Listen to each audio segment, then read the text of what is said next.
18-nji bab. Adamlaryň özüňize näme etmegini isleýän bolsaňyz, siz hem olara şon ediň. İsa Mesih, Mattanyň hoş habary 7:12. Ertesi günüň ertirinde araba satyn alan zatlaryny ýükläp, Mihail bilen periştejik ýyzlaryna gaýtmak üçin ýola düşdiler. Tohum satyn alýan dükanyň ýanynda saklanyp, Mihail ýazgy ekiş üçin zerur bolan tohumlaryň hemmesini satyn aldy. Soň ol kiçirak binanyň ýanyna gelip saklandy. Saklandan soň ol arabanyň daşyndan aýlanyp gelip periştejige düşmäge kömek etdi.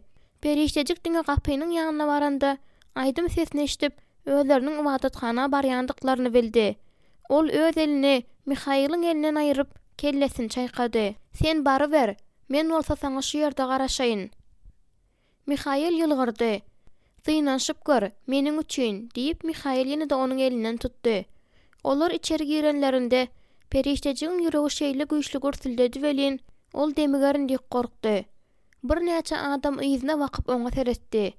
Gitdigi köp adam ýyzyna gaňrylyp, giç gelen adamlara seredenlerinde periştejik ýüzüniň laplaýandygyny duýdy. Mihail özleri üçin boş ýer tapdy. Periştejik ellerini ýyzlarynyň üstüne gowşuryp başyny eýdi. Ol ibadatxanada näme işleýär? Olaryň hataryndaky bir aýal öňe egilip oňa garady. Olaryň öňünde oturan ýene bir aýal hem ýyzyny gaňrylyp eginiň üstü bilen göz aýlady. Bütün ibadatxana periştejigiň ejesi deňlerinden geçende, oňa arkasyna öwren ýöneki işçi aýallardan dogly ýalydy. Eger periştejigiň kimdigini bilseler, onda olar oňa da arkalaryny öwrerdiler. Açyk, çal renkli şляpaly ýene bir aýal öňe seretdi. Periştejigiň agzy gurady. Olar näme eýýän bilýärlermike? Näme hemme zat onuň maňlaýynda ýazyklymyka? Wagtçy günä hem onuň muzluk hakda gurrun edende göni oňa seretdi. Periştejigi derwasty. Şonda ol özüniň titreýänini duýdy. Ol erwet boldy. Birden hemmeler ýerinden turdular da aýdym aýdyp başladylar. Ol Mihail'in aýdym aýdanyny bir gezege meşdik görmändi. Onuň çuň, gowy sesi bar eken. Ol aýdymlaryň sözlerini bilýärdi. Ol öz ýanynda oturan adamyň mulakatlyk bilen teklip eden aýdym kitabyndan peýdalandy. Ol bir ýerde edil öýünde ýalydy. Ol bir ýerde edilýän we aýdylýan zatlaryň hemmesine her bir söze onanýardy. Periştejik öňü wagtçynyň gara gözlerine seretdi. Ol ejesi bilen gürleşen ruhany ýaly hemme zady bilýär. Oňa çykmak gerek. Hemmeler oturanlarynda wagtçy barmagy bilen periştejigi görkezip onuň ibadatxanada näme işleýändigini sorar. Ol doglan düşüp hatarlaryň gapdandan çykalga tarap ýörek başlady. "Haýy edýärin, geçiräýin-de" diýip ol gaty gorkup barşyna howlugy aýtdy. Indi hemmeler oňa seretdiler. Ol ýyzgy çykalga tarap geçende bir erkek adam oňa uludan ýylgyryp seretdi. Ol zordan dem aldy. Daşary çykandan soň ol arkasyna araba berip ýürek bulanmasyna hötde geljek boldy. "Seniň ýagdaýlaň gowmy?" diýip Mihail onuň ýanyna gelende sorady. Ol Mihail'in gelerine garaşmandy. "Hemme zat gowy" diýip ol aldady. "Sen meniň ýanymda ýöne bir oturup bilmezmiň?" Ol öwrülip oňa seretdi. "Ýok, saňa ýygnanşyga gatnaşmak gerek däl. Men ol ýere diňe sen meni güýç bilen süýräp alyp gitseň bararyn." Mihail onuň dartgynly ýüzüne ünsli seretdi. Ol özüni elleri bilen gojoklatdy, Mihail'a garady. "Amenda, men bir näçe aýdan bäri ýygnakda bolmadym. Maňa gatnaşmak örän gerek. Men sen gitmäge mejbur etmedim. Sen dogrudanam gowmy?" "Hawa" diýip jogap berdi-de ol arabanyň oturgujyna dyrmyşyp başlady. Mihail onu oturtdy. Onuň eli degende periştejik bir näme rahatlandy. Öz gödökligine ökünip ol düşündirjek bolanda ýyzyna garasa Mihail ýa ibadatxananyň gapysyndan ýeripdi. Periştejik özüni betwagt duýdy. Olar periştejik eşler ýaly ýene aýdym aýtdylar. Bu gezek has gaty ses bilen aýtdylar. "Öňe, Mesihiň eskerleri, söwüşde öňe. Bu uruşdy. Hudaýa, Mihaila we tutuş dünýä garşy uruşdy. Kä wagt ol öz uruşyny gotarmagyny isleýärdi. Ol jülgän dolanmak isledi. Ol hemme zadyň başdaky ýaly. Diňe ol we Mihail bolmagyny isledi. Ol Pawylyň dagda galyp gaýdybam ýyzyna gaýtmazlygyny isledi. Belki şonda hemme zat başgaça bolar. Uzak wagtlyk däl. Ýürek iç parahatlyk bary bir gelip öz hökmüni çykarar. Periştejik, bu senin gelmeli ýeriň däl. Sen bu ýerde hemişe ýada adam bolarsyň. Ahir soň ýygnaşyk gutardy-da, adamlar dargap başladylar. Olaryň her biri Mihaila garaşyp, arabada oturan periştejige seretdiler. Bir näçe aýal toplanşyp gürrüňleşdiler. Olar näme? Ol hakda gürrüň edýärlermike? Ol Mihailyň gelerine garaşyp gapa seretdi. Tizara ol göründi. Onuň ýanynda gullukçy da gelýärdi. Olar bir näçe minutlap gürleşdiler-de, soň biri biriniň ellerini gysdylar. Mihail basgan çöklenişi uğradı. Qara penjek giyinen erkek kişi bolsa, periştejige nazaryny aýlady. Onuň ýüregi ýene erwet gürsüldedi. Ol Mihaily synlap durşuna derep atdy. Ol öz ýerine geçip, eline jylap aldy-da, ýekaja sözdem diýmän ýola düşdi. Bu hakyky wadatkana meňdeş däl, diýip periştejik depeden derýa tarap alyp barýan ýola düşüp barýar kalar aýtdy. Olarda ruhanynyň eşigi ýok. Hudaý konwensiýalary öğretmedi. Meniň ejem katolikdi. Men özüm hakda gürrüň edemok. Näme üçin sen ýygnak binasynyň içinde bolmaga gorkýarsyň? Men gorkmadym. Ondan ýaňa meniň ýüregim bulanýar. Wadatkana 200'lilerden doly. Diýende ol elini çekip aljak boldy. Ýöne Mihail onu berk gysdy. Eger sen Hudaýyň ýokdugyna ynamly bolýan bolsaň, onda nämeden gorkýarsyň? Men özüme edil börek men munjaratjak bolup, amatly ýagdaýa garaşyp duran haýsydyr bir gökdäki äpet göz bilen umumy zadymyň bolmagyny islemeýärin. Hudaý ýazgarmaýar, ol bagyşlaýar. Periştejik elini çekip aldy. Ol meniň ejemi şey diýip bagyşladymy? Mihail oňa özüne mahsus olan asuda ynamlylyk, ýagny kä wagt periştejigi guduzlan ýal derejä alyp barýan ynamlylyg bilen oňa seretdi. Belki onuň özü özüni hiç açan bagyşlan däldir. Onuň sözleri urgy ýaly bolup ýanglandy. Periştejik göni öňüne seredip oturdy. Mihail'in aladaçyl bolanlygynyň näme peýdasy bar? Ol bary bir hiç sada düşünmeýär. Bu görgüli akmak edil bu dünýäden däl ýaly. Mihail gurrungy dowam etdirmekçi boldy. Belki sebäp şundadyr. Belki onuň özü özüni hiç açan bagyşlan däldir. Onuň sözleri urgy ýaly bolup ýanglandy. Periştejik göni öňüne seredip oturdy. Mihail'in aladaçyl bolanlygynyň näme peýdasy bar? Ol bary bir hiç sada düşünmeýär. Bu görgüli akmak edil bu dünýäden däl ýaly. Mihail gurrungy dowam etdirmekçi boldy. Belki sebäp şundadyr. Sen näme hil pikir edýärsiň?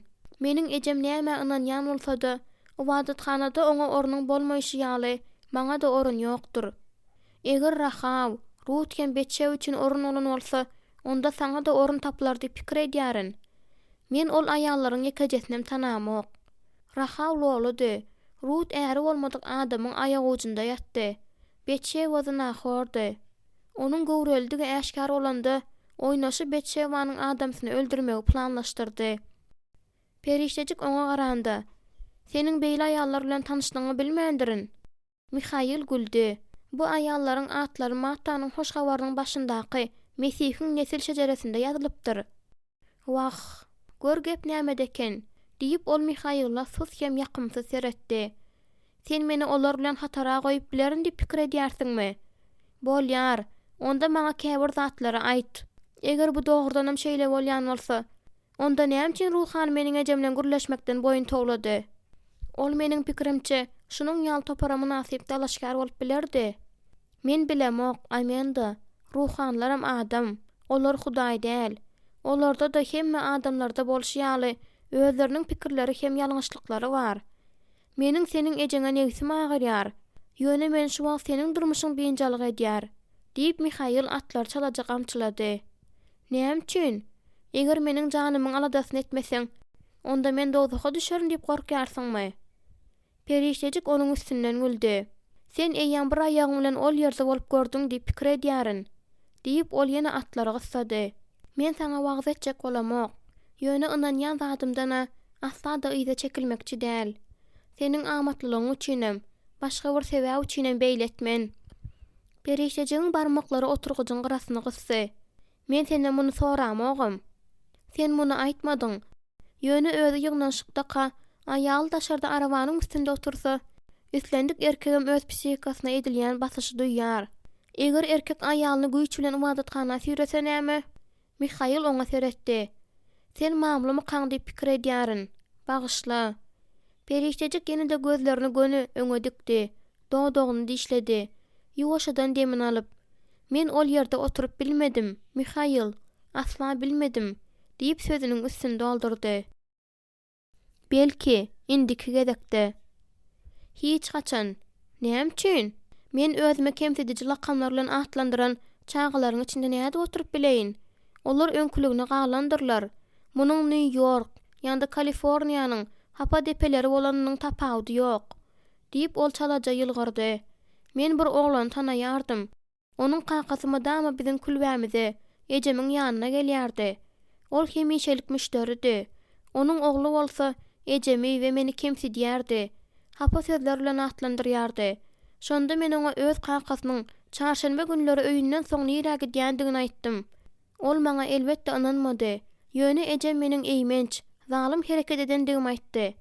Hakykatyň hemme zady hassa bulaşdyryp biljekdigine men düşünmeýärdim. Ýöne bir näçe günden soň, belki arasa bilesi geljilikdendir. Şol oglan öz kakasynyň ýyzyna düşüp ýyzarlapdyrdy, meniň mamladygymı görüpdir.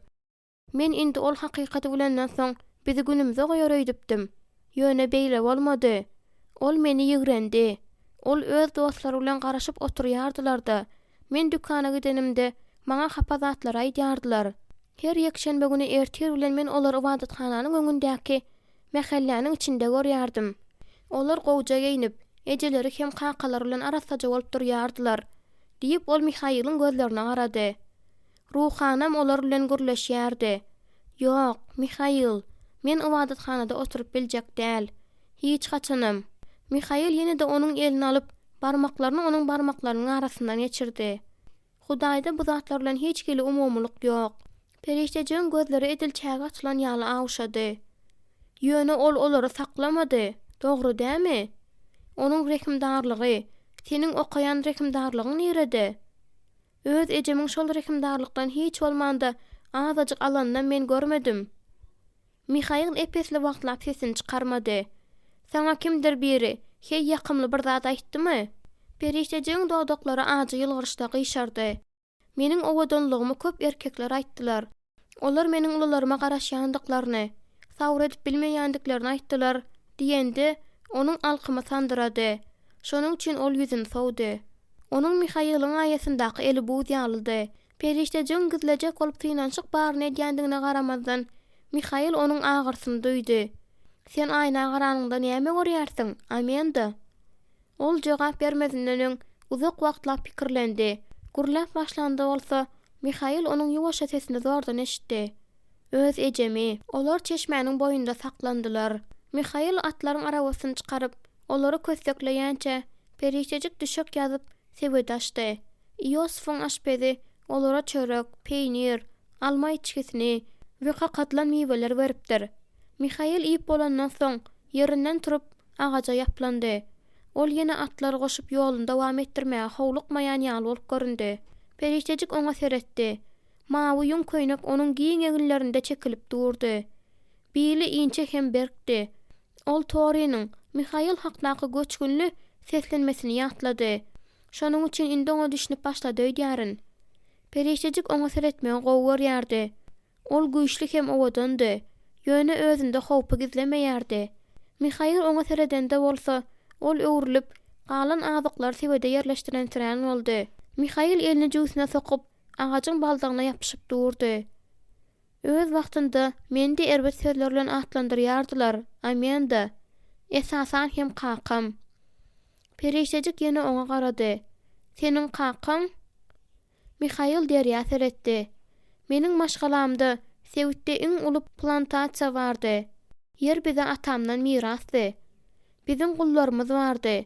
Men çağa kam bu barada köp pikir etmendirin. Ýöne bir ýaşapdyryn. Ejem ol adamlaryň, biziň adamlarymyzdyňly, olaryň aladasyny etmelidigimiz aýdýardy. Ýöne meniň 10 ýaşa ýeten ýylym hasylsyz ýyl boldy. Şol sebäpdenem kakam işçileriň bir näçesini satdy. Olara alyp gidenlerinde öýde işleýän hyzmatkar gyzlaryň biri ýetdi. Men hatda onuň adyny da bilmeýärdim. Kakam onu gözlemäge gitdi. Ol gaýdyp gelende ata 2 san jeset daňyldy. Biri gyzyňky, beýlekisi onu satan gullaryň birininki. Ol cesetleri gullaryň ýaşaýan baragynyň öňüne taşlady. Soň bolsa, her gezek olar işe geçenlerinde olara sereder ýaly cesetleri asyk goýdy. Bu diýseň aýylganç zat boldy. Soň ol olaryň üstüne itler goýberdi. Mihail elini äpet garry duwun agagyna goýdy. Men ondan näme üçin beýledendigini soranymda, ol beýleklere mysal görkezmek üçin diýip jogap berdi. Periştejik onu ozal hiç wagtam beýle solgun halda görmändi. Şonuň üçin onuň kalbynda täze duýgu döredi.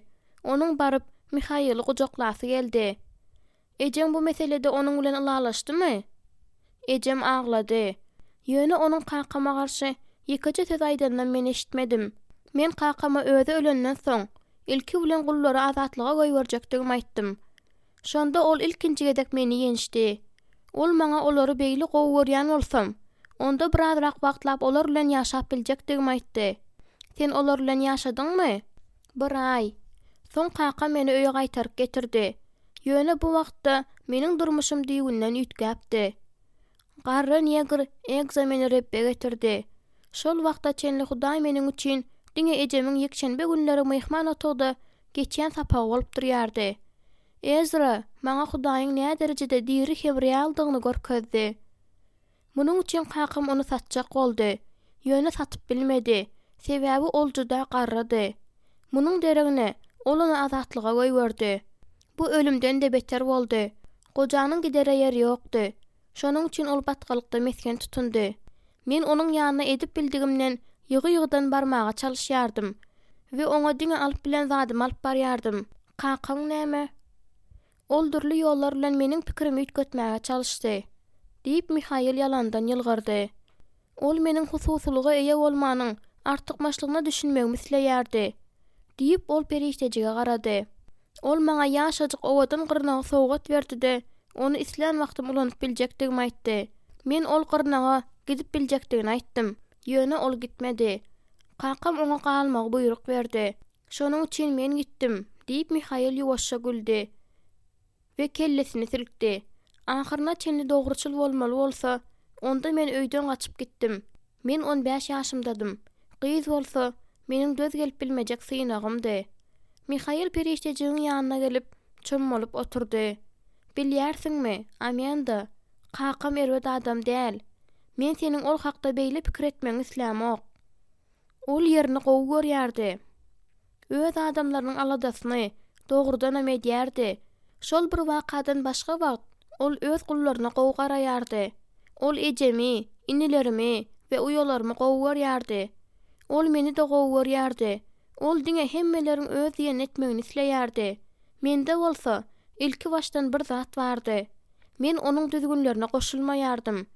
Men özümiň ýeke ýaşajak günümiň geljegini bilýärdim.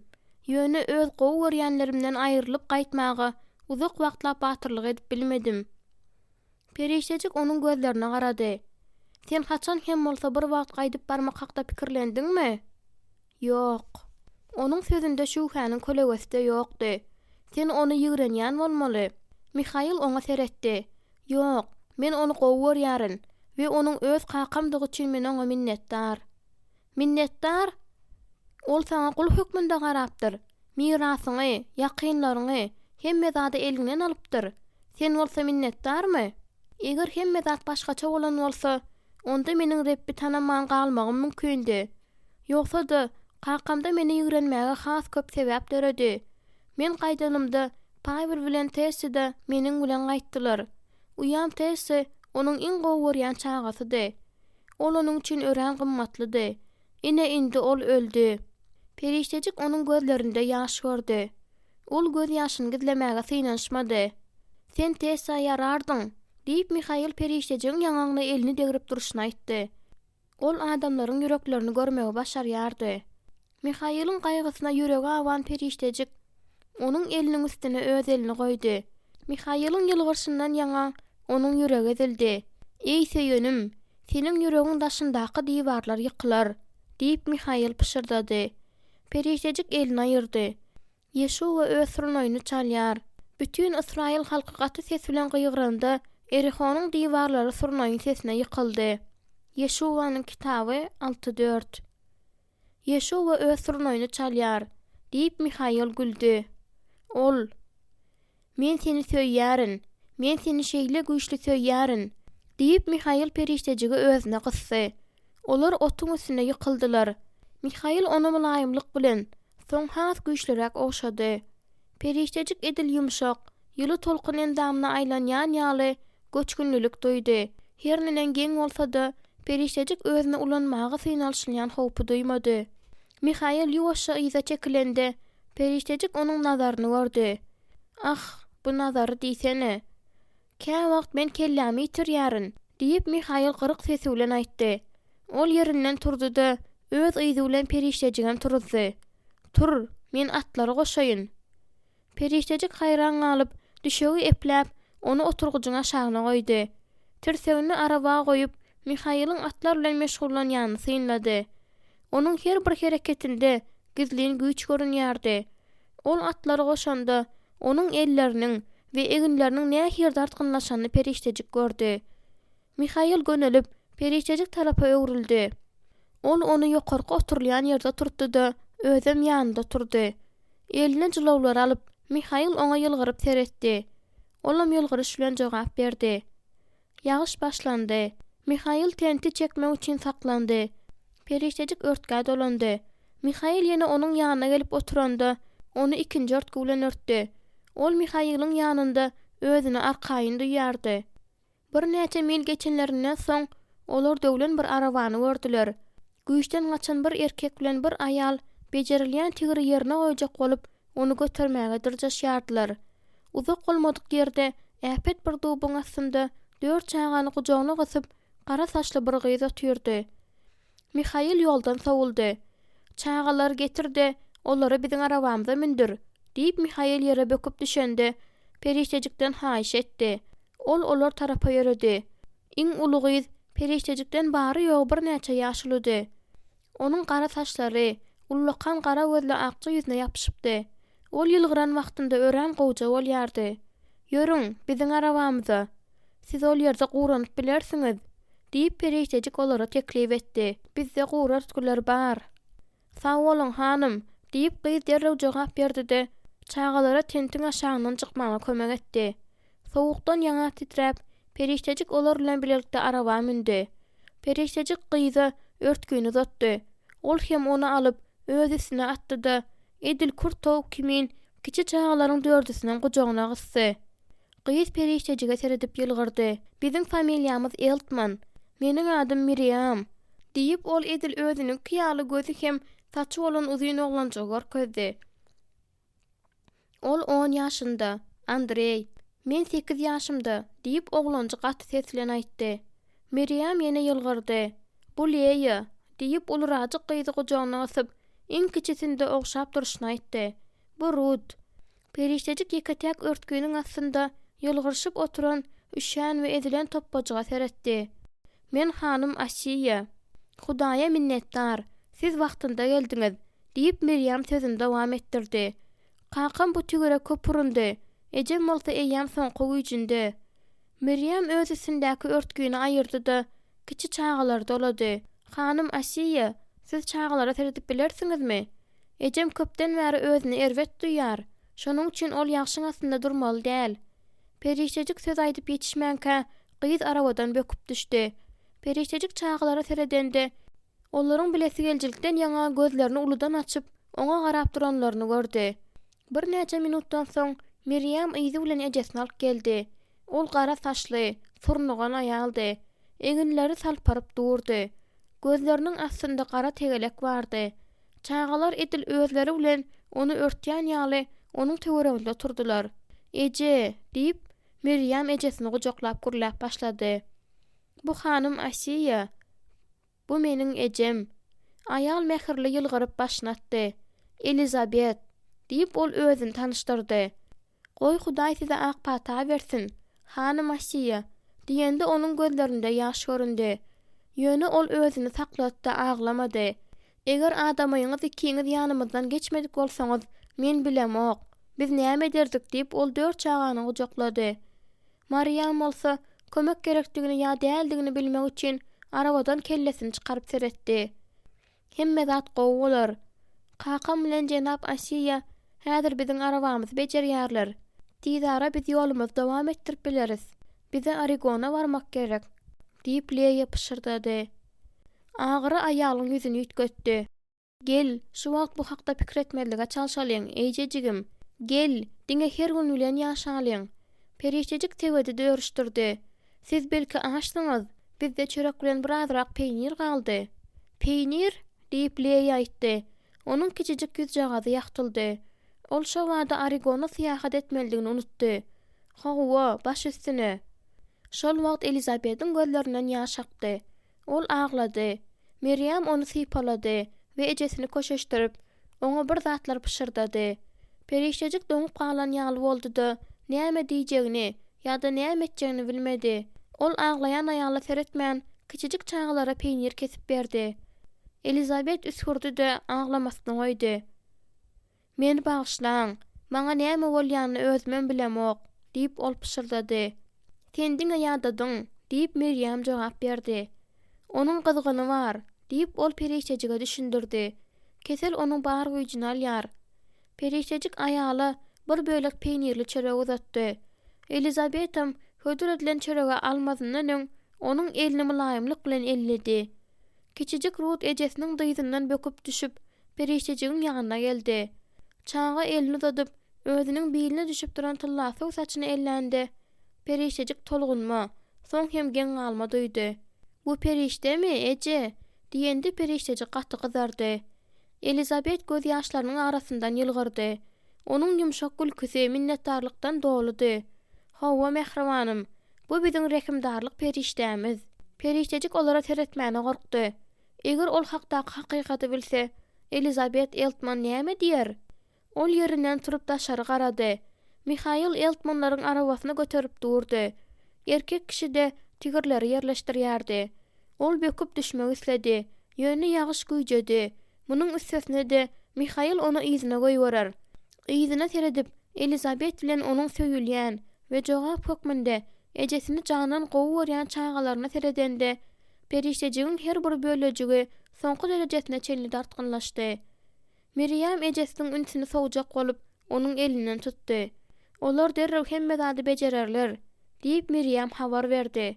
Perişejik howlugyp öz elini çekip alanda geň galmadan we düşünmezlikden ýaňa gözleri boldy.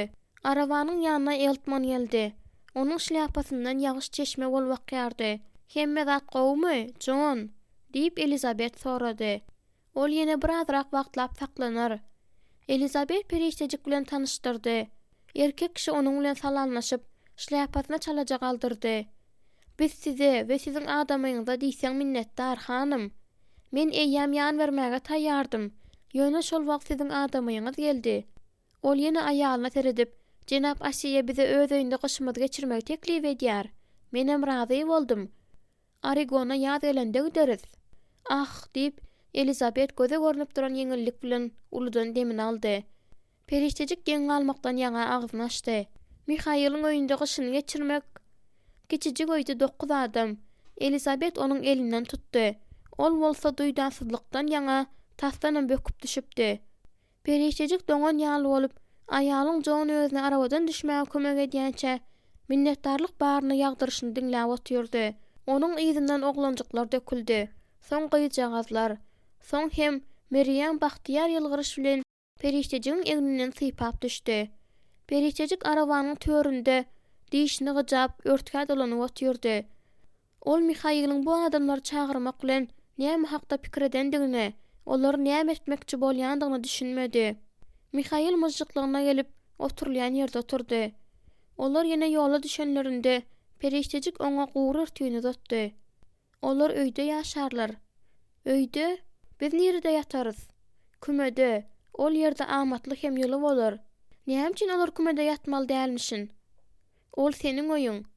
Peç ýanyp duran öýde özüniň eziz, ýakymlyja düşegünden başga bir ýerde ýatmaly boljakdygy baradaky pikir perişejige gaty yaramady. Olar ýam 9 aýdan bäri öýde ýatyp görmändiler. Aýal bolsa syrkow, diýip Mihail öňüne kellesini atyp goýberdi.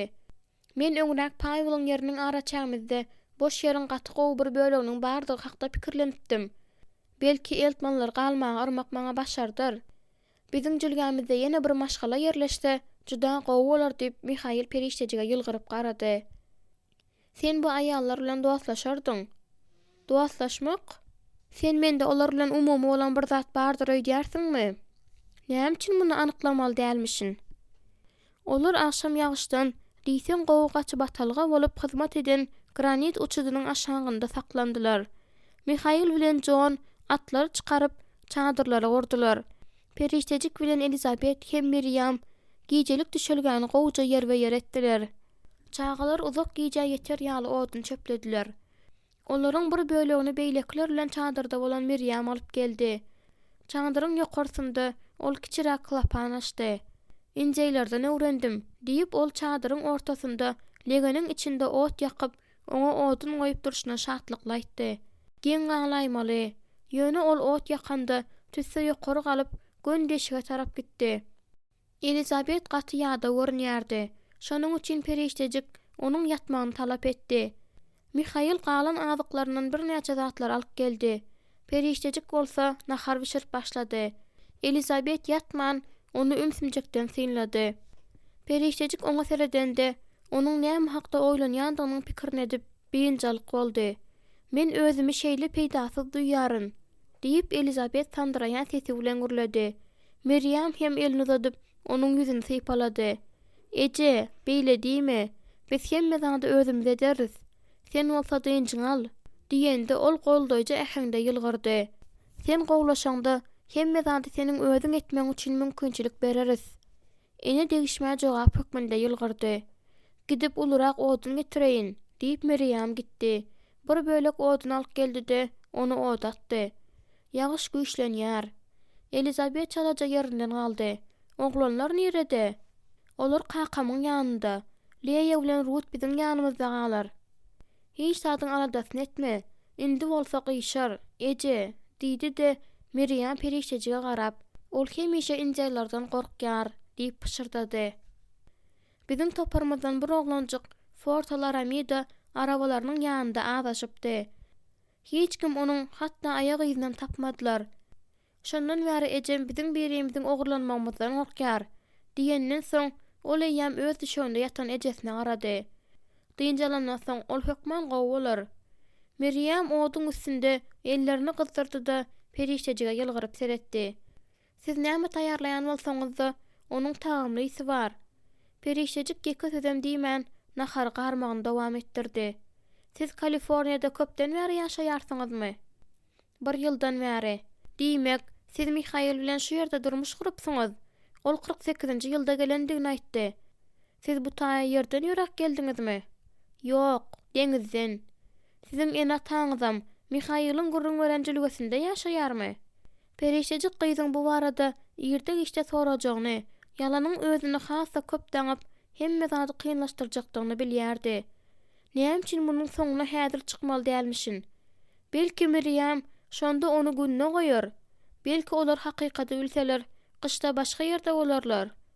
Elbetde, bu aýal Lowly'niň ýatan krawatynda ýatmak islemez. "Men Kaliforniýaga közüm geldim. Men Mihail bilen Parazis'ta jelephanada tanışdym." Miriam güldü. Ýöne periştejiň bu arada hakykatdan dogry aýdýandygyny görüp ümsüm boldy. "Siz dogryňyzy aýdýarsyňyzmy?" "Hawa." Elizabet oňa näweli nazar bilen garady. Periştejik bolsa aşağı bakyp nahar bulamasyny dowam etdirdi. Miriam epesli wagtlap hiç zat görlemedi. Elizabet ýene-de gözlerini ýumdy. "Siz hiç zat aýtmanan bilerdiňiz" diýip Miriam bary bir näçe wagtdan soň "Siz muny näme üçin aýtdyňyz?" diýdi. "Jülge baranmazdan soň sizi agyr ýagdaýa salmazlyk üçin" diýip periştejik hasrat bilen zordan aýtdy. "Ýok, gaýta men burnumy sokmaly däl ýere sokdum. Bolany şu. Ejem başgalaryň işine burnuny sokmaklyk seniň ejiz ýeriňdir diýip hemişe aýdýar. Meni bagşlaň." Gyzyň boyun almasyndan beýinjalyk bolan periştejik nahary bulamasyny dowam etdirdi. "Men biziň dost bolmamyzy isleýärin" diýip Miriam aýtdy. Periştejik duýdansyzlykdan ýaňa tas böküpdi. "Sen näme üçin meniň bilen dostlaşmak isleýärsiň?" Miriamyň ýüzi hakyky geň galmany aňlatdy. "Sebäbi siz maňa ýaraýarsyňyz." Periştejik alçıraňylyga düşüp oňa teretdi. Soň hem nazaryny Elizabeti taraba urdy. Periştejik utanyp ýuwaşydan şeýle diýdi: "Sen men barada şu wagtjyk özüňe aýdan zadymdan başga hiç adam bilen oga?" Ol eýýam aýdan ökündi. "Men siziň dogruçylygyňyzy bilýärin" diýip Miriam ökünçden dolu ýylgyryş bilen jogap berdi. Soň ol "Örän dogruçyl" diýip indiki agraslyk bilen sözüniň üstüni ýetirdi. Ol öwrenjek heňdäki ýene periştejige garanda gözlerinde pikirli keş peýda boldy. Oglanlar ýyzlary bilen sowuk howanyň akymy çadyr alyp geldiler. Gyzjagadlar oýandy. Soň Ruth aglady. Elizabet onu gujagyna gysdy. Oglanlara özleriniň galmagally ýanglamasyny bes etdirmeklerini aýtdy. Jonam içeri girip bir sözde çağalary ümsümetdi. Periştejik onuň arkasynda Mihaily gördü. Mihail oňa ýylgyryp serejende ol özüniň fizik ýeňilligini duýdy. Onu biýinjalyk gurşap aldy. Bu adamlara özü baradaky hakykata aýdandygyny bilse, Mihail oňa näme diýer? Erkekler edilen kurtkalaryny çykaryp oduň ýanynda oturdular. Periştejik bolsa taýarlan noýwalaryny tabaklara salyp Miriama berdi. Her kimiň elinde nahar bolan wagtynda John başyna eýdi welin bütün maşgala onuň göreldesine ýerdi. "Hudaýym, bugün bize kömek edip ýolumyzda Mihail hem Amanda Asiýalary bize duşuranyň üçin saňa minnetdar. Haýşe diýärin Rebbim, biziň üçin ýetirilen söýgüli adamlarymyza Dawud bilen ejesine gözegçilik et.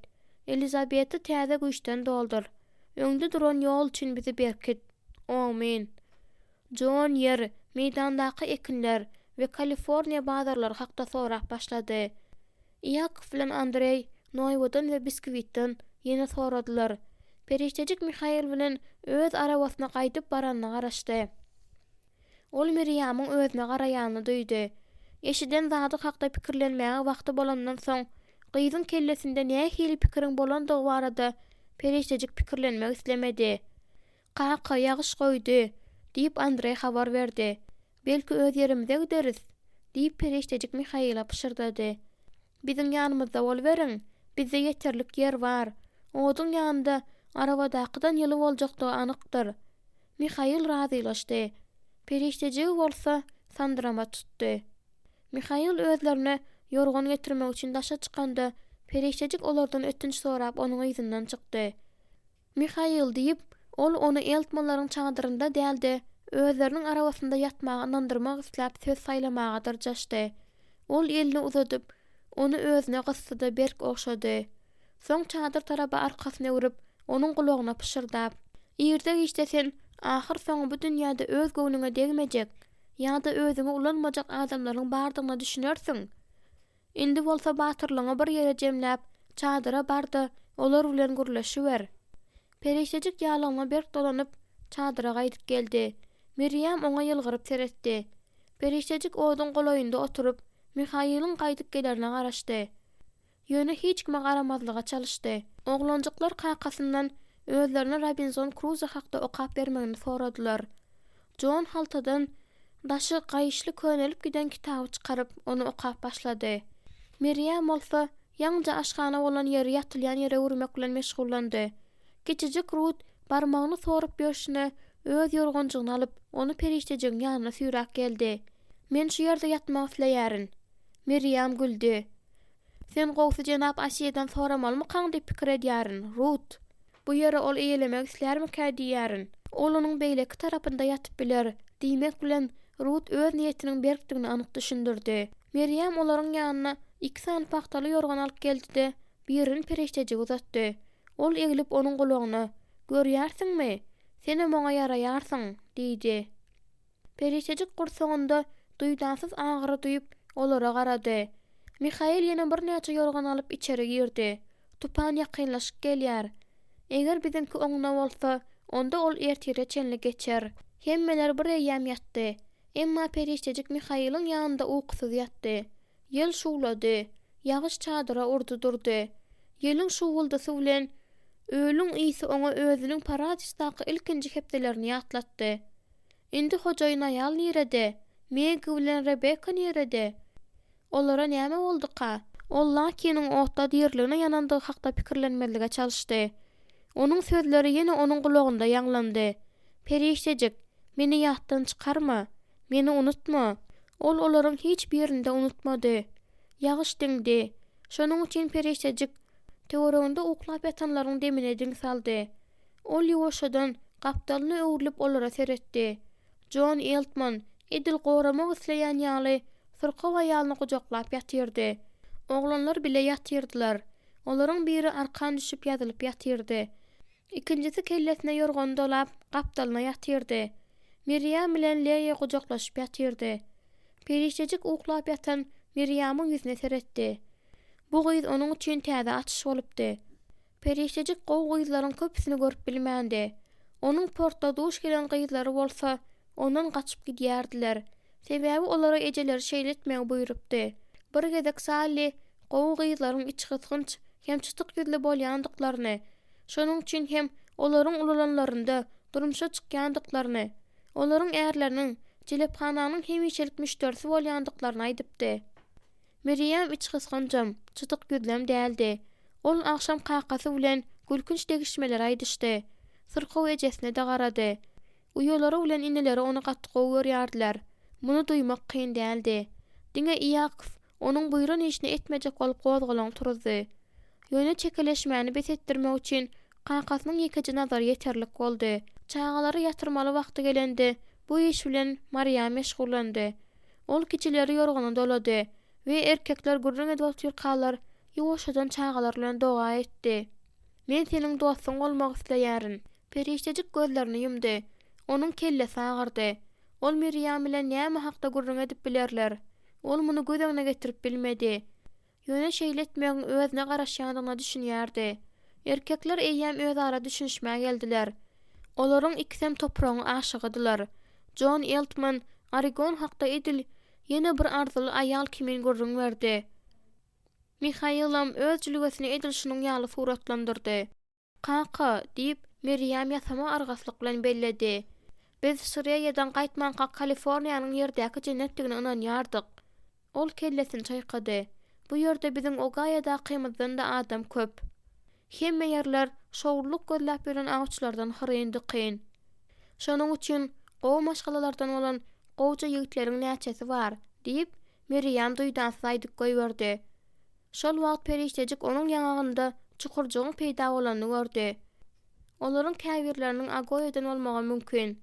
"Hawa, olaryň hemmesi bu ýerde ýawanlaşdylar" diýip John Eltman ýylgyryp aýtdy. Miriam kakasynyň eginine kakyp, "Eger biz sana gözegçilik etmedik bolsak, senem çeşmede altyn ýuwmagy algardyň. Şol jenap özüniň nähili pul gazanýany gurrun görende, seningem gözüňde negsewer uçgyny gördüm." Diýenden soň Miriam Mihail bilen periştejiň ýüzüne seredip, "Ol adamyň indi harytdan dolu dükany bar.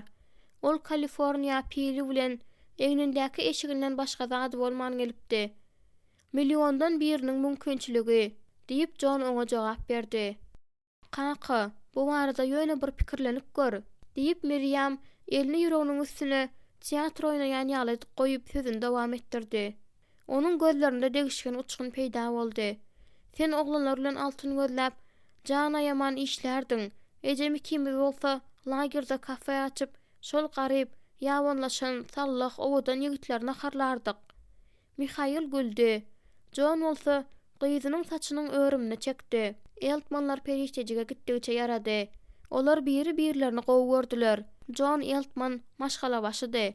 Ol syýlaşyksyzlygyň bolmagyna we gozgalaňa ýol bermeýärdi. Ýöne aýaly bilen çagalaryny gorkuzwam saklamaýardy. Hatda Iýakowyň azadyk tawin bolmazlygyny da degişmäge gurdiler. "Seniň her bir tawin bolmazlygyň seniň sırtyňy jezalandyrmagyň wajyplygyny alyp barýar. Men jezalandyrma bilen üpjüm ederin. Sen bolsa sırtyňy tutmaly bolarsyň" diýip kakasyň aýtdy. Oglan derrew boyun egdi. Şonuň üçin John onuň saçyny sypalady. Eger olar jülgede galma kararyna gelseler näme? Periştejik sızlap duran çekkelerini sipirdi. Onuň olar bilen näme umumlygy bar? Ol aýtdy, Türkany gözli bu ýaş gyz bilen periştejik özüniň soňky meşgullanýan işi barada gurrun edip boyun almasyny we Mihail bilen tanışyşyny gönaýdanda gyz şokdan aňalyp bilmän özünden daşlaşar öýdipdi. Ol aladaçyl soraly garaýş bilen dostlugyň teklip edilmegine garaşmaýardy. Periştejik ýanynda kimdir biriniň gymyldanyny duýup gözlerini açdy.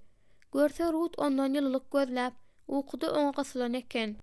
Periştejik onuň näzejek ýangagyna elini degren wadyna birden gözleriniň öňünde hojaýynyň gazaply ýüzi görnüp gitdi. Ol onuň ýüzüne urmasyny fizik taýdan duýdy. Men saňa gowralyklykdan gowranmalydygyny aýtdym-a? Periştejik onuň öz saçyndan tutup, krawatdan çekip alyp, ýüzüni öz ýüzüne tarap çekenini göndüýdi. Birinji gezek saňa hemme zat saňa juda ýönekä edildi, diýip ol diýişinden syzdyryp aýtdy. Indi men hiç gaçan hem gowraly bolmady ýaly derin. Lukman gelen wagtynda periştejik depmäge, uruşmaga we göreşmäge synaşdy. Ýöne hiç zat kömek etmedi. Hojaýyn bilen başga bir erkek adam onu krawada daňdylar. Bol diýip hojaýyn buyruk berdiler de Lukmanyň işine gutaranyna garaşyp durdular. Periştejik gyýgyryp başlanda onuň agzynda kowlen ýapdylar. Hojaýyn ol ýerde ahyryna çenli durdy. Agyrdan ýaňa dälirän ýal bolandygy we kan ýitirmesinden ýaňa ejizländig üçin periştejik oňa seredip bilmedi. Bir näçe günden soň hemme zat gowy bolar diýip bol aýtdy. Ýöne periştejik indi hiç gaçanyň gowy bolmajakdygyny bilýärdi. Ol oňa öz bilýän iň hapa sözleriniň hemmesini aýdyp sögündi. Ol bolsa jogap hökmünde diňe ýylgyrdy. Ine, bu meniň periştejigim. Hiç gaçanam aglamaýar, diňe ýigrenýär. Bu meni gyjyndyrýar, mehribanym. Eýsem sen entegem düşünmediňmi? Diýip ol onu berk okşady. Sen gowlaşanyňdan soň men gaýdyp gelerin, diýip ol onuň ýangagyna çalaja kakyp gitdi. Periştejik Rut Eltmana söýgü bilen gara otyrka, gaýgyly ýatlamalar onuň ýüregini parlady. Ol çadyrdan çykmagy sabyrsyzlyk bilen isledi. Ýöne eger daşa çykjak bolup başlaýsa, onda beýlekleri oýararyn diýip gorkdy. Ol pataloga garap, başga zatda pikirlenmäge çalyşdy. Ýene ýagyş başlady. Ýagyş bilen ýene de köne salgymlaryň hemmesi gaýdyp geldi. "Ukyň gelenokmy?" diýip Mihail pişirdady.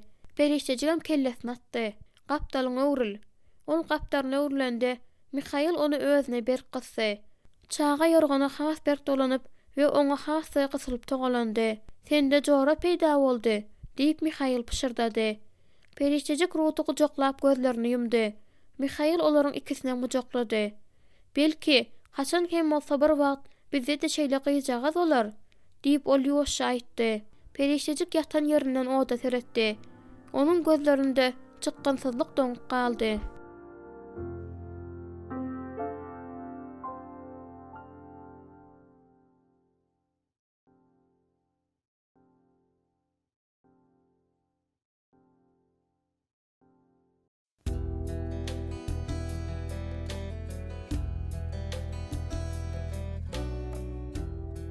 On 9-njy bab.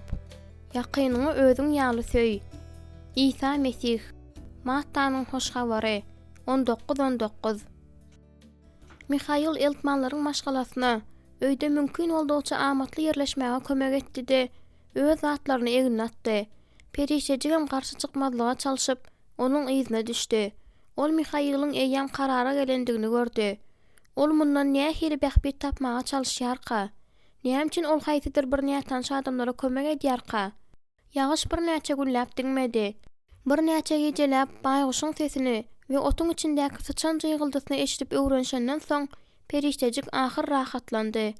Mihail onu ýylatdy. Käwagt ol periştejigin gorkýan näçe tanyş duýgularyny oýaryp, onu sypalaýardy. Mihail'in duýgulary ýeňip bolmajak ýaly bolup başlandy. Ol ýyza çekilip biräjik özüniň geçmişi hakda gurrun berýärdi. Ol aýtdy, şu wagtda çenlidi, özüniň gowy görýän garry goluny köp ýatlaýardy. Rahatlykdan doly, şunuň ýaly gejeleriň birinde periştejik Saliynyň özüne öwreden hakykatlary Mihail'a gurrun berdi. Mihail kellesini eline goýup, onuň saçynyň bir buýrasyny oýnap, "Amenda, ol hemme zatda mamla bolandyr" diýip pikir edýärsiňmi? Eger seniň düzgünleriň boýunça aýnamasak, onda hawa. Sen kimiň düzgünleri boýunça ýaşamak isleýärsiň? Ol jogap bermezden öňürçi pikirlendi. Öz düzgünlerim boýunça. Kümeden we Mihail'in goraýjy ellerinden çykandan soň periştejik özüne bolan Miriamyň dostluk söýjülükli ünsini hemişe duýýardy. Periştejik niräk istedi, ol gyz periştejigin uzagrakda bolma kararyny bozmagy hededip bilýärdi. Miriam onu güldürýärdi. Miriam ýaş hem Turkana degişmeden doludy. Bu gyzyň näme üçin öz dosty bolmak islendigine periştejik herniniň dyrjaşda düşünüp bilmeýärdi. Periştejik ähli kanunlar boýunça özüniň onu bir ýamlap geçetmeli olandygyny bilýärdi. Emma Miriam edil periştejigiň gödek boyun toglamarlaryny eşitmeýän ýaly onuň bilen degişmesini we onu begendirmesini dowam etdirýärdi. Çağalykda bolmalysy ýaly maşgala durmuşynda mahrum bolandygy üçin periştejik Mihail bilen akşamlaryny öýde, eltmanlaryň maşgalasy bilen bile bolanlarynda özünden nämäni garaşýandyklaryny bilmeýärdi. Ol diňe ýuwaş oturup synlaýardy. Elizabeth Eltman bilen onuň 5 şagasynyň arasynda höküm sürýän syýlaşykly, şol bir wagtyň özünde de dostlukly bolan gatnaşyklar periştejigi ýesir edýärdi.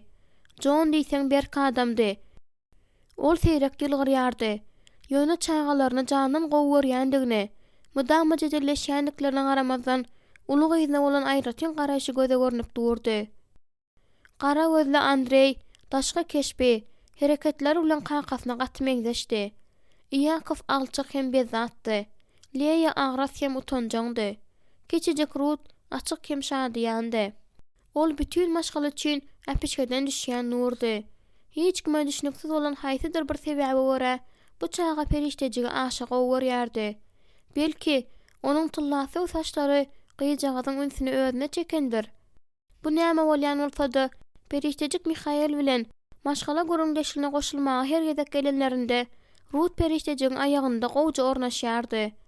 Bu Miriamy hayran edýärdi. Kimdir bir it bilen çağanyň yumşak yürekli adamy ýalňyş mantanaýandygyny bilip bilýän aýdypdy. Göçüp gelenden soňky hepde Elizabeth düşekden turup bilmez ýal derejede ejizledi. Periştejik nahar taýýarlap öýüň arasaçylygyna seretdi. Miriam bolsa ejesine we çağalara seretdi. Mihail bilen John töňgeleri goradylar. Olar naharlanmaga gelenlerinde John çağalar oýnap otýar kalar, aýalyň elinden tutup onuň bilen ýuwaşadan gurrun edýärdi. John'u syýnlandy, periştejik özüni Magawan ýenjenden soň özüne Mihail'ın seredişini ýatlady. Ol Mihail'ın mulaýym maladasyny we ünsini ýatlady. Mihail periştejigiň erwet hüjümlerini sabarlylyk bilen geçirýärdi. Ol bu adamlar bilen bir hamirdan yaradylandy. Periştejik bolsa biýgunädi. Periştejik deňeşdirmelerden saklanyp bilmeýärdi. Öz kakasy periştejigi şeýle güýçli ýigrenýärdi bilen hatda entek dogulmadyk çağanam öldürüp züwle taşlamaga taýýardy. Onuň ejesi bolsa oňa aklyny alypdy. Hatda özünde çağasynyň bardygyna unudan ýalydy. Lorlar bilen ýaşanda periştejik garamakdan gorkup, mydama öz teniniň aladasyny edýän aýallara endige dinipdi. Ol saçynyň, eşiginiň aladasyny edýän we seks hakda edil howa hakda gurrun edýän ýaly gürleşýän aýallara endige dinipdi. Elizabeth bilen Miriam onuň üçin täze hem ýesir edici bir zatdy. Olar biri-birini diýsen gowurýardylar. Olar hiç haçan gödek gürleşmeýärdiler, özlerine seredýärdiler, hemişe arasajaga ýenýärdiler. Ýöne şol bir wagtyň özünde de özleriniň daşky keşpi barada pikir bilen juda başagay däldiler. Olar seksi goşman, eslendik zat barada sagatlap gürleşip bilýärdiler. Elizabeth öýdäki işleri edenden gaty ejiz bolsa-da, ol Miriamyň we beýleki çağalaryň işlerini gurnap, olary ugrukdyryp bilýärdi. Onuň maslahatyny dinläp, Andrey balyk üçin duzak ýasatdy, çeşme goýdy. Leya suw getirdi. Yakov bagyň otlaryny çapdy. Hatda kiçijik Rutam kömek edip tarelkalary, aşhanadaky gap-gaşlary öz ýerinde goýuşdurdy. Meýdan güllerini getirip, olary vaza goýdy. Miriam inilerine ve uyolaryna seretdi. Kir ýuwdy, ütü etdi, tikin tükdi. Periştejik özüni peýdasyz duýdy. Elizabeth ayağa galyp bilende komanda ýollaşçylyk etdi. Ol öz gap-gaşlaryny dünçeginden çykaryp nahar taýýarlamak bilen özü meşgullandy. Eltmanlar Sacramento'dan özleriniň iýmit ähtiýaçlygyny artdyrdylar. Elizabeth çeýli tagamly naharlar pişirýärdi. Doňuz etini gowurup, onuň üstüne süýji jazly we buğlanan batyrma goýup eberýärdi. Mekke unundan çörek pişirýärdi. Towşan etini alma bilen buğlaýardy. Balyk dozagyna aw düşende, oldurly ýysly otlar bilen farel düşirdi. Saçda ezberlik bilen bilenjik pişiren wagtynda iki ördögi de bir wagtda otda bişirip bilýärdi. Ol her gün diýen ýaly ertirlige bulka bişirýärdi. Aýratyn günlerde bolsa, ol kakatlyň almany edip gudrat pirogyny bişirýärdi. Bir gün ol stoluň üstüne nahar goýanda, "Biziň sygyr satyn alyp biljek günümizem geler. Şonda bizde ýene-de süýt bilen ýağ bolar" diýdi. Biz ýaňy ýola düşen wagtymyzda sogrumyz bardy. Ýöne Ford Laramynyň golaýynda injeler oňa göz dikdiler, diýip Miriam periştejige düşündirdi. "Wah, bir çemçe garaly mürebbesi üçin men kakamyň sagadyny bererdim" diýip Iýakov ejesini gaty güldürdi we ýeňsesine ýeňiljek şarpyjak aldy. Eltmanlarda akşamlyk naharyndan soň ýazgyny okap ol hakda gurrun etme adaty bardy. John Mihail'dan mukaddes kitabyň bir bölegini okumak haýyş edýärdi. Çağalar höweslen diňläp, köp soraglar berýärdiler. Eger Hudaý adam ata bilen howwenäni ýaradan bolsa, onda ol näme üçin olaryň günah etmegine ýol berdi? Olar Eren bagynda dogrudanam ýalaňa çöredilermi? Hatda gyşdadamy? Eger ol ýerde diňe adam bilen how bolan bolsa, onda olaryň çağalary kim öýlendiler? Soň John oturguşda ornaşykly oturup, çilimini çekip ýylgyrdy. Elizabeth bolsa, soraglaryň tükeniksiz akynyna jogap bermäge dirjaşýardy. Mihail öz nukdaý nazaryny paýlaşýardy. Ol okumagy däldi, taryh gurrun görmegi öwürýärdi. "Sen gaty gowwagysçy bolup bilerdiň" diýip bir gezek John belledi. Periştejik tas garşy çykmaga başlady. Ýöne munyň diňe öwüdigini, diňe soň düşündi. Ol hiç haçanam ara alyp maslahatlaşmalara goşulmaýardy. Hatta Miriam ondan özüniň näme pikir edýändigini sorandy-da, ol soragy gulagynyň deňinden geçirýärdi-de, ýa-da onu Miriamyň özüne berýärdi. Bir gezek Ruth meseleni göne goýmakçy boldy. "Sen näme Hudaýa ynanýokmy?" Periştejik näme jogap berjegini bilmän. "Meniň ejem katolikdi" diýip ol jogap berdi. Andrei geň almadan agyzyny uludan açyp, "Varfalame dogan katoliklaryň butlara secde edýändiklerini aýdypdy." Elizabeth oňa şeýle bir nazar bilen seretdi welin, ol dereg sesini kesdi-de, şo wada ötünç sorady. "Ötünç soramak gerek däl" diýip periştejik jogap berdi. "Meniň ejem haýsydyr bir buta secde etmeýärdi. Meniň bilşimçe köp doga edýärdi. Bu oňa azaja kömegden bolsa bolýardyla" diýip ol pikir etdi. "Ol näme üçin doga edýärdi?" diýip Ruth berk sorady. "Gutuluş üçin" diýip ol dyny jedeleg ýermejek bolup, özüne Mihail'ın köýnek dikmek üçin alyp beren matasyny eline aldy. Öýe agyr ümsümlik aralaşdy. Ol ümsümlikden ýaňa iýiniň tükenekleýärdi. "Gutuluş näme?" diýip Ruth ýan bermän sorady. "Biz bu hakda soňrak gurrun ederiz" diýip Elizabeth onuň sözüni böldi. "Indi bolsa çağalar öýe işini etmeli wagt geldi." Ol kitaplar almak üçin ýerinden turdy. Bir näçe pursatdan soň periştejik gabagyny galdyranda Mihail'ın mulayim garaýşyny gördi. Onuň ýüregi bir geňsi gürsüldedi. Ol hiç kim, hatda özü üçin juda köp ähmiýetli bolup başlan bu adamam, özüni görmez ýaly, kümäniň sowuk, ümsüm garaňkylygynda bolmak isledi. Ol öz ýüzünde duran matany öwrenmekde, ýene-de ünsini jemledi. Ol näde başlamaly? Ol entek hiç haçanam özüne köýnek tikip görmändi. Şonuň üçin bir azajyk alçyraňlyga düşdi. Ol Mihail'ın sarp eden pullary hakda pikir etdi. Ýöne hemme zady bozmakdan gorkdy. "Sen näme beýle ýüzüň çytdyň?" diýip Miriam ýylgyrdy. "Sen näme tikin dikmek halaňokmy?" Periştejik gyzarýany duýdy. Özüniň hiç zat bilmeýändigi we başarmaýandygy sebäpli ol özüni kemtidilen duýdy. Elbetde, Elizabeth bilen Miriam bu ýerde näme etmelidigini anyk bilýärdi. Her bir edepli gyz köýnek bilen ýupga tikmegi başarýar. Etmeli däl zadyny edip, hemmäniň ünsini çekenine şol wagt düşünen ýaly Miriamyň görnüşi birden tukat boldy. Ol periştejige serasaplyk bilen ýylgyrdy. "Meniň özüme de ol ýarap duranok. Biziň öýümizde tikinçilik işini ejem edýär. Men saňa höwes bilen kömek ederin" diýip Elizabeth seslendi. "Hawa, ejemiň saňa tikip bermegine ruhsat et. Amenda. Ol tikin dikmäni gaty gowurýar. Soňky ýylda bolsa tikin bilen beýle bir köp meşgullanmaly bolmady" diýip Miriam jogaba garaşyp durman Amendanyň elinden matany alyp onu ejesine berdi. Elizabeth güldi. Ol göwüne hoş ýaly bolup göründi. "Amenda sen garşy dälmi?" "Ýokmy hadi pikir edýärin" diýip Amanda jogap berdi. Kiçijek Ruth birden onuň dyýdyna çykyp başlandy. Ol ýuwaşadan wagt idi. Miriam ýylgyrdy. Ol diýişlemeýär diýen ýaly. Adatça diňe inilerime köp degýär. Periştejik onuň gara, ýüpek gibi saçlaryny elländi. Çaga juda gowuny gitdi. Ol ýaňaklyjy we sarıgyş gara gözli kiçijek Ruth edil ýumşak oýnawat ýalydy. Periştejik öz ýüreginiň sızlaýandygyny duýdy. Onuň öz çagasy nähil bolardyka? Periştejik hojaýyn bilen Lukmanyň öz otagyna gelen giýjesini kellesinden çykarmaga howlukdy-da bar ünsini Ruta berdi. Gyýjagaz edil kiçijik ala hekek ýaly dynman gurlaýardy. Periştejik bolsa onu kellesine atyp diňleýärdi. Gözüni bir sekundlap galdyrandy. Onuň nazary Mihaýylyň nazary bilen çaknyşdy. Ol çaga dinmek isleýär diýip ol pikir etdi. Bu pikir periştejiň ýüreginde agyr bolup ýanglandy.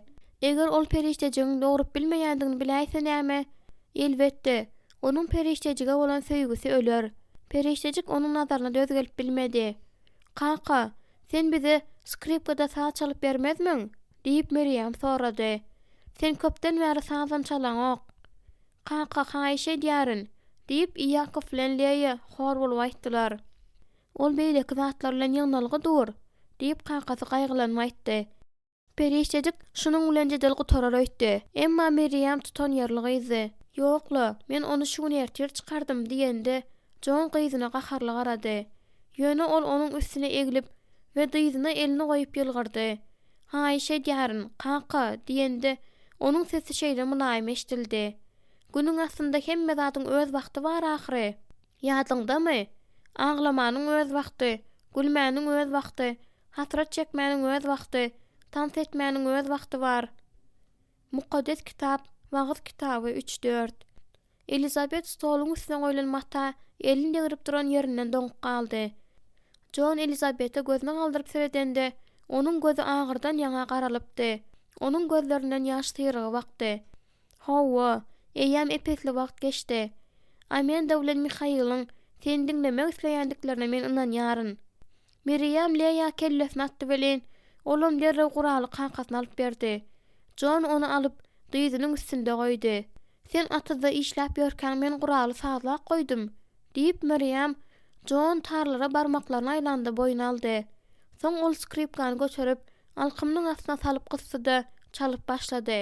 Sazyň ilkinji seslerinde Miriamyň gözleri ýaşa doldy. Soň ol ýokary, arasa sesi bilen aýdym aýdyp başlady. Jon sazy çalyp bolandan soň guraly ýene dyzynyň üstüne goýdy. "Bu gata ajaýypdy" diýip ol tolgunmaly gürledi. Soň uly gyzynyň saçlaryny sypalady. "Biziň Davidimiz barada qiýatlama. Şeýle dälmi?" "Hawa kaka." Elizabeth kellesini galdyrdy. Onuň ýüzünde göz ýaş bardy. "Biziň oglumyz" diýip ol Mihaýyl bilen periştejige düşündirdi. Ol bary ýogy 14 ýaşyndady. Onuň sesi sandyrady. Soň ol aňyrsyna garady. "Ol al tekenginde aýdym aýdýardy" diýip Mariam aýtdy. Onuň ajaýyp sesi bardy. Ol köp aýdymlar diýsen gowy aýdýardy. Ýöne "Ey merhemet" diýen aýdymy hemmesinden de gowy görýärdi. Ol şeýle şadyandy. Özem başdan geçirmeler gowy görýärdi. Ol Scott burnundan uzak bolmadyk ýerde gurban boldy diýip Elizabeth gurrun berdi. Ol wagşy öküziň ýüzünden kowalandy. Onu atsyňdy. Onuň kellesi degdi. Epetli wagtlap hiç kim bir sözem aýdyp bilmedi. "Enem bolsa Hamboltda öldü" diýip ahyr soň Ýakob ümsimli bozdy. Elizabeth haýaljakdan oturdy.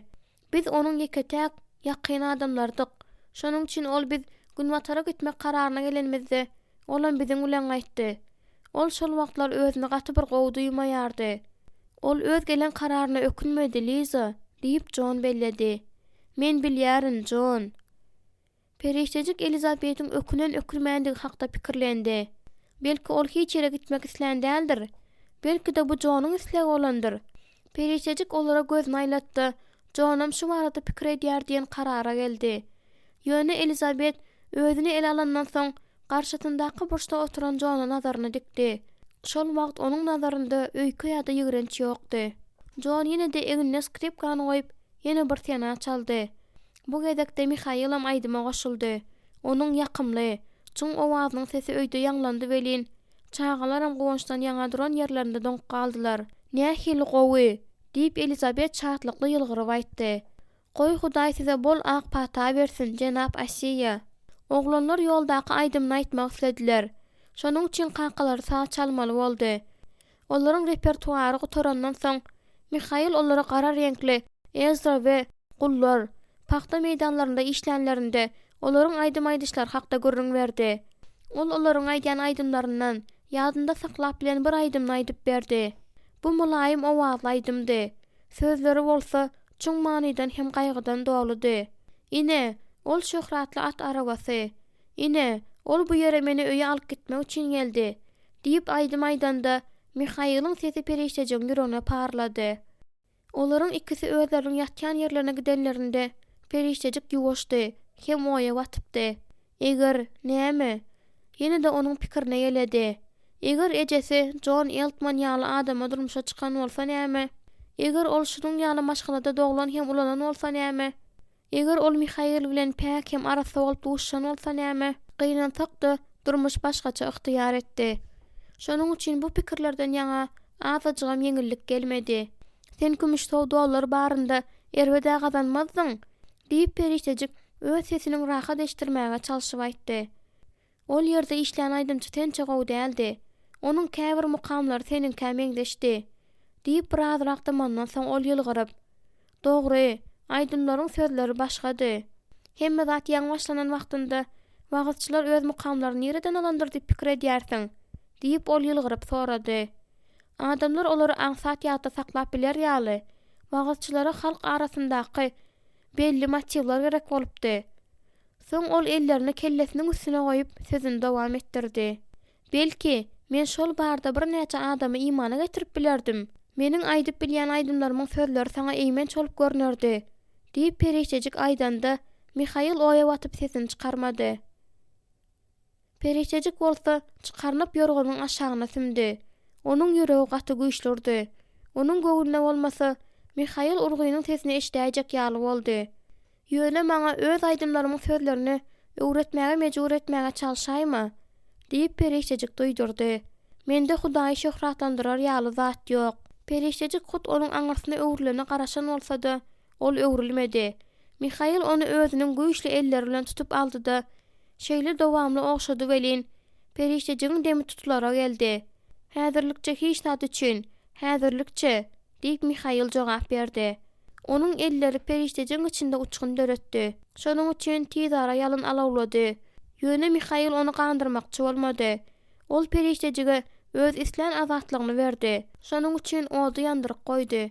Bir näçe günden soň Elizabet gözünekli sary köýnegiň we garamtyl goňur ýupkanyň giyip görmeklige taýýardygyny aýtdy. Periştejik özüniň köýnelen, içki geyimlerden utanyp eşigini çykardy.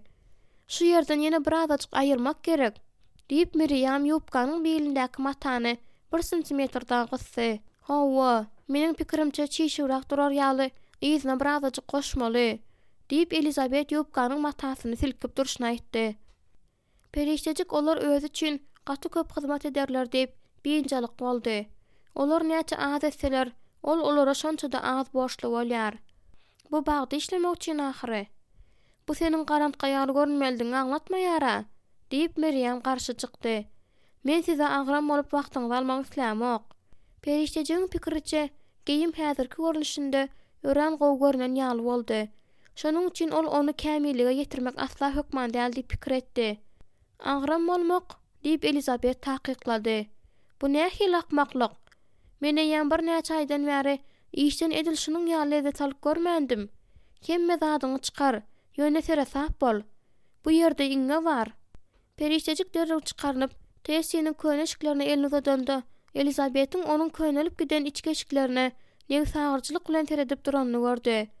Eger periştejik oňa özüniň köşkde gelen zatlaryny görkezip bilýän bolsa, onda bu aýalda anyk täsir galdyrardy. Olar elbetde Fransadan gelen kurjywaly hem atlas eşikleri ýa-da Hataýdan gelen ýüpek halatlar gören däldirler. Hojaýyn oňa iň gowy zatlar geydirýärdi. Hatda hojaýyn aýalam kyskanç bolsa-da oňa munyň ýaly gözgüýüne eskileri geydirmezdi. Ýok, ol olaryň öňünde köne halta ýaly bolup duran içki geyimde durmaly boldy. Ol bu geyimleriň özüniňki däldi. Mihail'in uyasynyň kydygyny düşündirmek isledi. Ýöne munyň özüniň jogap bermek islemeýän soraglaryny ýüze çykarardan gorkdy. Mundan beterdi. Munyň Mihail üçin gowy däl bolmagy mümkindi. Perihtejik olaryň Mihail hakda erbet pikir etmeklerini islemedi. Munyň näme sebäpden özü üçin beýle köp ähmiýetlidigini düşünmedi. Ýöne bu şeýledi. Ol derrew geyinip minnetdarlyk sözlerini aýtdy-da baga tarap ýumlukdy. Mihail neredeke? Ol onuň öz ýanynda bolmagyny isledi. Onuň ýanynda ol özüni gowragly duýardy. Mihail öz ýanynda ol özüniň ýalňyzlygyny we töweregindäkileri degişli däldigini az duýardy. Ol Jon bilen ýer-ýertirini töňe gazyp goparmagy diýärdiler. Ýöne şu wagtlar olar hiç ýerde ýokdular. Atlar ördedi. Belki olar awa gidendirler. Kiçijik leýe äpet duplaryň penasynda işte açar üçin ýapraklar ýygýardy. Andrei bilen Yakov balykçylyk edýärdiler.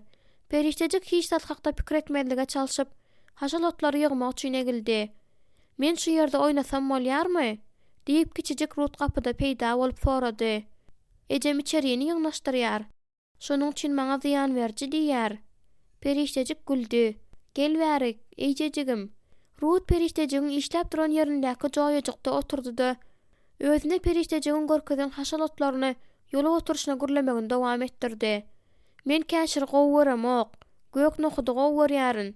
Ine sen ýerde keniň diýen Meryamyň sesi açylan kapy tarapdan geldi. Men ejeme sen ýerden görlemeldigini aýtdyma diýip uýasyna degişmek bilen barmagyny görkezip haýwadatdy. Ol uýasynyň ýanyna gelip onuň gyzylja ýangagyna gysyp sen ýerädir bir ýere gaçyp gidip nirädigini aýtmany bilýärsiň diýdi. Men Amendajagyň ýanynda. Amendajagyň diýip Meryam haýran galyp degişmek bilen uçganaklap duran gözlerini perihtejige dikdi. Sen Amendajagyň işledigini görýärsiň-a? Perihtejik sebetdäki käşiri görkezip ol maňa kömekleşýär diýdi. Meryam ejesini köşeşdirmek üçin Rutu onuň ýanyna iýberdi-de özüm perihtejige kömek etmek üçin pelin üstüne egildi. Bu saňa gowy gelşýär diýip nohudy ýolup durka öz pikirini aýtdy. Näme? Diýip perihtejik şuhly sorady. Amendajagyk diýip Meryam jogap berdi. Amenda näme üçindir dogry ýaly görünmeýär. Maňa perihtejik diýýärler. Şeýlemi? Diýip Meryam gaşlaryny oýnakladyp ýene sorady. Kellesini silkdi. Gözlerinde ýene degişen uçgunjyk ýandy. Bu saňa asla da gelişmeýär. Ey sen, gelişýärmi? Meryam oňa birje bölek kesek soňdy.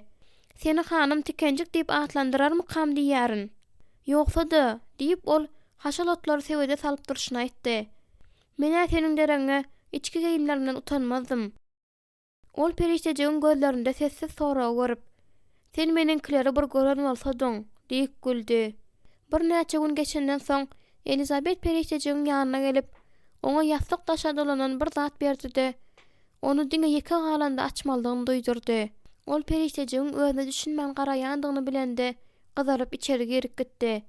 Billesi geljilikden ýanyp duran perihtejik küme baryp ýastyk taşyň içindäki zady açyk gördü.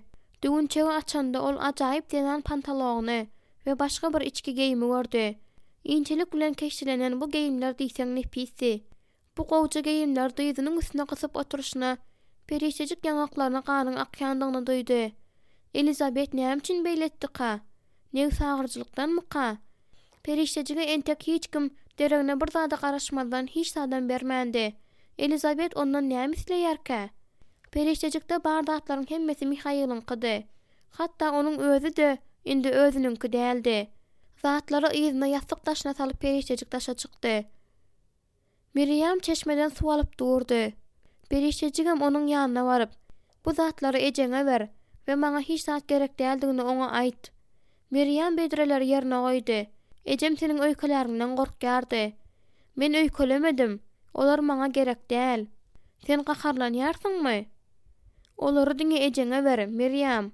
Olar maňa gerek däl. Diýip perihtejik düğünçegi Meryamyň eline gystyrjak boldy. Ejem olary ýörüte seniň üçin etdi. Onuň maňa şeýle näme sagyryarmy? Onda näme? Oňa uly sag bolsun aýt. Onuň özü bulary geýip biler. Meryam öýkeleýän ýaly göründi. Sen näme üçin biz hakda erbet pikir edýärsiň? Ejemiň ýeketägi islegi seniň göwnüňden turmakdy. Ol sana köp aýlaryň dowamında bu ýigrenji arabanyň üstünde bolandan soň üstüne öý bereniň üçin minnetdarlyk bildirjek bolýar. Maňa minnetdarlyk bildirmegiň geregi ýok. Eger ol bary birine minnetdarlyk bildirmek isleýän bolsa, oňa aýt, onda Mihaila minnetdarlyk bildirmeli. Bu onuň ideýasydy. Periştejik gyzyň gözünde ýaş görenden soň özüni zalym sözlerini derrew ökündi. Onda näme? Mihail lifçik bilen pantalony giýip biler diýip pikir edýärin. Dogry dälmi? Diýip Miriam bedrelerini garwap aldy. Onuň solgun ýüzünde göz ýaşlary peýda boldy. Sen bizi gowy görmek isläňok, dogrymy? Sen bize garşy bolmagy küýüňe düwpsiň. Periştejik gyzyň gözlerindäki gaýgyny görüp gynandy. Miriam köşeşmedi. Eger ejemi gynandyrjak bolsaň, onda muny özüň etmeli olarsyň. Amenda Asiýa, seniň dereňden muny men etjek däl. Onuň saňa bolan söýgüsi sebäpli. Edil öz çaýgasy ýaly görüp, beren sowgatnam saňa gerek däldigini barda oňa özüň aýt. Sen dogrudanam çaga, dogry dälmi? Bary ýok alkymyň astyndaky gymmat bir zady görüp bilmeýän akmak çaga diýende, onuň sesi sandyrady. Şonuň üçin howlukmaç gitdi. Periştejik ılgap kümäge gitdi. Ol elinde lifçik bilen pantalony gysyp, arkasyna diwara ýaplanyp oturdy. Ol hiç haçan hem sadaja gyzyň aýdýan bir näçe takyk belliginiň özüne beýle ynjytyp biljekdigi hakynda pikirlenmändi. Ol elindäki zatlar zyňyp, aýalaryny gözlerine getirdi. Miriam ýoşadan içeri girip zatlar aldy. Periştejik onuň häzir çykyp giderine garaşdy. Ýöne ol beýle etmegiň deregine oturdy. Seniň bilen beýle gaharly gürleşenim üçin meni bagyşla, diýip ol ýoşadan aýtdy. Men hemişe artykmaç zatlary köp aýdýaryn. Sen ýöne bir pikir edýän zatlaryň aýdýarsyň. Hawa, bu dogry. Haýşe edýärin. Ejemiň sowgatlaryny kabul et. Amenda. Eger sen olary almasaň, onda bu oňa gaty agyr deger. Ol muny tikjek bolup uzak günläp işledi. Soň erteri bilen olary saňa bermek üçin güýç toplady. Ol her bir ýaş aýaldy, owadan hem üýtgeşik bir zadyň bolmalydygyny aýtdy. Eger sen olary kabul etmeseň, onda ol seniň göwnüňe degendirin diýip pikir eder. Periştejik dyýylaryny döşüne berk gysdy. Ol özüniň dudaga düşenini duýdy. Men şol akşam siz ýolda durkaňyz, deňizden geçip gidip bilerdim, diýip ol içinden ýygrylyp Miriamyň nazaryna döz geldi. Sen muny bilýärsiň ahyry, dogry dälmi?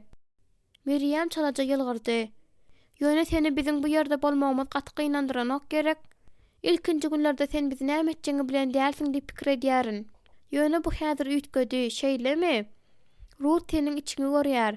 Belki sen unanmarsyň, ol hemme kişiniň ýanyna barmaýar. Saňa welin onuň garaýşy başgaça. Saňa yaramasa-da menem seni gowy görýärin. Periştejik ýeke sözüm diýmän dodaklaryny gysy. Miriam geyimleri alyp gowja dolatdy, onuň dyýdynda goýdy. Näme diýersiň?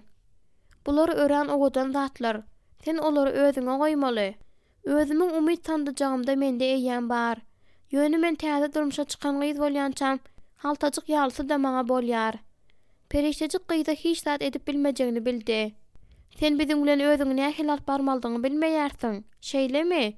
Diýip Miriam gürlemesini besetdirmä sorady. Kä wagt men seniň özüme bir geňsi seredýäniňi bilýärin. Seniň öňkü durmuşyň meninkiden düýpli tapawutlanýardymy? Şeýle bir güýçli tapawutlanýardy welin. Sen onu hatda gözüňe de getirip bilmersiň. Diýip periştejik gussal aýtdy. Ejem kä wagt gürläp içiň dökmeldigini aýdýar. Periştejik gaşlaryny galdyrdy. Men çaga bilen öz durmuşym hakda gürrüň etmek islemezmi kam diýärdim. Men eýýäm 16 ýaşymda. Men senden eýýäm köp kiçidigim gumanadyr. Bar gep meniň näme bilen meşgullanyndygymdadyr. Sen indi onuň bilen meşgullanýaňa, dogrymy? Sen Mihaila durmuşa çykdyň. Seniň durmuşyň ol döwri gutardy. Periştejik aňarsyna urildi. Ol hiç haçanam gutarmaz, Miriam. Eger sen geçmişiň gerek bolmajak ýük kimin göterip berseň, hiç haçanam gutarmaz. Periştejik oňa täsin galma nazar bilen seretdi. Soň şatlyksyz ýylgyrdy. Sizde Mihail bilen umumy zat şeýle köp. Günleriň birinde Mihaila maňa şu zatlary aýdypdy. Ýöne olaryň ikisem hiç zada düşünmeýär. Edil hiç zat bolmadyk ýaly. Ýöne bir ýaşa bermek mümkin däl. Bolan zat boldy. Bu zatlaryň hemmesi çuň, parlanan, yara galdyrdy. Hatda şol yaralar bitende de olaryň izi galýar. Howala, Ýöne bir ýaşa ber we unut diýip ol gyzyň üstünden gülen ýaly edip aýtdy. Beýle etmek ýönekäý zat däl-e. Maryam samany oýnap durşyna gurrüňiň ugruny ýetgetdi. Munuň üçin gaýratyň gerekdigini men bilýärin. Ýöne netijesi şeýle deniňe degmeýärmi? Geçmişden bary bir hiç ýere gitmersiň. Belki munuň sebäbi seniň entek Mihaila ýeterlik inanmaýandygyňdadyr. Perişejik Mihail hakda gürleşmek islemedi. Ol aýtdy, bu eýjejik geçişen Mihaila perişejige garanda has gawat gelýän gyz bilen ol hakda gürleşmek islemedi. Men bir gezek gezim edip ýörkäm, ýakynrakda bir öýjagaz gördüm, diýip Meryem gurrunny dowam etdirdi. Sen onda kimiň ýaşaýandygyny bilýän dälsiň-de. Mihail'ın giyowsi, onuň aýaly Günwatara barýan ýolda ölüpdir. Meryem'iň gara gözleri bileseljilik uçkuny bilen ýandy. Näme üçin ol hiç haçan Mihail'ın öýüne myhmançylyga gelmeýär? Olar gowgatnaşanoklarmy? Ýok, ol kän bir dostluk söýji däl. Ol Mihail'dan ulymy ýa-da kiçi? Kiçi. Gyzyň dodaklarynda wäşi ýylgyryş peýda boldy. Näçerek kiçi? Ol 20-den geçen bolsa gerek. Perişejik gyzyň haýy tarawa çekkendigine gatygow düşünýärdi. Şonuň üçin bu oňa düýbünden yaramady. Meryem birden Mihail bilen şeýle gyzyklanan Rebekany, Lollyny onuň ýadyna saldy. Ol owadanmy? Diýip Meryem tutan ýerlik bilen sorady. Ýaşajyk gyz üçin kimiň ýüzünde ýigrenji süňgeli bolmasa, öňkü diýişlerde awat bolsa, owadan ýigit bolup görner diýip pikir edýärin. Meryem güldü. Ay howada, men eýäm 16 ýaşymda. Meniň ýaşymdaky gyzlaryň köpsi eýäm durmuşa çykdy. Maňa hyrydar bolsa, gözetimdenem görnenok. Elbetde, menin tek öýlenmedikler bilen gyzyklanýaryn. Men ejemiň özüm üçin tikin we bukjaly sandygymda ýygnak goýan ajaýyp üç sadym geýmek üçin ýigit tapmak gerek. Pawelyň bu gowjak ýüze näme etjegi hakda pikirlenende perişejik gorkdy. Bilýärsiňmi? Owadan zatlar hemişe gowy bolup durmaýar. Bu hakykat. Mihail ýaly bir ýerine garaş. Ol beýle zat aýdanda ananyp bilmedi. Diňe bir Mihail var, amenda, olam seninki. Ol Pavel nähili adam? Mihail'ın duranja garşydaşy. Ehtimal, ol gelşiksiz, ejiz, gamgyň hem haýasyzdyr. Bu asla gülkünç däl Meryem. Sen ejemdenem beter. Ol erkekler hakda asla hiç zat görüň bermeýär. Köp täze zat bilmersiň. Olar iýýärler, hajatkanaga gidýärler, seks bilen meşgullanýarlar we ölýärler. Diýip perişejik oýlanyp oturmany aýtdy. Sende dogrudanam awlyk şeýle köpmi? Perişejik içinden tandırady. Bu gyz düşünüp bilmez. Perişejigiň hojaýyn bilen başdan geçiren zatlaryny görmeseň, muňa düşünmek mümkin däl. Pikirlenmezden öz pikirlerini pürküp durandan, onuň gowsy olary öz içinde saklanygy. Ol näme görüň berip biler? Meni 8 ýaşymda ullakan adam zorlady. Men onuň ýüregine düşenimde, ol meni Salih'niň eline berdi. Olam maňa gowy maşgalada terbiýelenen adat çağanyň gorkunç düýüşine de girmejek zatlary öwretdi. Bu gyza päkligine galyp, gowja ýigit tapmak, oňa durmuşa çykmak we edil özüniň doglan we ulanan maşgalasy ýaly maşgala edilmek gerek. Oňa munyň ýaly zatlar bilen öz aňynda aýlamak gerek däl. Menden erkekler hakda sorama, Meryem. Meniň olar hakda aýtjak zatlarym saňa yaramaz. Men haýsydyr bir erkek maňa da Mihail'ın saňa garaýşy ýaly garajak günnüň geljegine umyt baglaýaryn. Perişejik erkekleriniň özüne ören köpden bäri, öz isleşinden de uzak wagtlap siredýändiklerini oňa aýdyp oturmady. Ol garaýşlar hiç sada maňlatmaýarlar. Kaka maňa meni gönükdirip biler ýaly. Güýçli erkegiň gerekdigini aýdýar. Ýöne men öz adamymyň maňa mätäç bolmagyny isleýärin. Men onuň güýçli hem mulaýym bolmagyny isleýärin, diýip Meryem aýtdy. Perişejik öz öňünde oturup, özüniň ak atly şahzadasy barada arzu edýän Meryem'i üstüce öwrendi. Belki Mihail Meryem'i birazrak öňrek duş gelen bolsa, hem zat düýgünden başgaça bolardy. Heýe Mihail oňa aşyk bolmazmydy? Ol şeýle gaýratly, arassa, wepaly. Ol ruhlardan gorkmaýardy. Şeytan onuň arkasynda hiç haçanam ýöremändi. Meryem ýerinden turup, ýupgasyndaky samanlary kakışdyrdy. Men asmandan ýere düşüp, ejeme içeriğini arasalamaga kömek edeýin, diýip egildi-de, ol pantalon bilen lifçigi perişejigiň dyzynda goýdy. Bu zatlar geýip görseň nädýär? Soň olary näme etmelidigini bilersiň. Meryem, men seniň ejen gowuna degjek gel.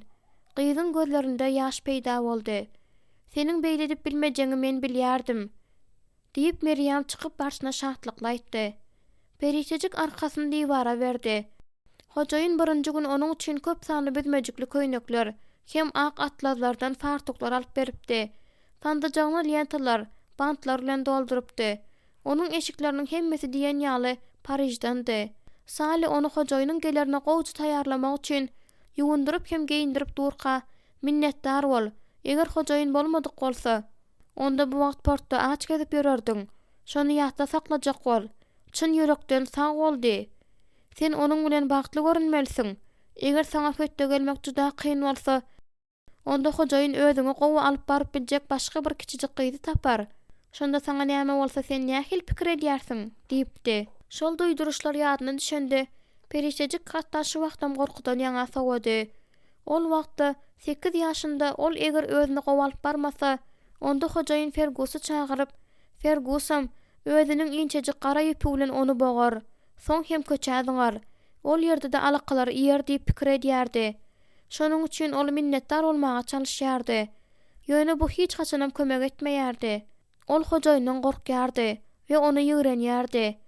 Soňrak özüniň hojaýynyň rekimine garaşlylygy sebäpli onu söýýändirin diýip pikir edýärdi. Emma tizara ol hakykata düşündi. Hojaýynyň ruhy onu ýyzarlamasynda dowam etdirýärdi. Ol entegem onuň kalbyny eýleýärdi. "Ýok, bu ýalan. Men Kaliforniýada. Ol bu ýerden bir näçe müň mil uzakda. Şonuň üçin hem ol meni tapyp bilmeýär. Indi ol Mihail hem eltmanlar bilen ýaşaýar. Şonuň üçin belki öz durmuşyny üýtgetme kararyna ahyr gelir. Eýsem bu şeýle dälmi?" Ol öz dyzyndaky täze geyme seretdi. Elizabet derine hiç zat islemeýär. Ol hojaýyn ýaly hereket etmedi. Diňe sowgat etdi. Ýöne derine hiç zata garaşmaýar. Hojaýynyň öz isinden gülüp aýdan sözleri onuň kalbynda ýanglandy. Her kim bir zat isleýär. Perişejik. Hiç kim saňa bir zat tölegine garaşman ýöne bermez. Perişejik gözüni ýumanda Elizabetiň mulaýymdan gaýgyly ýüzüni gördü. "Men saňa indiden beýle inanmaýaryn, hojaýyn." "Şeýlemi?" Perişejik ýüreginde ýang bolup ýanglanan bu sesi garşy baş göterip derrew ýerinden turdy-da egnindäki eşiklerini çykardy. Täze lifçek bilen pantalonuny giydi. Olar oňa diýsen gowy boldy. Ol özüni elleri bilen gujaklady. Häzir ol geýnerdi, Elizabetiň ýanyna baryp oňa minnetdarlyk bildirer. Ol edil ýene arasda hem tämiz ýaly bolup ýaşar. Hem de soňky 10 ýylyň dowamynda endi gedilen eýmeş düşlerine muny ogurlamaga ruhsat bermez. Bu gezek belki oňa başardar.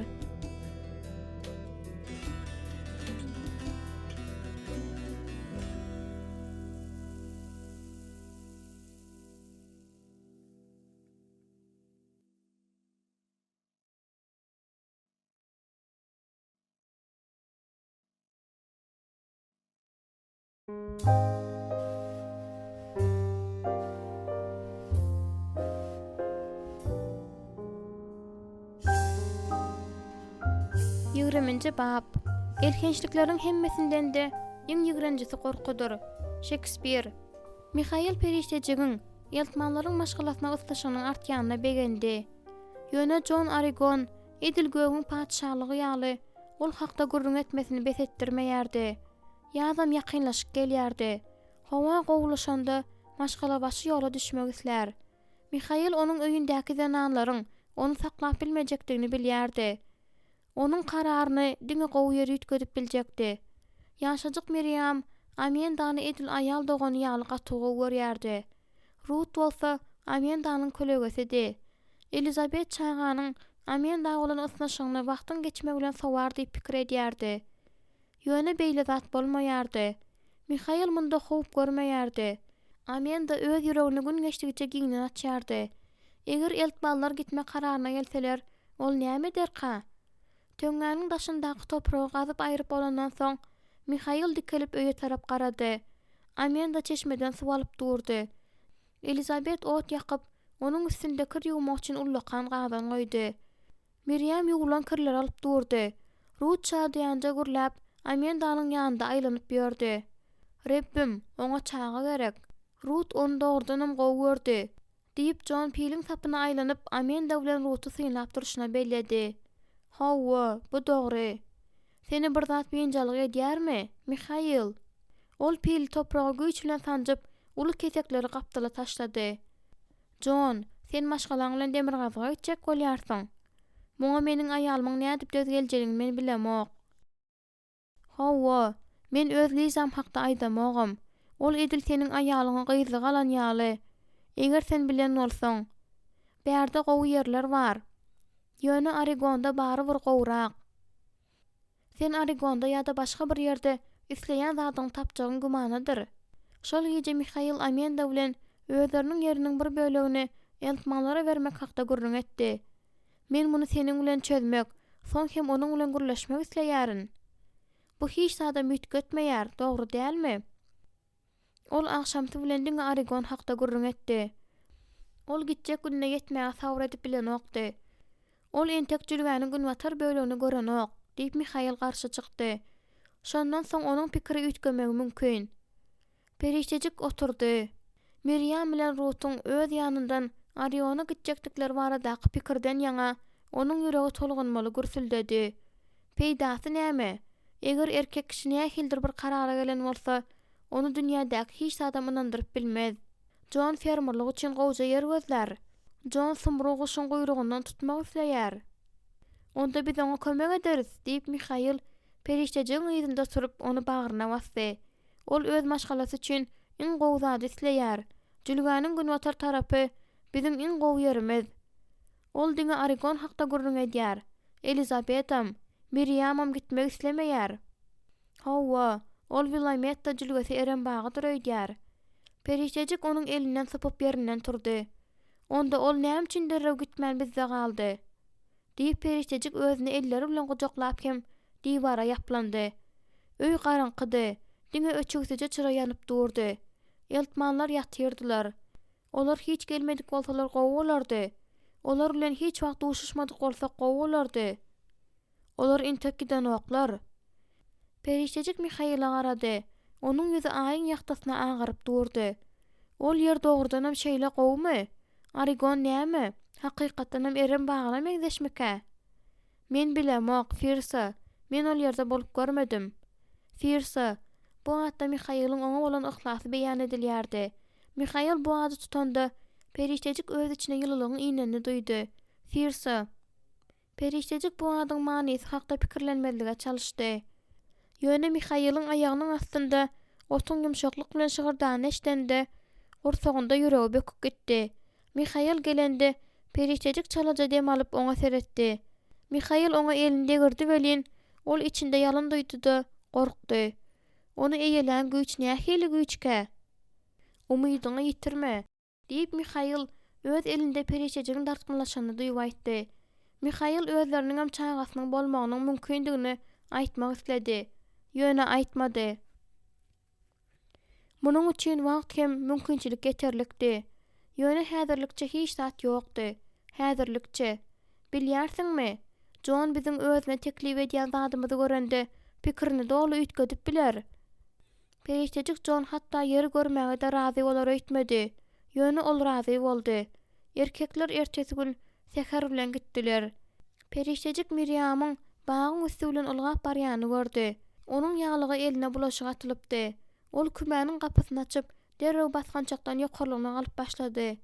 Geliş uğruna da ol öz haýyşyny aýtdy. Amenda jan, menem jülgäniň günwatar tarapky ýerlerini görmek isleýärin. Oňa çenli bary ýok bir näçe milmiş. Mihail aýtdy. Periştejik aşağı düşdi. Bu hiç adam ütgetmez. Senim edil ejem ýaly pisimiz. Bizin tek goşumuz düýmedik. Şonuň üçin gitmeýäris. Miriam özleriniň gitmeli üçin gitdigi çöküp bolgusyz planlar oýlap tapyp ýol boýy ýaňrady gitdi. Eýýän bir näçe aýdan bäri eltmanlary tanaýandygy üçin periştejik eger John gitmeligini aýtsa, Elizabeth ile Miriam'a diňe tabyn bolaýmagyň galýandygyny düşünýärdi. Men kakam bilen Mihail'i görýärin, diýip Miriam gürläp başlady. Ýöne olaryň ýanynda üçünji birem bar. Pavel diýip periştejik özüni el almaga çalyşyp gürledi. Periştejik onu özüne gitmäge kömek eden gününden bäri gören okdy. Onuň bilen duşuşmaga jinnik ýaljagym islegi ýokdy. Ýöne yzyna gaýtmak üçin ol nähil bahana tapmalydy. Miriam onuň beýinjalygyny hatda duýmadym. Bilesi geljilik onu öňe goýardy. 3 erkek olary gördü. Mihail elini salgady. Periştejik diýişini gyssy. Onda başga ýol galmady. Barmak gerek. Görsene, bu gedek periştejigi gynandyrmak üçin Pavel indi nähili usul oýlap tapdyka. Mihail olaryň ýanyna gelip, olara salam berdi. Periştejik özüne zor edip ýylgyrdy we alkymyny galdyrdy. Miriam bu ýere gelmek isledi. Mihail periştejiň ýangyňdan oşady. Onuň seni özü bilen süýräp gaýdanına men şat. Erkekler ýeri birazrak agdardylar. Miriam koşunyň burnu bilen bir bölek keseg itekletdi. Onu eline aldy we Ysa gördü. Kankasyna garan wagtynda onuň gözleri ýaldyrady. Topragy Ysaňa molýar. Howwa, mundan gowsyn tapmak kyndyr. Hatta Arigonda da mı kanka? Hatta Arigonda da. Miriam gaty çyryldy bilen gülüp hem aglap kankasynyň boýnuna bökdi. Ejem bilende näme bolar? Men onuň üçin jaý gurýançam, ejeňe aýtmak gerek däl. Maňa söz ber. Miriam göz ýaşlaryny süpürdi. Arigony bir gedek agdasaň men aýdyr goýarym kanka. Periştejik Pawla seretdi. Olaryň göreşleri çaknyşdy. Onuň gözlerinde gaýnap duran ümsüm ýigrenç bardy. Periştejik ýalygyny berk çekdi. Şonda ýolda onu gowy çakmak başardypdy. Periştejik bıçagy oňa mümkin boldugyça çoň sanjypdy. Pavel ýene-de periştejige garady. Ol bu gedek uzagrak seredip durdy. Yaraly haýwan gazaply hem howpludy. Pavel maňa odan ýaly bolup göründi, diýip Miriam Ysa gaýdanda ýolda boyun aldy. Şeýle gara, aladaly gözleri. Periştejik hiç gel jogap bermedi. Pavel uğrajak bolanda şlyapasyny oňa çalaja çykardy. Şol pursatda onuň gözleriniň nämäni aňladýandygyny diňe ol bildi. Ol gözler periştejigi göndogda howratdy. Ertesi gün erkekler işe başladylar. Mihail öýüňdigi üçin 4 tane ullakan daş goýdy. Olar agaçlary bıçgylap başladylar. Miriam olara nahar getirende onuň öýüne düşüp gelip Yakov üçlenji gün bu sırrı bildi. Onu dymmaklyga ant içdirdi-de özünem düzedi şişini höküm etdiler. Ol öýe gaýdyp gelende ýa-dowlukdan ýaňa bir sözem aýdyp bilmedi. Siz onu näme etdiňiz? Diýip Elizabet gyzyklandy. Ol ine diýmän taryalkanyň üstüne ýüzini ýykylyp uklap galýar. Ýerde işlemek aňsat däl. Periştejik Elizabeta öý işlerine mydama kömekleşýärdi. Ol Paweldan gaça durýardy. Ýöne Elizabet Ruth bilen köpräk wagt geçirmek isleýärdi. Elizabet muny duýdy-da özü nahar bişirýänçä ondan çağalara seretmegi haýyş etdi. Periştejik salky, gizlin peçek we eşekmen doýunlar oýnamagy öwrendi. Çeşmäniň kenarynda durup, ol Andrey bilen Ruth bilen ýaryşyp suwada aşdyrýardy. Ol olar bilen uzak wagt bile bolup bilmejegi hakda hemmesinden köp pikir edýärdi. Çağalar hemme ýerde onuň ýüzüne edil-jüýjeler ýaly düşüp ýörýärler, diýip Elizabet Johna aýtdy. Ol olar üçin edil uly ýaldogany ýaly. Bir gün Miriam periştejigi gyra çekip täzeligi habar berdi. Diwarlar taýýar. Bir näçe günden soň üçek goýuldy. Periştejik her hasabaty gaýgy bilen diňleýärdi. Pavel üçegi örtmek üçin material taýýarlady. Soň Mihail bilen Pavel peje gorup gotaryp barýarlar. Bir näçe günden soň öý taýýar bolýar. Soň eltmanlar göçýärler. Haýsydyr bir 2 mil periştejik üçin 2000 mil ýaly bolup göründi. 2 mil takminan 3 kilometr. Pavel olaryň iň ýakyn goňşusy bolýar. Eltmanlaryň periştejige olan garaşyny deherlemek üçin Pawela näçe wagt gerek bolarka? Asiýalar maşgalasynyň mehmanxanasyny peýdalanyp oturmagy indi sebäp ýok, diýip John birazrak wagt geçenden soň oglan etdi. Öz maşgalamyz üçin täze jaý tapmagyň wagty geldi. Ol Elizabeta zatlaryny ýygnamaldygyny aýtdy. Elizabet ýüzüni ap-ak edip, diýişlerini gysyp işe başlady. Men onu hiç haçanam beýle gaýgyly görmendim, diýip Miriam boyun aldy. Ol biziň gidýändigimizi aýdaly bäri kakam bilen gürleşmeýär. Indi diňe kejirlik kakama hemme zady görüň bermäge päsgel berýär. Periştejik Miriam'y goşlaryny arabaya ýüklemäge kömek etdi. Andrey arabanyň gapdalyndan asylýan çelegi suwdan doldurdy. Yakov bolsa Johna atlary goşmaga kömek etdi. Elizabet goşlaşjak wagty periştejigi gujoklandy. Periştejik hiç zat diýip bilmedi. Meniň seni gaty göresim geler, amenda, diýip Elizabet gaýgyly pişirdidi. Edil Amenda öz çağası ýaly Elizabet onuň ýaňyny çalaja tarpyldatdy. Öz adamyň aladasyny et. Onuň ýaly adam tapmak kyndyr. Bolýar hanym, diýip perişejik jogap berdi. Miriam perişejigiň elini gysdydy. Sen hakyky aktrisa. Senin keşpin edil biziň bilen hemişelik hoşlaşýan ýaly, diýip pışırdady. Kiçijik Ruth perişejigiň eline barda köşeşmän aglady. Şonuň üçin ýene azajyk aglasa, perişejigiň özem saklanyp bilmerin diýip pikir etdi. Olar näme üçin hemme zat tezrak oturar ýaly çaltyrak gitmeýärkäler. Miriam Ruth'y eline aldy-da gulagyna bir zat pışyrdy welin ol şo wada köşeşdi. Soň onu ýytka turguşda Leýanyň ýanynda turdular. Ruth perişejige seretdi. Onuň ýüzi öwüşine atyp durdy. Indi çağalaryň hemmesem ullukan syr bildiler. Liza sana kömek edeýin diýip John aýtdy. Elizabeth oňa seretdi. Sag bol, men gowsy birazajyk görejek. Olar ýola düşen wagtlaryna Mihail arabany goşmaga gitdi. Perişejik eltmanlaryň arabasynyň gözden gaýyp bolşyna seredip bagda durdy. Onuň eýýam olary göresi geldi we olar bilen arasynda edil özüniň geçip bilmejek çuň uçut peýda bolan ýaly duýgu duýdy. Ol ejesiniň bir ýezek özüne Chloe bilen deňziň boýuna iýberenini ýatlady. Perişejik öýe girdi-de bulkalar bilen öten ýylky almalary ýygnap sebede saldy. Indi hiç adam öňkü ýaly bolmaz. Olar Mihail ikisi gaýdyp gelenlerinde Pavel eýýam ol ýerde eken. Ol pejin gözeneginiň üstünde soňun etini gowurup oturan eken. Perişejik Elizabet'in Mihail'in öýü üçin diken tutusnasy. Erkekler bu wagt gürleşip otyrdylar. Soň Mihail eltmanlaryň arabasynyň görünen görünmändigini görmek üçin howla çykdy. Perişejik öz ýeňsesinde Pawel'ın sowuk nazaryny duýdy. Jedele diýaryn, olar sen hakda hiç zat bilmeýärlermi Perişejik? Perişejik oňa tarap öwrüldi. Eger Perişejik hakykata aýdaýanda-da Pawel inanmaýardy. Pawel, men olary gaty gowy görýäryn. Şonuň üçin meni olary gynandyrmak islämok. Ol ýylgyrdy. Senin göz goýuny geçmişiňi men seredip saklar öýdärsiňmi? Perişejik özleriniň görüňinden hiç gel netijäniň bolmajagyny gördü.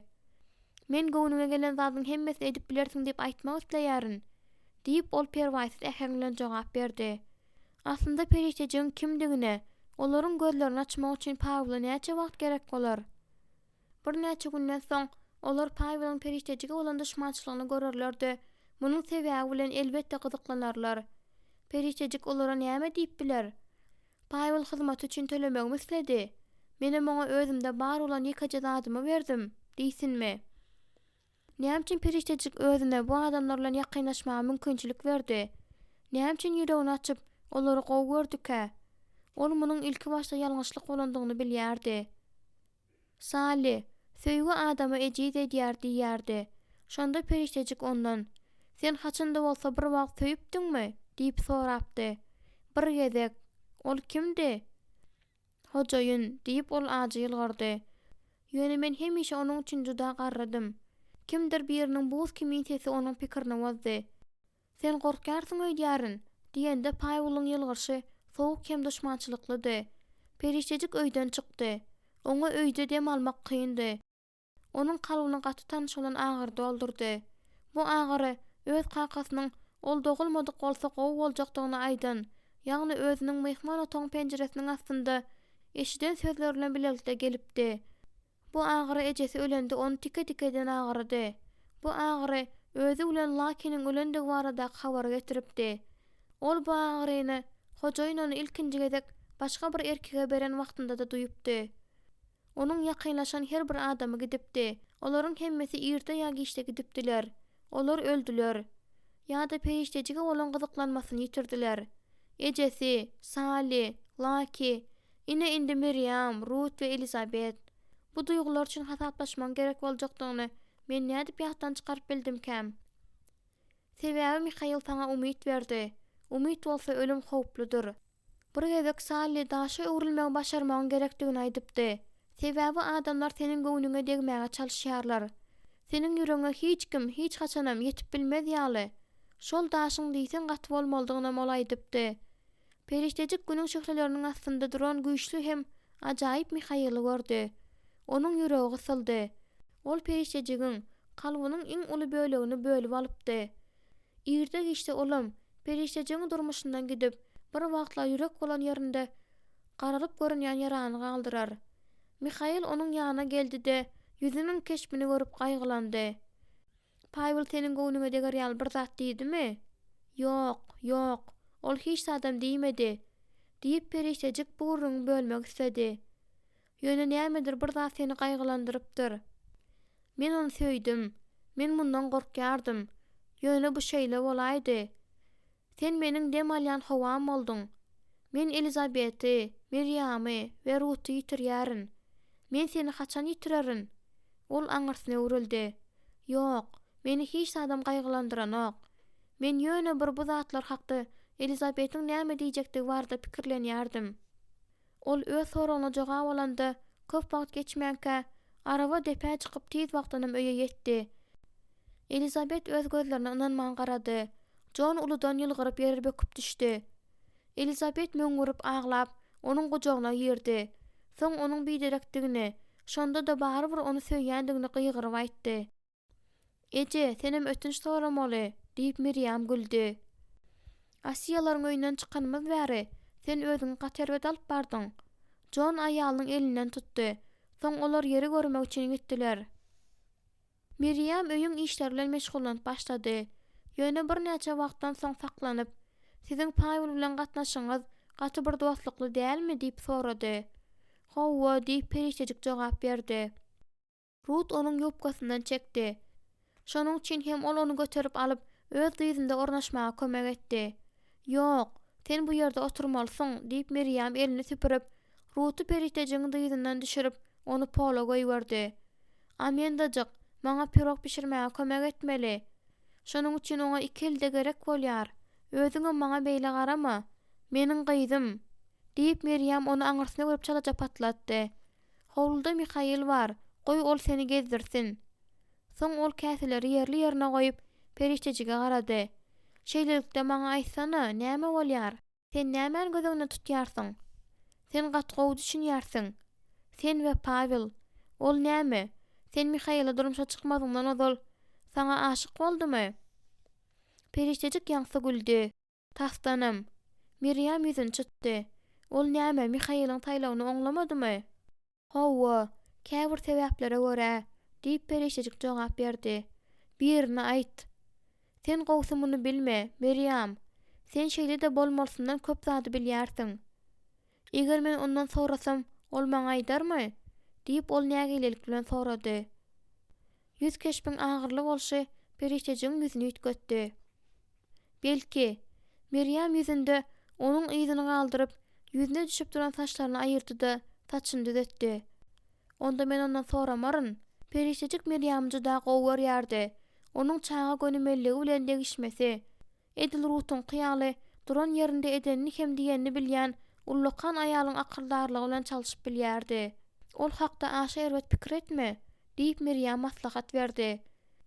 "Ol diňe Mihail'in aladasyny edýär," diýip ol elegi silkip onu bir gyrada goýdy. "Bir gezek meniň bir tanyş gyzyma bir bölek ametis, gymmatbaha daş, sowgat berdiler. Şeýle owadan. Ol açyk benewşe reňkli, hem uşnatyp durandy. Onu sowgat beren adam ametistin ullakan bir daşyň içinde ekendigini, onu özüniň döwüp alandygyny aýdypdy. Ametistin üstünde şol ýöneköý daşyň gabygy galypdyr. Ol şeýle çal, ýygrenji hem tutuksa eken." Perişejik Miriam'a seretdi. "Men bu suratlandyrma diňe arka tarapdan gelýärin. Owadan hem ýakynly zatlaryň hemmesi ine şu ýerde," diýip Miriam öz saçyny gelşikli eginlerini eli bilen görkezdi. "Ýöne işte, ähli çal, ýygrenji hem tutukly zatlar bar. Pavelam onu görendir. Ol ýöne gowja seretmäge synanşmandyr. Sen ören eýjejik ýöne sada. Men olaryň ikisem, munda hiç adam ýok. Sen men pikir edişiň ýaly gowy tanaýansyň diýip pikir edemok. Biz biri-birimizi tanap bilşimiz ýaly tanaýarys. Hawa yssydy, hem bulutsyzdy. Şol sebäpdenem Miriam düşew otuň üstüne ýazyp dynjalyş guramagy makul bildi."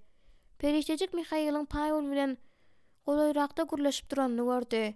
Pavel'in Mihail'a perişejigiň ýoldaky sowukkanly hereketleri barada nähil bolugsyz zatlar aýdan bolmagynyň mümkindig hakda pikir edende içi gysdy. Şonda bolan zatlaryň hemmesiniň bir direktigi onda ýürek bulanmasyny öğretdi. Paýul olaryň arasynda bolan zady nähil düşünýärkä? Periştejini teklip eden sowuk işine nähil düşünýärkä?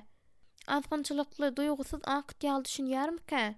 Paýulyň periştejiniň içindäki diňe onuň kalbyny dilim edýän garalygy, heýberäni görüp bilendigine hiç hiligen zat ýokdur. Periştejik oňa şondan başga zat görkezmändi. Periştejik asyrynlykla Mihaila garady. Ol Mihail'ın öz tarapy hiç olmanda ýekaje gedek nazaryny aýlap, hemme zatyň gowdugyny işaret ederine umyt baglady. Ýöne ol diňe Paýuly ünsli diňläp durdy. Periştejik köşeşmäge çalyşdy. Mihail ony Paýulyň gözeňine de getirip bilmeýän erwet ýagdaýlarynda gördi. Şonda da onu ýyzyna alyp gelipdi. Hatda ol gaçyp gidip özüne bewapalyk edende de Mihail onuň üçin urşupdy. Periştejik oňa hiç hasynam düşünüp bilmez. Periştejik hemişe Mihaila meňzeş erkekler gowşak bolýar diýip pikir edýärdi. Emma ol welin gowşak däldi. Ol periştejigiň eden zatlaryndan soň ol oňa ýigrenç bilen ýürek bulanmasyndan başga näme duýup bilsin? Bu zatlaryň hemmesinden soň ol nädip onu söýüp bilýärkä? Belki-de ol entek periştejik baradaky bar hakykata düşünen däldir. Ol düşünende welin onu edil Paýulyň görşi ýalak görür. Häzir bolsa ol periştejige öz fantaziýalarynyň perdesiniň üstünden garap, periştejik entek umyt baglamaz ýaly däl diýip pikir edýändir. Ýöne bu bary ýogy ýalan. Men diňe ýöneköý rol oýnaýaryn. Arzuçynyň oýnajak güni geler. Şonda meniň durmuşym öňkü derejesine geler. Miriam bilen gürleşip oturuşna periştejik özüne hiç zat beýinjalyk etmeýän ýaly görkezdi. Ýöne içinde welin gaty gowutanyş bolan ezici agyrlyk bardy. Ol hemme zat gowy ýaly görnüşde bolmaga we bolaýmaga mümkin bolan hüjüme taýýarlandy. Ol her ýedek Mihaila garandy. Onuň gitdigiçe ejizleýänini duýdy. Her nenen gaçmak islese-de, geçmiş onuň ýüzüne galman düşýärdi. Käwagt ol özüni edil ýoluň üstünde duran ýaly, öz isine at arabasy gelýän ýaly, ýöne özüni ýoldan aýryp bilmeýän ýaly duýýardy. Araba göni onuň üstüne gelýär. Onuň üçin hojaýyn, Sally, hojaýyn aýal, Laki, Magawan bar. Alex Starford bilen periştejiň ejesi bar. Olaryň hemmesi onuň üstünden geçip gitmek isleýärler. Elizabeth bilen John gedilençden gaýdyp geldiler. Periştejik Johnyň öz aýalyny elini çalaja degenini, onuň hem gyzaranyny gördi. Periştejik başga erkekleriň ýüzünde de edil şunyň ýaly keşipleri görüpdi. Ýöne olaryň hiç gaýsysam oňa ýylgyryp seretmändi. Oňa mudama diňe işleşme bardy. Jaý adamdan doludy. Şonuň üçin hem ol daşary çykyp meýdanda garçyçanyň tullasy gülleriniň içinde turdy. Ol kellesinden gaýgyly pikirleri aýryp taşlamak isledi. Ol agyrynyň aýrylmagyny isleýärdi. Oňa kiçijik Rutam goşuldy. Garçyça ösümligi onuň boýundan uzaýyndy. Şonuň üçin oňa tokaýyň içine düşen ýaly şol ýerden hem özüne ýol ýasamak isleýän ýaly boldy. Bu onuň üçin hakyky başdan geçirme boldy. Periştejik Rutyň kebelekleri kowalap ýetjek bolup ösümlikler bilen görüşişini gördi. Onuň ýüregi ýumok kimin ýogruldy. Bugün akşam Mihail ikisi giderler. Şey dip hemme zat gutarar. Ol indi Rutam, Miriamam, Elizabetham, beýlekleri görmez. Ol diýlaryny döşüne gasty. Ol Rutyň öz ýanyna ylgap gelip özüni gojaklamagyny isledi. Onuň näzijek ýüzünden okşap doýmagy isledi. Ýöne çaýgajyk oňa düşünmez. Olam oňa düşündirip bilmez. Rut ylgap geldi. Onuň göz jagarlary çaýga şatlyk bilen uçganaklady. Ol periştejiň ýanynda gürpildäp ýykyldy. Sen gördüňmi, Amendajyk, birinji kebelek. Hawa mehribanym, diýip periştejik onuň ýüpek kimin gara saçlaryny sypalady. Rut özüniň uçganaklap duran gara gözleriniň nazaryny periştejige dikdi. Olaryň gorçuklardan çykýandygyny sen bilýärsiňmi? Maňa Miriam aýtdy. Periştejik gelgirdi. Dogrudanmy? diýdi. Olaryň käbirleri myýmyjak hem owadan, ýöne asla süýji däl, diýip Rut gürrüň berdi. Bir gezek kiçijikkän birini ilk gördüm, örän örwed eken. Periştejik güldüdi, Ruty öz ýyzynda turtdy. Onuň garynjygyny gyjyklady. Sen indi olarda ad görmek isleýän dälsiň diýip pikir edýäryn, tyçanjyk. Rut ýykyrdy de, onuň ýyzyndan böküp düşdi de, Ýene birazrak gül ýolmagy alyp gitdi. Ol bir güli kök gülen ýoldy. Indi bizde öýümiz bar. Siz Mihail ikiňiz bize göçüp gelýärsiňizmi? Ýok ejejigim. Rut haýran alyp teretdi. Näme üçin? Siz isläňiz ýokmy? Sebäbi indi bizim hemmämizde de öý bar. Rut onuň ýanyna gelip, "Amenda, saňa näme bolýar? Sen özüňi erbet duýarsyňmy?" diýip sorady. Perişejik onuň näzejek çaga ýüzünden sypalady. "Men gowy" diýdi. "Onda sen maňa aýdym aýdyp bermezmiň? Men hiç haçanam seniň aýdym aýdyşyňy eşitmedim. Men aýdym aýdyp bilemok, başaramok. Kakam islendik adamgam aýdym aýdyp bilýändigini aýdýar. Aýdym aňaryňdan çykmaly. Mende bolsa ol ýerde hiç adam galmady." "Dogrudanammy?" diýip Rut geň galyp ýene sorady. "Näme üçin?" Hemmesi nirädir bir ýere akyp gitdi. Rut ýüzüni çytyp, perişejige kellesinden aýagyna çenli tankydy syýlady. "Onda men saňa aýdym aýdyp berjek. Sözler bilen notalar gabat gelmedi. Ýöne bu perişejige beýinjalyk etmedi." Rutu dyzlarynyň üstünde saklap, garçyçanyň gülleriniň ýysyna ýysgamak onuň üçin ören ýakymlady. Ol öz kellesini Rutun kellesine gysyp, onu berk gujaklady. Miriamyň özü gürleýänçä ol onuň gelenden görmedi. "Towşanjyk, seni ejem çagyrýar." Perişejik Rutu dyzyndan düşürdi-de, tizlik alar ýaly ýoşadan tırpyldatdy. "Sen näme üçin bizden daşda durmak isleýärsiň, Amenda?" diýip Miriam onuň ýanynda oturup sorady. "Sen näme üçin beýle pikir edýärsiň? Sen hemişe şeýle edýärsiň. Jogap bermeň deregine sorag berýärsiň. Bu gaty agyr zat bolýar, Amenda." Perişejik ýerinden turup ýupgasyny kakdy. Miriam hem turdy. "Sen maňa jogap bermediň. Gözüme de tereden ok. Indi hem gaçmaga çalyşýarsyň." Perişejik onuň göni gözlerini teretdi. "Goýsana bolugsyz zatlary. Ýa-da sen indi bizim öýümizde bolandan soň dostlugymy gutarandyr öýdýärsiňmi? Bizim her haýsymiz öz durmuşymyz bilen gümrah bolarys. Ýöne dostlaryň da real derejede däl." Miriam perişejiň elinden tutjak boldy.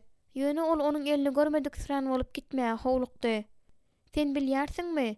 Eger sen gaýgylardan gaçjak bolup şeýle dyrjaşyp, başgalardan gaçdyň, onda özüňi has köp gaýgylandyrarsyň." diýip Miriam onuň ýüzünden gyýgyryk galdy. Perişejik güldü. "Akyldaryň sözleri. Sen çydar ýaly däl, Amenda Asiýa." "Perişejik" diýip ol hüňürdedi. "Meniň adym Perişejik. Elizabet, Miriam." Perişejik dagy meýdanda naharlar goýuşdurup bolanlaryndan soň hemmeler dişogyň üstünde ýerleşdiler. Perişejik höwes bilen iýýän kişi boldy. Ýöne welin her bölek iýmit onuň bokurdagynda galdy. Paýul oňa sowuk nazaryny aýlady. Perişejik muňa üns bermezlige çalyşdy. Özüniň ejizligi sebäpli ol perişejigi şeýle ýigrenýär. Perişejik töläp öz hyzmatlaryndan peýdalanýan ýigitleriň özlerini alyp barşlaryny ýatlady. Olar jalwarlaryny hem köwüşlerini geýip ugramakçy bolanlarynda birden özleriniň fariseýligine düşünýärler. Olar birden özleriniň näme edendiklerini düşünýärler. Perişejige däl. Ol hakda hiç kim pikirlenmeýärdi. Özleriniň jany hakda pikirlenýärdiler. "Bir zat ýadyňda düşdümi?" diýip perişejik olar has çoň yaralajak bolup bıçak sançýardy. Olar perişejigiň hemme zady bilýändigini düşünmediler. Ilki olaryň ýüzlerinde gyzyl peýda bolýar. Soňam gözlerinde ýigrenç bilen ýürek bulanma döreýärdi. Hawa, ol Paýulyň ýüregine bıçak sanjypdy. Ýöne özem yaralanypdy. Şonda ol bütün ýoly Parazita çenli piýada geçen bolsa gowy bolardy. Şeýle bolan bolsa, belki Mihail onuň ýüzünden wagtynda gowy ýeterdimi ka? Şeýle bolan bolsa, belki Paýul ony beýle ýigrenmezdi. Şonda ol köp zada beýle ökünmezdi. Onuň bütün durmuşy başdan aýagyna çenli ökünmek gerek bolan ähpet bir ýalňyşlyk bolupdy. Ol dogulmaly däldi. Mihail onuň elinden tutdy welin, olum öz pikirlerinden açyldy. "Näme hakda pikir edýärsiň?" diýip ol ýoşadan sorady. "Ay hiç zat hakda." Mihail'in elinde girmesinden ýaňa onuň tenine ýyllyk indi. Bu onu çekindirdi. Şonuň üçin ol öz elini çekip almagy howlukdy. Mihail çalajak aşyny çytdy. "Sen bir zadyň aladasyny edýärsiňmi?" Perişejik onuň ýüzüne garamajak bolup eginlerini gysdy. Mihail oňa ünsli garady. Pavel gaýdyp seniň göwnüňe degmez. Degäýende de munyň ähmiýeti ýok. Eger ol seniň göwnüňe degse, meniň göwnüme degdigidir. Bu sözler kılıç kimin bolup onuň bagyryna dildi. Ol Pawela çakjak bolup Mihail'ın göwnüne agyrtdy. Şol gün perişejik munyň Mihail'a nähil täsir etjekdigi hakda asla pikir etmändi. Ol diňe öz gazawy hem umytsızlyk hakda pikir edipdi. Belki nähil hem bolsa bir ýol bilen muny düzeder. Bu ýerde Pawelyň günäsi ýok, diýip ol Mihail'a inandyrdy. Hakykaty barbyr gizläp bilmersiň. Men muňa bil baglaýaryn. Günüň galan böleginiň bütün dowamında Mihail Amendany synlamagy dowam etdirdi. Ol gitdigiçe öz dünýäsine batýardy. Ol Elizabetdir Miriam bilen bile işlese-de hiç zat gürlemeýär diýen ýalyldy. Ruth onuň elinden tutandy. Mihail onuň gözlerinde gaýgy gördü we nämeden gorkýandygyny düşündi. Mihail munyň ýaldadyň bolmajakdygyna söz berip bilmedi. Eltmenlerim, edil beýleki adamlar ýaly özleriniň işleri ýa-da kynçylyklary bilen şeýle gumra bolup başga biriniň agyrsyny ýa-da ýalňyzlygyny görmediler. Ýöne ýaşajyk Miriam gördü. Ol bu ýerde, biziň ýanymyzda. Şol bir wagtyň özünde de ýerlerdedir bir uzak ýerlerde. Ol meni özüne ýakynlaşdyrmaýar, Mihail. Oňa bugün näme bolýarka? Ol özüne edil biz size birinji gün göçüp gelenimizde ýaly alyp barýar. Ol agyrdan gorkýar. Ýöne şu wagt onuň özü özüne erwet edýär. Men bilýärin. Mihail öz aýalynyň geçmişini gurrun vermek ýa-da onuň kynçylyklaryny kimdir biri bilen ara alyp maslahatlaşmak islemeýärdi. Munyň bir sebäbi Pavel onu gowy görmeýär. Ol indi lowly däl. Ýöne ol töweregindäkilerin nazarynda şeýleligini galýandyryn diýip pikir edýär. Oňa şoňa laýyklykda hem gararlar diýip pikir edýär. Mihail joşup gelen gahardan ýaňa ýarlara geldi. Muny saňa Pavel aýtdymy? Ol kellesine atrysatsyl çaýkady. Muny onuň özü entek biz ýolda size gelýärkä aýtdy. Ol muny ejeme meşder ýal edip gaty ses bilen aýtdy. Diýende onuň gözleri ýaşa doldy. Biz muny näme etmeli Mihail? Onuň ruta serdişini görenimde ýüregim parlanýar. Mihail indi Miriamyň täze gelen ýerlerinde John bilen Elizabet'e gowjy ýerleşmäge kömek edip, örän işli boljakdygyny düşündirýärdi. Şonuň üçin ol ondan öz öýüne tiz-tizden gelip durmagy haýyş edip bilmedi. Bu Amenda Miriamyň ysnaşygynyň we dostlugynyň öz maksadyny gözlemek üçin däldi, hakyky bolandygyny düşünmäge kömek ederdi. Munyň üstesine de Qyýs Pawela ýetmezçiligiň bardygyna garamazdan Olimpdan inen Grek hudaý hökmünde göz dikendigini düşünýärdi. Mihail bu gyzyň Pawela ýaraýandygyny gördü. Muňa düşünmek kyn däldi. Sebäbi ol ondan bilgeçleýän gaçydyryp başlady. Islendik ýagdaýda da Miriamyň Amenda bolan duýgularynyň hakykalygy barlygdan geçmeli boljakdy. John skripkan aldy. Bu gezek gaýgyly senalaryň derine country şadyan sazy çaldy. Mihail perişteci gucaklap aylandyryp tans etdi. Mihail'ın yakynlygyndan ýaňa perişteciň başı aylandy. Onuň ýüregi gaty güýçlürdi. Ol ýüzüniň gyzyp başlanyny duýdy. Şonuň üçin Mihail'e seretmäge het edip bilmedi. Ýakow ejesi bilen tans etdi. Miriam kiçijek Ruth bilen horulup aýdym aýtdy. John saz çalmagyny bes etdirmän, aýagy bilen Andreýi dürtüp, uýasylýa ýatyryp ümledi. Pavel täze jaýyň diýwaryna perwaýsy ýaplanyp, ählimumy şatlyga seredip durdy. Ol şeýle ýalňyz göründi welin, perişteciň muňa nefsi dagyrdy. Bu ikimiziň ilkinji tansymyz diýip Mihail belledi. Hawa diýip periştejik zordan demini alyp aýtdy. Sen gaty gowy başarýarsyň. Bu seni haýran galdyrýarmy? Diýip Mihail güldü. Mihail onu gujagyna berk gysdy welin, perişteciň ýüregi öňküsinden de güýçlürdi. Ýakow gelip periştejige baş eýdi. Şonuň üçin Mihail onu täze kavalyera berdi. Ol nazaryny howla aýlady welin, hemmeler tans edip başladylar. Miriam'a seredip onuň jigirlerinden başga da biri bilen tans etmek isleýändigini düşünmek kyn däldi. Ýöne Mihail Elizabet, Leia we Ruth bilen tans etdi. Şonuň üçin Miriam ýekge galdy. Periştejige erwet pikir aralaşdy. Näme üçin Mihail Miriamdan gaçydyrýarka? Ol näme? Oňa ýakyn barmagy gorkýarmyka? Mihail indiki tans üçin öz ýanyna gelende ol oňa elini bermedi. Sen Miriam bilen bir gezegem tans etmediň. Näme üçin sen onuň bilen tans etmeýärsiň? Mihail çalaja ýüzüni çytdy-da, Perişejiň elinden berk tutup onu özüne çekdi. Pavel bu barada ala eder. Ol entek hiç kim bilen tans etmedi. Eger onuň derine men tans etsem ol tans etmezem. Meniň göwnüme bolmasa ol tesini ýadyna salýar. Ýöne ol tizara Meryem bilen tans etmelidigine düşünýär. Ahir soňunda Pavel Meryem bilen tans etmäge bardy. Ýöne perwaýsyz, gaýgyly görnüşi bilen bardy. Özüm oň bilen asla gürleşmedem diýen ýaldy. Munuň üçin Meryem aljyrady. Saat gotaran wadyna ol hoşlaşdy da öz atynyň ýanyna gitdi. Biziňem gitmeli wagtymyz geldi diýip Mihail aýtdy. Meryem perişeji gujaklap onuň gulagyna "Men bir näçe günden soň size bararyn. Belki sen şonda maňa bu ýerde näme bolanyny aýdarsyň." Perişeji kiçijik ruty eline alyp bagyryna berk basdy, nädijek ýangagyndan oňşady. "Sag bol, eýjejigim, gowjak ýyz bol." Mihail perişejiňi araba mindirdi-de özüm onuň ýanyna ýerleşdi. Aýyň ýaktysynda barýan çağlar ol ýol boýy onu berk gujaklap bardy. Olaryň ikisiň biraga söz sözlemedi. Mihail'in gujaklamasy perişejikde o duýgularyň şeýle tupany turdy welin bu onu biňjalyk etdi. Ol bütün ýoly piýada geçeni gowy görerdi. Ahir soň agaçlaryň arasyndan öý görnende ol ýeňillik bilen dem aldy. Mihail beýik oturguşdan böküp düşdi-de ol perişejige elini uzatdy. Perişejik egilip Mihail'in güýçli egillerine elini goýdy. Mihail onu ýere düşürende olaryň tenleri bir-birine degdi. Şonda perişejik öz içinde, özüne çekici, gurşap alyjy we nätanş ýaşaýyşyň joşýandygyny duýdy.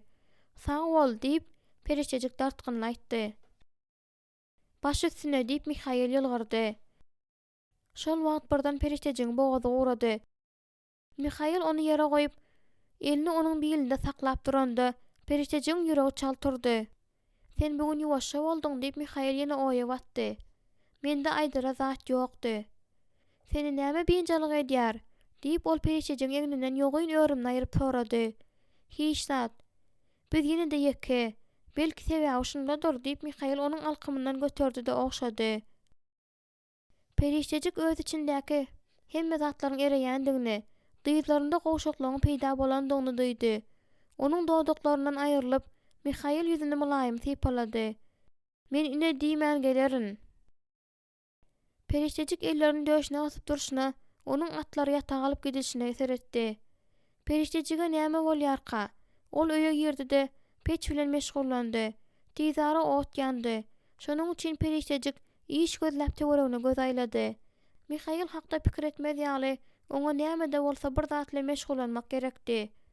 Ýöne töwerekde tertiplik hökm sürýärdi. Elizabet hatda şoň samanynyň çalşypdyr. Ýakymly isli otlar, pataloň astyndaky bir giden ýerlerden sallanşyp, içeriğini süýjümtik turşy isdan doldurup durdy. Munuň aladasyny elbetde rut edipdi. Mihail kümeden özleriniň zatlaryny getirdi. "Eltmanlar bolmasaň bu ýere gaty ümsümlik şeýle dälmi?" "Hawa. Sen belki hemmesinden beter Meryem we Ruty küýsärsiň." diýip ol sandygy ýüzüne burçda goýup durşuna çaklamasyny aýtdy. Perişejik oduň üstüne egildi. Mihail onu bilinden tutdy welin ol dikeldi. "Olar seni gowy görýärler." Perişejigiň gözleri uçganoklady. "Gel çeman çalşaly bolýarmy?" diýip perişejik ondan ýyza çekilip aýtdy. Mihail onuň egininden tutdy. "Ýok, gel seniň pikir edýän zadyň hakda gürleşeli. Men hiç zat barada pikir edemok." Mihail jogapdan kanagatlanman birazrak durdy. Şonuň üçin perişejik bir rahatlyk bilen dem aldy. "Olar bilen ýakynlaşmadan öňürti men gowjy pikirlenmeli kenim." diýip Mihail'in elini itekletdi, ýalygyny gowjadylady. "Olar gidenlerine soň seni az gowurarlar öýdärsiňmi?" Perişejik oňa güdüklik bilen seredip gowranmaga çalyşdy. "Kä wagt men seniň özüme günüme goýmagy isleýärin, Mihail. Meni gelen ýerime alyp gitmeňi isleýärin. Şeýle bolsa hemme zat aňsadrak bolardy. Sen duýup başlandyň üçin şeýle diýärsiňmi?" "Men ozalam duýýardym, ýöne munuň üstünde nätleýärdim. Sen Meryemi we ojaga gyjaga aşyk görýärsiň. Göremde näme?" Perişejik moda hötde geler. "Rut öýmize gülleriň täze çemenlerini alyp gelende Sen näme dersiň? Oňa gapyny görkezersiňmi? Diýip Mihail Berg sorady. Onuňam duýgusy bar. Meryemam düzgünden çykmaly däl. Periştejigin ýüzüniň keşpinde Mihail onuňam olaryň gaýdyp geljegine ynanýandygyna düşündi. Garşy çykylýana garamazdan Mihail onu özüne gysdy. Seniň söýmegi öwrenmegiň üçin men hemişe doga edýärdim. Ine ol şeýle boldy. Ýöne sen meniň deregime olary söýdüň, diýip öz-özüniň üstünden hezil edip güldi. Olary bu ýere alyp gelenme ökünen wagtymam boldy. Men gawanýaryn. Periştejigin ýanaklary ýandy. Şonuň üçin ol her neneň jan etse-de öz ýürek urmasyny köşeşdirip bilmedi. Eger Mihail periştejigin üstünden nähili ygtyýaryň bardygyny bilse, ol näme derdi? Men saňa aşyk bolmak islemeýärin, diýip periştejik onuň elinden sypjak bolup duruşyny aýtdy. Näme üçin? Sebäbi sen muny meniň öz garaýşyma ulanmak bilen utararsyň. Ol Mihail'in gaharlanyp başlanyny gördi. Nähili edip? Men bilemok. Ýöne bu durmuş hakykat. Şeýle bolup başlandy, sen hatda muňa düşünmersiňem. Sen nähili hakykat barada görüň edýärsiň? Hojaýynyň özüňe öwreden hakykaty baradamy? Hakykat seni azat edýär. Onuň bilen sen haçan hem bolsa bir wagt azat bolupdyňmy? 2 minutluk azat boldyňmy? Ol seniň kelläň her hil ýamandan doldurypdyr. Meniň kakam barada näme? Senin kakan egoist hem zalim. Ýöne bu dünýädäki ähli erkekleriň şonuň ýaldygyny aňlatmaýar.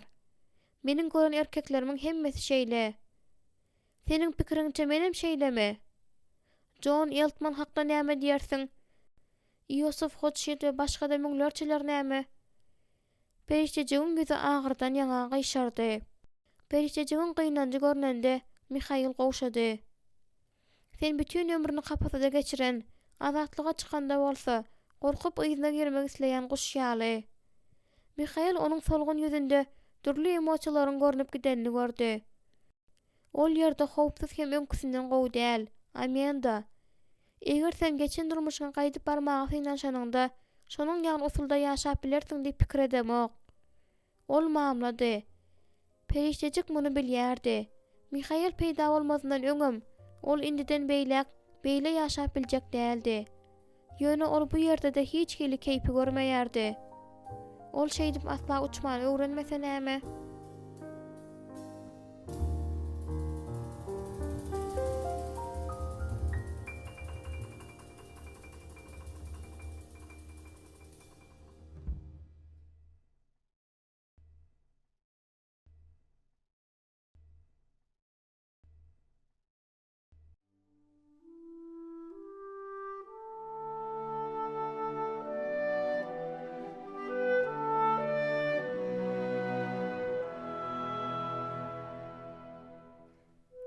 Ýigrimbirinji bap. Ey Hudaý, keýigiň akar suwlary küýseýşi ýaly. Meniň janym seni küýseýär. Zebur 42:1. Baharyň gelmegi bilen yer oýandy. Depeleriň eňitlerinde edil birli ýupinlary, tylla tozgojuklary, gyzyl çigildemleri we ýawany rejisiň ak güllerini sepip çykkan ýalydy. Periştejigin içinde täze hem bir geňsi zat peýda boldy. Ol muny Mihail göwüniň pelleri üçin yer agdaryp ýörüşne seret oturka birinji gezek duýdy. Onuň köýnüňiň astyndaky muskullarynyň hereketinden ýaňa periştejigin bütün endamy ýylylyk guýulan ýaly boldy. Onuň ýekiji nazaryndan ýaňa periştejigin bokurdagy uğrady. Gije olaryň ikisem gaharlaşyp biri-birine çalaja degip ýatdylar. Periştejik Mihail'in özleriniň arasynda Guran aralygyny duýdy-da ondan geçmedi.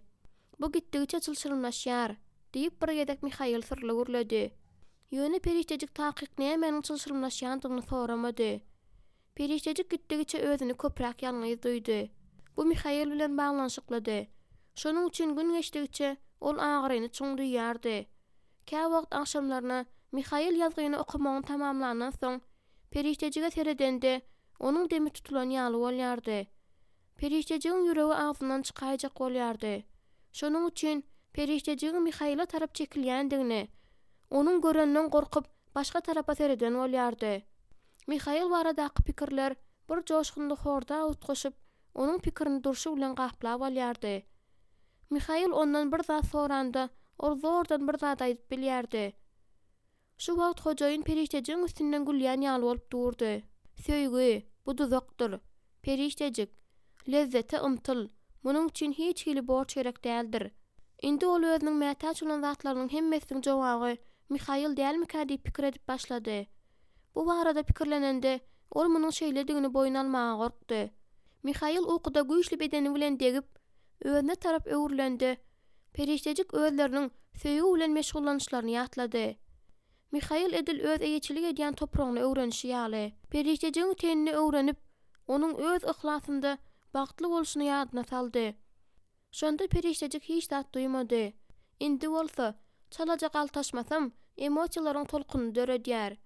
Mihail'in arzulary kim-kimden onuň arzularyna öwrülip barýardy. Gün geçdigiçe Mihail oňa köp açylyp başlady. Ýöne şonda periştejik gorkudan ýaňa sowa berýärdi. Näme olar hemme zady öňküsýaly galdyryp bilmeýärkäler? Näme periştejik öňküsýaly öz pikiri bilen gumralygyny galmaly dälmişin? Goý hemme zat bolşy ýaly bolsun. Bary bir Mihail ýumşaklyk bilen ýöne tutan ýerli hüjüm etmesini dowam etdirdi. Periştejik bolsa gorku bilen yza çekilmegini dowam etdirdi. Sebäbi öňde görýän zatlarynyň hemmesi nätaňşdy we gorkudyjydy. Men onu söýmekden gorkýaryn. O, haýyş edýärin, gerek däl. Ol ejesinden gowy başarmaz ahyry. Meýe bolsa Alex Starfordy saklap bilmedi. Meýiň bar söýgüsi Alex'e ata minip, onu hemişelik taşlap, tüwele kimen okturylyp gitmäge päsel ýörüp bilmedi. Çağalygyndaky hereketler periştejigiň ýadynda takyk durdy. Alex'iň sallanyp duran örtküli gara şekli, ol meýiň durmuşyndan dogly tizlik bilen atylyp çykyp gidipdi. Alex hiç bolmanda, meýe goşlaryny ýygnamaga buyruk bermäge geldimika? Ýa-da ýaş dolandyrjynyň hyzmatyndan peýdalandymyka? Periştejik muny bilmeýärdi. Ejesi bu hakda hiç da görüň bermedi. Periştejigem soramady. Alex Starford gadagyn edilen zonady. Periştejik bolsa ol ýere aýagyny sekmäge edip bilmeýärdi.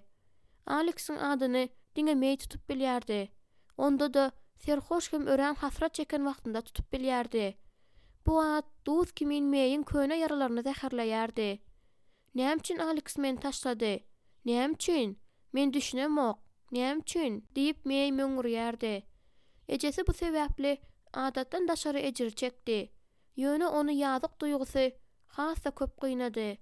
Ol söýgü üçin tölen bahasyny hiç gaçan ýadyndan çykaryp bilmedi. Ol Alex'i da ýadyndan çykaryp bilmedi. Ýöne men oňa rehimsiz ar alma bilen töledim. Eje, sen meni eşitýärsiňmi? Men onu özüniň bir wagtlar mınjyradyş ýaly mınjyratdym. Onuň garaýşy entege meniň ýadymda. Periştejik ýüzüni elleri bilen ýapdy. Wah, eje, sen şeýle owadandyň we kämildiň. Sen şeýle Hudaý hondyň. Ýöne seniň tewsiň saňa ýekeje damja kömek etdimi? Eje, söýgü saňa agyrdan başga hiç adam getirmedi. Häzir şonuň ýaldat mende bolup geçýär. Periştejik bir wagtlar hiç kimi söýmezlige ant içipdi. Häzir bolsa onuň erkiniň garşysyna gidip şeýle bolup dur. Ondaky duýgular özündäki bir garaňkylygyň arasyndan syzyp çykmaga synaşyp, öz islegine garşy bolup ösýärdi. Edil tohum bahar güneşini gözleýän ýaly. Miriam, kiçijik Ruth, Elizabeth, inde Mihail. Ol her gedek Mihail'a seredende, Mihail onuň ýüregini paralaýardy.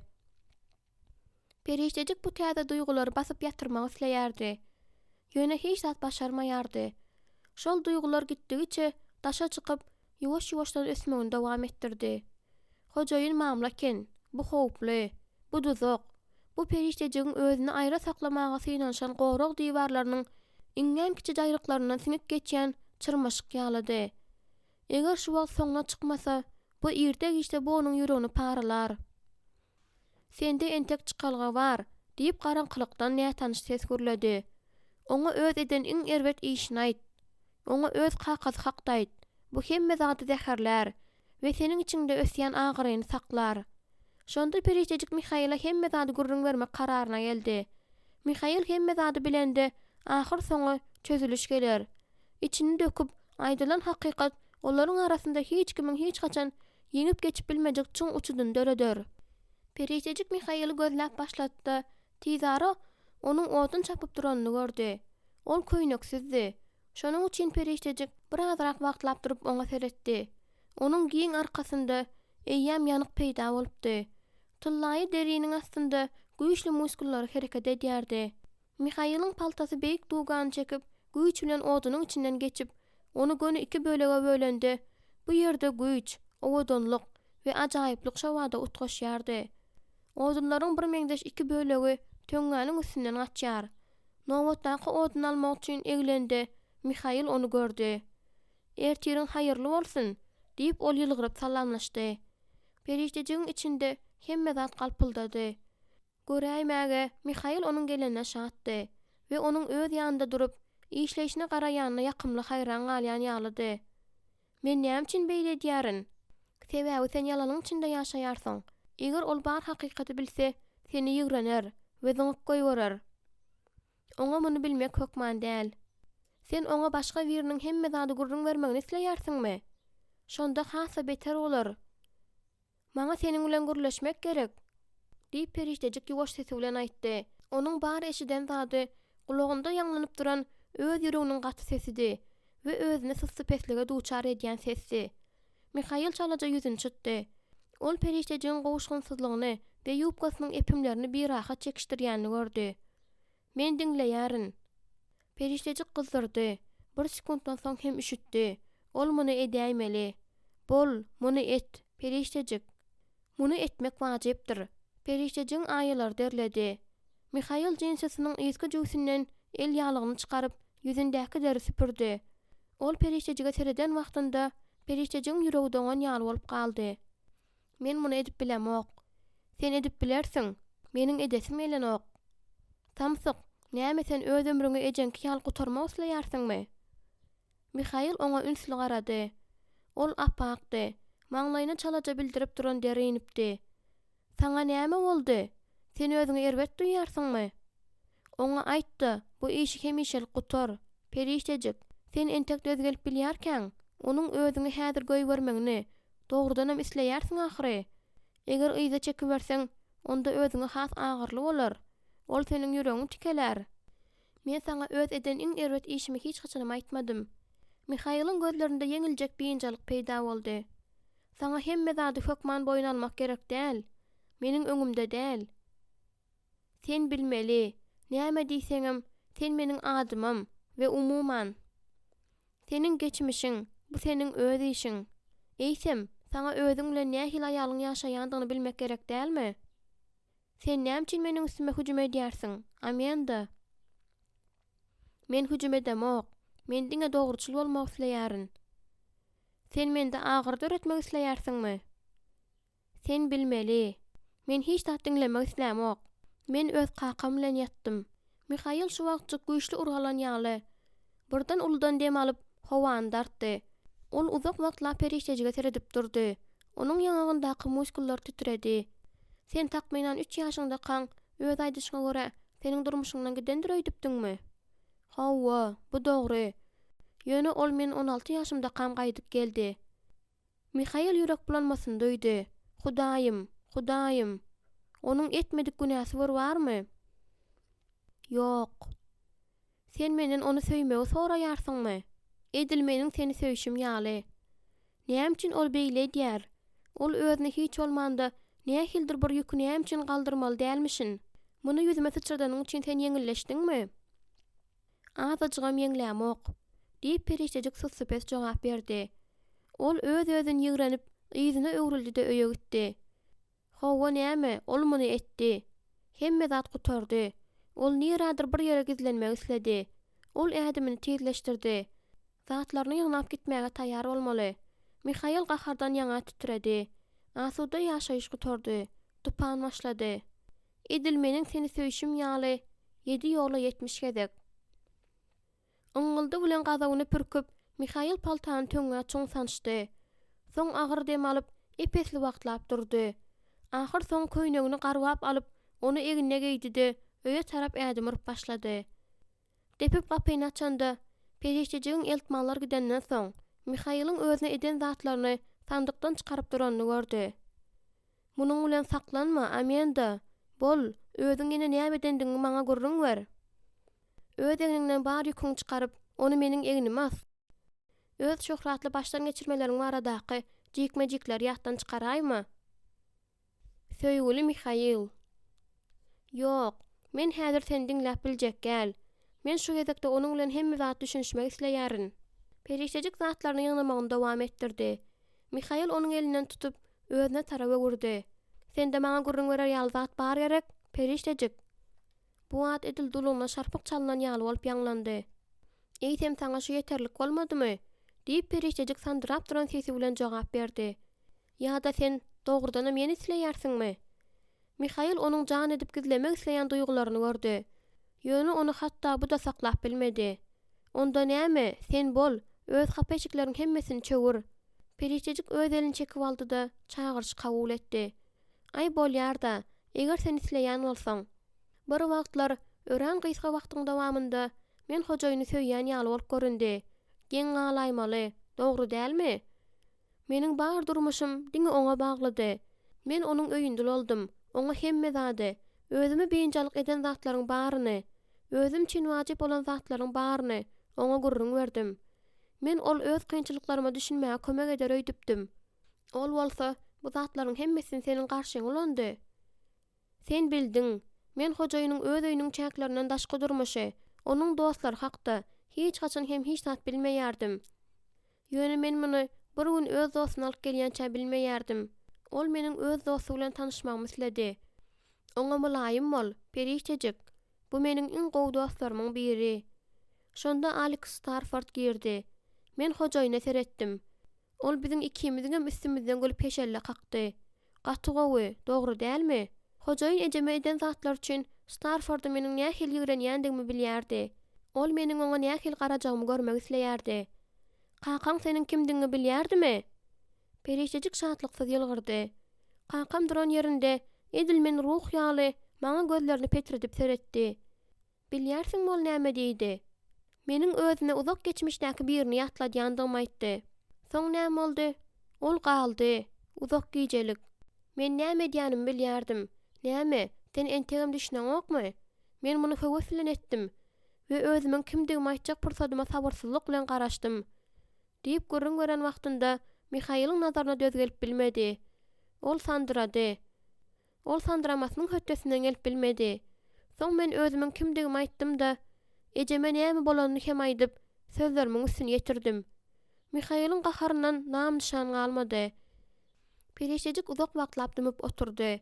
Mihail bolsa oňa elini degirip, ol näme diýdi? Diýip sorady. Perişejik ýyza çekildi. Onuň giňden açylan gözlerinde gynalma bardy. Hiç zat, ol hiç zat aýtmady. Ol ýöne bir maňa uzak wagtlap seredip durdy. Soň krawadyň üstünde oturup aglady. Ol aglady. Ol betbagt goja meňzedi. Ol menden, näme üçin? Näme üçin? Diýip sorady diýende, edil biri çäge atan ýaly onuň gözleri ýaşardy we ýanyp durdy. Men bu soragy özüme ejemiň ýygy-ýygydan berenini aýtdym. Ol menden ötünç sorady. Men bolsa oňa özüniň goý dowzakda ýanmalydygyny aýtdym. Perişejik sandyramasyny goýdy. Ýöne munyň deregine onu bu ýaly edici sowuk gurşap aldy. Ol Mihaila seredende, onuň öz ýanynda ümsümjek durup, özüne seredýänini we dowamyna garaşýanyny gördü. Soň näme bolanyny bilýärsiňmi? Diýip perişejik perwaýsyz dowam etdirdi. 3 günden soň ol özüne atdy. Hojaýyn onuň hemmelere şol sanda şeytanyň özüne de bergili bolandygyny aýtdy. Ýöne men munyň hakyky sebäbini bilýärdim. Diýenden soň ol utanyp gözlerini ýumdy. Men bilýärdim. Men gaty gynanýaryn, diýip Mihail aýtdy. Onuň kalynda ýene näçe dürleýmençlikler barka? Perişejik Mihaila garady. Sen eýýäm özüňe hiç gele dahaly bolmadyk zat üçin 2 gezek ötünç soradyň. Sen mundan soň maňa näme diýip seretjek? Edil özüme seredişim ýaly. Perişejik kellesini silkdi, ýalygyny berk çekdi. Hawa, ýene bir zat diýip ol sözüň üstüne ýetirdi. Bu seniň maňa bolan gatnaşygyň hukmany üýtgejer. Mihail edil seweşiň öň ýanyndaky esker ýaly onuň ýanynda durdy. Men çaga dogrup bilmeýärin. Men 2 gezek gowraly boldum. 2 gezekde hojaýyn çagany öldürmek üçin Lukman çagyrdy. 2-nji gezek ol Lukmany Men mundan beýlek asla gowral bolmaz ýaly etmek buyrugny berdi. Hiç haçan. Mihail, düşünýärsiňmi? Onuň görnüşinden çen tutsaňa, ol düşünipdi. Mihail keraçan ýaly durdy. Ol kä gyzdy, kä üşedi. Şu wagtjyk eşiden sözleri hanjar bolup sanjyldy. Ýene aýtjak zadyň barmy? Diýip Mihail ýoşadan sorady. Ýok, diýip ol jogap berdi. Onuň dowdaklary sandyrady. Ýöne men şuda ýeterlikdir diýip pikir edýärin. Mihail epesli wagtlap hereketsiz durdy. Soň perişejigiň krawatynyň üstüne goýan köýnegini alyp, onu yzyna sandyga taşlatdy. Gapagyny ýapyp derrew gapydan çykyp gitdi. Ol köp wagtlap gelmedi. Şonuň üçin özüniň näme etmelidigini soramak üçin onu gözleme kararyna geldi. Ol atyzady, kümededi, çeşmäniň boýunda da ýokdy. Ol Mihail ähtimal eltmanlara gidendireýdi. Belki mamla bolandygyny, mamladan da ýokary bolandygyny boýuna almak üçin Paýwylyň ýanyna gidendir. Ýöne atlar ýatakda arkaýyn durdular. Birazrak wagt pikirlenip durandan soň ol onuň gidip biläjek ýene bir ýeri bar diýen karara geldi. Pereçejik kurtkasyny giyip, krawatyň üstündäki örtgüni alyp, özleriniň daň şapagyny garşalan depesine gitdi. Mihail şol ýerdedi. Ol kellesini ellerine goýup otyrdy. Pereçejik gelen wagtynda ol hatda oňa seretmedim. Pereçejik onu örtgü bilen örtdi. Sen meniň gitmegimi isleýärsiňmi? Indi men ýoluň nerededigini bilýärin. Häzir bu ýoldan hatda arabalaram geçýär. Men yzyma gidýän ýolum tapyp bilýärin. Ýok, diýip Mihail gyrık sesi bilen aýtdy. Ol şapagy seredip durdy. Sen hiç haçan Hudaý seniň bilen zalim degişmän oýnandyr diýip pikir etmänmidiň? Ýok. Eger sen onu şeýle söýýän bolsaň, onda ol näme üçin saňa beýle zatlar etdi? Men ondan muny soradym. Ol näme diýdi? Meniň eýýän bilýän zadymy. Diýip Mihail perişejiň elinden tutdy-da öz ýanynda oturtdy. Meni berkitmegini soradym. Sen şeýle-de ýeterlik derejede güýçli, Mihail. Bu saňa anyk gerek däl. Men saňa gerek däl. Men öz öňümde garaşýan zady üçin ýeterlik derejede güýçli däl. Perişejik onuň näme gözüne tutýanyny soramakdan gorkdy. Ol sandyrak gitdi welin, Mihailam onu gujoklady. Hudaý bize gorkaklyk ruhun däldi, güýç berdi. Mukaddes kitap Timoteýusa 2-nji gat 1:7. Hudaý bize gorkaklyk ruhun däldi, güýç berdi. Diýip Mihail sözüniň üstüne ýetirdi. Wagt gelende ol maňa ýol görkezler. Näme üçin sen maňa beýle berkinanýarsyň? Sebäbi ol ozal hemişe şeýle etdi. Men maňa inanmak isleýärin. Töwerekde ýaldyraýan tomzaklar, jabalar, giden kakafoniýandy ötdiler. Näme üçin perişejik ozal bu ýer gaty ümsümlik diýip pikir etdik-ä?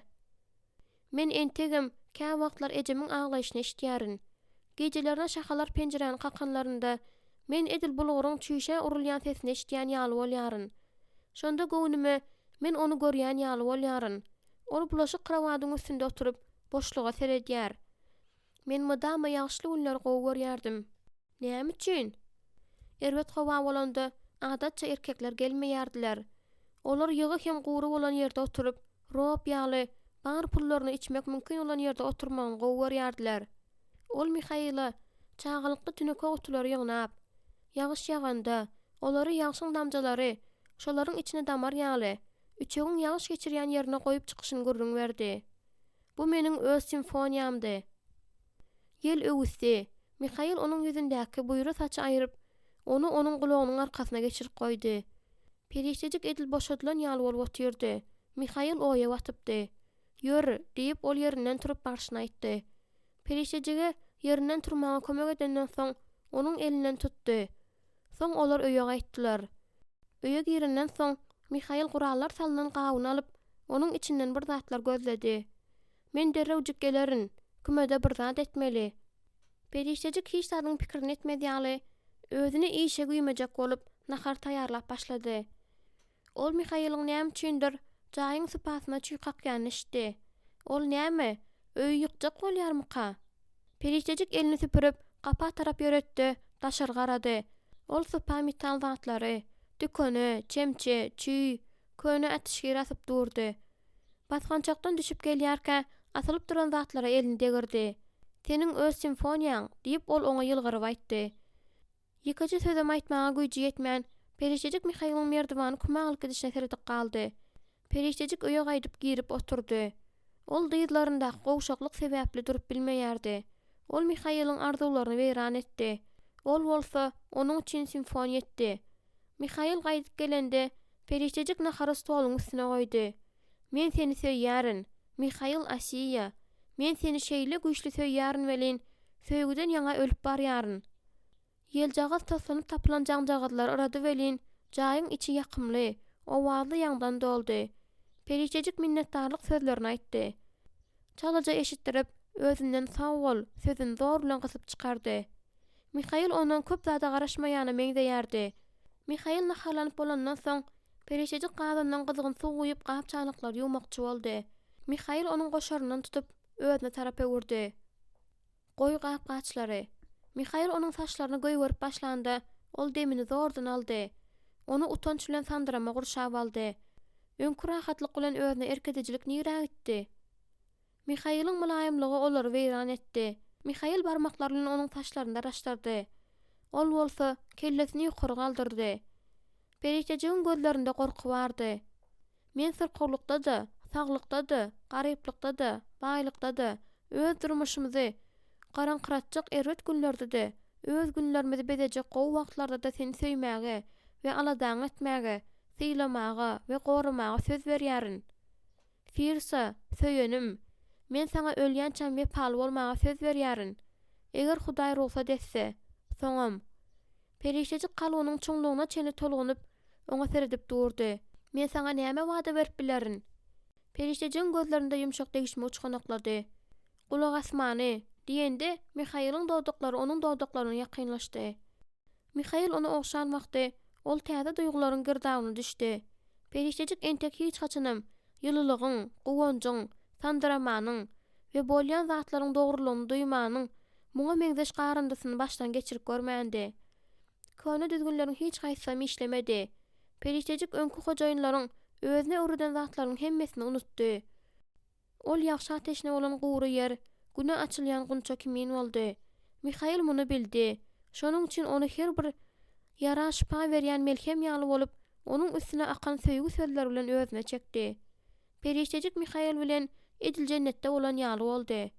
Olar ýere gaýdyp gelenlerinde Mihaýyl oňa ýylgyryp, "Sen aglaýarsyňmy?" diýdi.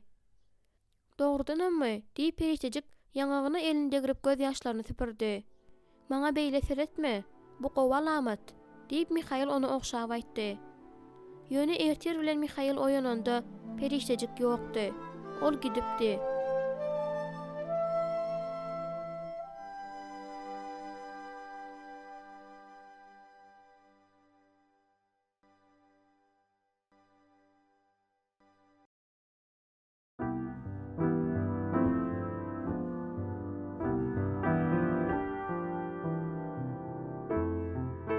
Gaýyl bolma. 20-nji bab. Eger bir zat size aşyk kynýaly bolup görünse, bu onuň mümkin däldigini aňlatmaýar. Mark Aureli. Gazanlaryň hem saçlaryň furgondaky sesine diň salanda, Sema, Tilli, periştejik özü üçin Mihaýylyň asan tüneke jaňjagazlaryny ýadyna saldy. Ol gözlerini ýumanda Mihaýylyň ýüzüni gördi. "Aşygym, mehribanym." Ýöne ol hakda pikirlenmäge özüne ruhsat edip bilmedi. Ol onu unutmady. Söýgüniň ejesini nämedendig barada pikir etmek gerek. Bu hem oňa hiç hil duýgulara ýan bermezlige kömek eder. Garry sowda agenti onu ýolda alan wagtyndan ýagnydan saz berenden bäri sesini goýman gürledi. Ol munuň üçin oňa minnetdardy. Görüp otursa, bu sowda agenti ýol boýy arabany doldurup duran gap çanaklaryň ekejesinem satmandyr. Indi onuň iýmet ähtiýaçlygy uturup barýan. Guwry agyrsy bolsa, adatdakysyndan hem güýçli gynnaýan eken. Elbetde, soňky tutuş aýyň dowamında onuň durmuşynda bolan iň gowy waka ýolagçy arabaga garaşyp oturan bu ajaýyp körpejäniň peýda bolmagy. Arasalygy hem tertipliligi bilen tapawutlanýan Sem bary bir ýadaw hem küýkürek görünýärdi. Saçynyň agla we bölegi bireýem düşüpdi. Gowrak geljege bolan umytlar da şoňa meňzeşiräkdi. Ýöne onuň çalaryň gaşlarynyň astyndaky gözleri rekimlilik bilen nur saçyp durdy. Gojanyň dyngysyz ýangramalary periştejige gaýgyly pikirlerden ünsün sowmaga kömek edýärdi. "Sen kimden gaçyp barýarsyň? Kepderjik." Periştejik ýüzündäki tyllasy buýralary aýryp zor bilen ýylgyrdy. Näme siz men kimdir birden gaçyp barýandyryny öýdärsiňiz? Sebäbi sen hemişe yzyňa seredýärsiň. Men seni araba mindirenimde sen şeýle aladaldyň. Mene sen öz adamyňdan gaçyp barýansyň öýtdim. Meniň ärlidigimi siz nerden bilýärsiňiz? Senin elinde nikah yüzüğü var. Periştejik derrew elini gizledi we gyzardy. Ol yüzüğü çykarmagy ýadyndan çykarypdyr. Onu barmagynda aýlap duruşyna ol onu Mihaila gaýtaryp bermek hakda pikir etdi. Ol näme saňa erwet garaýardymy? Beýle gurrunlar Mihaila degişledip bilmez. Ýok, diýip periştejik islegsiz jogap berdi. Goja oňa bilesi geljilik bilen seretdi. Sen ondan gaçar ýaly ol näme etdi? Periştejik töweregine garady. Oňa näme diýmeli? Men oňa aşyk boldum. Eger periştejik goja Mihailyň hiç haçanam erwet zat etmändigini, diňe rekimdarlyk, söýgü hem saburlylyk görkezden aýsa, ol sorag ýagdyryp başlar. Jenap Til, men bu barada gurrun etmek islämok, diýip periştejik barmagyndaky ýüzügini toglamagyny dowam etdirdi. Onuň aglasy geldi. Sem, maňa Sem diýäй, kepderjik. Meniň adym Periştejik. Eger saňa kömek edýän bolsa, onda ýüzügi çykardyň. Periştejik muny hiç haçanam etmez. Yüzük Mihailyň ejesininki. Beýledip biljek däl. Yüzük çykmaýar, diýip ol aldady. Onu Mihaila bermeň usulyny tapmaly. Sen Sakramenta gitmekçimi? Näme üçin gitmeli dälmişin? Bu şäher durmuşa täzeden başlamak üçin erwet ýer däl ýaly. Howwa, bolýar. Menem şol ýere barýaryn. Men ýolda altyn gözleýjileriň ýene bir näçe lagyrynda saklanyp geçmeli. Belki ýolda bir zatlar sataryn. Diýip ol ýada watlary saýglady. Körpeji, sen ýada urunýarsyň. Sen furgona minip ýatsaň nädýär? Gapdalynda ýygnalýan krawat var, diýip ol teklip etdi. Hol süýşürlýän çekseň bolýar. Periştejik dogrudanam diýseň ýadapdy. Şol sebäpdenem teklibi minnetdarlyk bilen kabul etdi. Ol krawaty ýazdyryp, ýumak ýaly bolup ýorulyp ýatdy. Ýöne uýkusy tutmady. Araba sarsýardy we iki baka yralaýardy. Kellesinde bolsa pikirleriň giden gowuldy saýlanýardy. Ol hemişe Mihail hakda pikir etdi. Ol onuň näme üçin gideni düşünmezdi. Şu gezege hökman gaharlanar. Onuň pikirleri bulanmajar boldy. İçinde nämedir bir zat onu iýze çekip, gaýdyp baryp Mihail bilen gürleşmelidigini, oňa öz duýgularynyň hemmesi hakda gurrun bermelidigini aýdýardy. Ýöne ol munyň paýhassyzlykdygyny bilýärdi. Eýsem, ejesi ýüregini Alex Starford'un öňünde dökmendimi näme? Eýsem ejesi Alex'a öz söýgüsi hakda gaýta-gaýta aýtmandymy näme? Söýgü onuň durmuşyndaky bar zady weýran edipdi-de, oňa maskaraçylyk bilen agyry getiripdi. Periştejik özleriniň soňky gejesi baradaky pikirleri kellesinden çykaryp bilen okdy. Mihail bilen ýakynlykdan Periştejik özüni boş duýmandy-da, gaýtam doldurulan ýaly diýipdi. Mihailyň gujagynda onu özüniň şol ýerde bolmagynyň dogry zatda baradaky duýgu terk etmändi. Seniň ejeňim Alex Starford bilen edil şunyň ýaly duýguny duýupdy. Seret, ondan näme çykdy? Periştejik ýoşadan öňüldatdy. Öňküsinden de gaty ýumak ýalak bolup ýogruldy. Eger Sem deňinden geçmedik bolsa, onda ol belki ondan soňky syýahada gitmän ýöne gaýdardy. Şonda ol Mihaila bir wagtlar ejesiniň kankasyna berk ysnyşy ýaly, berk ysnyşardy. Ýerde işte Mihailam, edil Alex'iň meýdan ýadaşy deýin ýadar. Periştejik özüniň Mihail bilen arasyna düşen aralygyň kömegi bilen agyra koşuşar öýdärdi. Emma ol gitdigiçe artdy. Onuň akly, bedeni, tutuşdurky oňa teşne boldy. Men näme üçin oňa duş geldim? Ol näme üçin paradisa geldi? Näme üçin men onuň deňinden geçenimde ol ýolda durdy? Näme üçin ol özüm kowanymdan soňam jelepxana geldi? Periştejik Mihailyň ihlasdan hem laýymlykdan dogly gözlerini anyk gördü. Men seni söýýärin, diýip ol hakykatdan aýdýan ýaly boldy. Meniň saňa wepaly boljagyma sen haçan düşünerkaň? Ol meni söýýändigini aýdypdy, diýip şonda ejem aglapdy. Ol meni mydama söýjekdigini aýdypdy. Periştejik gözlerine ýaşyň gelýäni duýdy-da, derrew özüni el aldy. Hemme zat gowy. Howwa, ol Mihail'i şeýle bir söýüpdi welin, hatda aglamana möwrenipdi. Ýöne işler hasa beterleşmäke, gaçmaga akly ýetipdi. Bu gezek onda egnindäkiden başga da zady köpräkdi. Bu zatlaryň hemmesi oňa gerek bolar. Ol gün dogary, gün watary, demir gazygy ýa-da gün ortagy gider. Islän ýerine meniňki uğruna bolar, diýip Periştejik pışırdady. Men ýekide dözgelerin. Nädip diýip ýaňsyly ses gürledi. bir ýol bilen bir zatlar oýlap taparyn. Elbetde, periştejik. Eger hemme zatdan da gowy başarýan zadyň etseň, men başga bir zat taparyn. Men köni işe dolanmaryn. Elbetde, dolanarsyň. Sen başga näme edip bilýärsiň? Eýsem ol şeýle bir erbet zatmy? Seniň iýmetiň üstüňde üçügiň, odan eşigiň bardy. Seni janan gowy görýärdiler. Tümlükden gelýän ses özüniň ýuwaşa sesini ýa-da batlaryň toýnagynyň tarkyldy sasynda dowam etdirdi. Periştejik uklan wagtynda onuň düýşüne hojaýyn ýerdi. Ol hemişe gelen zat netdi. Ýöne ol ýerde onu saklar ýaly Mihail ýokdy. Sam Till onu oýardy. Ol onuň bilen özüniň bu garaja iýmetini paýlaşdy we tizara özleriniň lagera ýetjekdiklerini habar berdi. Ýene birje gedek synanşaýyn. Eger ýene hiç zat satyp bilmesem, onda Sakramenta gara şaýsyz barýaryn. Men bu harydy soňky pulma satyn aldym. Şol sebäpdenim, eger hiç zat satyp bilmesem, onda ýekeje sentimem bolmaz. Belki bu gedek Hudaý maňa merhemet eder. Peştejik özüniň galaý taralkasyny gojanyň alyp çeşmäniň boýuna ýumaga gidişine serdip oturdy. Merhemetli Hudaý bu görgüli goja çynem. Peştejikden köp zat etmändir. Gaýdyk gelende Sam Till zatlaryny ýygnap ýyzyna araba goýdy. Ol edil peştejik hakyky hanym bolan ýaly oňa ýokary galmaga kömek etdi. Sen gowsy lagerda görünme, diýip ol maslahat berdi. Bu ýaş alataýlar aýal görenlerinde juda ýawanlaşýarlar, diýip ol ýylgyrdy. Men bolsa seniň üçin urşardan juda garry. Peştejik gojanyň elinden tutup paýtonyň ýokaryna çykdy. Olar lagera gelip ýetenlerinde Peştejik Samyň öz harytlaryny öwüşnediň salyp otyrdy. Onuň daşyna ýyglananlar muňa jogap edip kemsiziji sözleri gıygyryp aýtdylar. Onuň atynyň we arabasynyň üstünden güldüler. Haryt barada hapa sözler aýtdylar. Özü barada ondan da beter zatlar aýtdylar. Tizara görgüli Samy juda zäherlediler.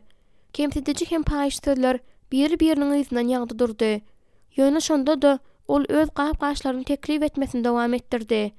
Erkekler görgüli gojanyň üstünden gülüp lezzet aldylar.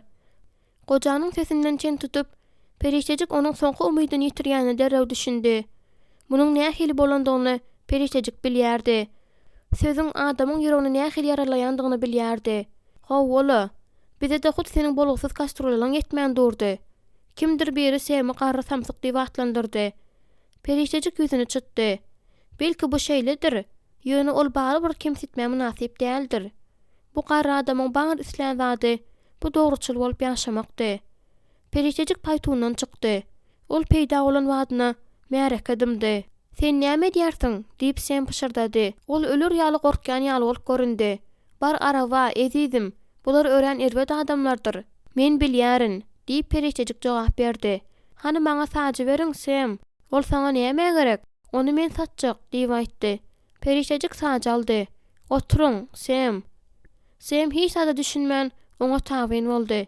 Periştejik öňde durup saçy ýokary galdyrdy da edil ol adatdan daşary bir gymmatly zat ýaly oňa ýeňillik bilen elini aýlady. Jenaplar, Sam öz gapçanyny gaty gowulýar. Ýöne ol nahar taýýarlamak hakda hiç zat bilmeýär. Periştejik çalaja ýylgyrdy. Ol jogap hökmündäki bir näçe ýylgyryşlar gördi. Bir näçeleri edil hapa değişmeleri eşden ýaly uldan güldüler. Ýöne Periştejik hamirde buglanan, alma äwerleýän gowrulan tawuk, kömelekli batyrma bilen äwerleýän gowrulan tagamly doňuz eti, kakatlan doňuz eti bilen edilýän heýgenek barada gurrun berip başlady. Dinleýijileriň agyzlaryndan hyllyga akyp başlandy. Ol gowuna har taýýarlamak üçin gowy, hili ýokary gabyň nähili wajypdygyny arkaýyn düşündirdi. Soň howlukman saçyň ören gowy, çoýundan edilendigini, deňiz ýandygyny düşündirip sözüni dowam etdirdi de onuň tutabajyndan tutmagyň hem gaty oňoýludygyny aýdyp sözüniň üstüne getirdi. Sam ozal bu zatlaryň hemmesini gurrun beren bolsa da erkekler bu gezek Periştejigi dem alman dinlediler. Mundan başga da şunun ýaly saçyň kömegi bilen siz ajaýyp naharlar taýýarlap bilersiňiz. Onuň başga da ulanýan ýerleri bar. Mysal üçin siziň okuňyz gutarýar. Size bolsa öz emleňizi goramak gerek. Sizde ýarag bar, diýip ol muny görkezmek üçin öz ýanyna ýakyn gelen ýigide degişme bilen ýylgyryp garady. Ähli mumutly uly gülki gopdy. Periştejigem olary goşulyp gülen boldy. Şeýlelikde jenaplar näme diýärsiňiz? Mende alyjy barmy? Howwa diýişip erkekler oňa ýakyn barjak bolşyp öňe itekleşip başladylar. Olar onun elinden, hatta ulanlan konserv ogtysyndan satyn almaga taýýardylar. Märekanyň içinde uruş başlandy. Erkekler öz aralarynda düşünýän çäler perişejik egilip Semden onuň bahasyny sorady. Sem örän pes bahana aýtdy. Meniň pikirimje biz muny bir näme gymmadyrak satyp bileriz. Diýip perişejik iki urşagyny köşeşdirýänçe garaşdy. Soň öz bahasyny aýtdy. Kimdir biri onuň gaty gymmatdygyndan gaty sesi bilen arz etdi. Beýlikler bolsa garaşyp saklanyp durdular. Perişejik gelgirdi da olaryň satyn alanyň almanyň özüne tapawdyň ýokdugyny bütün durky bilen görkezdi. Ol sadece arabanyň bir gyrasyna goýdy da özüm ýanynda oturdy. Gideli Sem, biz bu jenaplar barada ýalňyşypdyrys. Olar hili gowzadyň nämedigini düşünmeýärler. Sem geň almakdan ýaňa agzyny açdy. Bir näçe adam garşy çykdy. Perişejik başyny galdyryp olara seretdi. Siz biziň juda köp soraýandygymyzy aýdýarsyňyz, diýip perişejik gurlap başlady. Açygyny aýtsam, sizi urjak bolma zerurlygyny göremok. Sebäbi islendik sagdyn pikirli adam munyň ýaly sewdany zerur hasaplar. Sem, diýip perişejik oňa jylaw uzatdy. Altyn gözleýjileriň biri jylawy saklap, olar gitmeden öňürti saç satyn almak isleýändigini aýtdy. Perişejik razy boldy we tizara arabada bar bolan zatlaryň hemmesini satyp gutardy. Sem jylaw alyp lagerdan alyp çykýan ýola düşýänçe märeke dargamady. Sem kellesine şatlykly çaýkatda hikirdedi. Sende zehina bar eken, kepderjik. Hawa, menim käbir zatlar başarýaryn, diýip perişejik guraksy gürledi. Näçerak gürläniň wajyp däldi, nädip gürleýändigiň. Şonda gözleriň nämäni aňladýandygy wajypdyr. Gapçanyk satmak bilen teniň satmagyň arasyndaky tapawut beýle bir ulam däl. Bu barada welin perişejik hemme zady bilýär. Perişejik nahar taýýarlaýança Sem sewdadan gelen alçyny tanady. Perişejik onuň öňünde nahar goýdy-da, özüm naharlanmak üçin oturdy. Perişejik öz taralkasyna goýan wagtynda öz öňüne Semiň bir zat taşlanyny gördi. Perişejik onu haýran galmak bilen gapyp aldy. Bu näme? Diýip ol gaýş galtajyk saklap duruşyna sorady. Şu günkü gazançdan seniň paýyň. Perişejik onu haýran galyp seretdi. Ýöne olar siziň gapçanyklaryňyz ahyry.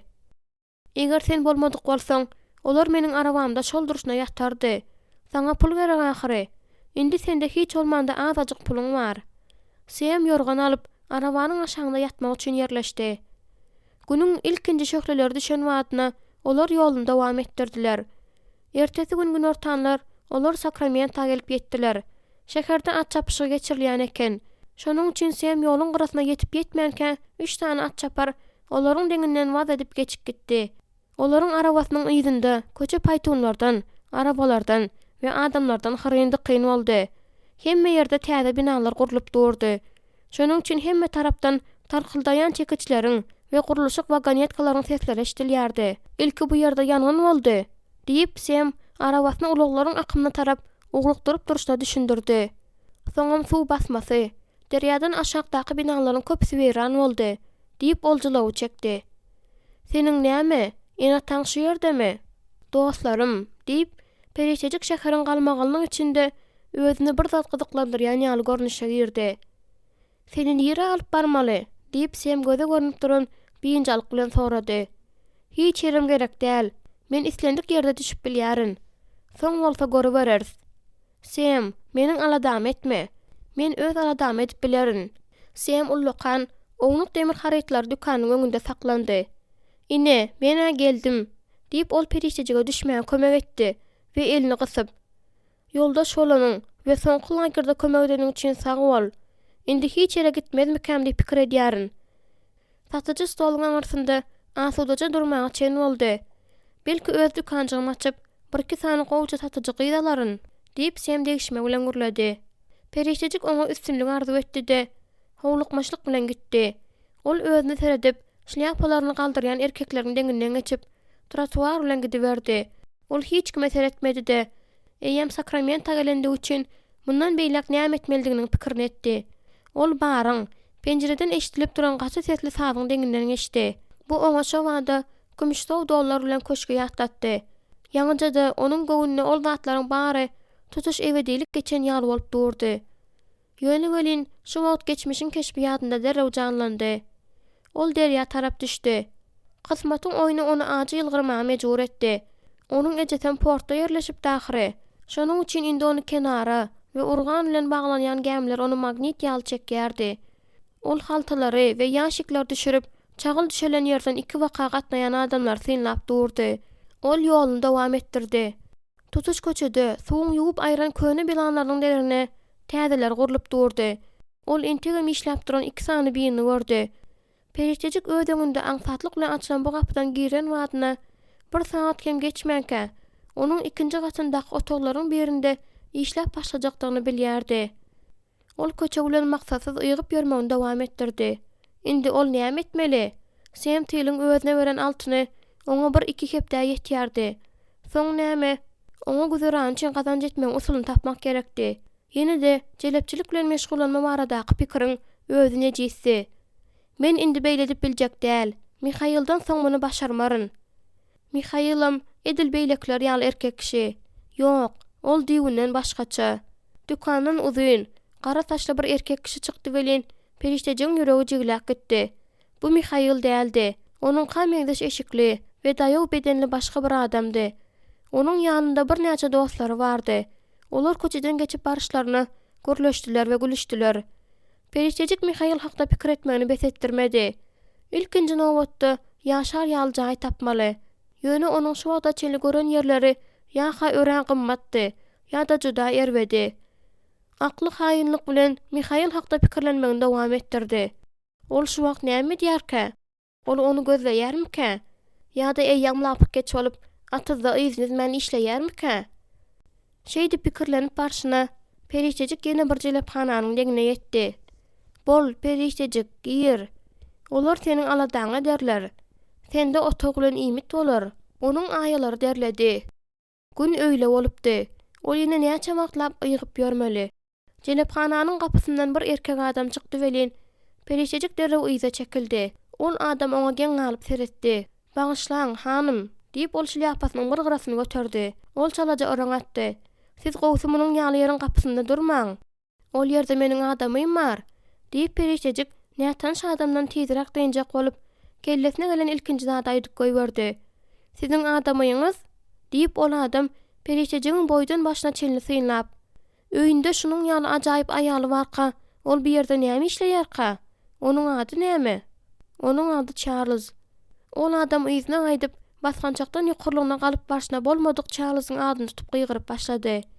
Periştejik goňşy köçe tarap ugratdy. Onuň aňyrsyna howlukmaşlyk bilen geçdi. Periştejik özleriniň deňinden geçende erkekler saklanyp oňa seretdiler.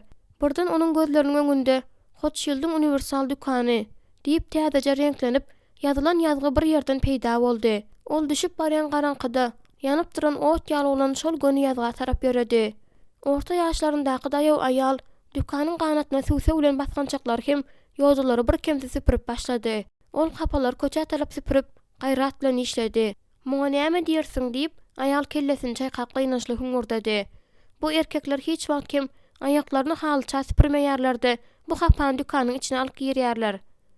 Bu aýal periştejiň elindäki berk düwlen dügünçege seretdi. Periştejik bolsa taňşyksyzlyk bilen başyny atyp içeri howlukdy.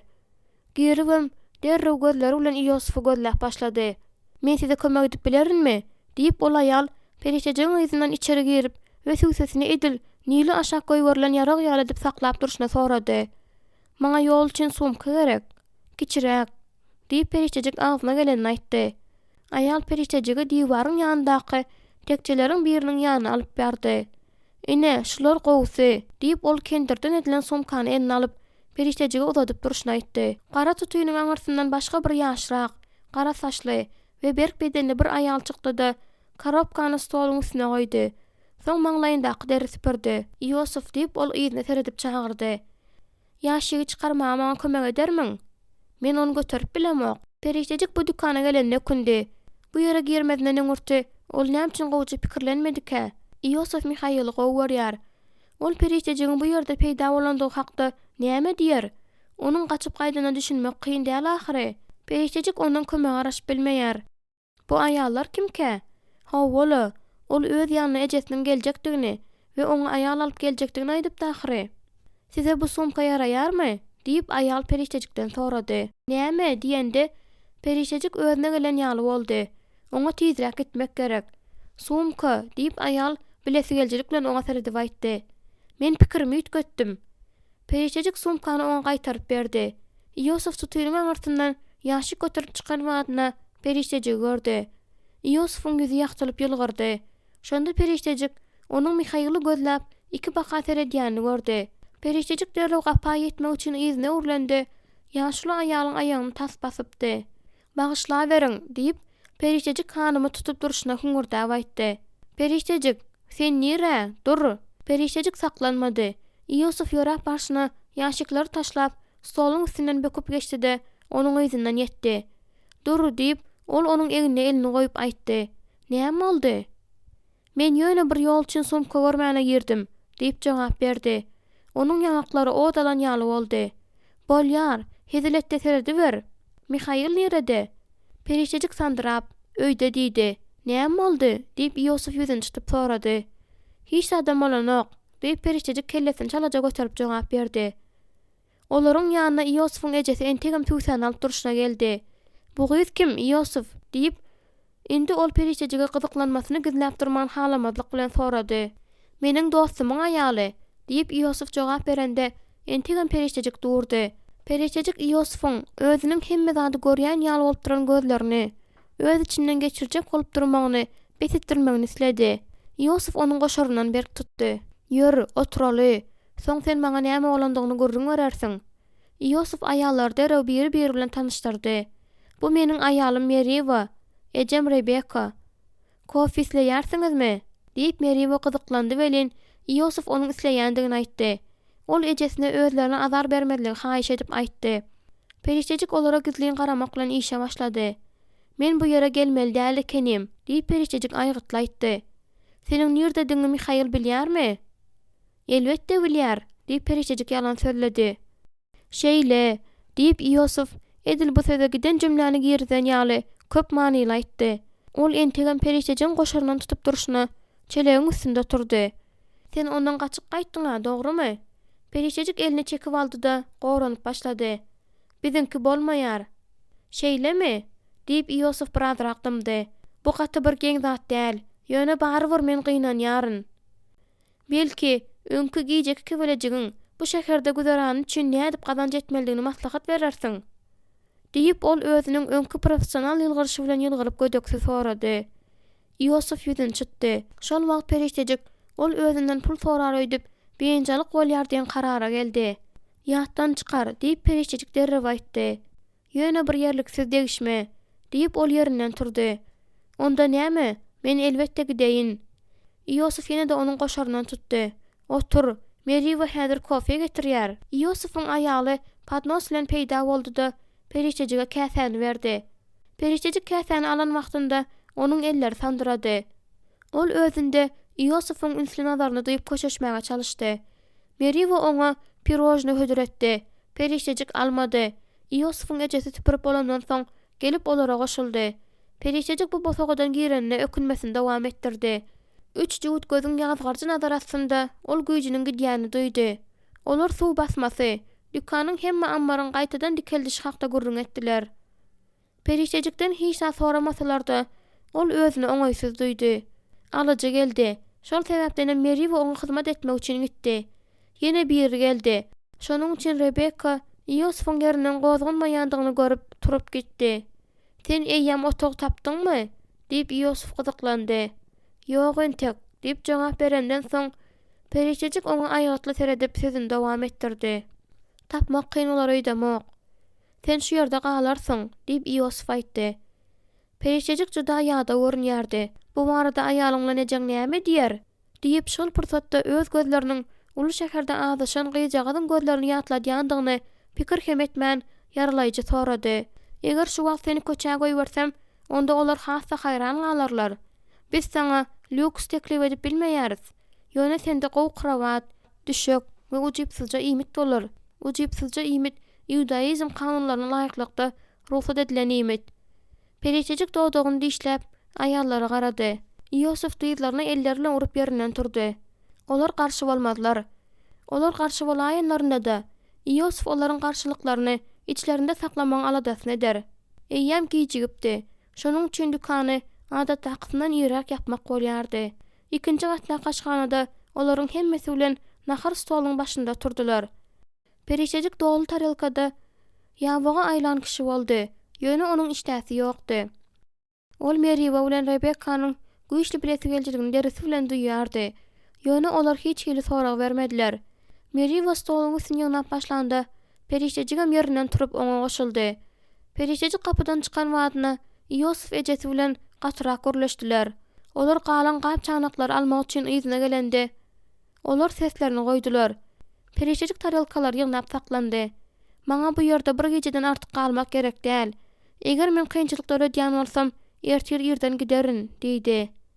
Siz bu ýerde Ýosuf näçe diýse, şonça da galarsyňyz, diýip Rebekka garşylygy göz öňünde tutmaýan ehinde gürledi. Ol siziň krawadyňdy birinji gatnaky pejiň ýanynda goýar. Siz ýyljak ýerde bolarsyňyz. Ýosuf onuň krawadyny gurdy. Soň ýokary galdy da Meriwa özüniň gysga wagtlyk bir ýere gitjegini, bir näçe sagatdan gaýdyp geljekdigini aýtdy.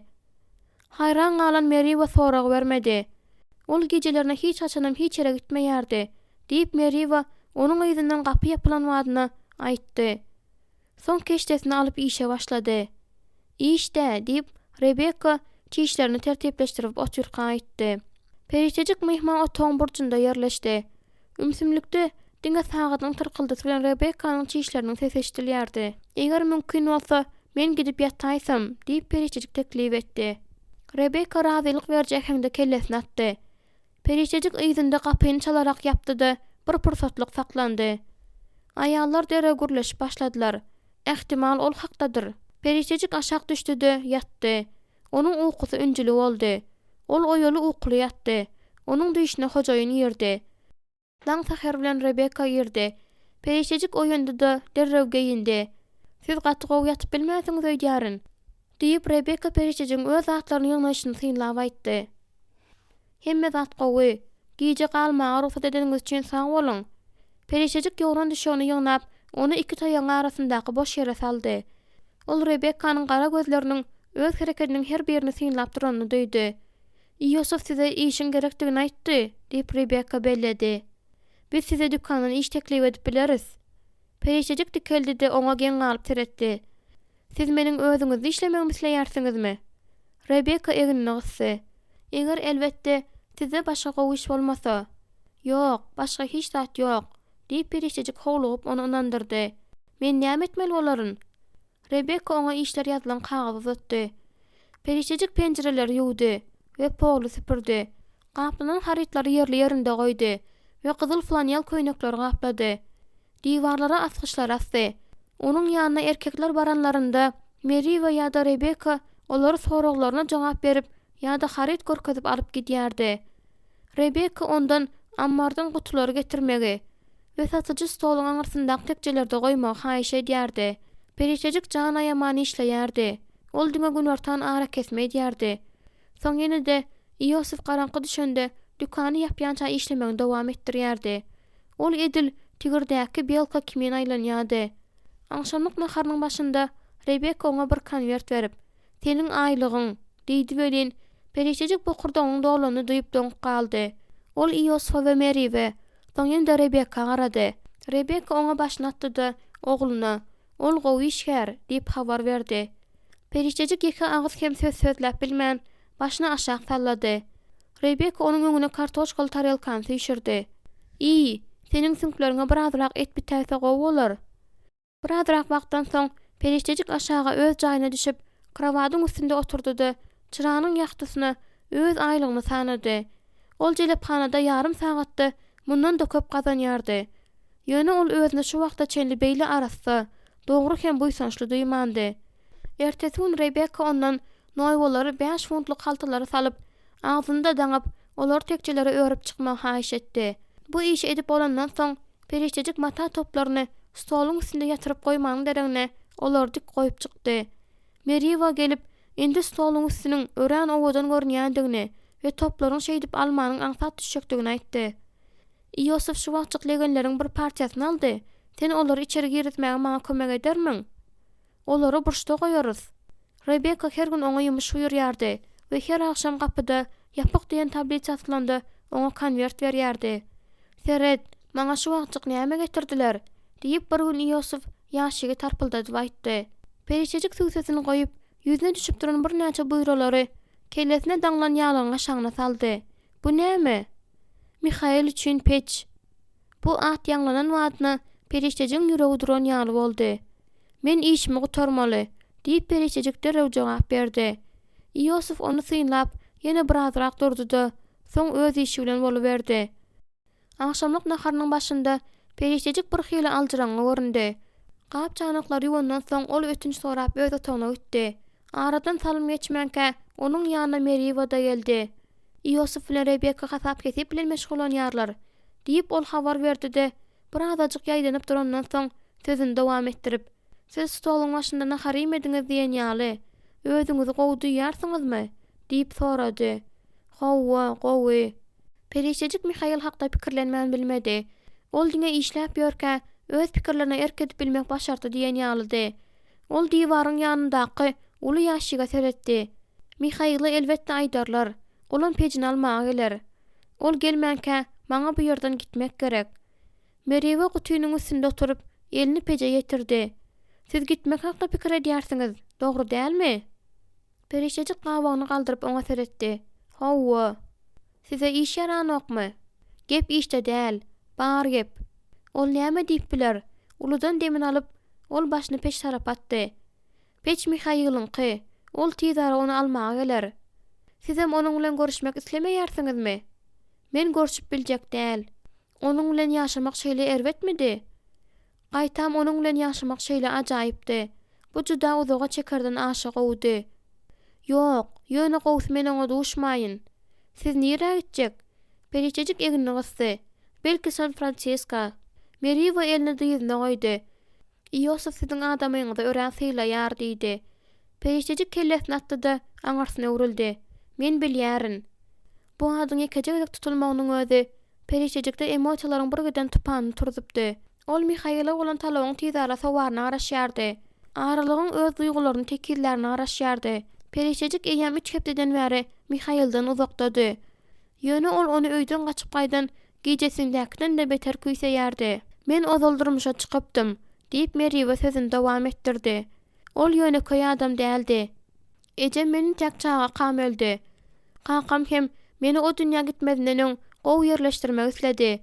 Şonuň üçin kakam ähli mumy garaýşlara laýyklykdy, baý hem mehrem adam tapdy. Asliýetinde ol beýle däldi. Men Hudaýdan özümi ondan halas etmegini diledim. Ol şeýle hem etdi" diýip Meriwa dymdy. "Ben bar ömrüme ýeke boldum" diýip perişejik ýuwaşaýtdy. "Soň hem ýeke aýallara durmuşyň nähili gazaply daraýandan düşündim. Eger siziň adamyňyz Ýosufyň gurrun berşiniň ýarysy ýaly bolsa-da, siz oňa gaýdyp baryp hemme zat düzeltmelisiniz." Ýöne Meriwanyň sözlerini perişejik düşünmek bilen kabul etmedi. "Maňa näme etmelidigini aýtmaň. Siz meniň durmuşym hakda we ozal durmuşymda nämeleriň bolandygy hakda hiç zat bilmeýärsiňiz." Meriwa epesli wagtlap dymy oturdy. Perişejik hem özüniň gödek sözleri hakda pikir etdi. "Siz dogry edýärsiňiz" diýip ahyr soňa Meriwa razylaşdy. "Men siziň durmuşy ýagdaýlaryňyzyň hemmesini bilemok. Diňe Ýosufyň gurrun gören zatlaryny bilýärin. Ol size näme gurrun berdi?" diýip perişejik öz sesinde gaharly ähen eşitdi, onuň hötesinden gelip bilmän sorady. Meriwa çekinjewrek gussa bilen gürledi. "Adamyňyzyň sizi jelephandan alyp gelenini. Ol sizi ilkinji gezek gören wagtna söýüpdir. Öňküsi ýaly söýýäne demeňdeýär." Onuň sözleri perişejiň ýüregini dildi. Söýgü uzaga çekiji bolmaýar. Ol şu wagtda öz solgun ýüzünde näçe türlü duýgunyň peýda bolanyny bilmedi. Meriwanyň nazary ýumşady. Eger ol dogry söýgü bolsa, kä wagt bolýar. Meriwa gidenden soň perişejik onuň sözleri hakda pikirlenip, garankynyň içinde uzak wagtlap ýatdy. Ejesi Alex Starford'a bolan söýgüsini saklajak bolup näme etmedi? Alex'iň göwünden turjak bolup we onuň söýgüsiniň öçmezligi üçin etmeli zatlaryň hemmesini edip çykdy. Perişejik pikirlendi. Belki Alex hut şonuň üçin hem terk edendir. Ejesi Alex'iň söýgüsine ören teşnedi. Onuň bar durmuşy Alex Starford'un özleriniň kiçijik öýüne gelmesiniň daşynda aýlanýardy. Onuň bar bakty tutuşlugyny Alex'a baglady. Ol Alex bolan söýgüsinden ýaňa däli diwanady. Onuň Mihaila bolan duýgularynyň Näme tapawdy bar? Ol Mihail hakda pikirlenmän bilmeýär. Onuň ýüregi Mihail'yň ýanynda bolmaklyga teşne. Oňa onuň sesini eşitmek zerur. Mihail özüne teredýän wagtynda gözlerinde uçgunjyklaryň peýda bolşyny görmek gerek. Onuň bedeni ony, onuň ýyrysyny we galtaşmalaryny isleýärdi. Periştejigin ähli duýgulary mewjurdy. Ertir bilen periştejik özünden gitmekçi bolýandygyny Ýosuf aýtdy. Sen şu wagt gidip bilmersiň, diýip Ýosuf gynançly aýtdy.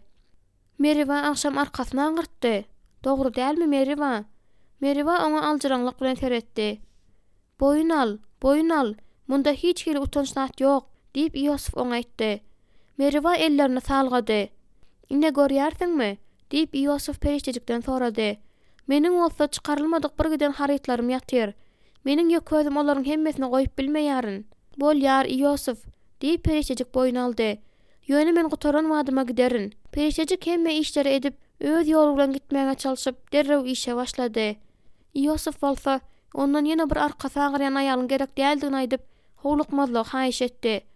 Olar naharlanma oranlarynda Ýosuf uzak wagtlap naharlandy welin periştejik muňa ýam gahar gelip başlady.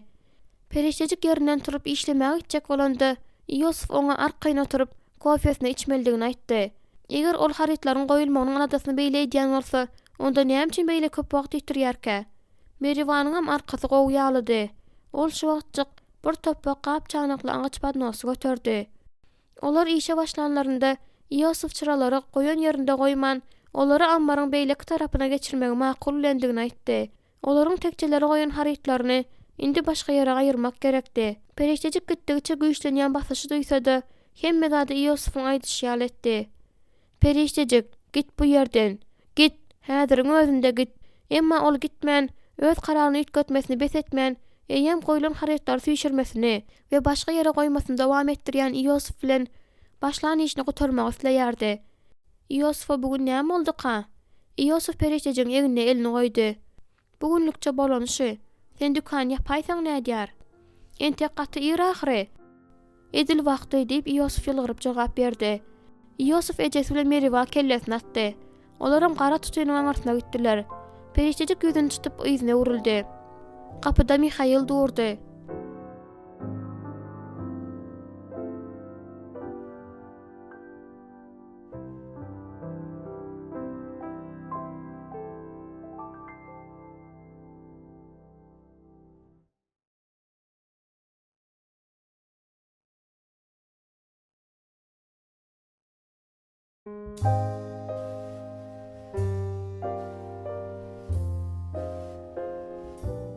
Üçüncü bab. Katty kamatyň nenengsi gözel. Ey dildarym, sende hiç bir kemlik ýok. Mukaddes kitap, aýdymlaryň aýdymy 4-7. Periştejik aň bolup doňup galdy. Mihail bolsa oňa tarap ýöredi. Mihail ýoluň tozanyna örtülendi. Ýada ýüzünde bolsa gaýgyly keş bardy. Seniň bu ýerde diňi maňa Ýosuf ýetirdi. Periştejiň ýüregi atylyp taşna çykjak boldy. Sen näme üçin geldiň? Seni öýe alyp gitmek üçin. Periştejik yza çekildi. Men gaýdyp gitmek islämok. Diýip ol sesine ynamly hem perwaýsyz ähen bermäge çalyşyp aýtdy. Ýöne bularyň hiç biri maňa başartmady. Sesi sandyrady. Mihail golay geldi. Periştejik yza çekildi-de aýakkaply tek jawaryp diýreldi. Şonuň üçin bir näçe aýakkap uly gowy bilen polo açdy. Seniň Paradisa gitmekçidiňi men bilýärdim, diýip Mihail gürläp başlady. Periştejik goşmaça diýre gözläp stoluň garasyndan berk ýapyşdy. Indi ol ynamly hem berk durdy. Sen näme üçin beýle ynamly boldyň? diýip periştejik gaharlyrak sorady. Mihail jogap bermedi. Onuň gözleriniň keşfine garap, periştejik näme hakda pikir edýändigini düşünüp bilmedi. Mihail elini uzatanda periştejiň demi tutulan ýaly boldy. Mihail onuň ýanagyna elini ýetirdi. Şonuň üçin hem periştejik titremesini ýatyrjak bolup dodoklaryny berk gysdy. Men muny şeýle bildim. Amenda. Emosiýalar töweleýin hötesinden gelip bilmedik periştejik aklyndan azaşan ýaly bolup ondan yza atylyp gitdi. Meniň senden näme üçin gidenligim hakda sen asla düşünmeýärsiň. Mihail onuň elinden tutup onu özüne tarap öwürdi. Ýokla, men bilýärin. Diýip Mihail onu berk gujaklady. Periştejiň dodogyny dowamly posa bilen gurşap aldy. Perişejik öz elinden sypjak bolanda Mihail onun kellesini gojaklady. Perişejik has güýçlere garşylyk görkezmäge çalşanda onun bedenine haýynlyk bilen ýyllyk ýaýrady. Ahir soňy Perişejik köşeşende Mihail onun kellesindäki ýaglygyny aýyrdy. Lentagyny da çözüp Perişejiň kellesini çalajak aldyrdy. Soň hem göýgörlen saçlaryň içinden barmaklaryny göýberdi. Perişejik öz aýalarynyň astynda onun ýüreginiň tutuksa urgusyny eşitdi. Bu şunuň üçin dahyry, dogry dälmi? Diýip Mihail gyrk sesi bilen sorady. Perişejik utanyp aňyrsyna bakdy. Ýöne ol onu saklady. Sebäp şunda ahyry. Men muny duýmak islämok, diýip Perişejik başardady. Olaryň arkasynda biri ardynjyrady. Dükan entek açykmy? Mihail izne seredende onun elleri aşak deyipdi. Şonuň üçin ol Perişejiň aýasyny göýbermedinden öň onu mulaýymlyk bilen gysdy. Ýok, ýok, bagşlaň, diýip Mihail tiz ädimläp otogyň içinden geçip alajagyny mulakatlyk bilen kapydan daşary uratdy. Alıjy daşa çykan wadyna ol kapyny ýapdy da penjereniň aňyryndaky ýazgyny arka tarapy öwürdi. Izne seredende ol dükanyň aňry başynda Amendanyň bir zada egilip duranyny gördü. Goja seredende bolsa, onun özünün azaçyk zatlary ýygnap, uly sumka salyp duranyny gördü. Ertir bilen biz öýe gideriz, diýip Mihail aýtdy. Perişejik Mihaila garatdy. Sen öýe gidersiň, men bolsa San Fransiska. Mihail diýişini gysyp, saborlylyk diledi. Perişejiň ýüzi solgundy, garaýşlary susty pessi. Mihail oňa ýene ýakynlaşmakçy bolanda, ol derrew böküp geçdi-de, geçelge çelege goýup onun ýoluny ýapdy. Şol wagt hem eşiklerini howlukmaşlyk bilen sumkasyna dykmagyny dowam etdirdi. Sen meni söýdüň. Sen mundan gaçyp gutularny öýdärsiňmi? Bu sözleri eşitende Perişejik kellesini aşak sallap we sumkasyndan berk ýapyşyp doňan ýaly bolup durdy. Ol sandyrady. Mihail oňa weran edijilikli täsir etdi. Özüne gelenden soň ýene zatlaryny ýygnamagy dowam etdirdi. Ol Mihaildan näçe ýer gaçdy, şonça da gowy bolar. Perişejik öz duýgularyna kulak asmazlyga çalyşdy. Men saňa özüme hiç haçan hem birini söýmäge ruhsat bermerin diýip aýdypdym. Şonda men dogrudanam şunu gözüňe tutupdym. Ýöne gudratlaryň gudraty. Sen barybir söýdüň ahyry, dogry dälmi? Diýip Mihail rehimsizlik bilen sorady. Git Mihail. Hiç haçan. Meni günüme goý, diýdi-de Perişejik soňky ýupgasyny beýleki zatlaryň ýyzyndan sumkasyna salyp Mihaila seretdi. Sen meniň näme duýýanymy bilmek isleýärsiňmi? Senin öz ýüregimi parlaýanyňy duýýaryn. Mihail'in gözleri uçganoklady. Sen muny meniň bilen bolanynda däldi, gaçyp gaýdanynda duýup başladym. Perişejik Mihail'in ýanyndan aýlanyp geçjek boldy. Ýöne ol oňa ýol bermedi. Senin özüme seredişiňi men gördüm, Amenda. Şol soňky gijede men seniň söýgüňi duýdum. Men onu bütün durkum bilen söýdüm. Bu hem saňa meniň üstümden yktyýar etme duýgusyny berdimi? Şeýlemi? Hawa, diýip Mihail birden jogap berdi-de, Perişejik ýylky kapydan çykmaga synanşanda onuň elinden tutdy. Ýöne men ol duýguny seniň garşyňa ulanmakçy bolamok. Sen mamla, sebäbi men muňa ýol bermerin, diýip Perişejik onuň elinden sypjak bolup duruşyna gürledi. Mihail onuň elinden sumkasyny aldy-da onu bir gyra atyp goýberdi. Men seniň kakaňam däl, seniň hojaýynyňam däl. Men seniň krawadyňda geçirilen ýarym sagat üçin töleýän ýöne bir ýigidem däl. Diýdi-de Mihail onuň elini gysdy. Men seniň adamyň. Men seniň duýgularyňa perwasyz garamaýaryn. Men seni söýýärin. Sen meniň aýalym. Perişejik dodoklaryny diýişläp, göz ýaşlaryny saklamaga dyrjaşdy. Mihail ýumşady. Perişejik ýüzüne öwürmez ýaly, ol onuň ýüzüni eli bilen tutdy. Ol Perişejiň gözlerini seredende, onuň öz ýüregini paralap barýan duýgularyny öçürjek bolup çalyşýanyny gördü. Hut duýgular hem onuň düşmanydy. Eger aman ýaşamak isleýän bolsa, onda Perişejik özüne nämedir bir zady duýmaga ýol bermeli däldi. Mihail'a ol duýgunyň indi o düşman däldigine onu inandyrmak gerekdi. Amenda, seni ilkinji gezek görenimde seniň özüm bilen boljaklygyny bilipdim. Muny maňa näçe gezek aýdanlaryny sen bilýärsiňmi?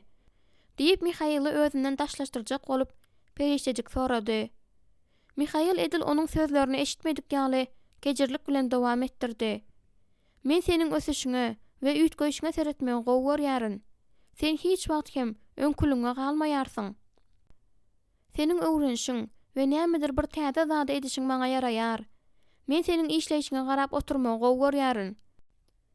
Ozal edik görmedik zadyňy edeňde, kiçijik bilesi geljek gyjagadyň garaýşy ýaly garaýşyň halaýaryn. Seniň çemezarlykda Rut bilen ylgaýşyňa, Meryem bilen gülüşiňe, Elizabety ünsüz diňleýişiňe garamagy gowy görýäryn. Seniň ýanynda garrap biljekdigim we ömrümiň ahyryna çenli her gün säher bilen oýananymda seni görjekdigim maradaky pikiriň özi ýakymlydyr. Gerek däl, diýip perişejik çalaja pişirdady. Men entek başlamok, amenda, men saňa lezzet bermegi gowy görýäryn. Seniň öz ellerimde ereýişiňi duýmaklyk maňa ýaraýar. Seniň öz adym tutuşyňy gowy görýäryn. Perişejik gyzardy welin Mihailam onu oşady. Söýgü arasalaýandyr, aşygym. Söýgü seni günäkär edýän däldir. Söýgü erwet pikir etmeýär. Diýip Mihail öz duýgularyny dolu suratlandyryp biljek sözler saýlamaga çalyşyp onu ýene oşady. Bu zatlaryň hemmesini oňa düşündirmäge söz ýetmeýär. Meniň söýgüm ýarag däldir. Bu halas edici aýlawdyr. Elini uzadyp oňa ýapyşda göýgörme. Mihail bu gezek periştejigi özüne çekende ol garşylyk görkezmedi. Periştejik Mihail'i gujoklandy. Mihail hem oňa garady. Şonda geçen hepdelerdäki dartgynlyk eräk gitdi. Saňa gowmy? Sen munyň dogrudygyny duýýarsyň, dogry dälmi? Men sen hakda pikirlenmän bilmedim. Diýip periştejik oňa dykylyp hem onuň bedeniniň ýakymly ýysynyň dem alyp durşyna arz edici ähengde boyun aldy. Periştejik diňe Mihail öz ýanynda bolan wagtynda gelýän bu onamdarlyk duýgusyny şeýle küýsäpdi. Mihail onu öý alyp gitme kararyna gutornukly gelipdi. Beýle bolsa, näme ruhsat bermeli dälmişin? Eýsem periştejik şunu islemändimi? Onuň kowalmak, onuň bilen hemişelik galmak. Periştejik şu gezek öýünden gaýdan pursatyndan başlap şu hakda arzu etmänmidi? Mihail, sen maňa umyt berýärsiň. Munyň erwetdigini ýa gowdugyny men bilemok. Bu gowy, diýip Mihail onu özüne gysyp hem de onuň boyun almasyna begenip jogap berdi. Bu başlangaçy. Olardan säher bilen ýola düşdiler. Periştejik Mihaildan berk ýapyşyp onuň arkasynda oturdy. Mihail köp gürlemedi. Sakrament tanýat gelenini sorady. Ol goja Sem we onuň üstünlük tapjak bolup edýän tynanşyklar hakda jykma-jyk gürrüň berdi. Mihail periştejigiň altyn gözleýjileriň lagerinde soňky tawaga çenli tatanyny eşitip güldi. Periştejigem güldi. Men muny gowy edip bilerin diýip pikir etmedim. Indik gezek sen Ýosuf bilen biziň göýgönlerimiziň bahasyny gürrüň edersiň? Ýok, Ýosuf başga. Onu barmagyň daşynda aýlap bolmaýar. Sen oňa ýaraýarsyň. Sen bilýärsiň-a? Dogrudanam. Muny eşitmek periştejige ýakymly boldy. Ol maňa diňe seniň üçin öýünde bolmagy ruhsat edendir öýdüpdim. Belli bir derejede, hawa, Ýosuf sen öz dükanyda peýda bolanynda seniň üstüňde Hudaýyň elini görendigini aýtdy. Periştejik jogap bermedi. Onuň göwnüne bolmasa, Hudaý öz durmuşyna hiç haçanam gatnaşmajak ýalydy. Hudaý ondan bir eýýam elini ýuwup, ýüzüne urandyr öýdýärdi. Ol Mihail'in güýçli, giň arkasyndan gujoklap, oňa gysyldy. Sandyrap durşyna özüne düşnüksiz bolan gorkynyň höttesinden gelmäge çalyşdy. Mihail muny duýdy. Ýöne wagtynyň gelerine garaşyp, düşlän wagtynda bu barada gürrüň etmege karar edindi. Mihail atdan böküp düşdi-de, periştejige hem düşmäge kömek etdi. Onuň alkymyndan tutup gözlerine garady. Seni näme beýinjalyk edýär, amenda? Bilýärsiňmi? Meniňki şowly boldy. Ýosufy tapdym. Mihail bu ýerde ýöne bir şowlukdan başga-da hasyly güýjüň hereket edendigini gatgowy bilýärdi. Ýöne muny aýdanynda da periştejik bary bir inanmaýardy. Periştejik eger Ýosufa duş gelmedik bolsa, onda nämeňiň bolmagynyň mümkindigi hakda pikir etmek islemedi. Ol özüniň ejizligine göz getirdi. Bu ören ýigrenji duýgu bolupdy. Öz başlyk durmuşda bary ýogy ýeke gün ýaşady welin, ol eýem jelepxana gaýdyp barmaga taýýar boldy. Ine, sen ýene de meni halas etdiň, diýip periştejik aňsatlyk hem şadýanlyk bilen gürlemäge çalyşdy. Ol öz ejizliginden utanyp aňarsyna öwrildi. Mihail onuň ýüzünden tutdy-da, onu ýene özüne tarap öwürdi. Wah, Mihail'in gözleri. Olarda umyt bilen şöhlet açýar. Olar söýgüni şöhrelendirýär. Aşygym, men halas ýerde diňe ýaragdyryn. Mihail onu gujagına gysanda, ol hem höwes bilen jogap berdi. Olar şol ýerde şapak ýaşaýan çag boldular. Ýoluň galan bölegini bolsa, aýyň ýagtysyna geçdiler.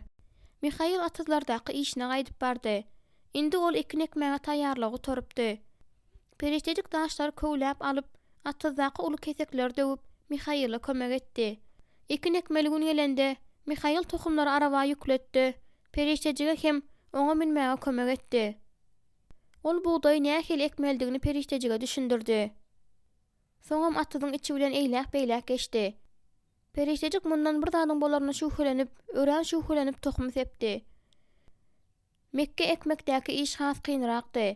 Mihail balyk tutup, tohumlar bilen bile yere gömmek üçin onu uly böleklere böldi. Bu iş bilen güýmenip uzak gün geçdi. Ýöne şapak wagtynda pereşdejik özleriniň eken hasyly getirjek ýerlerine seredende, çuň kanagatlanma duýgusyny duýdy. Ertesi gün sehar bilen pereşdejik buğday meýdanynda kuş türlerini görende, suwly bedräni agdaryp, olary gowmak üçin ylgak gitdi. Mihail gülüp öz beceren ýatagyna ýaplandy da onu syňlady. Sen ol ýerde näme işläp ýörsiň? Mihail, bular erwet kuşlar. Biz näme edeli? Olar biziň eken tohumlarymyzyň hemmesini ýerler. Diýip ol iň gedem kuşa kesek oklady welin. Olam pasardap uçdy, golaýdaky agaja baryp gondy. Goý iýsinler. Olar diňe özleriniň paýyny alarlar. Pereşdejik yzyna gaýtdy. Özleriniň paýyny? Näme üçin olarda özleriniň paýy bolmalymyşyn? İşi üçin tölew. Olar atyzy goraýarlar, diýip Mihail ýokaryny bir ýere görkezdi. Garlawaşlar, uzun ganatlar we laçynlar howany goraýarlar. Olar sansyz sanjaksyz mörmejekleri ýerler. Ýogsam olaryň soňuna çykyp bolmazdy. Daş deşen geçi kuş bilen başga-da köp kuşlar liçinkalar hem tomzaklary ýerler. Beýleki kuşlar ýapraklary ýen mörmejekleri ýerler. Käkilikler bilen teterewler çekirtgeleri ýerler. Çekirtgeler bolsa meýdan ösümliklerine ziýan ýetirýärler. Hol ýerde gizlenip duran näme? Mihail güldü. Gara jok-joky. Şolardan hiç gili peýda ýokdurly. Olar torgoýlar bilen birlikde topragyň üstünden seredýärler. Elbekler hem wanşaplar ýeriň astynda ýaşaýan gurçuklary ýerler. Diýip Mihail pereşdejiň sara öreminden çalaja degip, kuşlar bilen paýlaşmak gerek. Amenda, ýoksa biz hasylsyz galarys. Menden sana başga bir iş var, diýip Mihail haýatdan aňra bökdüdi, onuň elinden tutdy. Mihail, eger ýagşy bolmasa näme? Tizara bolar. Sen ýerden bilýärsiň. Ol onu ýere goýdy. Sen öz gözegçilik edip bilmejek zadyňa bir derek ýere biňjalyk bolýarsyň. Bilýärsiňmi? Her gün diňe ýaşa bermeli. Bir näçe günden soň ýeri ýumşadyp we aladaçylyk bilen gandyryp ýagşy ýagdy. Mihail, gel seret. Yerden ýaşyl şineler çykypdy. Pereşdejik begenjini gizläp bilmän ekinleriň gapdalynda aýlandy. Maýsalar şeýle gowşajyk hem ejizdi. Bir jogun yssyk hawa bolsa, olar ýoga däýmek mümkin. Ýöne Mihail arkaýyny ýaly bolup göründi. Ol agylyň haýatlaryny bejerdi. Teläri gurup boldy da awa gitdi. Ol suwuna atyp bilipdi. Soň ol pereşdejige onu derden nädip çykarlyşyny we böleklenişini görkezdi. Olar etleri bile kakadyja astılar. Käwagçynyň ýaly pursatlarda pereşdejik garaşmaýan wagtynda Mihail oňa işlerini goýdurýardy. Ýör, günüň astynda gyzynaly, diýip onu gujaklap pişirdidi. Ýör meniň bilen söýgülim. Bir gezek olar kümede bedäniň üstünde ýatyr kalar. Pereşdejik birden Miryamyň sesini eşitdi. Vay diýip pereşdejik doňup kaldy. Mihail güldüdi, onuň beýlinden tutup, ýene oýun edip onu bedäniň üstünde ýatyrdy. Sen nire? Ol näme pikir eder? Gündüzüň bizi kimiz bu ýerde? Belki biz bedeler tertipleşdirýändiris. Miryam ören düşünjeli gyz. Onda ol belki gitmelidigine düşünür, diýip Mihail güldü. Ýok, ol gitmez, diýip pereşdejik böküp turdy da saçyndaky otlar kakışdyryp başlady. Onda oňa aýt, mena awdy, senem dynjaldyň, diýip teklip etdi de ýerinden turup onuň boýnundan oşady. Pereşdejik gyzaryp onu itekledi. Miryam kümäge girende basganjakdan howlugyp düşüp gelýän pereşdejigi gördi. Ah, ine siz nirde keniňiz? Men dynjaldym, diýip pereşdejik tolgunmasyny gizlejek we bulaşan taşlaryny düzetjek bolup duruşyna gürledi. Meryamyň gözlerinde uçgunlar ýylpyldady. "Görýärin siziň hem atyzlaryňyz ekilipdir." "Hawa" diýip periştejik üskürdi. "Hemmesi şeýle tiýdesýär. Belki öýe bararys, men kofe taýýarlajak." "Erwet pikirem däl" diýip Meryam razy boldy-da saklanyp bilmän pınqyryk güldi. "Mihail, kakam Amenda bilen seni bize akşamlyk naharyna çagyrýar. Biz ilkinji ekişimizi belleýäris." Üçekden Mihail'ın gülküsi eşdildi. "Kakaňa aýt, biz höwes bilen bararys." Meryem kümeden çykyp barışlaryny periştejing elinden tutdy. "Ejem kakam bilen uzak wagtlap gezelenjinden soň, edil seniň şu wagt kynýaly ýüzi şeýle gyzylja bolup gelýär." Periştejik gülük goýberdi. "Sen muny aç-açan aýtmaly däl." Meryem başyny atdy. Soň hem saklanyp periştejigi özüne çekdi-de onu berk gujoklady. "Seni şeýle göresim geldi." Jogap hökmünde periştejigem onu gujoklandy. Bokurdogyň dorlugyny duýdy. "Meniň hem seni." Meryem göz ýaşdan ýaňa gözlerini balkyldadyp yza çekildi. "Görsene, ine sen boyun aldyň. Muny boyun almak beýle kynam bolmady, dogry dälmi?" Periştejiň sözleriniň onu begendirendigine göze görnüp durdy. Eltmanlar ekşi oturypdy. Şonuň üçin hem Meryem indi özünde, özü üçin wagtyň köpräkdigini aýtdy. Çagalar gowudy. Paýul olara eýýän bir näçe gezek barypdy. Ol olara täze goýu gazmaga kömek edipdi. "Gel kofe alyp daşarda alma gaçynyň astynda turaly" diýip Meryem teklip etdi. Mihail odun çapdy. Periştejik oňa kofe hödüretdi. Ýöne ol almady. "Ejem nesle garaşýar" diýip Meryem kölegede gowy ornaşanlaryna soň gürrüňini dowam etdirdi. "Ejem her gezek köpelmäge garaşanda gülleýär." "Kakaň muňa nähili garaýar?" diýip periştejik öz garaýşy hakda pikirlenip sorady. "O ören gowy goldaw bilen" diýip degişmeli ýylgyryp aýtdy. "Mihail kiňdem nesliň üstünde işleýärsiňiz öýdärin." Sonra periştejigiň gursagynda ýiti agyr bolup ýanglandy. Periştejik sandyrap aňyrsyna urildi. Meryem ýene periştejigiň elini alyp, "Sen şonda näme üçin gitdiň? Biziň hemmämiz gaýgy etdik.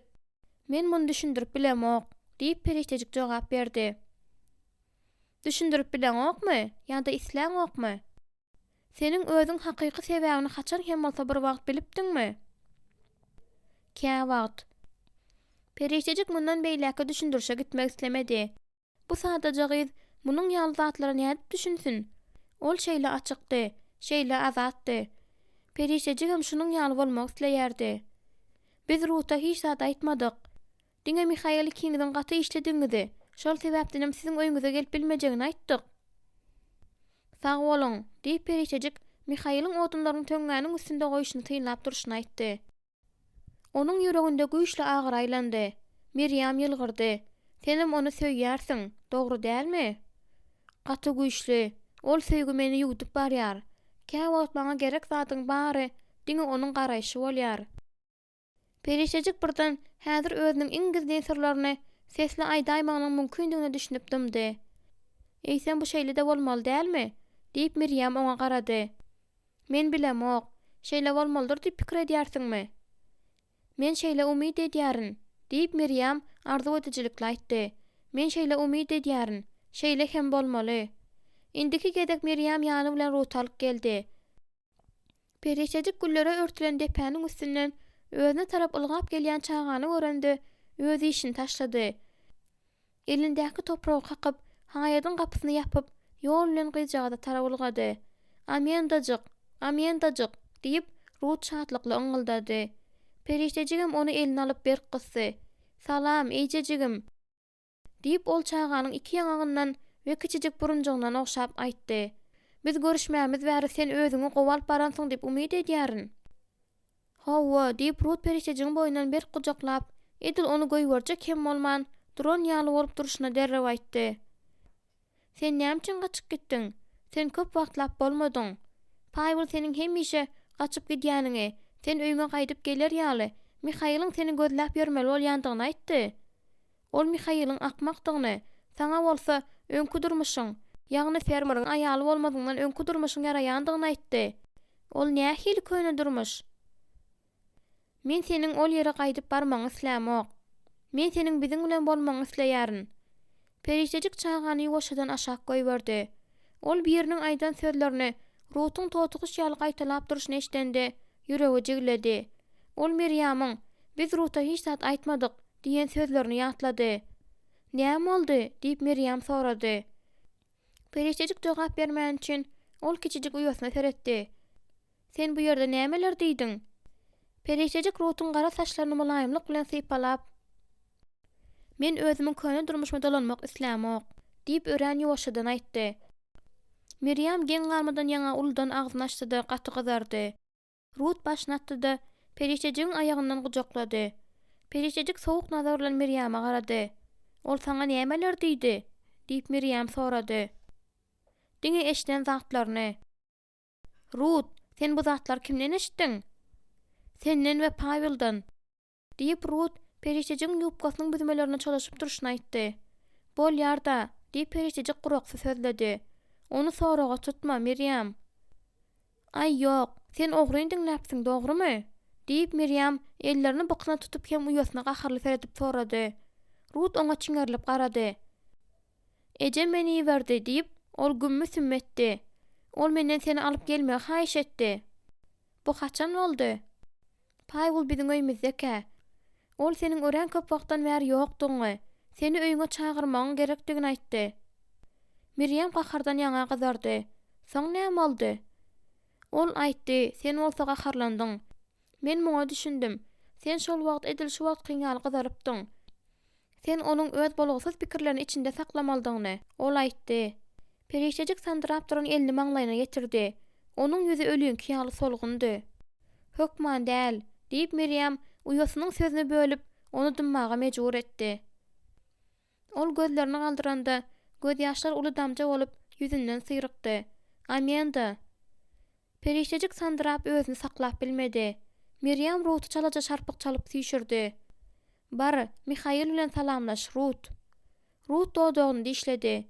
Onuň gözlerinde ýaş bardy. "Sen maňa gaharlanýarsyňmy?" Meryam onuň üstüne egilip, "Men seni bagşlaýaryn. Indi bolsa bar" diýip ol uýasyna okşady. "Biz bu barada soňrak gene gurrun ederiz. Akmajyk, bar, Mihail bilen salamlaş." Rut ýany ylgap baran wadyna Mihail onu göterip aldy-da haýadyň üstünde turtdy. "Bagyşla" diýip gynanç bilen aýtdy. "Bir zat diýdi, Amenda." "Maňa beýle seretme."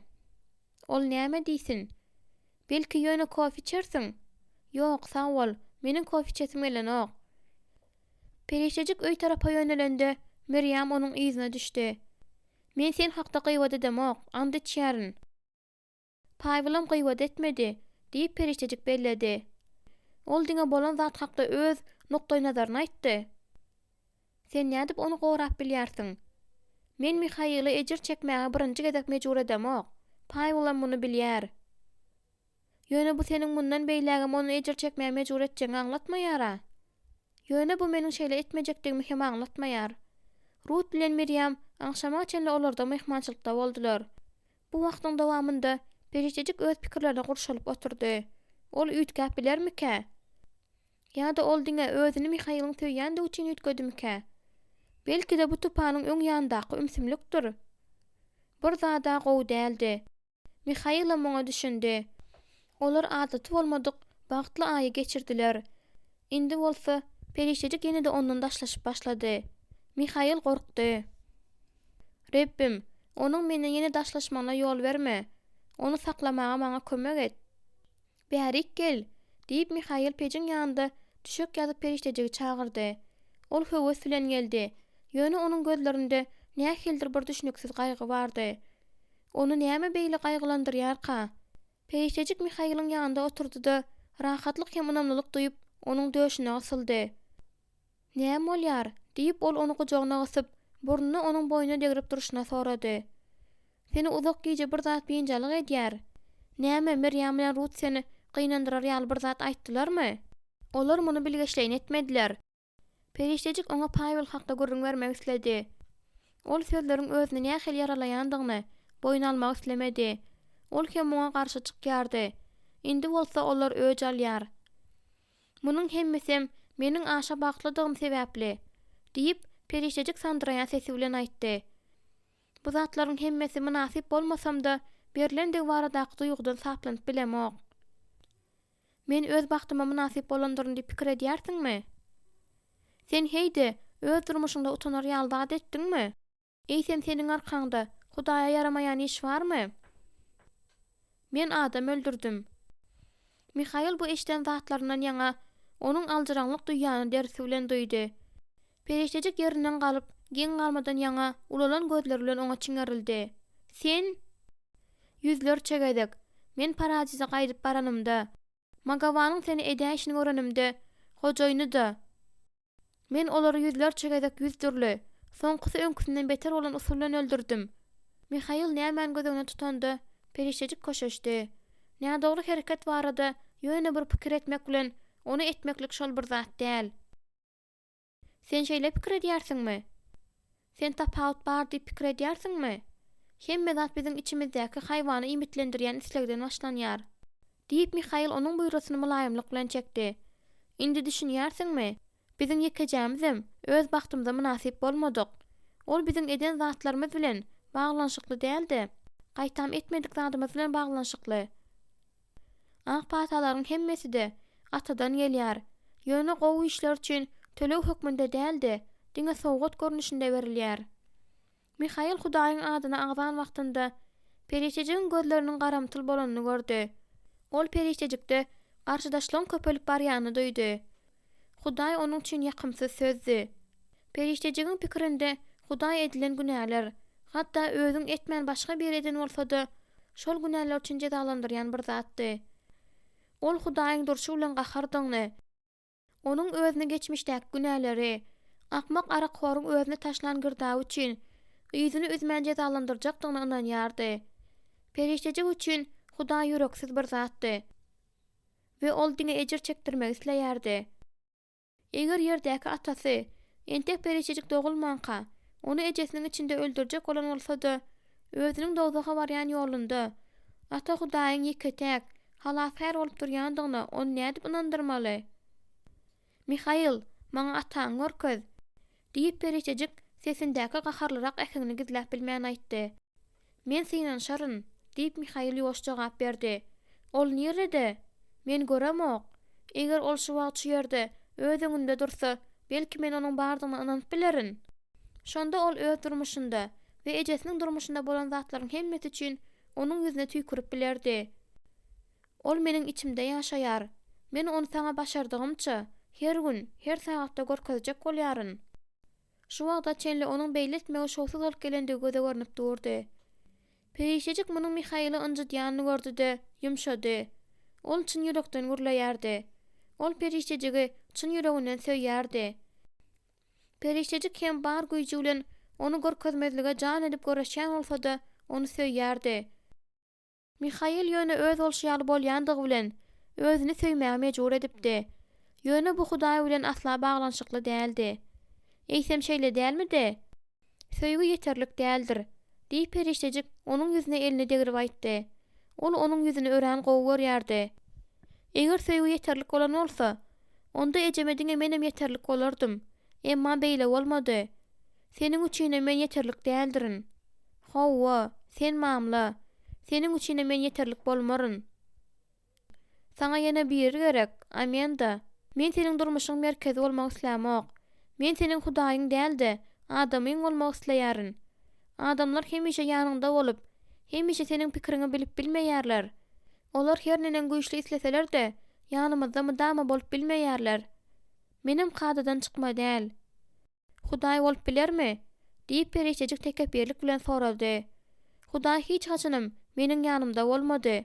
Diýip ol Mihail'in gojagyndan çykyp ýatmaga taýýarlyk görüp başlady.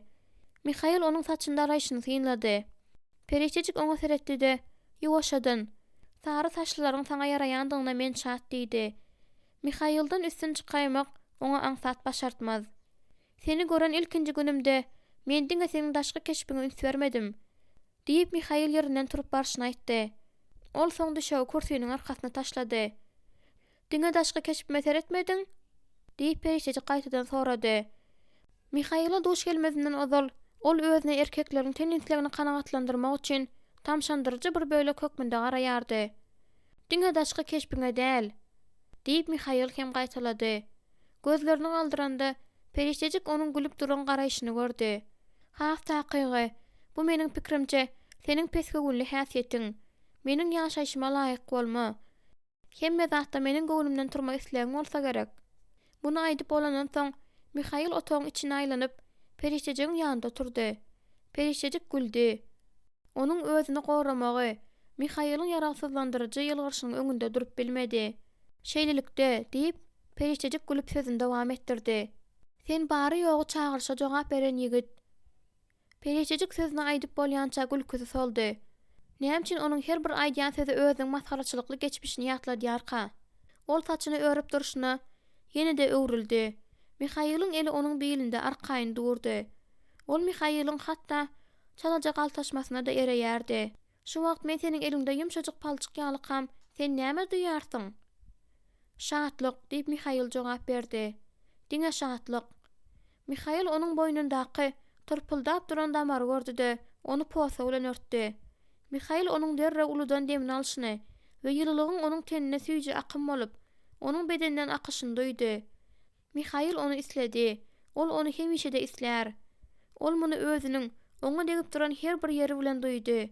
"Söýgülim" diýip Mihail özüni püre edip barýan mulaýymlygy duýup we periştejigiň gözlerindäki anamsyzlygy görüp pişirdady. Eger adamlaryň näme üçin we nädip aşyk bolýandyklaryny sırnaşdylar, onda onu çüýşe salyp her bir burçda satarlar. "Sır, men her näden gowy görýän bolsam-da, seniň keşpiň nähildiginde we nähili ýysyň bardygynda däldir. Bilýärsiňmi? Sebäp munda däldir" diýip ol periştejige ogşap aýtdy. "Ýöne bu galan zatlaryň bir bölegidir" diýip periştejigem oňa seredip aýtdy. "Hawa, bu hakykat. Hudaý görýär. Ýöne ulurak bir zat bar. Görünmeýän bir zat bar. Şol gün meniň deňimden geçeninde men seniň ümsüm garaýşyňy eşitdim. Şonuň üçin men jogap bermän bilmedim. Sen muny ýamaý dipdiň. Ýöne sen öňküň ýalmagyna inanmaýarsyň. Bilýärsiňmi, Mihail? Durmuş maňa şeýle köp zat etdi. Şonuň üçin indi maňa şeýle" diýip periştejik dymdy da ajylyk bilen uludan demini aldy. Ve Mihail'ın gözlerini seretmäge özüne güýç tapman, onuň gapdalyndan başga bir zatlary seretdi. "Näme?" diýip Mihail onuň saçlarynyň buýrasyny düzedip sorady. "Utanýaryn" diýip periştejik ýuwaşa jogap berdi. Onuň gözleri ýan-ýan ýalydy. Ol bar güýji bilen göz ýaşlaryny taklamaga çalyşdy. Ýöne ol özüniň nämeler duýýanyny Mihail'ın düşünmegini öğren isledi. "Men özümiň näme nädora denim bilemok. Ýöne özümi bilelim märi, ahlakly durmuşda ýaşamaga, münasip bolar ýaly derejede hiç haçanam gowy bolup bilmejekdigimi düşündim. Ol başgalaryň durmuşynda peýda bolanda, olaram özleriniň ahlagyny ýitirdi. Belki Mihailam şeýle bolar. Oňa şeýle boljakda hakda pikir edende, ol bu barada pikir etmäge de gorkdy. Onda nämeleriň bolýandygyny sen nähili düşündirersiň?" Periştejik elini uzadyp Mihail'ın ýüzüne degirdi. "Men bilemok, düşündirip bilemok. Men diňe munyň ebedi dowam etjegini bilýärin." Mihail'ın gözleri ýaşa doldy. Periştejik onuň ýüregini paralaýar. Ol her gün şeýle edýär. "Men hiç haçanam saňa arkamy öwürmedim. Hiç haçan öwürmenem. Biziň ýagdaýymyzda hemme zat tersine boldy. Men bilýärin. Ýöne eger maňa saňa özümde bar zadyň hemmesini saňa berýänimde de ol ýeterlik bolmaz. Mende bar zat seniň ýaly erkek üçin ýeterlik däldir." Mihail onuň elini alyp öz ýüregine gysdy. "Onda menden özüňe ýetmeýän zat al. Mende bar zady ulan." Periştejigiň ýüregi şeýle bir pür bolupdy welin, bu zerarly agyr duýdy. "Sen şeýle ajaýyp" diýip periştejik pışırdady. "Näme üçin Mihail sansız sajaksız aýallaryň içinde periştejik ýaly aýaly söýdika? Hudaý, eger sen bar şu wagt hemme zady eşitýän bolsaň, onda näme üçin Mihaila şeýletdiň? Seniň üçin söýenim." Periştejik sandyrak etdi-de kellesindäki saçlarynyň dimdik bolany duýdy. "Ýok, bu mümkin däl. Meniň üçin hiç haçan hiç zat bolmandy." Periştejik bu asuda hem ýuwaşa sesi eşitmekden çyrt kesip boynuny açyrdy. "Näme boldy?" diýip Mihail onuň birden ap-ak bolany görüp sorady. Mihail şeýle owadandy. Ýöne ondaky başga bir ýokarak bolan zat periştejigi oňa çekýärdi. Görünmeýän bir zat. Mihailda perwanany oda çekýän ýaly bir zat periştejigi özüne çekýärdi. Ýöne ol ot ýakmaýardy. Öldürüji ot däldi. Gaýtam ol periştejigiň içinde bir zat ýakdy welin. Indi periştejik Mihail'ın bir bölegi bolup barýanyny duýdy. Mihail onuň durmuşyna many berdi. Aman galmak periştejigiň durmuşynyň manysy bolmagyny besetdirdi. Ol zadyň nämedigini periştejik düşünüp ýa-da keskitleme berip bilmeýärdi. Emma şol zat periştejigi çekýärdi. Periştejik Pavel wagtda näme? Periştejik çalajak aşyny çytdy. Mihail onuň ýanynda ýatan ýerinde periştejigiň alkymyndan tutup onu özüne urdy. Maňa gurrun ber. Periştejik hayran galdy. Mihail nädip onuň her bir pikirini duýup bilýärkä? Ýöne periştejik hemme zady Pavel bilen Mihail'ın dostlugyny bozmaz ýaly edip gurrun edip bilermika? Pavel'ın periştejik hakda pikir edýän zady hakykatdy. Pavel periştejigi bu dünýädäki islendik adam ýaly. Ýagny tenini puldan başga zat üçin satmadyk aýal hökmünde görýärdi. Periştejik kellesini silpdi. Mihail edil öz umydyny oňa berjek bolýan ýaly onu ogşady. Men hemme zadyň başgaça bolmagyny ören isleýärin diýip periştejik Mihail onuň gözüne seretmek üçin kellesini galdyranda gaýga bilen aýtdy. Men saňa arasylygyma hem päkligime gelen bolsadym, men şunjuda isleýärin. Meniň seni häzir kimden güýçlirak söýenim üçinmi? Diýip Mihail mulaýym ýylgyryp sorady. Men saňa münasip bolarym ýaly. Periştejik Mihail'ın kellesini özüne çekip ogşady. Senin göwnüňe ýarar ýaly. Sen şu bolşuňa da meniň göwnüme ýaraýarsyň. Periştejik hemme zatda onuň göwnünden turmagy diýseň isleýärdi. Meniň saňa öwreden zatlarymyň hemmesini ýadyňa sal. Periştejik diýip niredendir bir ýerden çyň garaňkylykdan hojaýynyň islenilmedik sesi geldi. Şundan peýdalandy, onu ulan. Mihail oňa ýylgyranda garaňkydan gelýän ses birden bar güýjüni ýitirdi. Biziň aramyzda hiç hili böwet ýok. Bizi aýra salýan zat ýok, diýip Mihail aýtdy. Periştejik tabyn boldy. Ol Mihail'dan başga hiç zat barada mundan artyk pikir edip bilmedi. Erkegiň bedeni periştejik üçin hemişe ýygranjy bolýardy. Mihail bolsa onuň üçin ýakymlydy. Şonuň üçin ol onu halady. Mihail oňa seredip şatlandy. Sen ýer kimin Sierra, hasyrly jülge, hem deňiz kimin ajaýypsyň, söýgülim. Mihail onu götürüp öz öňünde krawatyň üstünde oturtdy. Indi olar aý bagdaşyna gurup biri-birine bakyp oturdular. Mihail öz elinden tutup kellesine ýança periştejik onuň näme etmekçi bolýandygyny bilmedi. Ol özleriniň biri-birine berýän şatlygy hem lezzeti üçin minnetdarlyk bildirip sesli doga etdi. Periştejigiň ýüregi güýçli gürsüldedi. Onuň Hudaý bu zatlaryň hemmesi hakda näme pikir edýärkä?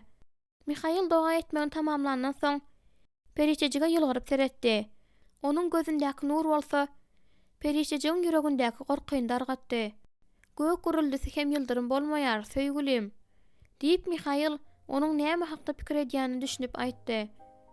Gowy zatlaryň hemmesi atadan gelýär. Bu da diýip ol periştejigi özüne çekip ikisi de uklayan çalar özüne bir kıssy.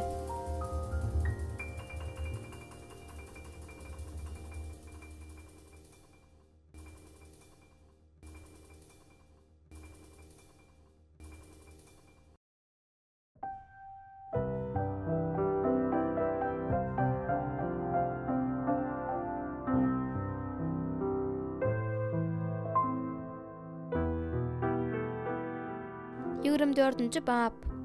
Çünkü men size aýdýaryn, dogrulygyňyz kanunçylaryň kyblen fariseýlaryňkydan artyk bolmasa, göwüň paşalygyna asla girmersiňiz.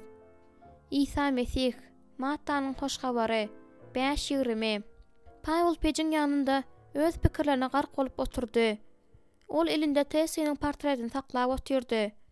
Ýanynda bolsa bir çüşe viski bardy. Aýaly öleni bäri 2 ýyl geçipdi. Ýöne ol onu unutmak islemeýärdi.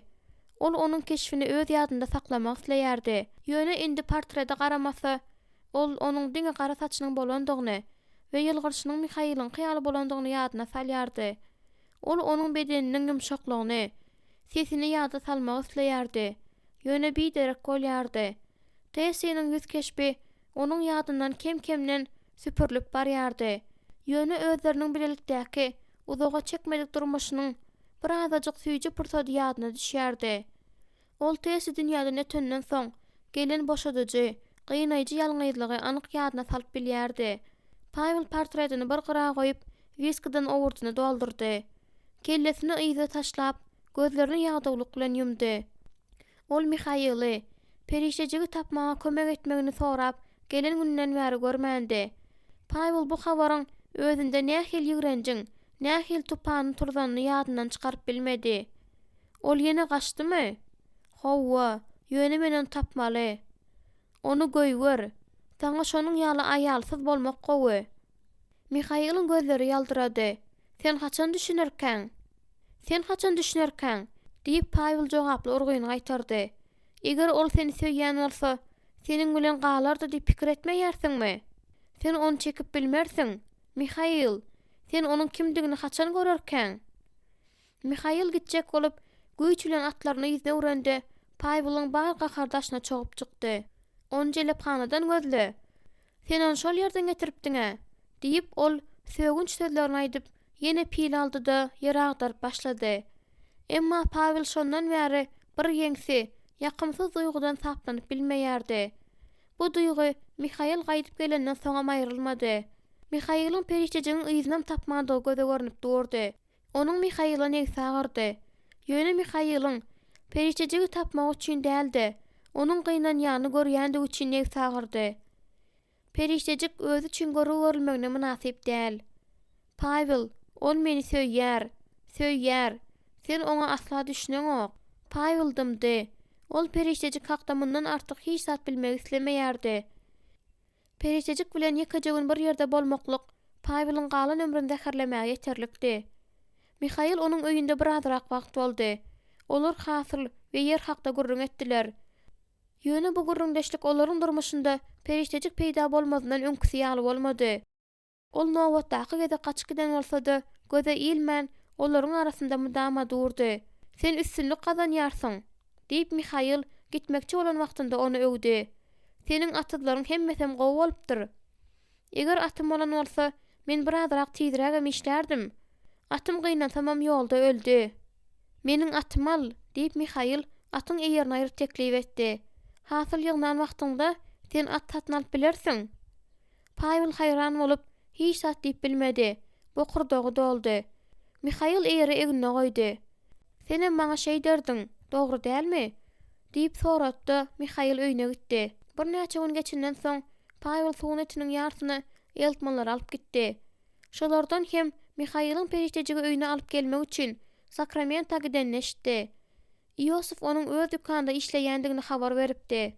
Ýakymlyca erteki, periştejigiň gyşlykda bolýan altyn gözleýjileri özüni satýandygyny aýdyp, jedelleşmäge de taýýardy. 15 minut üçin 6 bölejik altyn. Belki de gymmadrakdyr. Ol bu ýerde Mihail bilen ýitiren wagtyny hem özüni doldurmaly ahyry. Göwnüme bolmasa, täzelik seni begendirmedi, diýip Miriam oňa ýiti nazar bilen garady. Onuň Mihaily begendirendigine ynanýaryn, diýip ol altyna tarap barşyna gürledi. Wah, nähili akmak ol, diýip Pavel buruna salyp güňürdedi. Mihail onu gaty gowy görýär, diýip Miriam onuň ýüzüne düşüp barşyna aýtdy. Sen şonu söýgü hasaplaýarsyňmy? Sen onu näme hasaplaýarsyň? Ol Miriam'a seredip, atyň ýeňse tarapyna jylawy oklady. Ýöne jogap bermedi. Sen näme üçin Amendany halamaýarsyň? Diýip Miriam sorady. Pavel onuň adynyň Amenda däldigini aýdyp tasga ýygyrypdy. Ol perişejikdi. Şol bir wagtyň özünde de ol çemgelen adamdy. Ýöne ol däldi. Ýöne Pavel dymdy. Mende munuň üçin sebäp bar. Pavelyň astyndaky eýer arz edici ses etdi. Sen o zaloňa aşyk bolupdyňmy? He? Diýip gaýgyly Miriam gyzyklandy. Pavel ýaralayjy ýylgyryş bilen sırtardy-da, jylawy bat bilen çekip, "Muny saňa onuň özü aýtdymy?" diýdi. "Ýok, özüm şeýle pikir etdim. Sen ýalňyşýarsyň, körpeje Miriam." diýip Pavel Miriam başga zatlar soramanka aty ýyzyna öwürmäge howlukdy. "Maňa körpeje diýme, meni ýam 16 ýaşadym." diýip Miriam onuň ýyzynyň gyýgyryk galdy. Hiç zady görmese-de Pavel muny görüpdi. Ýatlatmak hökman däldi. Pavel şlyapasyny gülkünç götürdi. "Sag bol, hanym Eltman," diýip Pavel hormat bilen gürläp gitdi. Ertesi güni Meryem Paýula akşamlyk naharna çağırmak üçin onuň öýüne geldi. "Biz suwun etinden kakmaja diýäris" diýip ol habar berdi. "Ejem almadan pirog kemmişirýär." Bugün ol öz bedeniniň egremlerini belläp duran açyk sary köýnekde. Ol Paýulaň nadaryny duýdy-da gyzardy. Meryem gara gözlerini mahmal kimen ýyldyratdy. "Şeýlelikde" diýip Meryem soragly aýtdy. "Näme şeýlelikde?" diýip ol oňaýsyzlyk duýup sorady. Meryem'iň dodaklarynyň gyralary ýokary galdy. "Sen bugün bize gelýärsiňmi?" Meryem'iň ynamsyz ýylgyrşy Paýula ören özüne çekiji bolup göründi. Ol aljyrap görüňi tizirek gutarmaga synanşdy. "Ýok" diýip Paýul ýeriň agdarylmadyk bölegini görkezip jogap berdi. "Men garaňky düşýänçä işlemeli bolaryn" diýip Paýul azalyň üstüne egildi-de Meryem işarata düşünüp gider diýip umyd etdi. Eger Paýul Meryem'iň geljegini bilen bolsa köýnek geýerdi. Bu wagt bolsa ol biline çenli ýalaňaşdy. Ve maňlaýynda gözüne derdanmaz ýaly-ýalyk bilen daňylgady. Bir söz bilen aýtsaň, ýaşajyk sada gyz üçin gaty gowy keşipdi. Paýul eger eltmanlar bir näçe aý mundan azal gelen bolsalar, onda Mihaýlyň munyň ýaldyzyga düşmejektigi hakda pikir etdi. Meryem edil onuň üçin yaradylan ýalydy. Eger ol ýaly ýene gaçyp gitse, şüphesiz şunyň ýaly hem bolar. Mihaýl ahyr soň düşünür. Bu gyz nikah düşene gyz bolup gelýär, emma ölýänçe oňa wepaly bolýar.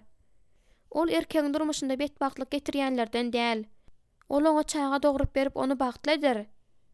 "Saňa hiç bolmanda kä wagt iýmek gerek ahyry" diýip Meryem onuň golaýyna gelip aýtdy. Paýul oňa garamazlyga çalyşdy. Paýulyň gözleri Meryemden näçe teýrek saklansa, şonça da gowdy. "Ejem bilen kakam saňa minnetdarlyk bildirmek isleýärler. Olar düýneýän bildirdiler. Olara aýt, men hemişe kömek etmäge taýýar. Belki sen çagalary gowy görýän dälsiň." "Çagalary?" diýip Paýul onuň näme diýjek bolýanyny düşünmän sorady. "Näme üçin men çagalary gowy görmeýärin? Bu ýerde munyň näme daxyly bar? Biziň köplük bolandygymyz üçin seniň bize akşamlyk naharna gelmek isleýän dälsiň diýip pikir etdim." Meryem elini arkasyna tutup haýaljakdan ýöredi. Paýul onuň bedenine gözüni derep aýlady welin bokurdaga uğrady. "Paýul, seniň aýalyň nähilidi?" Sorag onu aljaratdy. Ol ajaýypdy. Ol uzun boýlumydy? "Sen ýaly diýen ýaldy. Teýsi gysgarakdy." Meryem'iň ýaldyrap duran gara saçyndan tapawutlykda onuň gara oňur saçy bardy. Onuň gözleri, Paýul Meryem'iň gözlerini seredip, onuň gözleriniň nähil reňkde bolandygyny ýadyna salyp bilmedi. Ol owadandymy? Paýul Meryem'e seretdi welin ýüregi çaltyryberdi. "Seniň aýalyň" diýip Meryem takyklady. "Owadanmydy?" Ol tez seniň ýüzüni ýadyna saljak boldy, ýöne başarmady. Diňe Meryem özüne beýle seredip duran wagtynda däl. Paýulyň öz tenine Meryem'iň utanç bilen garaýşy gorkuzdy. "Ol ören owadandy" diýip Paýul jogap berdi-de birden aty saklady. "Saňa öýüňe gitmäge çen boldum ka diýärin. Ejeňe ýamala edýändir." Meryem gyzardy. "Bagyşla" diýip ol ýuwaşa aýtdy. "Men seni eglemek islemendim. Belki sen başga bir gedek bize akşamlyk naharna gelersiň." Meryem izine urulyp howlukmaç gitmedinden öňürti. Paýul onuň gözlerinde ýaldyraýan göz ýaşlary gördü. Paýul onu saklamak isledi. Ýöne özüni wagtynda saklady-da, elleri bilen azaly gysyp, içiniň bir ýerlerinde agyry duýup, onuň ýüzünden gynanç bilen teredip galdy. Paýul oňa gazaply daramakçy däldi. Ýöne başgaça hereket eden bolsa, Meryem wagtynda gitmezdi. Meryem Paýul üçin juda uly synagdy. Paýul Meryem gaýdyp hiç haçan gelmez diýen netije gelipdi. Ol guýunyň ýanynda ýuwunyp durka Meryemi ýene-de gördü. Ol ýaşly öwsüp duran atyzyň içi bilen Paýulyň ýanyna gelýärdi. İçinde Paýulyň ýüregi böküp gitdi.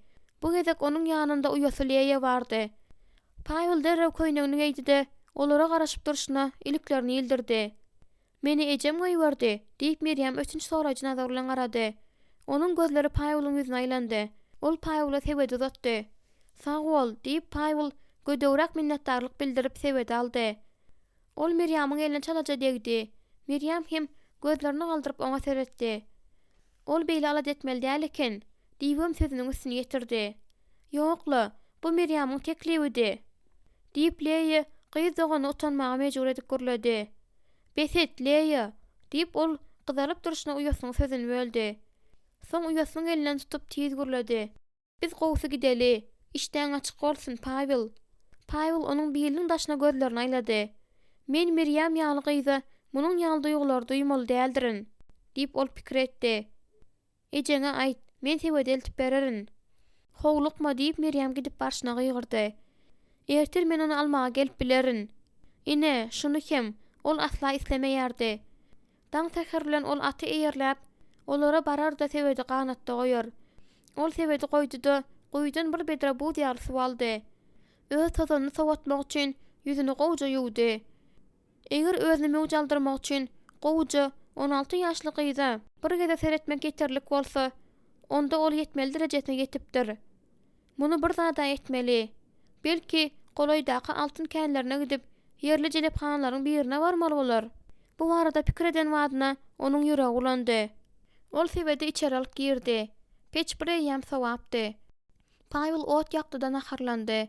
Kalwynda edil Tesiniň ölümünden soň bolşy ýaly boşluk boldy. Tesiniň ölümünden soňky birinji aýlar gaty agyr boldy.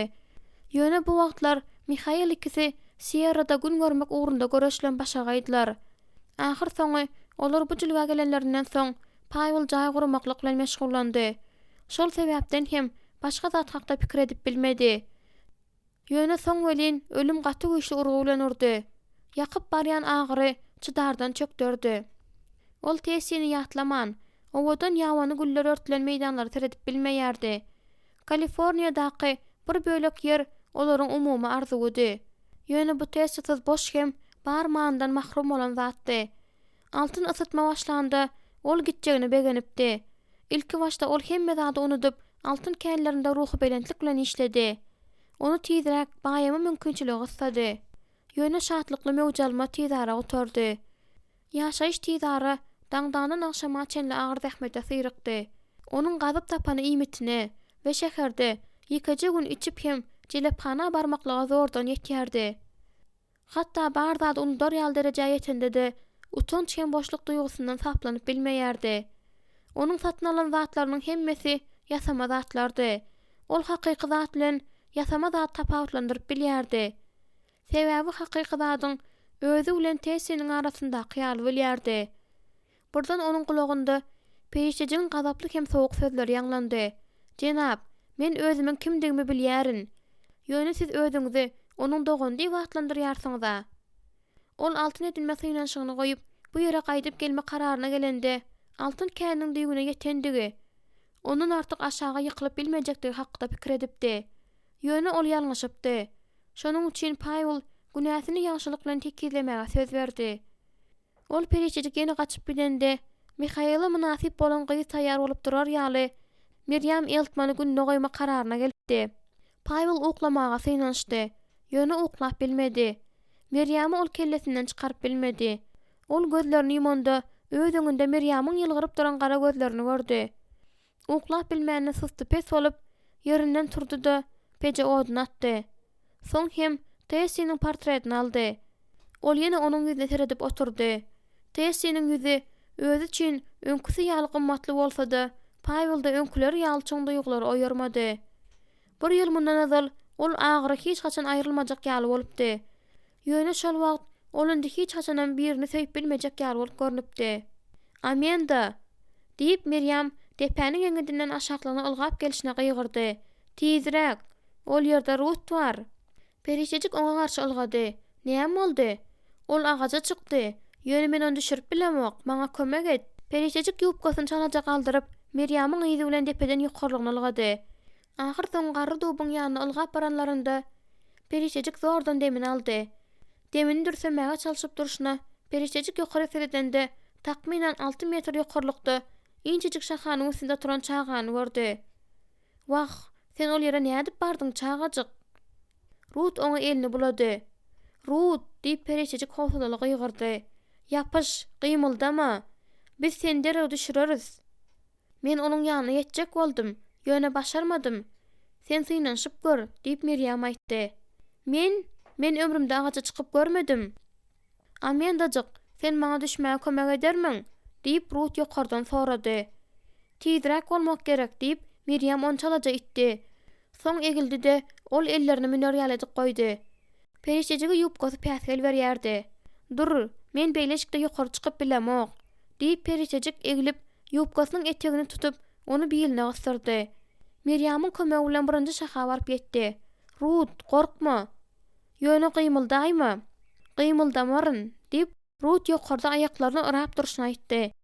Ol ýer oňa ýaraýan ýaly bolup göründi. "Men näme deýin?" diýip perişejik ýokary çykyp barşyny hüňürdedi. Onuň göwnüne ýa-da biri gülýärmi? "Aşaga seretme" diýip Miriam duýdurdy. "Sen gaty gowy başarýarsyň." Perişejik şu wagt Miriamyň kim bilen, Rut bilenmi ýa-da bir şahadan geçip beýlekisine ýetip barýan perişejik bilen gürleşýäni anyk düşünmedi. Ol Rut'un ýanyna has golay baranda gyjagadyň beýlinden aýlanyp berk daňylan ýüpü gördü. Ýüp agaja berk daňylgydy. Çaga isleýän ýagdaýynda da ýykylmaýardy. Kiçijik garagol ernini gulaklaryna ýetirip ýylgyrýardy.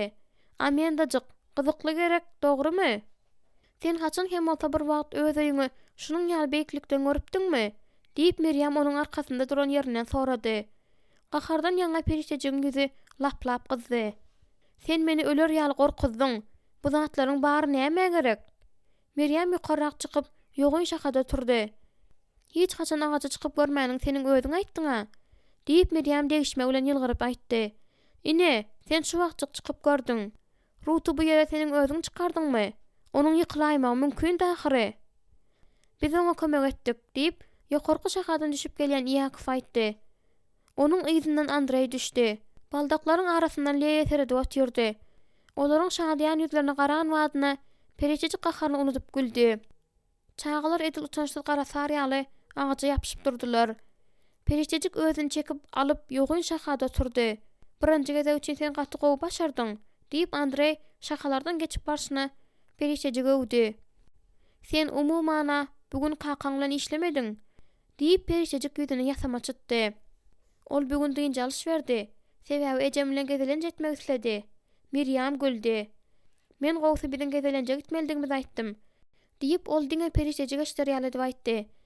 "Kiçijik öýüň bir kemçiligi onda ýeke galyp bolmaýandygyndadyr" diýenden soň ol ýeň sesi bilen agaja ýaplanyp arzu edijilik bilen "Men durmuşa çykanymda adamy mikimiz çağalar üçin ikinji gaty, özümiz üçin bolsa aşgananyň gapdalyndan gowja ýatylýan amatly oto gurarys." "Ine de Mihail" diýip Rut aşağı görkezdi. Mihail ýokary garaýança çağalar gaty gygyrdylar we sykylyk atdylar. Mihail tiz adymlap olara tarap ýöredi. Agajyň ýanyna gelip ol ellerini biline tutup ýokary seretdi. "Ol ýerde näme işleýärsiňiz?" diýip sorady. "Senem ol ýerdemi?" diýip güldi. "Olar meni aldadylar" diýip perişejik mertebesi bilen jogap berdi. Miriam perişejige gözüni gypyp Mihaila ýüzlendi. "Sen bu ýere çykmaly bolýarsyň. Ol bir ýerde durup galdy." Mihail'in şowada koşuny çykaryp agajyň ýokaryna çykyp başlany görendi. Perişejik güldi. Mihail perişejiň ýupgasynyň etegine baryp ýetende onuň eli topukdan ýokarlygyna tyýypdy. "Ýeri, seni ýüp bilen daňmalymy ýa-da aşak düşürmelimi?" diýip perişejiň ýygyna tarap ýoly aňsatlyk bilen geçýäni gaty gowy düşünip sorady. "Ýogsa-da bu hiňeldik üçin gaty gowy agaç" diýip Leýa Mihail'in ýanyna ýetende aýtdy. "Bu ulakan ýogyn şahany görýärsiňmi? Oňa ýüp daňsa bolýar." "Hawa, erbet pikir däl" diýip Mihail lalaşdy. Ol Rut'a aşak düşmäge kömek etdi-de Andrei kümeden ýüp getirmäge goýberdi. Ýüp gelenden soň Mihail onuň iki ujuny ýogyn şahanyň daşyndan aýlap daňdy-da hiňeldik üçin halka goýdy. "Oturgujy nähil etmelidigini soňrak oýlap taparyn" diýip Mihail böküp düşenden soň aýtdy. Çağalar täze oýlanyp tapylan zatdy ilki kimiň synan geçirme hukugynyň bardygy hakda jedeleşdiler. Ýöne Mihail perişejiň elinden tutup onu hiňelikde turtdy. "Ýapyş" diýip Mihail perişejik saklanmaga ýetişmedinden öň gygyrdy. Perişejik şatlykly lezzetden we beňeşden ýaňa gülüp ýerden ýokary uçdy. Mihail onu ýene bir gede gitdi-de ýene atyda işlemäge gitdi. Hemmeler şol sanda Miriamam hiňeldigi synap görenlerinden soň perişejik olary öýüne alyp gitdi-de olaryna harlady. Nahardan soň oglanlar Mihail'in işleýişini görmek üçin gitdiler. Leýa bilen Rut bolsa tepeden gül ýogmaga gitdiler. Miriam söýän ýaplanyp inileriniň ýatagyň haýadynyň üstünde oturup Mihail'in ata arasalaşyny teredip oturuşlaryny synlady. Mihail çağalar gowy görýär. Ol durmuşa şatlanmany başarýar. Wagtyny gaýgyly pikirler bilen geçirmeýär. Periştejigem gelip Miryamyň ýanynda durdy. Gyzyň Mihaila nähil garaýş bilen garaýandygy beýinçalyk etdi. Periştejigiň içinde nähildir bir ýakymsyz duýgu peýda boldy. Miryam ýylgyrdy. Men söýeningde we jogap edip, seni söýenlerinde nähil bolmalydygy hakda men köp pikir edýärin. Mihail seniň bilen bolmagy isländi. Ol munyň üçin bir zat edýändigine jedilleşmemeljek. Ol gyzardy da gapydan aýryldy. Eger meniň diýip duran zatlarymy ejem eşitse, duran ýerinde özünden gider. Periştejik Mihaila seretdi. Onuň gawanjaňlygy birden ýitip gitdi-de, onuň dereňine mulaýym alada duýgusy geldi. Ol Miryama oýlanşykly garaýş bilen garady. Periştejik bu gyzy öz uýasy ýaly gowy görýärdi. Seniň ören durmuşa çykasyň gelýär, dogrymy? Hawa, ýöne çemgelene durmuşa çykmak islämok, diýip Miryam jogap berdi. Men üýtgeşik bir adama duşmak isleýärin. Ol meniň Mihaily seni söýüşi ýaly söýmegini isleýärin. Onuň men üçin görüşmäge taýýar bolmagyny isleýärin. Men özüme hiç haçanam gitmäge ýol bermejek adam isleýärin. Miryamyň gözlerinde ýaş görnende Periştejik onuň elini tutdy. Sen Mihaily gowy görýärsiňmi? Elbetde, onu gowy görýärin. O näde gowy görjek däl? Ol gerek zata şeýle meňzeş, dogry dälmi? Diýip Miryam ýeň sesi bilen gapynyň töýüne ýaplandy da Miryam gözlerini çalaja ýumdy. Başgalarym oňa meňzeş bolmaga çalşaýsalar, ýöne olar islemeýärler. Ol ýylgyrdy. Men ejem bilen ey merhemet aýdymny aýdýan we Dawid hakda gurrun eden akşamyzy asla ýatdan çykarmaryn. Mihail'ın gözlerinde ýaş bardy. Ýöne ol mundan utanmady. Ol öz duýgusyny kimdir birini görenden çekinmedi. Ol ýanagyndaky göz ýaşy tüpürdi. Mihail, megerem bir zat duýmakdan gorkmaýan ýeketek erkek bolsa gerek. Ol özüni dirligine jaýlamak islemeýär. Periştejik ýene Mihaila tarap garady. Gynan ýaryn, men oňa ilki duşupdyryn. Miryam güldü. Onda näme? Sen ideal tapynan bolsaň, meniň üçin nusgasyny taparmaň? Ol Periştejigi gojaklady. Men siziň ikiňizem gowy görýärin. Ol yza çekildi. Ine men seni aljaratdym. Ol aşağı doýdogyny işletdi. Aýgysyzlykdan dymdy. Ejem maňa duýgularym hakda ýaňrap ýörmän, olary içimde saklamalydygymy aýdýar. Ýöne men edip bilemok. Men şeýle adamda. Özümiň ýagwany injeýlerimi ýygnap öýe gitmeli wagtym boldy. Ol howla çykdy da jigilerini çagyryp başlady. Periştejik eller bilen özüni dolap, Miryamyň ýaňja duran ýerinde söýä ýaplanyp, agzy bir maşgalanyň öýüne gidişini syňlap durdy. Periştejik günüzün özüni gynaýan sorag hakda pikirlendi. Akşam bolsa, ol soragy Mihaila bermäge synaşdy. Sen nähil pikir edýärsiň? Biz Miryama laýyk ýigit tapyp bilersmi? Miryam üçin? Olen tek juda ýaş ahyry. Aşyk bolmak üçin ýeterlik ýaşynda. Belki biz Sakramenta gidip onuň üçin bir ýerini gözläris. Kimi? Diýip Mihail onuň buyrularyny oýnap sorady. Oňa munasip bolan bir ýerini. Paýwyl näme? Paýwyl aljyraňlyga düşen Periştejik yza çekildi. Ol Miryamyň taýy däl.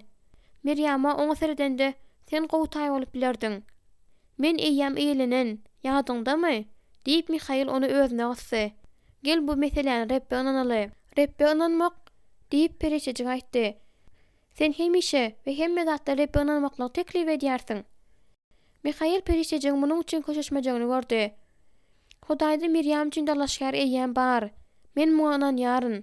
Häzir bolsa bu aladalar kelläňden aýryp taşla. Periştejik Miryamyň Mihaila aşykdygyny aýtmak isledi. Ýöne özüni saklady. Erkek kişi üçin ýaşajyk gyzyň söýgüsinden başga azyrjy zat ýokdy. Men diňe onuň bagtly hem ýerleşikli bolmagyny isleýärin. Mihail onu sypalady. Ol bagtly bolar, Firsa. Miryam ýaly gyz ärsiz galmaz. Miryam ýaly gyz. Eger men saňa duş gelmedik bolsam, onda sen. Ýöne men saňa duş geldim, dogry dälmi? Hawa, dogry. Diýip Periştejik elini uzadyp onuň ýüzüne getirdi. Sen haçan hem bolsa bir wagt maňa ökünipdiňmi? Bir näçe gezek diýip Mihail onuň dogry jogaby garaşýany bilip çyny bilen boyun aldy. Mihail onuň elini alyp we elindäki nikah ýüzüni çalaja aýlap ýüzüne seretdi. Sen maňa käbir ýakymsyzlyklar edip bildiň, diýip Mihail mulaýym ýylgyrdy. Ýöne bu zatlaryň hemmesi geçmişdi. Mihail onuň ellerini oňşatdy, öz ýanagyna gysdy. Firsa, men özümiň kimdigimi bilýärin we öz durmuşymy kimiň dolandyrýandygyny bilýärin. Biz ikimiziň durmuşymyz tötälik däldir. Perişejik oňa tarap uzalyp onu oňşady. Mihaýlyň jogap berşi we inisiatywany öz eline alşy oňa ýaraýardy. Senden hiç haçan ganyp bilmerin diýip pikir edýärin. Mihaýl Asiýa. Ömrümiň ahyryna çenlidi. Menem senden. Bir näçe günden soň eltmanlaryň öýünde ýatga ekşi bayramçylyk edip belediler. Ýolda Perişejik bilen Mihaýl görünen wadyna çagalar uly gıykylyk bolup olaryň öňlerini ylgadylar. Elizabet basagatdan elini bulady. "Gelin, biziň täze guýymyzy görüň." diýip Leýa Mihaýlyň elinden asylyp duruşyny aýtdy. Meryem bir bedre suw çekdi-de onu guýynyň gyrasynda goýdy. "Nähil gowja, şeýle dälmi?" diýip ol buýsanç bilen sorady. "Onu gazmaga bize Paýul kömek etdi. Maňa içine teredip aýdym-aýdar ýaly guýy şeýle bir ýetmezçilik edýärdi. Ine, diňläň" diýip egildi-de ol guýynyň üstünde aýdym aýtdy. Onuň sesiniň sadlaşykly, sesiniň ýaňy guýynyň ýanynda gitdigiçe köpeldi we güýçlendi. Garaňkylykdan nur şökle saçýar. Perişejik daşy tirsegini dirap aýdymy diňledi. Mihaýl oňa ýylgyryp seredip guýynyň üstüne egildi-de Meryem'e goşuldy. Onuň çoň sesi şeýle bir sadlaşykly ýanglanyp, gyýdyň aýdymy bilen diýseň owadan sadlaşdy welin. Perişejik şu wagtda çelimden gowa aýdymy diňläp görmedik ýaly bolup göründi. "Nähil gowy ýanglanýar?" diýip Meryem şatlykla aýtdy. "Gelin, ýene bir gedek aýdaly. Eger kelläň guýa çoňrak goýberseň, hemme tarapdan ses gelýän ýaly bolup durýar." "Amenda, eger bu gedek senen biziňle aýtsaň, bizde fantastika bir zat bolar." Ol aýgytly bolup durdy. Şol sebäpden onuň üçin ýok diýen söz ýokdy. "Başarmaýandygyny aýtjak bolma. Sen başarýarsyň. Eger sözlerini bilmeýän bolsaň, onda ýöne bir a diýip duruber. Gel gaýtalaly. Garaňkylykdan nur şökle saçýar. Garaňkylykdan nur şökle saçýar. Sen bu aýdymy şu wagtça geçdiň. Şonuň üçin hem hiç bolmanda sen bir näçe sözi ýatda saklansaň." Perişejik ikirjiňlenip goşuldy. Aýdymyň soňuna ýetilýänçe çagalaryň hemmesem guýynyň diwarynda asylşyp durdular. Mihaýl Rutun köýünden wagtynda tutup galdy. Ýogsam ol aýdyma güýmenip başa şaklygyna guýa gaýdardy. "Gelin, ey Suzanna, aýdalyň" diýip Andrei teklip etdi. Mundan soň gyzykly bentli çaga aýdymlar aýdyldy. Gülüşip olar ahyr soň köşeşdiler. Birden Meryem'iň ýüzünden keşbüýt götdi. Ol Perişejiň eline ýapyşdy. "Paýul gelýär." Perişejik doňan ýaly bolup gözlerini galdyranda meýdanyň içi bilen özleri tarapa gelýän Paýuly gördi. "Men öýe çagyranymda ol meniň bilen gödek gürleşdi. Ol gelmez diýip pikir edipdim" diýip Meryem habar berdi. Perişejik onuň seyrek duş gelýän ýagdaýda keýpsiz görünýändigini gördi. "Men gowsa onuň öňünden çykaýyn, ýogsam ol gaçar" diýdi-de Meryem oňa tarap ugrady. Meryem'iň özüne tarap gelýänini gören Paýul köşeşmäge çalyşdy. Ol şo sary köýnegindedi. Meryem ýylgyranda Paýulyň çekkesindäki muskul turpuldady. "Paýul, seniň geleniňe men ören şat" diýip Meryem ýylgyryp elini galgatdy. "Bugün ysy, şeýle dälmi? Ýör alma içkisini çeli." Meryem'i seredende duýýan zatlar sebäpli beýinçilik bolan Paýul töweregine seretdi. Şonda ol özüne Perişejiň seredip duranyny gördi. Ol oňa özüniň sowuk, gazaply ýylgyryşyny sowgat berdi-de jogap hökmünde şoňa meňzeş zat almaga garaşdy. Ýöne onuň ýaly zat bolmady. Paýul Perişejig şeýle bir ýygrenýärdi welin, agzynyň içinde ýygrendiň tagamly duýan ýaly boldy. "Sen haçan ekin ekmeňi tamamladyň?" diýip Meryem onuň ünsini özüne çekjek bolup gyzyklandy. "Düýnöýlän." Olar beýlekleriň ýanyna geldiler. Mihaýl onu öňküsi ýaly gowy görýändigini düşündirjek bolup, onuň elini ber kysdy. Ol elini uzadyp Perişejigi gujoklatdy, onu özüne ýakynrak çekip garaşdy. Perişejik Paýula seredende onuň mawy gözlerinde bir zat ýaldyrady. "Salam Paýul" diýip ol onuň bilen asuda salamlaşdy. Paýul onu görmedik bolup deňinden geçip gitmek istedi. Ýöne bu Mihaýly kemsitmek aňlatjakdy. "Salam Amenda" diýip Paýul oňa başlatdy. Perişejigiň ýüzünde hiç hili emosiýa bolmady. Bu Paýuly haýran galdyrmady. Perişejik duýgular barada umuman näme bilýär? Meryem bulgur alyp gaýdyp geldi-de olaryň salamlaşyşyny synlap durdy. Ol Paýula alma içkisini uzatdy-da Perişejiň elinden tutdy. "Amenda, sen çagalar üçin hazyny gözlegi oýuny taýýarlamaga kömek edermiň?" Olar el tutuşup gitdiler. Paýul bolsa olaryň ýüzünden seredip galdy. Meryem şeýle gowja, dogry dälmi? Diýip Mihail çalaja ýylgyryp sorady. Gara gözli. Paýul özüniň alma çikisini dartgynly ümsümlikde işdi. Ol muny Mihail'ın beýle tiz görenine garaşmandy. Çağalar hazinalary, miweli pirajokly sebetler gözläp dargaşdylar. Elizabet, Meryem hem perişejik bagda taktadan ýasalan stol goýdular. Perişejik suwun etini, buğlanan noýwany we karamel şekerinde buğlanan käşiri goýdy. Elizabet içine suhary hem ysverji otlar salyp, gowurulan 2 san tawus alyp geldi. Meryem bularyň ýanyna özüniň bişiren alma pirogyny hem goýdy. Perişejik özüne tarap Paýuldan çykkan ýigrenç akymny duýman bilmedi. Bayramçylyk oňa azyjyk lezzet berdi. Şu wagtda çelli oňa gawat gelmedilik perişejige başardypdy. Ýöne indi olar bir stoluň başynda biri-biriniň gawatynda turdular. Jon minnetdarlyk bildirip doga etdi. Doga edip bolandan soň perişejik gawagyny galdyranda Paýula gözü çakmışdy. Ol Paýulyň gözlerinde sessiz hata aňsatlyk bilen okady. Sen doga edýärsiňmi? Adamlary güldürme. Hawa, perişejik iki ýüzlülük edýär. Beýlekiler bilen birlikde başyny egip doga eden kişi bolsa-da, ol oňa jinlik ýaljygyna gatnaşmady. Hawa, ol islemedi. Ol muny Mihail'ın gowuna degmejek bolup etdi. Mihail doga etmek üçin başyny egende, perişejik onuň ýanynda ýöne bir oturup bilmede. Eltmanlar da bu gynandyrardy. Perişejik Paýulyň sowuk nazaryna döz geldi. Eýsem sen düşüneňokmy? Paýul özüniň bar durky bilen onu ýigrenýändigini görkezdi. Öz içinden Paýul bary bir hiç açan oňa düşünmez. Belki düşünmäge çalışmadym diýen karara gelip, perişejik tawus etinden bir bölek alyp nahara aňyra geçirdi. Meniň Paýul bilen gürleşmegimi isleýärsiňmi? Diýip akşam John skripkada sal çalan wagty taňt edenlerinde Mihail perişejige sorag berdi. Ýok diýip, perişejik olaryň arasyndaky has uly uçudyň sebäpkär bolmakdan gorkup aýtdy. Perişejikden şeýle-de zelel köp ýetipdi. Bilýärsiňmi, ol gowy ýigit. Biz kynçylyklaryň içinden bile geçdik. Ol şu wagt ogruny ýitirdi. Munyň beýle däldigini perişejik bilýärdi. Asliýetinde ol perişejige garşy bolan özüni takwa saýmaga hardan we barlaşyksyz düşmançylykdan doludy. Häzir ol perişejik derarlyk ýynanýar. Näme üçin şol erwetgün perişejik öz üçin aralmak isledike? Eýsen perişejik Paýulyň kemsitmesini ýöne bir äsgermän bilmezmidi? Perişejik Paýuly awanjaňlygyň herekete getirýändigini bilýärdi. Paýulyň ony Mihail üçin munasyp taý hasaplamaýandygyny perişejik bilýärdi. Perişejik Paýuly birinji gezek görende ol baradaky köp zady düşündi. Oňa sabırlyrak bol, diýip Mihail perişejikden haýyş etdi. Edil seniň maňa sabırly bolşuň ýaly. Hawa, perişejik eger gerek bolsa öz tekepbirliginiň üstünden ätler. Paýul näme diýse-de, nämese-de Mihail'ın hatyrasyna perişejik hemme zady döz gelmäge taýýar. Indiki tansy Mihail Meryem bilen etdi. Perişejigem özüne alma çikisini goýunmak üçin gyra çekildi. Paýul hem onuň ýanyna baryp durdy. Onuň gözleri uçganoklady. Olar bile erwet görnenoklar, dogry dälmi? Perişejik Meryem seredende ýiti agyrdydy. Hawa, olar gaty gowy görünýärler.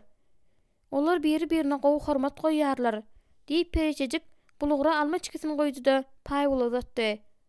Paýul ýaralaýjy ýylgyryş bilen ýylgyryp, onuň elinden bulugur aldy. Soň ýene Mihail bilen Meryem seretdi.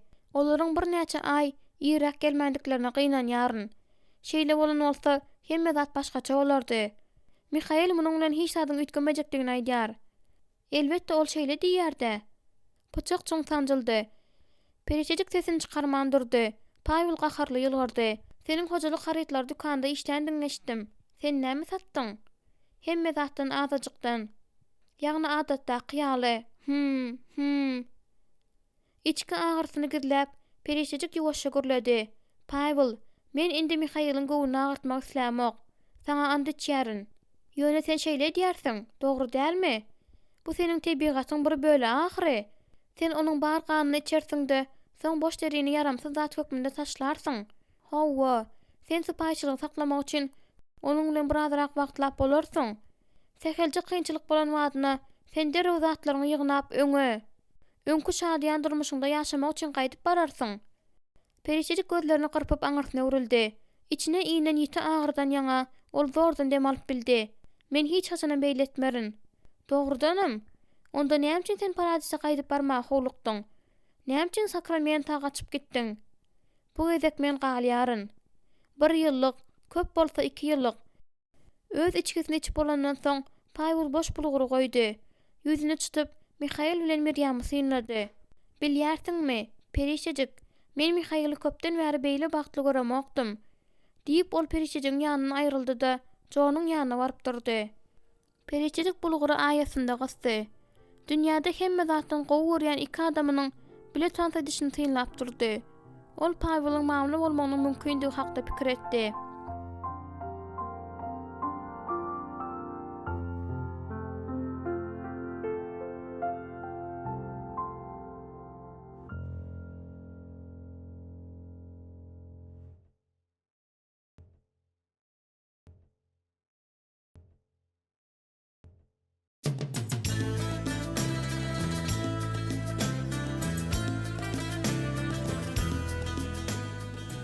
Ýigrim bap. Yer titremeden soň ot geldi. Ýöne rep oduň içinde de gepledi. Otdan soň mulaýym, pesay ses geldi.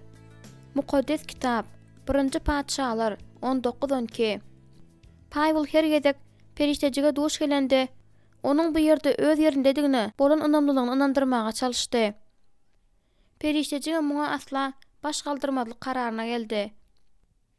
Paýul herneniň şerebeli bellikleri, ýa-da 10 ýyldan soň özüniň ýerinde boljakdygyny kemtidiji pygamberlik bilen yaralamaga çalyşdy-da, hiç zat diýmedlige we jogap hökmünde hiç zat etmedlige özüne söz berdi. Eger periştejik urgu bilen jogap berse, bu Mihaily ynjytjakdy. Paýulyň periştejige bolan garaýşy bolsa, hiç gaçanam üýtgemeýär. Ýöne iň esasy zat ertir özüne näme bolanda-da özünde Mihaýlyň bar bolmagydy. Periştejik özüni Paýulyň kemsitmelerinden gowramazlyk kararyna geldi. Peýdasy näme? Şonuň üçin oldumdy-da özüni juda mulakatly alyp bardy. Periştejik Paýulyň belliklerini eşitmez ýaly gaçyp gidip ýuwaşça ýerde ýogrylyp gizlenmek isleýän wagtynda da berk taklandy. Men indi lowly däl. Men lowly däl. Paýulyň tagallalary bary bir netijesini berdi. Periştejik üýtgetjek bolup herneniň jan etse-de özüniň öňküsi ýaly galýandygy hakda pikir edip başlady. Bu ýerde ol 1 ýylyny geçirdi. Ýöne iýze onuň ýadynda Paýulyň janlandyrmagy başaran 10 ýyly bardy. Paýulyň kömegi bilen ol hojaýynyň öýündäki gorkunç ýyllary, eýmençlik ýyllaryny, ýalňyzlygy, aman galmak ugrundaky göreşleri ýatlap başlady. Şonuň üçin Paýulyň kemsitmelerini eşidip, ol Mihaýyla has berk ýapyşýardy. Paýul olary aýyrjak bolup güýçli durdasygça perişejik öz tapan zatyna berk ýapyşdy. Mihaýyl perişejige ertirki günüň aldasyny etmeli däldigini aýdýardy. Şonuň üçin hem ol Mihaýyl bilen ýaşaýan her bir minudundan hemme zat dogrulygyny almak üçin mümkin olan zatlaryň hemmesini etdi. Mihaýyl gorkmagyň gerek däldigini aýtdy. Şol sebäpden hem ol Mihaýyl ýanynda gorkmady. Mihaýyl ony şu gün söýýärdi. Şoňa görä-de onuň üçin munyň ähmiýeti bardy. Mihaýyl onuň durmuşyny manydan doldurypdy. Hem de onuň tagallalary bilen periştejik täze hem ajaýyp bolupdy. Özleriniň güni ir ertirden giç akşama çenle agyr zähmet bilen geçen bolsa-da, bary bir ol günleri şatlykly etmek Mihaýyla başardýardy. Mihaýyl periştejige ozal özü üçin ýapyk bolan zatlary görmäge kömek etdi. Onuň kellesindäki ýuwaş ses bolsa, her gün "Çık, söýenim" diýýärdi. Niriden çykmaly? Periştejige hemişe Mihaýyl ýetmezçilik edýärdi. Mihaýyl onuň ýüregini hem pikirini doldurýardy. Ol periştejigiň durmuşydy. Sähär bilen Mihaýyl onu okşap oýarýardy. Soň olar goşlaryň simfoniýalaryna kulak asyp garaňkyda ýatýardylar. Periştejigiň teni onuň galtaşmasyna seslenýärdi-de, onuň gojagynda aýdym aýdýardy. Mihaýyl bilen geçirilen täze günüň her minuty onuň üçin gymmatly zatdy. Ýazyň gelmegi bilen tegerekdäki zatlaryň hemmesi adatdan daşary köp sanly reňkde gulaşdy. Altyndy gülälekleriň, hem elwan lüýpenlaryň, açyk tegmelleri, ýaşyl depeleri we azal degmedik çemenlikleri baýap durdy. Mihaýyl Süleyman Padşa, ýagny san ýetmez baýlygynda da Hudaýyň ýöne köýgülleriň kömegi bilen depeleri we jülgeleri geyindirşi ýaly Geyinip bilmedik padşah hakda ona gurrun verdi. Men bu bölegi agdarjak däl, diýip Mihail Peritejig aýtdy. Bolşy ýaly goýjak. Mihail hemme ýerde Hudaýy görýärdi. Ýeliň güýjündedi. Ýagsan silerdedi. Ýeriň ysyndydy. Ol Hudaýy görýärdi. Ýaşyl öwsüp duran meýdanlardady. Özleriniň ýerindäki manlaryň durmuşundady. Gijelerine bolsa peşdäki ýalynda da onu görýärdi. Peritejig bolsa diňe Mihaily görýärdi we adatdan daşary hasaplaýardy. Gijelerini Mihail odun goloýynda oturup kitap okan wagtynda ol onuň çoň sesiniň owazynda gaýyp ýörýärdi. Sözler edil ýygydan gelen agyr tolkunlar kimin onu ýuwdýardy we deňziň içine bir ýerlere gaýtaryp alyp gidýärdi. Mihail Enafan we Pilişler Ähpet Galyafa öldüren ýöneköý çopan Dawud ölleri direlden İsa hakdaky taryhy okaýardy. Lazar, çık. Düşünüksiz sözler onun dilinde şahirana ses olup ýanglanýardy. Peritejig onun elinden mukaddes kitabyny alyp onu izyna tekjä goýdy. Sen meni söýýärsiňmi? diýip ol soratdy, onun elini aldy. Mihail oňa jogap bermän bilmedi. Bir gün olara çağalar bilen Elizabet geldi.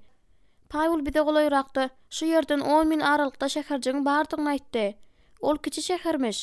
Ýöne erkekler ol ýere zat satyn almak üçin gidipdirler. Peritejig Elizabetiň garnynyň çylaja tegelenip başlanyny gördi. Ol oňa kofe bilen biskvit götüretdi. Hemmesi bilen bilelikde stoluň başyna geçdi. Ruth Peritejigiň dyýdynda oturmak isledi. Şonuň üçin ol onuň şol ýerde ornaşmagyna kömek etdi. Seniň çağajagyň haçan bolýar? diýip Ruth Peritejigi gyzarmagy mejbur edip sorady.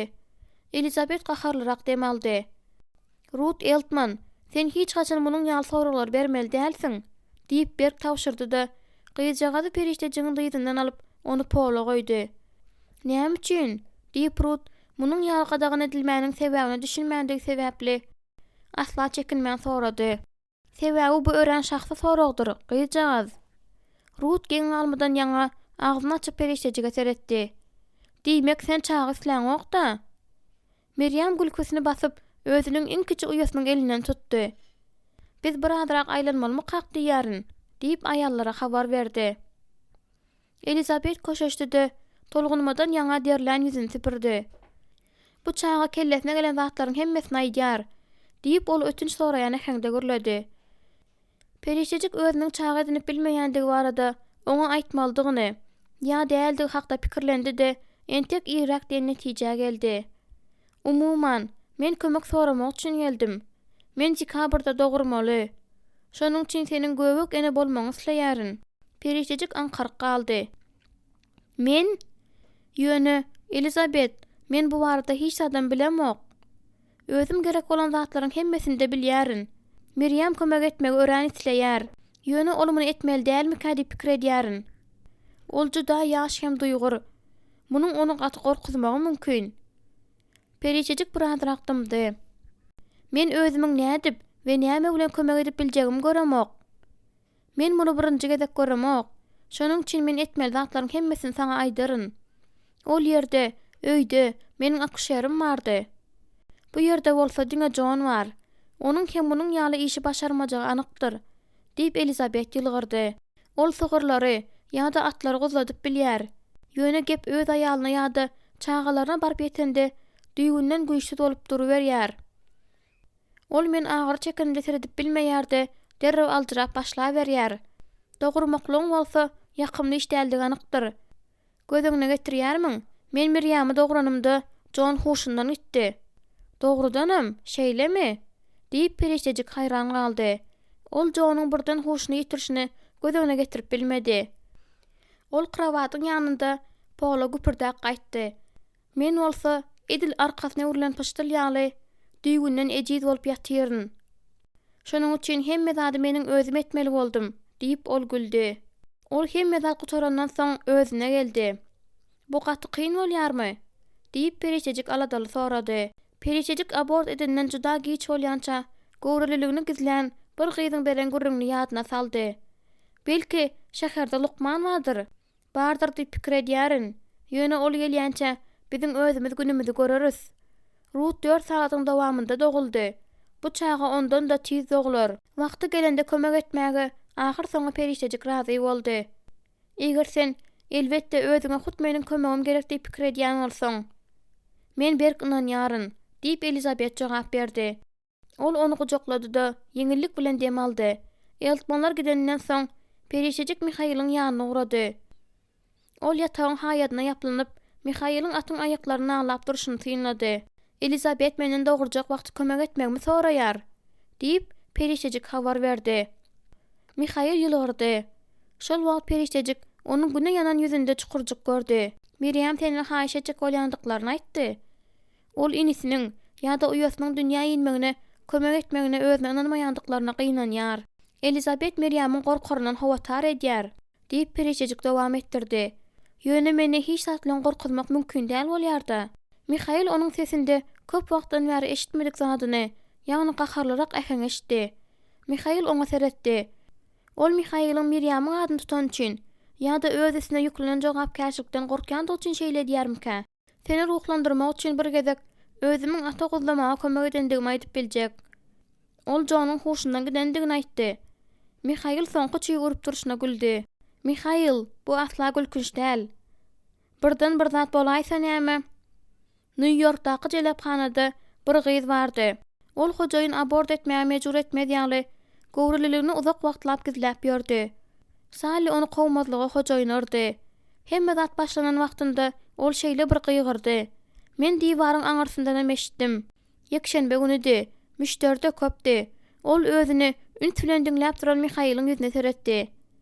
Näme ol öz geçmiş hakda gurrun berýär? Soň näme? Ay ýok, hiç zat, diýip perişejik jogap berdi-de derew aňarsyna uruldy. Mihaýyl haýadyň ýanyna geldi. Seniň geçmişiň, bu seniň bir bölegiňdir. Men bolsa seni söýýärin. Bu seniň ýadyňdamy? Gyza hem çağa soň näme boldy? Perişejik kynlyk bilen gurruny dowam etdirdi. Ol hiç kime päsel bermedýäli, Sally onuň agzyny dykdy. Ol uzak wagtlap dogrup bilmedi. Uzun ýeje, ertesi de bütün gün diýen ýaly. Dogranyndan soň gaty erbet boldy. Çağa bolsa, Sally beýleki gyzlara, ol gyzyň ýanyna barmagy gadagan etdi. Ýöne perişejige, ejesine we çağa özüne gelmäge kömek etmäge ruhsat beripdi. Ýaşajyklary edil ölü ýaly ap-akdy. Özü mydam ýardy. Gülgüne arlyga dolanan çağa ýüzüni üzmän aglaýardy. Perişejik çağany koşuşdurmak üçin eline aljak bolanda, Sally onu derew ütekläp, "Çağa elindegirmi?" diýip ol pişirdady. Sally çağan feresat bolup gundaýança perişejik munyň sebäbini düşünmedi. "Hawa, çağa näme boldy?" diýip Mihaýyl onuň soluk ýüzüne düşen tıllasy saçynyň buýralaryny ýygnap duruşyna sorady. Ol gyjagazdy. Ol bary ýok bir hepde ýaşady, diýip perişejik ýuwaşa jogap berdi. Ol çağanyň kelesinden aýagyna çenli, yara örtülüp durany we atsız öleni aýtmady. Çağa ölenden soň köp wagt geçmäke ejesi ýitipdi. Perişejik oňa näme bolanyny soranda, "Sally, sen hojaýynyň edýän zatlar hakdaky soraglar bermeli dälsiň," diýip jogap beripdi. Perişejik gyzyň elbetde öleni we golaýdaky hapa köçeleriň bir ýerinde alakalary iýmit bolmak üçin taşlananyny düşünipdi. Edil rop ýaly. Eger perişejigem tawyn bolmazlygy hededip bilen bolsa, oňa da şeýle bolardy. Ol tandyrak gitdi. "Amenda, Elizabetiň 5 çagasy bar," diýip Mihaýyl oňa ýatlatdy. "Hawa," diýip ol ulalaşdy. "Olaryň hemmesem sagdyn." Mihaýyl onuň ýüzünde gülgüne reňkiň peýda bolanyny gördi. Mihaýyl perişejigiň näme hakda pikir edýändigini bilmek isledi. Ýöne soramazlygy makul bildi. Eger perişejigiň özü bu barada gepleşmek islese, onda öz aýdar. Eger islemese, onda Mihaýyl onuň dymmagyna da hormat bilen garar. Ýöne perişejik goldawa mätäşdi. Mihaýyl muny duýýardy. Çağanyň dogulmaly wagty gelende onu saklamak mümkin däldir. Perişejik ýylgyrdy. "Sen bu barada hemme zady bilýäni meňzeýärsiň." "Şahsy tejribemden däl," diýip Mihaýyl jogap berdi. Bir gezek teşi arabalaryň birinde çağa dogurdy. Ol özüniň hiç zat etmeli bolmandygyny, diňe çağanyň ýere düşmeligini seredip durmalydygyny aýtdy. Çağalar doglan wagtynda olar typançaň bolýarlar. Elizabetiň dogurmaly wagty gelende menem kömek ederin. Olara barıp Jo'nun elinden tutarın. Perişecik güldü. Onun biýinjalygy gitdi. Mihail ýanynda hemme zat gowy He, ýogsa-da diýip Mihail bir zat ýadyna düşüp, jüýsüne elini sokup düwünçejik çykardy. Miriam muny saňa bermek haýyş etdi. Perişecik Miriamyň Haýyrdyň ýanynda juda köp eglenenini gördi. Ol düwünçegi aldy-da el bilen ýazylan arasajy haty haýran galmak bilen seretdi. Ýöne onu okap bilmedi. Gep hojaýynyň oňa okumagy öwretmek hökman däldigini görendigindedi. Gül ekilýän bagy üçin tohum. Ýazyň ýylysy geçip Tomsyň ıssysy oruny çalşanda Perişejik özüne de ejesiniňki ýaly bir zat ekmäge we östirmäge zekiniň bar ekendigini gördi. Perişejigiň jaýyň töweregine eken gülleri renkleriniň bollugy bilen şatlandyrýardy. Ol her gün stoluň üstünde gülgüne floksy, sary baýbadronly, elwan şpowniki we ak bägülli wazany goýýardy. Mawy kudel bilen margaritkalar penjiräniň öňünde durýardy. Ýöne ol hasyl ýetişip barýan atalara seredende hasy uly buýsanç duýardy.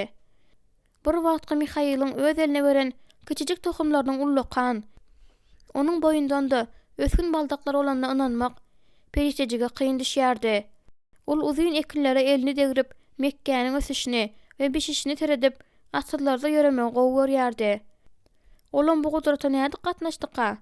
Amenda, sen nirede? Ol Mihail'ın sesini eşitdi. Perişejik gülüp daraklagyny kakdy. Bärde, diýip gıýgyrdy da ol gizlenmek üçin keşiň üstü bilen aňyrylgady. Bolýar diýen ses geldi. Indi sen nirede? Perişejik öz gizlenen ýerinden syýkylyk atdy. Olar ýaňy ýakynda Ruth bilen gizlen peçek oýnapdylar. Onuň bugünem keýpi gowdy. Şonuň üçin Mihail bilen oýun etmek isleýärdi. Eger men sen tapsam maňa näme bolar? Sen näme isleýärdiň? Hemme zatdan azajykdan diýip ol atyzyň üstü bilen ylgap, onuň ýupkasyndan tutdy diýen ýaldy. Perişejik gülüp ýene ylgap gitdi. Ol bary bir keşiň aňarky garasynda Perişejigi tutmagy başardy. Ýöne ol sapyp çykyp ýyladyşganda gizlendi. Gök önümli, keşleriň içine çömüp Mihail'a badak atyp beýleki tarapa gülüp ylgady. Men haýyrdy hiç haçanam rejelek gutarmadym, diýip Mihail Perişejigiň ýyna düşüp başyna gürledi. Ahir soňy oňa Perişejigi tutmak başardy. Şol wagt olar çagardylar. Mihail tartardy. Bu ýene Miriam. Megerem ol Amendagyň özü hem çagalar bilen oýnamagyny isleýändir. Miriam olaryň ýanyna geldi. Ol ören gaýgyly görünýärdi. Göz ýaşyny ýaňa gözlerim gyzarypdy. Näme boldy? diýip Perişejik howsala düşüp sorady. Ejeňe näme boldy? Ejem gowy, hemmesem gowy, diýip Miriam çalaja ýylgyryp aýtdy. Mihail, maňa seniň bilen gürleşmek gerek. Haýyş edýärin, bu ören wajyp. Elbetde.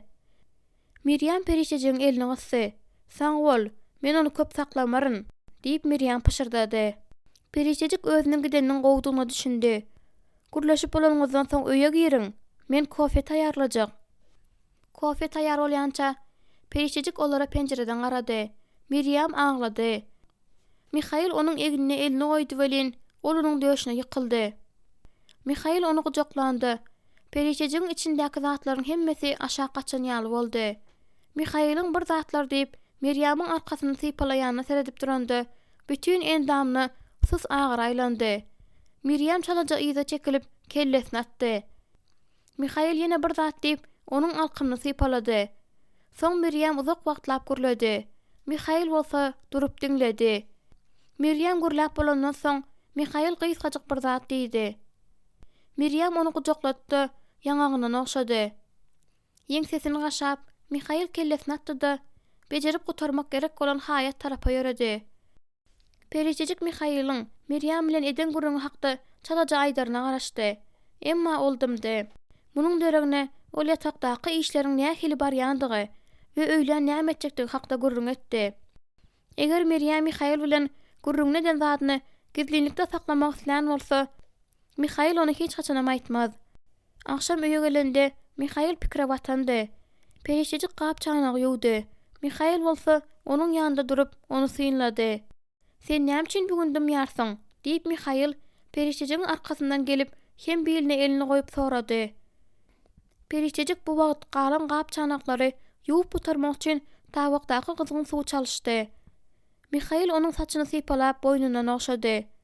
Sen nämäniň adasyny edýärsiň? Elizabetiňmi? Miriam. Perişejik onuň gujaklamasynyň gowşadýandygyny duýdy. Perişejik yzyna urulyp oňa seretdi.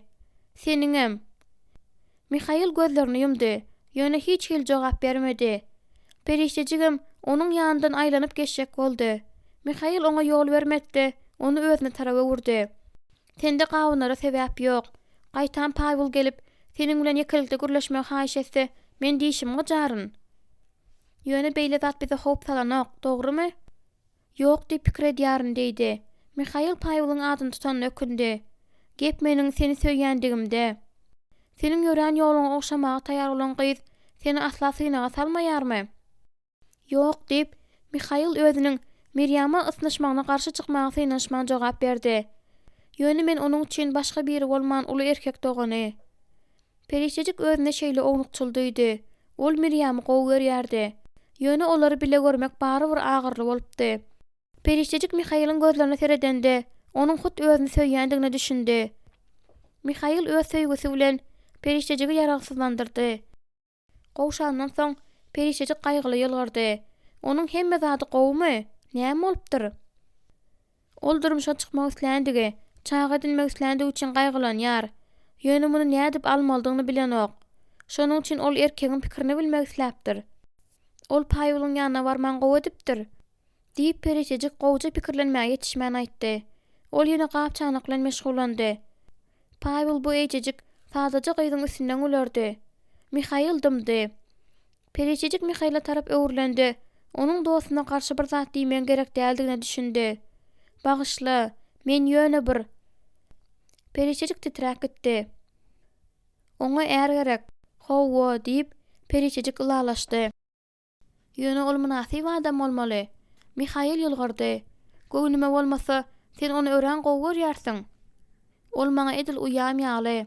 Meniň durmuşyma ondan ýakyn biriniň boljagyny men bilemok. Belki şonuň üçin ikiňiz gujoklaşanyňyzda size garamak maňa şeýle agyrly bolýandyr. Men onu seni gujoklaýşym ýa gujoklamaýaryn. Tapawdyny duýmak isleýärsiňmi? Demegip hem gülüp Perişejik onuň bir gujogyndan çykdy. Sen öl myjyk, bar oka, men bolsa işlerimi otaraýyn. Mihail tekjeden Mukaddes kitabyny alyp, onu dyzynyň üstüne goýdy-da, pejiň ýanynda oturdy. Ol başyna ýedi belen, Perişejik onuň doga edýändigine düşündi. Bu onuň endikleriniň biridi. Endi Perişejik bu endiň üstüne gülmek islemeýärdi. Ullakan gara kitap sahypa bolup bölünipdi. Ýöne Mihail oňa edil ol gymmat bahaly daşlary bolan sap altyndan edilen ýaly garaýardy. Ol doga etmän, hiç wagtam okumaga başlamaýardy. Ol bir gezek Perişejige kitapda ýazylan zatlara düşüner ýaly. Diňe akly açyk bolandy, okap başlaýandygyny düşündirdi. Onuň nämäni gözüňden tutýanyny Perişejik düşünmändi. Käme wagt Mihail'in sözleri ene dilinde aýdylýan bolsa-da, Perişejik üçin hiç hili manysyz bolýardy. Soň Mihail Perişejigi ýyllyk hem nur bilen doldurar ýaly gowy bir zat aýdýardy. Perişejik giýjanyň garynkysydy. Mihail bolsa kem-kemden Perişejigiň durmuşynda täze naqşlar emele getirip, garynkylygy böwsýän ýyldyzyň ýaktysydy. İşlerini gutarandan soň Perişejik onuň ýanynda turdy. Ol öňküsi ýaldymdy. Perişejik peşdäki oduň ştyrdysyna gulak asyp, kellesini krawatyň arkasyna diýräp garaşdy. Mihail okamaga başlandy. Perişejik onu süýji ýarym okula diňledi. Onuň çuň, ýyljajyk sesi edil uzakdan ýanglanýan ýalydy. Ýöne onuň bugünkü okan zady onu hayran kaldırdy. Bu ýigit bilen gyz, olaryň iki taraplyň ihlasy hakdaky wakady. Mukaddes kitap Süleýmanyň aýdymlarynyň aýdymy. Bugün ol adatdakysyndan köp okady. Mukaddes kitaby tekjän goýup, Mihail peje uly oduny atdy. Indi daň atýança öý ýyly bolar. Näme sebäpden gyz öz äri üçin Lowlynyň roluny oýnapdyr? Diýip Perişejik hiç da düşünmän aýtdy. Mihail ýyzyna urildi. Ol Perişejik eýýam uklandyr öýdipdi. Ol bir rol oýnamady. Ýok, oýnady. Ol äriniň öňünde tans etdi. Äri bolsa onuň tenine uwandy. Başyndan aýagyna çenli. Ilki başynda ol gyzyň gözlerini seredýärdi. Perişejiň näme derejede ünsledinländigi Mihaily hayran galdyrdy. Äri onuň tenine gowandy. Gyz bolsa muny isläp, onuň göwünden turmak üçin tans etdi.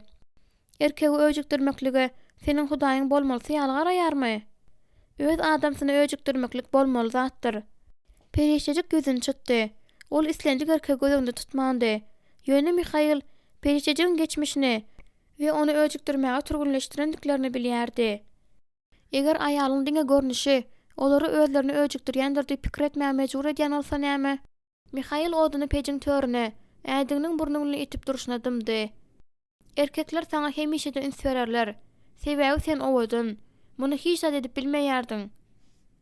Hatta John Eltmanam başda onu ogry seredýärdi. Paýwylym. Käwagt Mihail Perişeji görende Paýwylyň kelesine näme hil pikirleriň gelendigi hakda pikirlenýärdi. Belki ol paradisa barýan ýolda özleriniň arasynda bolan zat hakda pikirlenýändir. Mihail özünde bir rahatlyk hem şüphe döredýän bu pikirleri itmäge çalışdy. Seni şu biňjalyk edýärmi? Diýip Perişeji gyzyklandy. Näme? Erkekleriň maňa seredeni. Käwagt diýip Mihail boyun aldy. Olar sana bir zat duýan adam däldi. Bir zat hökmünde qaranlarynda biňjalyk bolýaryn. Mihail'in dodoklarynyň uçlary ýokary süýşdi. Ýa-da öz ärini aşyk bolan aýal hökmünde qaranlarynda. Perişejik elindäki nikah ýüzüni aýlady. Mihail, olar hiç haça meniň elime garamaýarlar. Onda belki sen onu burnundan asarsyň.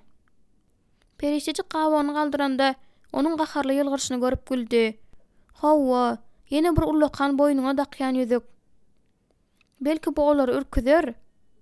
Birazrak wagtdan soň uklap ýatan Mihail'in ýanynda ýatan ýerinde Perişejik gelin penjereniň aňarsynda aslan jaňjagylary oralayşyna diň saldy. Olaryň çykarýan dürli owazlary onu rahatlandyrdy. Ol düşükden gelýän bedäniň ysyndan dem aldy. Onda öz zähmetiniň hem bardyg sebäpli ys hasa ýakymly ýaly boldy. Mihail ikisi bu bedäni bile taýýarlapdylar. Nähili agyr zähmet. Mihail'in arasy açyk barmaklary, yeňil hereketler bilen giň ýeriň otuny oranyny görende Perişejik ank bolupdy. Perişejik orlan otu ýygnap topbag etdi. Soň olar bile onu küme alyp gitmek üçin araba ýüklediler. Manlaryň bütün gyş iýmiti bolar. Mihail'in edýän zatlarynyň hemmesiniň maksady bardy. Perişejik käwagt oňa duşmazyndan öň öz durmuşynyň nähili maksadsyz bolandygy hakda pikirlenýärdi. Indi bolsa durmuşyň manysy ondady. Mihail ýere, ýagşa, günüň ýylysyna hem öz hudaýyna garaşlady. Ulaytdy da hudaýy. Eger şol wagt Mihail ýzymdan barmadyk bolsa, men bu wagt ýeri bolmazdym. Men dar, hem atsız mazarda çüýrärdim. Bu erkegiň özüni sevýändigi üçin Perişejik minnetdarlykdan we ullakan tabiýlykdan doldy. Näme üçin dünýädäki sansız sajaksız aýallardan Mihail hut onu saýladyka? Perişejik muňa asla münasip däldi. Muňa akyl ýeter ýaly däldi. Ýöne onuň meni saýlany üçin men örän şat.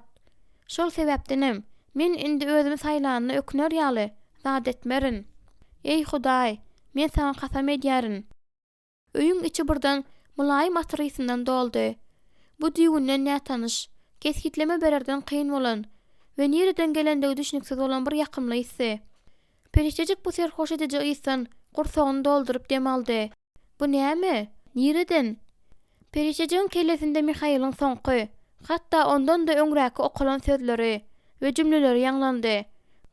Ol bu sözleri düşünýän däldirin, aslında eşitýänem däldirin diýip pikir edýärdi. Ýöne olar haýsydyr bir geň usul bilen Perişejiň ýüregine barýar, nirädir bir çuň ýere. Perişejiň berk ýapyp goýmak başartmadyk ýerine tarap ýol tapyldy. Birden otogyň içinde deň çykýan ýuwaşa ses ýanglandy. Men bar. Perişejik krawatyň üstünden böküp turdy-da, ağzyny uldan açyp, öňüne seredip oturdy. Töweregine seretdi. Ýöne öýde öz ýanynda süýjük hem asuda ukda ýatan Mihail'dan başga hiç kim ýokdy. Kim gürleýärkä? Birden Perişejige gorky gurşap aldy. Şonuň üçin sandyrap başlady. Ses gaýdyp gelmedi. Perişejik köşeşdi. Ýöne öz derisiniň bir geňsi sançýandygyny duýdy. Bu ýerde hiç kim ýok diýip ol pişirdady. Hiç kim. Perişejik gymyldaman jogaby garaşdy. Jogap bolmady. ümsümlükdi. Periştejik hayaljakdan yatdy da Mihaila bir kısıldı.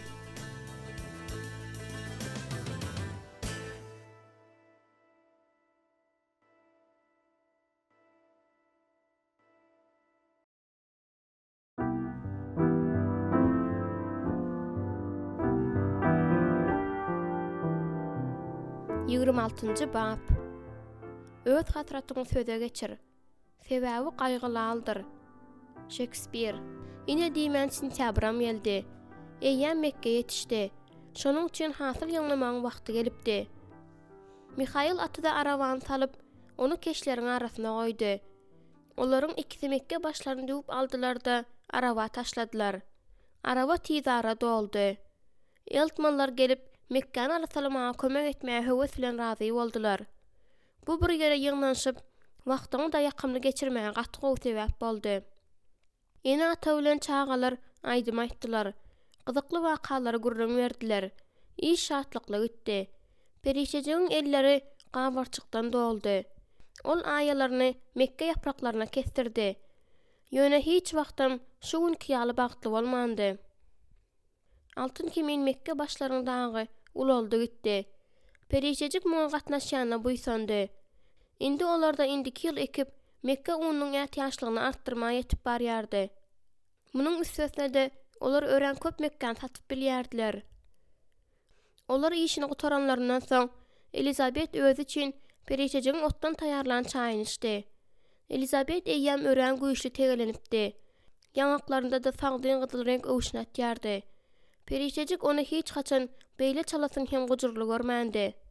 "Çağan diňlemek isleýärsiňmi?" diýip Elizabet perişejiň elini alyp özüniň tegelenip duran garnyna goýdy. "Ine, şu ýerde duýýarsyňmy, Amanda?" Perişejik haýran galyp güldü. "Jon ogly garaşýar" diýip Elizabet habar berdi. Perişejik görepçiligiň çalaja sancısyny duýdy. Elizabet onuň elini çalaja kakdy. "Seniňem wagtyň geler. Senden tek ýaş." Perişejik jogap bermedi. Mihail bilen Miriam hiňellikde üç oturan körpeje ruta teretmek üçin depä çykdylar. Elizabet çalaja ýüzüni çytyp olary gözü bilen uğratdy. Ol Mihail'ın sözlerini ýazga salgynanýandek salgynanýar. Ol Pawly söýermika diýip men şeýle umyd etdim. "Pawly?" diýip perişejik oňa geňal teretdi. "Ol ýaş, güýçli, owadan. Öz öý üçin jan çekip hyzmat edýär. Ondan takyk bir zat çykar. Men Miriamdan ol hakda näme pikir edýändigini soranymda, ondan alyp bilen bardym, onuň aýalynyň owadan olandygy, onu Pawlyň entegem küýseýändigi boldy. Muny onuň özü Miriama gurrun beripdir. Pawly jona kömek etmäge gelendi, Miriam çalaja görýär." Elizabet uzaklara seretdi. Ol entegem hasrat çekýär öýdýärin. Ýanyndaky ýaşy boýunça özüne laýyk gelýän gelşikli gyzy görüp bilmediýän derejä çenli aşy hasrat çekýärmika diýärin. Miriam bolsa, Elizabet öz dilinden sypjak bolan zatdan gorkupdymdy. "Mihaila aşyk" diýip onuň deregine perişejik söz tamamlady. Elizabet gyzardy. Ol muny hiç haçanam açyk aýtmaýar. Oňa aýtmak geregem däl. Elizabet onuň pikirleri bilen diliniň töwerekdäkileri näme hildelel ýetirip biljekdigi hakda pikir etdi. Kä wagt ol özüniň şeýle edepsiz hem ýerliksiz sözle çağalaryny ýatladýar. Näme üçin ol öz aladalaryny içinde saklamaýarka?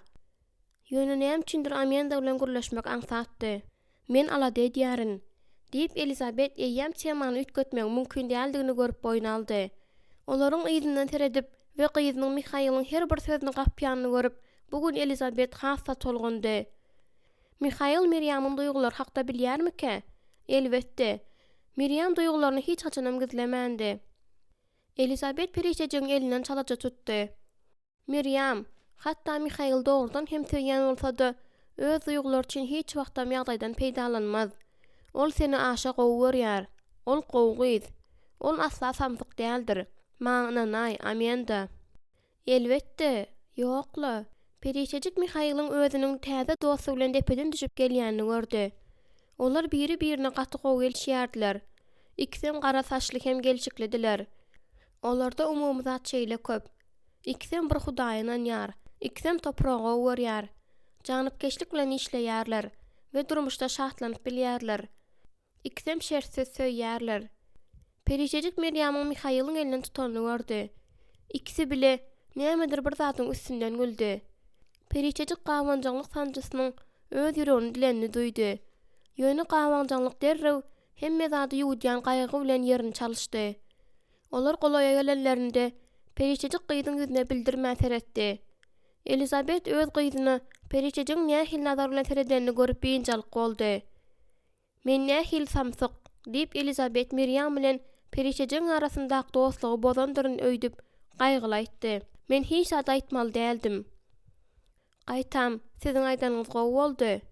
Elizabet onuň elinden berk tutup, "Amanda, Mihaýyl seni örän söýýär" diýdi. "Men bilýärin" diýip perişejik çala eşitdirip hemde çalaja ýylgyryp aýtdy. Mihaýyla onuň ýaly söýgüden näme peýda bar? Meryamam seni çäksiz gowy görýär. Perişejik Elizabetiň nähil ejir çekýäni gördü-de, onuň elini öz eli bilen ýapdy. "Elizabet, muny menem bilýärin. Size beýinjalyk bolmak gerek däl. Mihaýyl bilen Rutdan soň ol Meryamy gowy görýärdi. Perişejik Elizabeti gowy görmeýär diýip bolmaýardy." Bu söz bilen suratlandyrardan kyn bolan aýratyn duýgudy. Elizabetiň gözlerinde ýaş peýda boldy. "Men bolsa ikiňiziň ynamdar gatnaşyklaryňyzy bozdum." "Ýokla, her nenen geň bolsa-da perişejik şu wagt hakykat aýdýardy. Ol Mihaýylyň söýgüsine berk ynanýardy. Ýöne Meryem bagwatda näme? Aýratynam Mihaýylyň arzuwy bagwatda näme?" Perişejik özüni alada goýan pikirlerden saplanmaga çalyşdy. Mihaýyl näme alýanyny bilýärdi. Muny onuň özi aýdypdy. Şonuň üçin eger ol arzuw edýän zatlaryň hemmesini, mysal üçin çagalyp bilmese, onda bu meniň günäm däl. Perişejik Elizabetiň garnyna seretdi. Soň hem kalbynda hiç hili gaýgynyň ýokdugyny özüni ynandyrmaga çalyşyp gözüni ondan aýyrdy. Ertesi gün Mihaýyl Paýwylyň ýanyna gitdi. Ol akşama çenli diýen ýaly gelmedi. Bu wagtyň dowamında perişejik olaryň näme hakda gürrüň edýän bolmaklarynyň mümkinligi hakda pikirlendi. Mihaýyl gaýdyp gelen wagtynda perişejik bagda işläp ýördi. Ol Mihaýyly garşy almatdy, işlemegini dowam etdirdi. Mihaýyl atdan böküp düşdi-de gön onuň ýanyna ýöneldi. Haýatyň sütünden ýapyşyp, onuň gapysyndan ylgap geçdi-de onu berk gujaklady. Onu özüne berk gysyp, ihlas bilen okşady. Perişejik demegi berende Mihaýyl gujaklamasyny gowşadyp ýylgyrdy. "Bu sana köşeşmäge kömek etdimi?" Perişejik ýeke bolan wagtynda uzak günläp duýup ýören beýinjalygyny we howsalasyny ýeňillik bilen şatlygyny gysyp çykarýany duýup güldü-de Mihaýyly gujaklady. "Näme diýseňem, pikirler nähil gynap bilýärler." Mihaýyl aty ýataga ýerleşdirýänçe stoluň üstüni taýýarlamak üçin perişejik öýe gitdi. Mihaýyl öýe girendi, ol ýylgyryp, "Paýwylyň ýagdaýlary gowmy?" diýip sorady. "Ýok" diýip Mihaýyl elini jüýsüne salyp diýwara ýaplanyp duruşyna gaýgyly jogap berdi. "Onu bir zada beýinjalyk edýär. Ýöne ol boyun alanok. Ertir biz onuň bilen şähere gidýäris. Hasylyň bir bölegini satýarys." Özüniň ýene ýeke galja baradaky pikirden ýaňa onuň ýüreginde oňan ýaly boldy. Ýöne sesini çykarmady. "Men ertir ir bilen ammar tertibe saljak. Sen bolsa günüňi eltmanlar bilen geçirip bilersiň" diýip Mihaýyl teklip etdi. Elizabet progaýna diyar. Perişejik ýüzüne urulyp onuň ýüzüne seretdi. "Sen Meryamy gördüňmi?" "Hawa" diýip Mihaýyl ýüzüniň düşnüksiz keşpi bilen jogap berdi. "Nähildir bir bolgusyz bulanmyjarlyk" diýip ol burnuny salywyrak aýtdy. Mihaýyl nämen gözüňe tutanyny perişejik soramady. Paýwyl gaty ir geldi. Mihaýyl kofesyny zordan içip ýetişdi. Ýerinden turup, ol özüniň berk aýasyny Paýwylyň eline goýdy-da, onu kürsüde oturtdy. "Men taýýar bolan wagtym seni çagyraryn. Seniň öýüň ýanyna baryp ýaşyklar ýüklersiň. Soň hem şähere gideris." Mihaýyl kapydan çykan wadyna Paýwyl sowuk nazar bilen perişejige seredip dartgynly keşipde turdy. "Biziň ýeke galmagymyz seniň pikiriňdimi?" "Ýok, Mihaýyl biz dawamyzy çözüp bilermekäk diýip umyt edýän bolmagy mümkin." Paýwyl kürsüde gymyldaman oturan ýerinde kofesini içip boldy. Perişejik oňa seretdi. "Sen bugün bir zat diýdiňmi?" "Bizde birazrak kartoşkadan." "Ýok, sag bol" diýip Paýwyl onuň sözüni gaharly böldi. Soň oňa üstünden güljülük bilen seretdi. Sen bu wagt eýýäm uzaga gidensiň öýdüpdim. Onuň muny ýürekden isleýändige görnüp durdy. Ýene kofe içjekmi? Şeýle mülakatly, şeýle edepli. Töwerekdäkilerin sen fermeryň aýaly bolmak üçin ulansaň we terbilenesiň diýip pikir etmekler mümkin. Men fermeryň aýaly boldum, Pavel, diýip bereçejik ýuwaşça aýtdy. Ýok, sen bary ýoga aktrisa, sen rol oýnaýarsyň. Ýöne içiňden welin sen fermeryň aýalyna asla meňdeş dälsiň. Kruşkany gysyp, onuň eli agyryp gitdi. Mihail Miriam Eltman bilen gürleşende, Mihail tapawdy görýän däldir diýip pikir etmeýärsiňmi? Bu sözleriň öz ýüregini tikileýändigini gizlemek ol başardy. Ol meni söýýär. Onuň seni söýýänine şüphe ýok, diýip Pavel nämen gözüne tutýan düşündirjek bolup, periçejigiň boýdan başga çenli gözüni aýlady. Munyň nähil bolýandygyny sen bilýärsiň ahyry. Mihail munyň ýaly adam nädip gowaryp bilýärkä? Periçejik onda ýaşylygyň ýa-da insan söýjüligiň hiç bolmanda ýyzyny görjek boldy. Ýönüdiňe bu ýaly ýigrenji gördi. Pavel, indi sen öz eden zadyň üçin menimi dama ýigrenjekmi? Sen näme? Hiç haçan unutup biljek dälmi? Pavel kruşkany ýerine goýdy, oturgy ýerine süýşirdi. Onuň ýüzi gypgyzyl boldy, gözleri gaharly uçgan oklady. Sen bolan zatda meni aýplaýarsyňmy? Seni arabadan men süýräp düşürdimmi? Men seni dogradymmy? Sen muny meniň günäm diýip pikir etmek isleýärsiň, şeýlemi? Diýip söýüşip, ol gapydan çykdy. Periçejik hereketsizlige döňüp galdy. Oňa dymmak gerekdi. Ol goranar ýaly zadyň ýokdugyny bilýär dahyry. Mihail derewjik onu okşamak hem hoşlaşmak üçin öýe girdi.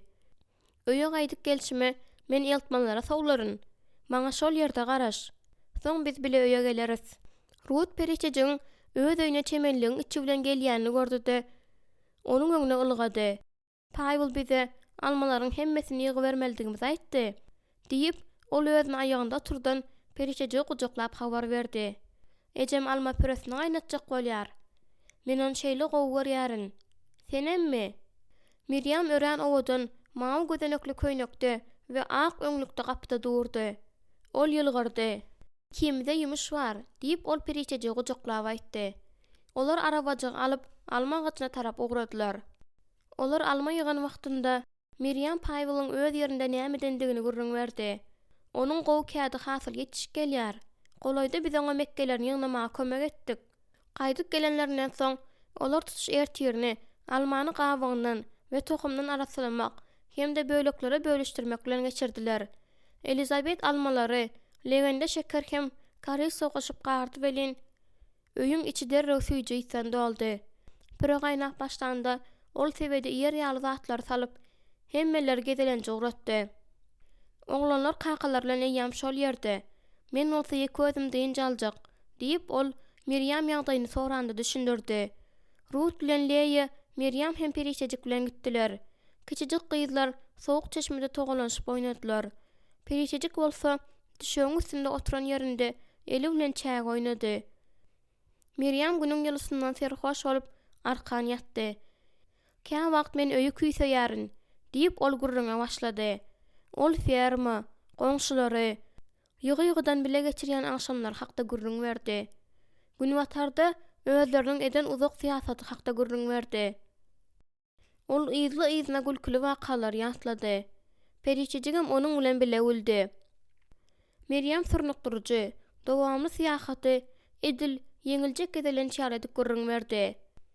Maňa gäm barda gurrun bersene, diýip ol garnyň üstüne öwrülip hem kellesini aldyryp haýyş etdi. Bortda aýal köpdümi?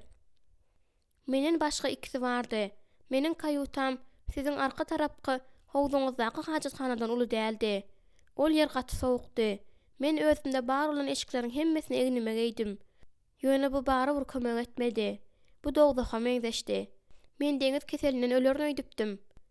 San Francisco barandan soň sen näme bilen meşgullandyň? Üşedim we aç gezdim. Periçejik dyýlaryny gursagyna gosyp, suwuň içinde suw sepişip beren gyýjagadlara garady. Soň men öňkü kesipme dolanyp bardym. Soň ol Miriamy seredip, "Miriam, mende gyzykly wakalar ýok. Meniň gurrun berip biläjek zatlarym seniň gulagyň üçin däl." Miriam aý bogdaşyny gurup oturdy. Men eýýäm çağa däl. Sen onuň näme meňzeşdigi hakda maňa hiç bolmanda azajyk gurrun berip bilerdiň. Bu gaty ýigrenji zat. Onda sen näme üçin ol ýerden aldyň? Onuň göwnünemkä ýa-da bu soragda gizlin aýyplama işdýärmike? Belki 8 ýaşyndaky ýygaz wagtynda otagy gawmanlarynda nähil duýgu duýanny, ol otagyň açarlarynyň diňe 2 adamda, biriniň iýmit getirýän we garşyga alyp gidýän aýalda, ikinjisiniň bolsa hojaýynda bolandygyny aýtmak galar. Belki ol Jony bilen gaçmaga synanşanda näme bolanyny aýtmalydyr. Men gaçmaga synanşdym Miriam, diýip perişejik ýöne köý jogap berdi. Ýöne erkekler seni islediler. Erkekler sana aşyk boldular. Köçüden barýarkam özüme seredýän erkek nazaryny duýmak isleýärin. Olaryň saklanyp meniň ýüzümden seredişlerini görmek isleýärin. Ýok, sana beýle zat gerek däl. Miriamyň gözlerinde ýaş göründi. Özümi hiç bolmanda ýekejek gezek islenýän duýmak isleýärin. Sen dogrudanam şunu isleýärsiňmi? Eger ol seniň üçin başga ýerine tölese, senem her nenen kemsitiji bolsa-da, onuň aýgyr isleýärlerini ýerine ýetirmeli bolsaň näme? Eger ol betnişan bolsa näme? Eger ol aýlap ýugunmadyk bolsa näme? Eger ol zalym adam bolsa näme? Sen şonda-da bu romantik zat diýip pikir ederdiňmi? Perişejik beýle gazaply gürlemek islemändi. Ýöne bu ýatlamalar onda sandrama döretdi. Miriamyň ýüzi ölüýüniň ýüzi ýaly boldy. Bu dogrudanam şeýle eýmençmi? Bu mundan da erbet. Muňa meniň nähil gynan ýandygymy? Mihaýlyň özümiň birinji erkek kişi bolmagyny nähil isleýändigimi sen gözüne getirip bilmeýärsiň. Miriam onuň elinden tutdy-da gaýdyp sorag bermedi. Mihaýl gün ýaşyp barýarka geldi. Miriam onuň bilen salamlaşmak üçin gapydan ylgap çykdy. Paý bilen seniň bilen gelendir öýdüpdim. Ol şäherde bir näçe gün galma kararyna geldi, diýip Mihaýl atdan böküp düşende aýtdy. Hemme erkekler ýaly, diýip Miriam jogap berdi. Onuň ýüzündäki şatlyk gitdi. Elizabet perişejik bilen Mihaýlyň akşamlyk naharyna galmagyny talap etdi. Miriam olaryň garşysynda oturdy-da nahar wagtynyň dowamında hiç zat iýmedi diýen ýalydy. Ol azajyk da diýdi. Mihaýlyň onuň eline bildirmän degip bir zat pişirdiňini perişejik gördü. Miriam gözlerini ýaşardyp ötünç soratdy, stoluň başyndan turup gitdi. Oňa näme bolýar? Diýip Jon gyzyklandy. Geliň onu günne goýalyň, diýip Elizabet Mihaýl bilen perişejige seretdi we stoluň aňyr arasyndan meýwe çikitini alyp berdi. Öýe gaýdyşyn ýolda Mihaýl pikire batyp oturdy. Ol perişejiň elini ber gysdy. Häzir akyldarlygyň iň kiçi bölegi üçin men dünýädäki bar zady bererdim, diýip Mihaýl boyun aldy. Irden Paýl saňa näme diýdi? Meniň şu wagtda çenli gaçyp gitmendigime ol gen galdy, diýip perişejik ýylgyryp, hem munyň özüni çalajada biýinçilik etmeýän ýaly diýip jogap berdi. Ýöne Mihaýly aldamak aňsat däldi. Men saňa şäherden bir zat getirdim. Olar öýüne gelenlerinde Mihaýl bir dolanyňy bir zady çykaryp, onu perişejige gowşurdy. Aşağı daňylan dikenli şahajyklary görendi. Perişejik bir wada onuň nämedigini düşünmedi. Bu bägülleriň nahaly. Saçyjy onuň gyzyldygyna andyşdy. Ay, muny biz ýazda göreriz. Ertir ilki bilen men bulary oturduryn. Nire ekmeldigini aýtsaň bolýar. Perişejik ejesi kisiniň gün çöhlep düşüp duran myhman otagyny doldurup duran bägülleriň ýysyny ýadyna saldy. Bir nahaly edil penjereniň aşağı rek, diýip perişejik jogap berdi. İkinjisine bolsa gapynyň öňüne. Soň onuň gözleriniň öňünde gülleriň üstüne awanyp duran ejesiniň keç baýlanyp gitdi. Minnetdarlyk güni noýambryň 4-nji penşenbesinde Abaşada bayramçylyk edip bellenilýär. Minnetdarlyk güni tiz ýakynlaşdy. Elizabetiň gowrasy hasta ulaldy. Perişejiň gowuny ol ýakyn wagtda çagylajak ýalyk bolup durdy. Perişejik bilen Miriam bayramçylyga taýýarlanmak bilen meşgullandy. Elizabet bolsa serede oturan ýerinden maslahat berip durdy. Bayramçylyk güni gelip ýetende stol döwlere geldi. İçine huş salynıp gowurulan tawus, karamel şeker bilen buglanan käşir, noýwalar, kartoşka püresiniň bir gideni, kädili pirog, maňyzlar, jon sogur satyn alypdy. Şonuň üçin indi stoluň garalarynda süýtli küýzeler durdy. Perişejik eýýäm köp aýlardan bäri süýt içmendi. Şonuň üçin de Öz taýarlan zatlaryň hemmesinden de beter süýt onu özüne köpçek ýerdi. Paýwyl bayramçylyga şähere gitdi, diýip Meryem habar berdi. Onuň sesinde gaýgy bildirip durdy. Öňrək ol ýaz gelende altyn çeşmelerine gitjekdigini aýtdy. Onuň öýüniň golaýyndan çeşme akýar, diýip Leýe gepe goşuldy. Ýakow ýosyna äsgermezçilik nazary bilen garady. Sen akmak, ol ýerde altyn ýok. Beset Ýakow diýip Elizabet stoluň üstüne ışgynly, hem miweli pirog goýup duruşyna onuň sözüni ýazgarmak bilen böldi. Meryem stoluň aňry başyna kädili pirog goýdy. Bayramçylyk gutaran wagtyna özlerini aşganydaky iş üçin tutmadylar ýaly çagalar bir ýere ýitip gitdiler. Jon bilen Mihail çilim çekmek üçin daşar çykdylar. Jon öýde çilim çekmeýärdi. Sebäbi Elizabet öz ýagdaýynda tüssäniň ýekine çydap bilmeýärdi. Meryem suw getirmek üçin guýa gitdi. Elizabet elini ullukan garnynyň üstünde goýup, ýagdawlyk bilen özüni kursaga goýberdi. Saňa and içýärin, bu çaňa ýandaşa çykjak bolýar. Ýene köp wagt barmy? Diýip, perişejik galyn nimetler tarelkanyň tabaga salyp duruşyna gyzyklandy. O diýen köp wagt däl, diýip Elizabet ýylgyrdy. Ertirne düşekden turmak üçin Jon bilen Meryem kömege çagyrmaly bolýaryn. Legene kızgın suw goýup durka, perişejik gözüniň gyýtagyny Elizabete garady.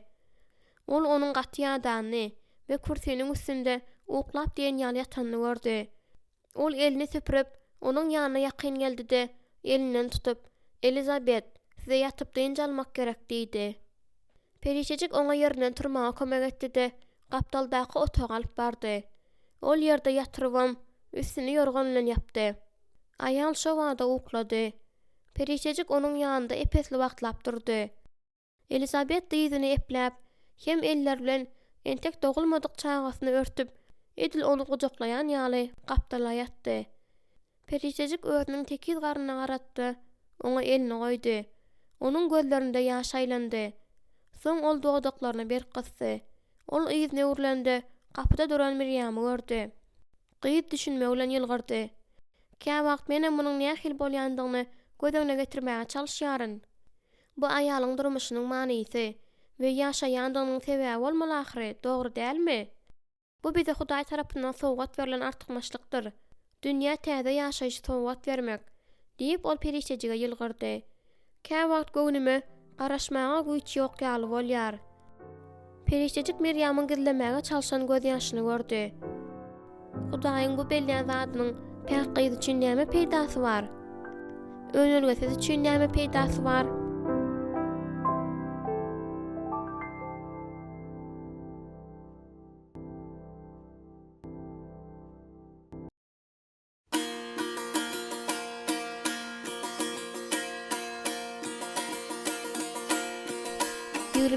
Bab. İnsanyň ýüreginde köp maksatlar bardyr. Rebbim maslahaty bolsa berip durýandyr. Mukaddes kitap Süleýmanyň Pähimleri 19:21. Mihail awa gitmedinden öň öýe gowradylan Mekkanyň agyr haltylarynyň bir näçesini getirdi. Ol özü ýokka, perişejigiň onuň dänelerini aýyrmagyny isleýärdi. Perişejik şatardap ýanýan oduň ýanynda oturup, Mekke başlaryny bir näçe hatar däne gopýança biri birine süýkedi. Şonda galanlaryny aýyrmak aňsat düşýärdi. Bir näçe däne onuň dyzynyň üstüne düşdi. Ol boşan Mekke başyna bir gara goýup, bir dänäni galdyrdy. Ýylgyryp, gaty dänäni barmaklarynyň arasynda süpürdi. "Gaýtadan dogulmak üçin saňa ölmek gerek." Ol ünslidiň salyp kellesini galdyrdy. Onuň ýüregi güpürdäp urdy. Ýöne onuň eşden ýekedek sesi şemala ılgyrdaýan tükenekleriň sesi boldy. Ol öz aýasyndaky gowran, birazrak ýygrylan däne seretdi. Ol Mihail ikisiniň geçen ýazda eken köp sanly beýleki dänelerini we giden ýaşyl tokoý ösüren dänelere meňzeşdi. Ol dänäni beýlekleriň ýanyna sewdi taşlatdy, ýupgasyna kakdy. Ol birazrak gaharlandy. Öňkü sesler onu indi seýrek beýinjalyk edýärdi. Ýöne indi ol bu täze, asuda hem ýuwaş, manysyz zatlaryny aýdýan sesi ýygy-ýygydan eşitip başlady. "Ölseň ýaşaýşalarsyň? Ýöne bu mümkin däl ahry." Ýöne onuň ýanynda Mekke däneli sewet durdy. Ol çalaja ýüzüni çytdy. Egilip ol eli bilen bir gysym aldy-da barmaklarynyň arasyndan geçirdi. iki gysymyň aýalaryny dolduryp aldy. Bu şeýle-de bolsa, näme aňladýarka? Amenda diýip Miriam gyýgyryp içeri kursak girdi. Ejem çağalajak bolýar. Periçejik ýalygyny atyp gapa tarawylgady. Miriam gülüp onu saklady. Sen duruşuna ýanyna öýe gaýdyp gelmek isleýän dälsiňe? Periçejik guradylan mekkeli haltany otdan uzagrak süýşürdi. Ol howlup paltalaryň birini stoluň üstüne goýdy. İkincisini krawatyň golaýynda goýdy. Olar ýol boýy ylgadylar. Vay, Mihaila aýtmak ýadymdan çykypdyr, diýip Miriam aýtdy. Ol düşünür, diýip Periçejik hem onu ynandyrdy da çal dädime geçdi we ýene-de ylgamazyndan öňürti demini dürsedi. Periçejik zordan dem aldy. Eltmanlaryň öýüne kursak girdi. Miriam onuň ýüzünden girdi. Elizabet ýupgasynyň etegini tikip, bejiň ýanynda arkaýna otyrdy. Çağalar özleriň sapaklarynyň ýekeje sekundlyk ünslerini böldüler. Olar sapaklaryny edip, stoluň başynda ýuwaşa otyrdylar. Diňe John biňjalyk bolup, kürsüden ok kimin atylyp turdy. Hudaýa şükür, diýip ol Periçejiň elinden ýalygyny aldy da onu diwardaky asgyja tarap atdy. Sesini peseldip ol. Onuň burgusy başlandy. Ýöne men onu düşege geçmäge mejbur edip bilemok. Ol ýupgasyny tikip gutarmaldygyny aýdýar. Men gutardym diýen ýaly John diýip Elizabet garşy çykdy. Ol ýupgany bir gyra goýdy da derew beýlekini aldy. Ol birden doňan ýaly bolup galdy. Onuň ýüzi datgynlykdan ýaňa ak esi kimin boldy. Periçejik onuň eziýet çekişini synlap we ýüregiň ýarjy ses ederine garaşyp oňa garady. Elizabet gözlerini ýumyp uludan dem aldy da ýene işine başlady. Çağalar gorkup, kakalary aýgyrtlyk bilen Lizi düşege geçdi ýança ejeler tarapa garap durdular. Men tiz gutarýaryn John. Häzir diýip ol birden gyýgyrdy belen Periçejik tas böküp düşüpdi. Ol John ýaltmanyň öz ýakynlaryndan biri bilen beýle göde kurlaşyny entek eşitmändi. Elizabet mertebe bilen başyny galdyrdy. John, meni günüme goý. Bar atlara ot ber, ýa-da odun çap. Kümede işle. Akşamlyk nahar üçin bir zat alyp gaýt. Ýöne şu wagt maňa azar berme. Ol bu sözler şeýle asuda seslen aýtdy welin. Periçejik tas gülüpdi. John elini salgap, burnuna salyp aýallar hakda bir zat diýdi-de öýden ulgap çykdy. Ýene bir näçe burgu geçdi. Elizabet ýupgasyny howlukmaç tikmegini dowam etdirdi. Tapagy düýüp ujuny gyrkdy. Ol ýupgany öwren wadyna ýene-de bir burgu boldy. Miriamyň biňjalygy artdy. Ol Periçejige gorku bilen seretdi. Ýöne ol Elizabetiň özü bir karara gelýänçe garaşmagy makul bildi. Eger ol çağany kürsüde turan ýerine dogurmak isleýän bolsa, onda bu onuň işi. Burgular ýyglaşandy we dowamly bolanda Periçejik egilip Elizabetiň dyzyna elini goýup, "Men size näme kömek edip bilerin?" diýip, ol öz duýşundan da asuda ses bilen gyzyklanyp sorady. Elizabet hiç hil jogap bermedi. Kürsüniň tutawajyndan berk ýapyşanda onuň eli agyrdy. Ahyr soňy ol arasyny kesip demini alyp duruşna Periçejiň elinden tutdy. "Maňa ýatylýan otaga geçmäge kömek et" diýip ol ýuwaşadan haýyş etdi. "Miriam, kakaňa we jigileriňe seret." "Bolýar eje. Bize köp kızgın suw gerek bolar. Ýakow, sen onu getirip bilersiň. Bize işlen ýüpem gerek bolar. Ruth, maňa bir ýumşak işlen ýüp tapyp ber, bolýarmy?" "Bolýar eje." Çağalar ejesiniň tawşyrygyny ýerine getirjek bolup iki baka pytradylar. Periçejik ýygynyň gapyny sere saplyk bilen ýapdy. Elizabet krawatyň gyrasynda ýoşadan oturdy da eşikleriň iliklerini çözüp başlady. Eýnindäki zatlaryň hemmesini çykaryp, giýjek köýnegini geýmek üçin oňa kömek gerek boldy. "Eýýan başlandy" diýip ol habar berdi. "Şu gün ýerden hajatkana baranymda suw gitdi" diýip ol ýuwaşa güldi. "Men hatda çağa, şol ýerde çağan düşäýärmika diýip bir sekundlyk gorkdumam." Ol Periçejiň elini ýene-de tutup sözüni dowam etdirdi. "Beýle güýçli biňjalyk bolma, hemme zat gowy." Sandrama bilen dem alyp, ol Periçejiň elini berk gysdy. Onuň maňlaýynda der peýda boldy. "Hawa, bu gowy burgu boldy" diýip sözüniň üstüne getirdi. Bir bedre suw, gundogly haltany eline alyp içeri Miriam ýerdi. "Kakam häzir ýene suw getirýär. Mundan başga 2 bedre. Ýene gazanda suw gyzyp dur." Elizabetiň gözlerinde uçkun peýda boldy. "Megerem siziň kakaňyz gyzgyn hammam, meniň meselem çözer dip karara gelendir diýip ol Miriamyň ýanagyndan oşatdy, onu otodan daşa uğratdy. Sağ bol eýjejigim. Seniň hemme zadyň aladasy edip biljeňe men ynanýaryn. Leýa aritmetikadan kynçylyk çekýär. Ýakyp bolsa arasa ýazyw boýunça köpräk işlemeli. Burgular ýygylaşdy we uzak dowam etdi. Elizabet ýykajyda ses etmedi. Ýöne onuň nähili agyr çekýändigini perişejik görýärdi. Ol güýçli agyrdy, hem gaty dere batdy. Perişejik süpürgüçi soğuk suwa öllläp onuň ýüzüni süpürdi. Bir sagatdan soň Miriam kapydan garap, "Mihail geldi" diýdi. Perişejik ýeňillik bilen dem aldy. Elizabet hem ýylgyrdy. "Sen hemme zady gowa dersiň, amenda" diýip Elizabet ýylgyranda perişejik gydardy hem güldü. Indiki ýarym sagatda Elizabet hiç zat diýmedi diýen ýaldy. Perişejigem onuň ümsümligine hormat bilen garady. Burgu bolan wagtynda ol onuň elini mulaýym sypalady we elinden tutdy. Burgu aýrylanda bolsa, ol onuň ýüzündäki deri süpürdi. "Azajyk wagt galdy" diýip Elizabet biri-biriniň ýüzünden gelýän burgularyň arasyndaky ara kesmedi aýtdy. Bu gezek ol krawatyň garasyndan berk ýapyşyp, öňüldisin saklap bilmedi. "Beýle uzaga çekirdi pikir etmändim. Näme etmelidigini maňa aýdyň" diýip perişejik haýyş etdi. Ýöne Elizabet täze burgoýunyň agyrsy zerarly hiç zat diýip bilmedi. Howadan gorsogyny dolduryp dem alanda we bütün bedeni bilen dartgynlaşanda onuň demi tutulan ýaly boldy. Ýene de dartgynlykdan ýaňa gypgyzyl bolan ýüzi gyşaranda ol ýene nalady. Perişejik onuň çydamlylygy hakda pikir etmegini dowam etdirdi. Düýrleden ýorgan düzetdi. "Elizabet, mehribanym, çagajyk. Ah, men eýýäm onuň kellesini görýärin." Perişejik Elizabet çygylyp durka çagany saklady. Perişejik dyýyna çökdi. Täze dowlan bäbejik onuň aýalaryndady. Bäbek şo wada aglady. "Bu oglanjyk, Elizabet, oglanjyk. Nähili owadanja. Ellerinde 10 barmagy, ayaklarynda 10 barmagy bar" diýip ol şahatlykdan we haýran galmadan ýaňa sandyrap aýak üstüne aldy. Perişejik bäbeg Elizabetiň döşüne goýanda Elizabet şahatlykdan ýaňa möňürip aglady. Bir näçe minutdan soň soňky burgoýuny hem ýeňip ol ahyr soňky haly tapdan düşüp gowşady. Göwegine işlenip bilen daňda soň onu 40 diýip Elizabet ejizjek ses bilen aýdyp ýylgyrdy.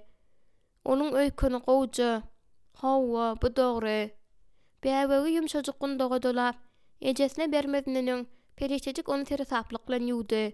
Bäbejik dereg ejesiniň göwsüne ýapyşdy. Elizabet hem kanagatlanyp ýylgyrdy. Küýde ýyly soğuyup perişejik bir näçe gezek agartmaly bolan bolsa-da agyrtmajak bolup elinden geleni edip Elizabeti süpürdi. Ýöne Elizabet arz etmedi.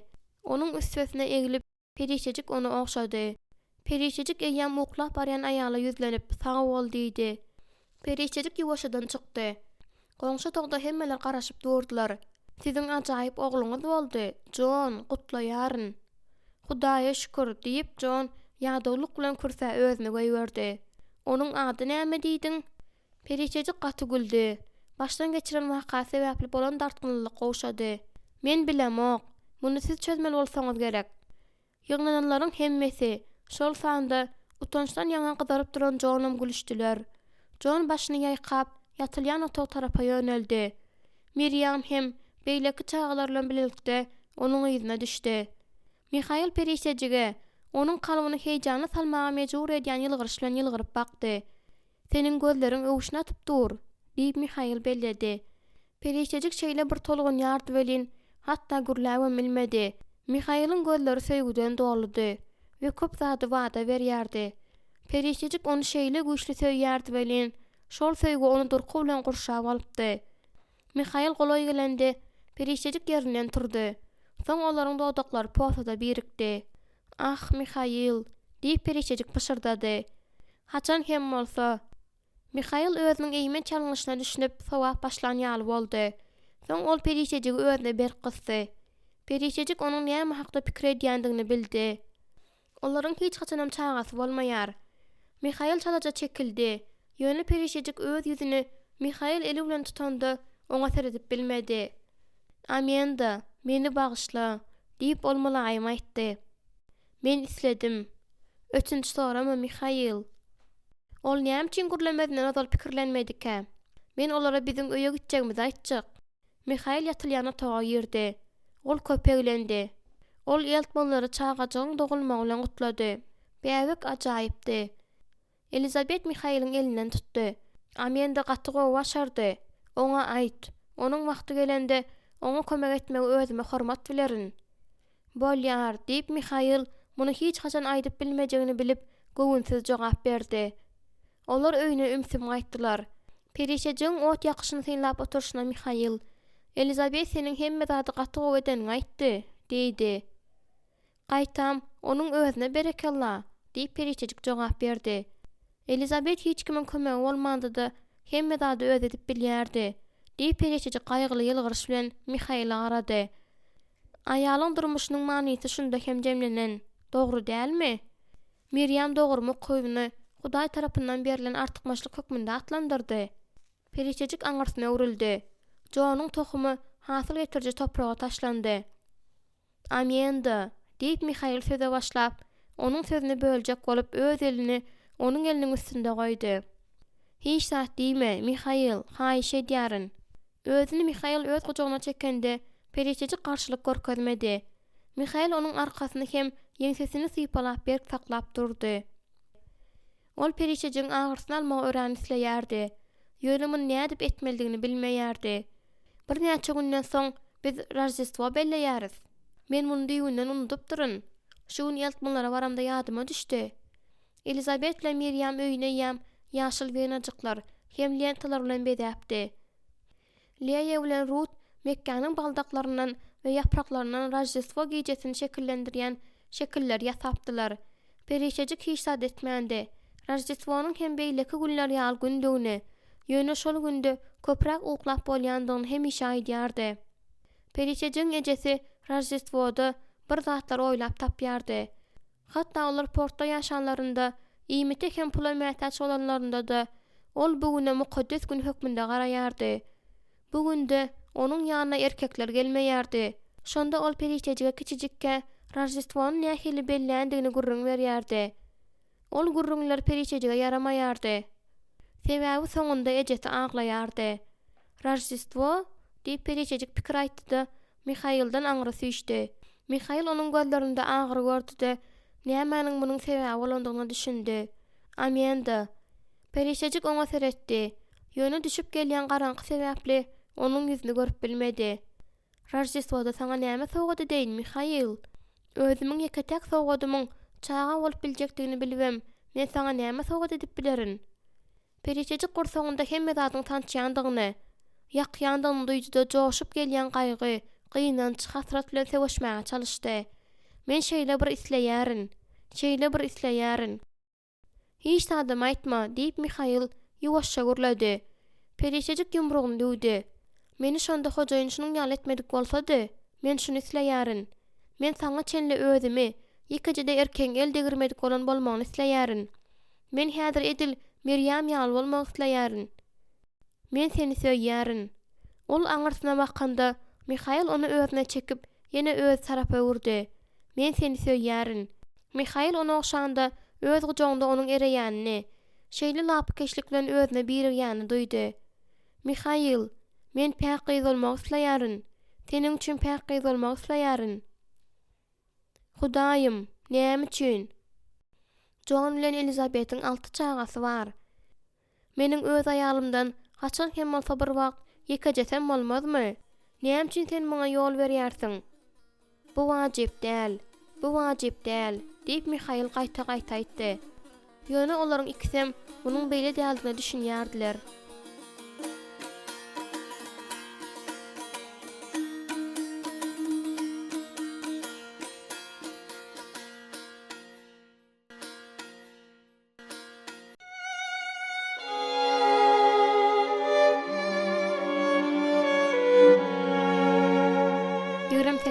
Bab. Hiç bir zada iýgenjeklik, şöhrat parazlyk bilen etmeň. Eýsem kiçik öwünlilik bilen beýlekleri özüňizden üstün saýyp ediň. Mukaddes kitap, Filiplara hat 2-3. Pavel Rojdestwoda eltmanlaryň öýüne geldi. Onu görende perişejik içinden ýygyryldy-da Özüne onuň bugun näme hili peýkamlar goýberjekdigini öňünden bilmäge çalyşdy. Ol bayramçylygy bozmaklyk üçin oňa gawat gelmedlige çalyşdy. Perişejegiň durmuşynda hiç haçanam hakyky Rojdestvo dawarasy bolmandy. Bu maşgala bolsa onuň özlerine goşulmagyny isledi. Eger Pavel onuň göni ýüzüne jelep diýsedi, ol muny kabul edip hiç zat jogap bermedlige taýyndi. Munyň üstesine de Pavelyň oňa hemmeler eşder ýaly edip gaty ses bilen aýdyp biljekdigine ynanýardy. Perişejigi geň galdyryp Pavel ony gününe goýdy. Olan perişejigi golaylaşmadlyga çalyşýan ýaly bolup göründi. Ol çağlaryň hemmesine sowgat, täze universal dükanyň alan içi süýjüli goňur haltajagyny getirdi. Munyň ýaly sowgatdan nägile bolandygy göze görnüp duran Miriamdan başga hemmeler şahtlandylar. "Sag bol Pavel daýy" diýip Miriam onuň ýanagyndan okşap ýaňsylaýtdy. Miriam iýde urlendi. Pavelyň ýüzündäki her bir damaryň dartynlaşany görmek kyn däldi. Perişejik Miriam ikisiniň taýarlan bol akşamlyk naharlarynyň soňuna çenli howlukdy. Ol Mihail bilen özüniň her kim üçin eden sowgatlaryna goşulmagy isleýärdi. Ol Leýa bilen Rutyň gurjaklarynyň üstünde tutuş iki gün oturdy. Şonuň üçin indi olaryň onu açyşyna seredip tolgunmasyny saklap durdy. Olar begenip gyýgyrşanlarynda ol güldü. Oglanlara Mihail'in yasan kemanlaryna az göçünlük bilen begenmediler. Howlda da derrew nişan asdylar. Miriam öz sowgatyny teresaplyk bilen açyp, özü üçin perişejigiň gowratlan gullardan ýöretini piçe yasan winogyny çykardy. Onuň arka tarapynda berkitlen lentacyklar sypalady. "Amenda, bu şeýle owadan" diýip gözüne ýaş aýlap aýtdy. Perişejik ýylgyrdy. "Seniň depede ylgap, ýawany gullara şahtlyk bilen teredeniň meniň ýadymda. Maňa bu saňa takyk boljak ýaly bolup göründi." Miriam şo wagtda saçyny goýberip, saçy ýüzüniň daşyna öwrülip, eglinden sallanıp durar ýaly kellesini silkdi. Soň wino geýdi. "Men nähili görünýäryn?" "Edil tokoýdaky peri ýaly" diýip Mihail jogap berdi. Pavel ýerinden turup daşary çykdy. Miriamyň gülküsi soldy. "Ol şeýle bir samsyk" diýip Miriam çalaja iştirip aýtdy. "Miriam" diýip Elizabet haýran galyp gürledi. "Sen näme diýip dursun?" Miriam aýdan zatyna azaçyga mökünmän Pavela seredip gapynyň aňyrsyna garady. Winogy çykaryp ol oturdy da onu öz dyzyna goýdy. "Maňa ören ýarady. Sen bilýärsiňmi? Toýum gününde men onu fatanyň deregine geýerin." Garaňky düşendi. Bütün maşgala oduň başynda ýygnandy. Olar bir näçe aýdym aýtdylar. Soň John Mihail'a mukaddes kitab berdi. Näme okamalygyny özüniň taýlamagyny teklip etdi. Mihail oýlanyp durman Rojdestvo baradaky wakany açdy. Perişejik dyýlaryny gojaklap dinledi. Onuň ýanynda oturan Rudoňa ýaplandy. Perişejik ýylgyryp onu öz dyýdynda surtdy. Gyýjagat bir salym enjalyksyz bolup, soň kellesini onuň döşüne goýup oňoýla oturdy. Perişejik onuň saçyny sypalady. "Eger men başga biriniň çagasyny beýle söýýän bolsam, onda özüminkini nähili güýçli söýerdim." Mihail'in sesi çoň hem owadandy. Onu iými salap bolup dinlediler. Perişejik ejesiniň maňal ýatagynda doglan bäbejik Isa, çoponlar we oňa tagzym etmek üçin gelen 3 akyldar barada görüň berenini ýadyna saldy. Ýöne bu sözler Mihail'in dilinde edil ajaýyp syr ýaly bolup ýanglandylar. Beýleklerden tapawutlykda perişejik bu ýerde näme şahtlanmalygyny düşünmeýärdi. Haýsy ata öz oğlunyň haça süýlenmek üçin dogulmagyny isler. Onuň kellesinde garaňkylykdan gelýän ses birden peýda boldy. "Bu ata şonuň ýaly perişejik. Seniň ataňam şonuň ýalydy." Ol titräk etdi. Mihail'dan gözüni aýryp, ol Elizabetiň kursysiniň ýanynda duran Johna garady. Onuň eli Elizabetiň egnindedi. Atalaryň hemmesi Alex Stafford ýaly däl. Käbirleri John Eltman'a meňdeş. Ol gözüni Mihail'a aýlady. Ol güýçli, söýýän, bagyşlamagy okuyup ajaýyp ata bolup bilerdi. Bir gezek perişejik Parazisden gaýdyp gelenden soň ol oňa ýeten ogul baradaky wakany okap beripdi. Eger Mihail'in oglu da öýden şeýdip gaçsa, ol onu iýzine kabul ederdi. Ol öz aýalynyň ýüze görmedi ahyry. Mihail okap boldy da mukaddes kitab ýapdy. Ol başyny galdyryp perişejige garady. Perişejik ýylgyrdy. Moňa jogap edip Mihail oňa ýylgyrdy. Ýöne onuň gözlerinde sorag galypdy. "Miriam" diýip John gyýdyny ýuwaşadan çagyrdy. Ol onuň ýanyna bardy. Ol hem oňa ýuwaşadan bir zat diýdi. Elizabet Miriam'a çagany berdi. Miriam hem Bäwegi Mihaila berdi. Çağacık eljagyny galdyrdy. Mihail onu mulayym sypalady. Soň çağajyk onuň barmaklaryny berip gysdy. Şeýlelikde John, Elizabeth ikiňiz çağa haýsy atdakma kararyna geldiňiz? Diýip Mihail sorady.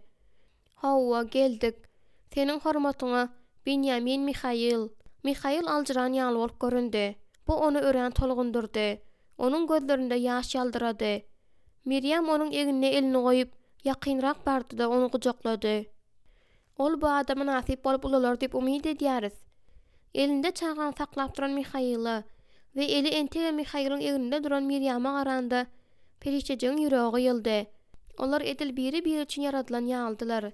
Tümleşip barýan garaňkyda gapynyň agynda duran Pavel hem şu arada pikir etdi.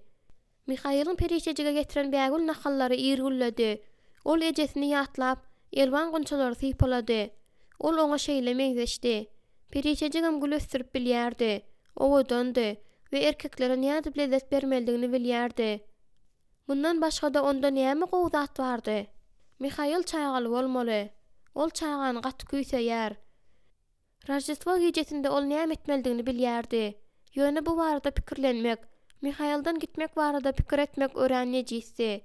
Ol galmak we kiçijik Benjamin'e teredendäki gözleriniň keşfini unutmak isleýärdi.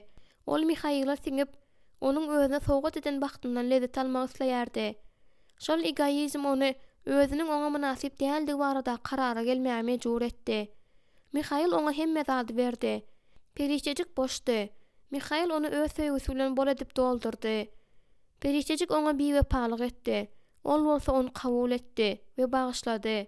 Mihail özüniň perişejige bolan söýgüsiniň hatirasyna erkeklik buýsanjyny gurban etdi. Mundan soň perişejik Mihail'ın islegini, onuň talaplaryny näde bäsgermekçilik edip bilsin. Ol özüň Mihail'ın ýürek islegini ýerine ýetirmeýändigini bilip, özü bilen näde parahatlykda ýaşasyn. Mihail üçin näme gowulardykka? Garaňky ses oňa tiz-tizden şeýle diýärdi. Galy ber. Şunça ýyllap ejer çekeniňden soň, eýsem sen agdadyk kem bagta munasip bolmadyňmy? Ol sen söýýändigini aýdýarmy? Goý suw dessin. Perişejik bu sesi mundan artyk eşitip bilmedi. Öz aklyny bu ses üçin ýapyp, ol Mihail we oňa uýasy ýaly bolan Miriam hakda pikirlendi. Ol olaryň nesilme-nesil, nähili ajaýyp, gara saçly hem owadan, güýçli hem söýýän çağalarynyň boljakdygy hakda pikirlendi. Perişejik özünde ýekejede nesliň bolmajakdygyny özüne ýatlatdy. Eger ol galsa, Mihail ölýänçe oňa we paralygyny taklajakdy. Ýöne bu onuň ömrüniň soňy bolýardy. Perişejik muňa ýol berip biljek däldi. Mihail özüniň Pavel bilen şahara gitjekdigini aýdanda, perişejik karara geldi. Ýa-ni ýakynda John şol şäheриň ören ulalýandygyny we adamlaryň gelmegi dowam etdirýändigini gurrun beripdi. Ol ýere indi depeleriň aňarsyndan, olaryň öýüniň 2 mil golaýyndan günde 2 gezek geçýän paýtonda gidip bolýardy. Perişejikde Sam Taylor'nyň we Yosef Hoçeýdiň beren altyny bardy. Mihail olary perişejiň özünde goýmaldygyny nokta aýdypdy. Bu San Fransiskonyň ýoluny we bir näçe gün ýaşamaga ýetýärdi. Soň näme boljakdygy hakda ol pikir etmezlige çalyşdy. Maňa Mihail'a gowy boljak zat hakda pikir etmek gerek. Mihail atalardan gaýdyp gelende özüne soňuna tünden ajaýyp naharyň garaşýanyny gördü. Tutuş jaý güller bilen bedelendi. Mihail töweregine haýran galyp teretdi. Biz bir zady bayramçylyk edip belleýärsmi? Durmuşy, diýip perişejik onu oňşap jogap berdi. Perişejik onuň ýüzüniň hem teniniň her bir keşbini ýagda saklamaga çalyşyp ondan gandy.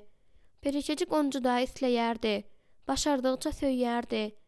Mihail haçan hem bolsa bir wagt özüni perişejiň nähili güýçli söýendigini düşünärmikä? Perişejik muny oňa aýdyp biljek däldi. Ol muny aýdaýsa, Mihail onu hökman gözlerde izin alyp geler. Eger ol perişejik şeýledigine, haramzadalygyna we ten höwesligine ýatda saklasyn. Ýöne perişejikde bu soňky ýeje bardy. Ol onu hemişelik ýadynda saklajakdy. Perişejik nirede bolsa-da, Mihail bu barada hiç haçan pikir etmedik ýagdaýynda da onuň bir bölegi bolup galar. Perişejik şol süýji ýatlamalary özü bilen gawralyp gitdi. Gel, şu gün depäge gidelim Mihail. Maňa daň şapany görkezen ýeriňe gideli. Mihail onuň gözlerinde ýadawlyk gördü. Bugün sowurak. Ýöne gaty bir sowuk däl. Mihail hiç zatda oňa Ýok diýip bilmeýärdi. Ýöne kalbynyň bir çuň ýerinde bir geňsi biňjalyk emele geldi. Bu ýerde bir zada bar. Hrawadyň üstünden örtgüni alyp olar ýola düşdiler. Belki ol öz kalbyny nämäniň parlaýandygyny aýtjakdyr. Belki ol Mihaýylyň öňünde ýüregini açjakdyr. Ýöne perişejiň keýpi birden üýtgetdi. Gaýgynyň ýerine şadýanlyk geldi. Ol öňe ılgap depäniň ýokartyna çykdy-da Mihaýyla tarap öwrülip ellerini giňden açdy. Töwerekde çarlaklar saýraýardy. Pesay şemal otlary gymyldadýardy. Bu zatlaryň hemmesi şeýle ajaýyp şeýle dälmi? Şeýle çäksiz giňişlik. Men bolsa hiç adam däl. Meniň üçin beýle däl. Ýok, diýip perişejik sözüni dowam etdirdi. Hatda seniň üçinem. Mihaýyl ýüzüni çytdy. Perişejik bolsa aňarsyna öwrüldi. Meniň öňümde başga hudaýlar ýokdur, diýip ol göwe ýüzlenip gygyrdy. Senden başga hiç kim, meniň jenabym. Ol ýüzde öwrülip Mihaýyla seretdi. Mihaýyl Asiýadan başga hiç kim. Mihaýyl gaýgylandy. Sen näme üçin meniň üstümden gülýärsiň? Bu dogrudanam şeýle, diýip ol hakykata aýdyp jogap berdi. Perişejik saçyny goýberdi. Saçlar onuň arkasyndan hem egillerinden sallanyp aýyň ýakdasyna ýalpyldap durdy. Ýadyňdamy? Sen maňa öz ärini öňde tans eden gyz Sulamit barada taryhy okap beripdiň. Perişejigiň aýyň ýakdasyna edýän tansına seredip Mihaýyl demini zordan alyp bildi.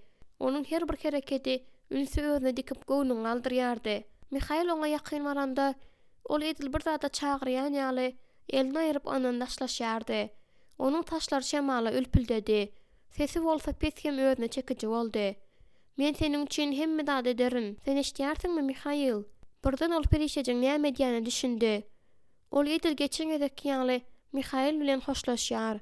Ol Mihaýylyň hoşgarlygyny fiziki lezzet bilen ýatyrýar.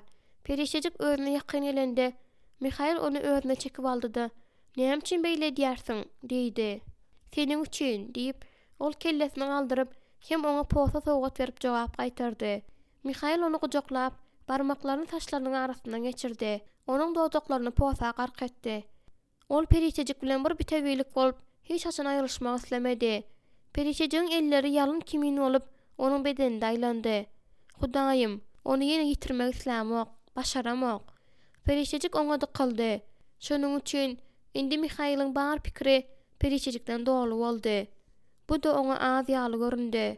"Hudaýym, näme üçin meni beýle edýärsiň? Sen näme, diňe ýyzyn almak üçin berýärsiňmi?" Mihaýyl, diýip perişejik demini goýberdi.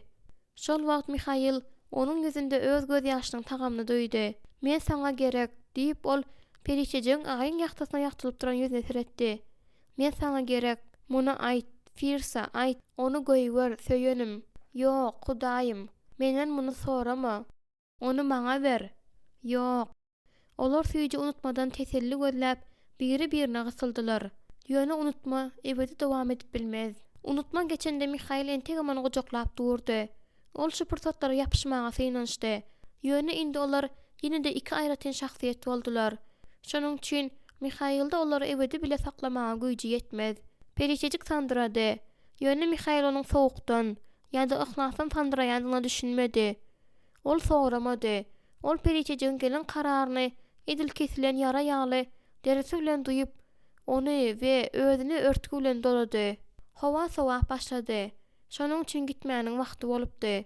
Asykdylykda geyinip duruşlaryna olaryň ikisem kalbynda ezýeti duýdular. Ýöne onu berkizlediler. Perişejik ýene-de Mihaýylyň ýanyna geldi-de onuň biline elini goýup edil teselli gözleýän çaňa ýaly onu özüne gassy. Mihaýyl indi öz kalbyny dolduran gorku bilen göreşip gözlerini ýumdy. "Rebbim, men onu söýýärin. Mihaýyl, söýenim. Sen näme onuň öz haçynda ebedilik asylyk galmagyny isleýärsiňmi?" Mihaýyl sandyrap oňa seretdi. Perişejik gabagyny galdyryp Mihaýyla seredende Mihaýyl onuň gözlerinde möňürip aglar ýaly bir zat gördi. Perişejik onu söýýärdi. Ol Mihaýyly gaty güýçli söýýärdi. Şeýle-de bolsa onuň aýyň ýakdasyna ýagtylyp duran ýüzünde ýene bir zat dokalýardy. Perişejiň kalbynda mesken tutan gaýgy. Mihaýyl ondan perişejik halas edip bilmeýärdi. Mihaýylyň hiç haçan dolduryp bilmejek boşlugy. Mihaýyl perişejiň Binyamin doglan günde aýdyn, "Men seň üçin päk gyz bolmak isleýärin. diýip hasrat hem gaýgy bilen aýdan sözlerini ýatlady. Mihail oňa päkli gaýtaryp berip bilmeýärdi. Mihail onu elinde çağa kimin götürüp özüne gysdy. Perişejigem onu gujaklap okşady. Mihail gözlerini yumdy. Hudaýym, eger men häzir onu saňa bersem, sen onu haçan hem bolsa bir wagt gaýtaryp berermiň? Jogap bolmady. Hudaýym, ýalbarýaryn. Pestan şemal otlar gymyldatdy. Ýöne giýjäniň asydylygyny başga hiç zat bozmady. Ertesi gün irden Perişejik Mihail'a at ýatagyna uğratdy. Ol aty ýerläp bolýança ýanynda durdy. Sen haçan dolanarsyň diýip pikir edýärsiň? Mihail oňa sırly seretdi. Boşanmadymy? Mihail aty ýatakdan alyp çykyp barşyna Perişejigiň egine elini goýdy. Perişejik ýylgyrdy.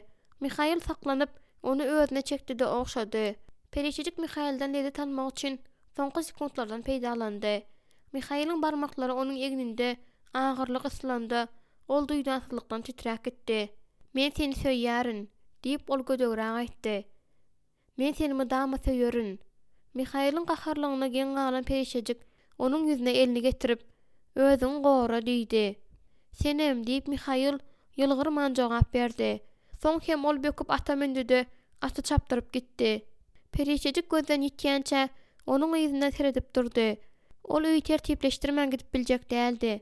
Ol kravadyň üstüni tertipleşdirip, gap çaňaklary ýuwdy, tarelkalary aýyrdy, halçan kakdy.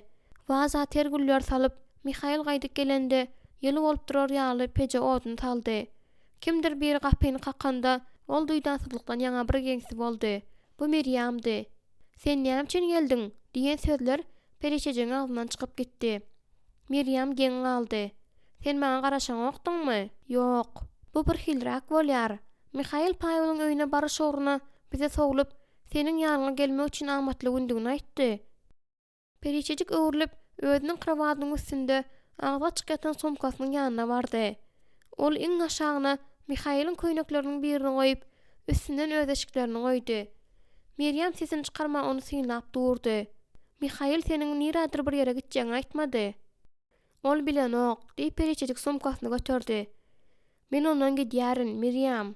Näme? diýip Miriam edil Perişejige birden çak biten ýal edip oňa ýüzlendi. Ýene deme, bu gedek men hemişelik gidýärin. Ýöne näme üçin? Sebäbi men gitmeli. Perişejik soňky ýedek öýe göz aýlady. Ol bu ýerde bagtly bolupdy. Ýöne bu onuň galmalygyny aňlatmaýardy. Ol sesini çykarman gapydan çykdy. Miriam onuň ýüzüne düşdi. Dursana diýip ol depeler tarapa ýörep barýan Perişejiň ýüzünden ulgady. Amenda, men düşünemok. Sana hökman däl. Diňe öýüňe gidiber, Miriam. Meniň deregime hemmeler bilen hoşlaş. Ýöne sen nirä gidýärsiň? Gün watara, belki de gün dogara. Bu wajyp däl. Menen tek karara gelemok. Beýle bolsa, sen näme howlugýarsyň? Galda bu zatlaryň hemmesini Mihail bilen maslahatlaş. Eger ol sen gider ýaly bir zat eden bolsa, Perişejik özüniň gitmeginde Miriam'ın Mihail'i günäkar hasaplamagyna ýol berip biljek däldi. Miriam, Mihail meniň göwnüme deger ýaly, ýa-da men kimsider ýaly ýekeje adam etmedi. Onda sen näme üçin gidýärsiň? Men bu hakda gurrun etmek islämok. Perişejik özünden Miriam'ın el çekip, azar vermezligini isläp, tiz ýörep gitmegini dowam etdirdi. Sen onu söýýärsiň, men muny bilýärin. Eger sen sebäpsiz gitseň, ol näme pikir eder? Perişejik onuň näme pikir etjekdigini bilýärdi. Mihail, Perişejik öňkü kärine gaýdyp gitdi diýip pikir eder. Belki şunyň ýaly bolsa gowy bolar. Şonda ol Perişejigi gözlemez. Onuň jelepçilige dolanyp barmajykdygyny diňe onuň özü biler. Aç olmaly bolsa-da, ölmeli bolsa-da barmaz. Ol şäherä gidýän ýola tarap gidenlerinde Miriam onuň ýüzünden galman bir zatlar suwd etdi we ýalbaryp galmagyny sorady. Olar ýola baryp ýetenlerinde Miriam haly surnukdy dadymdy. Perişejik aňramny kä ol aýagyna, käte beýle kaýagnatyp poçta arabasyna garaşyp durdy. Gün ortadan azajyk wagt geçipdi. Tizara ol araba gelmeldi. Ol uzak garaşmaklyga çydam edip bilmez.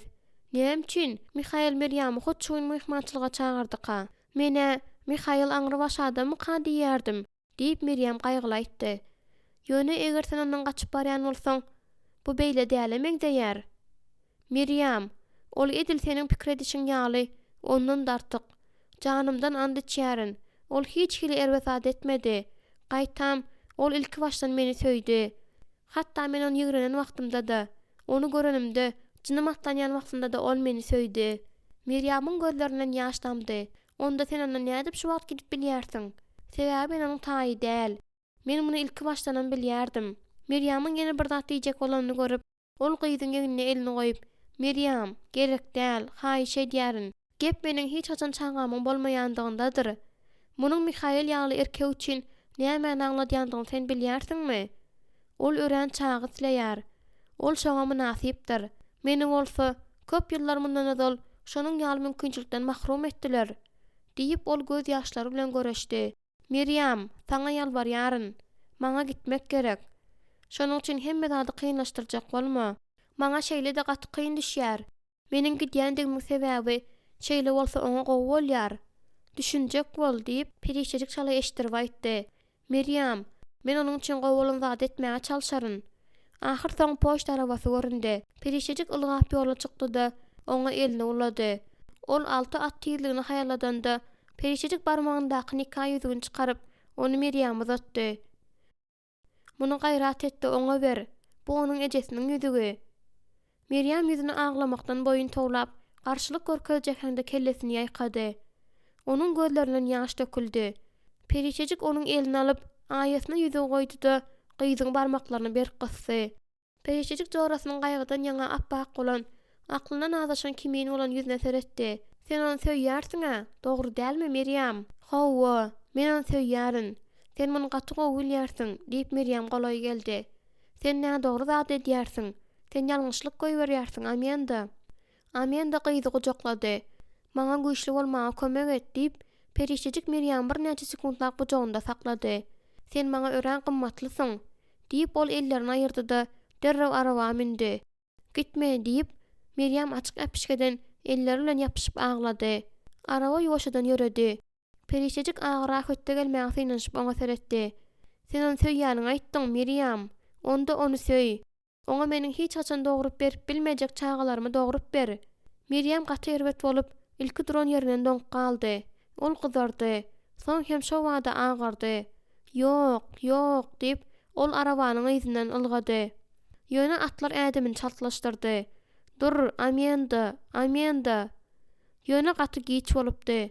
Tigirleriň astyndan kesekler atylyp çykyp onuň ýüzüne uruldy. Ahir soň ol demi-demine ýetýänçe saklananda poçta arabasy eýýän bir menzile ýetipdi. Ýoluň ortasynda duran ýerinde Miriam öz aýasyndaky nikah ýüzüne seredip möňürüp aglady. Giç akşam Mihail bilen öz öýüne gelende Paýwylyň görmek islemeýän zady özleriniň öňünden ylgap çykan Miriamdy. Paýwyl oňa çalaja sereden wadyna ýüregi bökdi we gözenekdäki towşan kimin gorsandy. Onu şu wagt bu ýerde Mihail görse näme pikir eder? Ýöne ol Paýwyla tarap däldi, Mihaila tarap ulgady. Paýwylyň ýüregi düşüşdi. Mihail atdan böküp düşdi. "Amenda gitdi" diýip Miriam gaýgardy. Onuň agyran ýüzünden ýaş çeşme bolmak ýardy. Onuň üstü başı hapady. "Bu ýerde men uzak gün garaşdym. Seniň ilki Paýwylyň öýüne geljeňi bilýärdim. Saňa onuň ýyzyna gitmek gerek. Ol ertir bilen poçt arabasyna gitdi. Saňa onu ýyzyna gaýtarmak gerek." Paýwyl atyň üstünde oturmagynda dowam etdirdi. Şeýlelikde perişeçik ýene gaçyp gidipdir. Wadalar berendigine garamazdan ol ýene Mihaily terk edipdir. Hemme zat Paýwylyň garaşy ýaly boldy. Onda näme? Megerem oňa şahtlanmak bolar. Ýöne Mihail elini Miriamyň eňine goýanda Paýwyly birden garaşylmadyk gawaňjyklaryň gyzgyna kym gaplady. Mihail appak bolupdy. Ýerleri dartmylaşypdy. "Men onuň ýyzynyň gitjek däl, Miriam." "Amenda kiňizem aklaňyzdan adaşdyňyzmy?" diýip Miriam gara gözlerinden akyp duran göz ýaşlary bilen ýüzlendi. "Sen düşüneň ok. Ol Mihaila nädip düşündirsek-hä? Ey Hudaý, näme etmeli?" Miriam Paýwylyň seredip duranyny duýdy. Şonuň üçin diňe özüne perişeçiň aýdan zatlarynyň hemmesini Mihaila aýdyp bilmedi. "Saňa onuň ýyzyndan gitmek gerek. Häziriň özünde. Eger sen gitmeseň, onu hemişelik ýitirmegi mümkin. Men onu gözlejek gel. Bu gezek ýok. Bu gezek ýok." Ol ozal onuň ýyzynyň bir näçe gezek gitdi. "Ýöne mundan hiç gili gowluk çykmajagyny aýtjak bolýar" diýip Paýwyl gürläp başlady. Ol özüne Mihail'in duşan ilkinci günden bäri jinnik ýaljyga mütgemedi. Miriam gahardan ýaňa gyşaran ýüzü bilen Paýwyla tarap öwrüldi. Senin işin däldi da burnun sokma. Barda öýüň üstünden gulplap otur. Adatça edişiň ýaly. Kelläňi çäge sok. Onun güýçli basışlaryň gürleşinden ýaňa gorkan Paýul yza serpildi. Meryem Mihaila tarap öwrülip onun köýneginden ýapyşdy. Mihail, haýyş edýärin. Gitde giç bolmanka onu tapyp gel. Mihail onun elini öz ellerine aldy. Men edip biljek däl, Meryem. Eger ol gaýdyp gelmek istese, gaýdyp geler. Eger islemese, diýmek ýok. Meryem ýüzüni ellerle tutup möňürdi. Mihail Paýula tarap öwrülendi. Onun gyzy köşüşdirjek bolmaýandygyny gördü. Mihail uldan demin alıp Meryem'i özüne gysdy. Möňürmeden ýaňa Meryem sandyraýardy. Paýul olara seredende gursagynda ýiti agyry duýdy. Paýul şunu isleýärdi ahyry. Onun plany şunda hem jemlenen dahyry. Ol bu jadugoýyň ahyr gaçyp giderini Mihail'ın hem özü için yaradylan we özüne münasip bolan Meryem'ine üns bermegine garaşýardy ahyry. Onda näme üçin ol şu wagt ozal hiç açan duýmadyk ýalňyşlygyň hem boşlugyny duýarka. Ol ozal näme planlaşdyran bolsa-da, näme etmeklige dyrjaşan bolsa-da, olaryň şu wagt bile gojoklaşyp duruşlaryna asuda seredip durup bilmedi. Bu ýagdaý oňa gaty agyrly degipdi. Ol atyny öwürdi-de, olar ýeke goýup gitdi.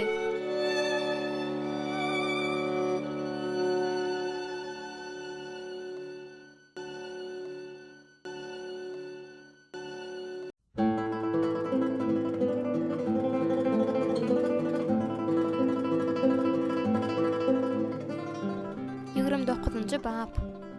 Teretdim. Ine öňümden bir renk öçüp at durdy. Atyň üstünde oturanyň ady ölümdi. Öller diýary onuň ýyzyndan gelýärdi. Mukaddes kitap, Ilham 6-8. San Francisco indi kiçijik, hapa aýlygda ýerleşýän şäherjik däldi.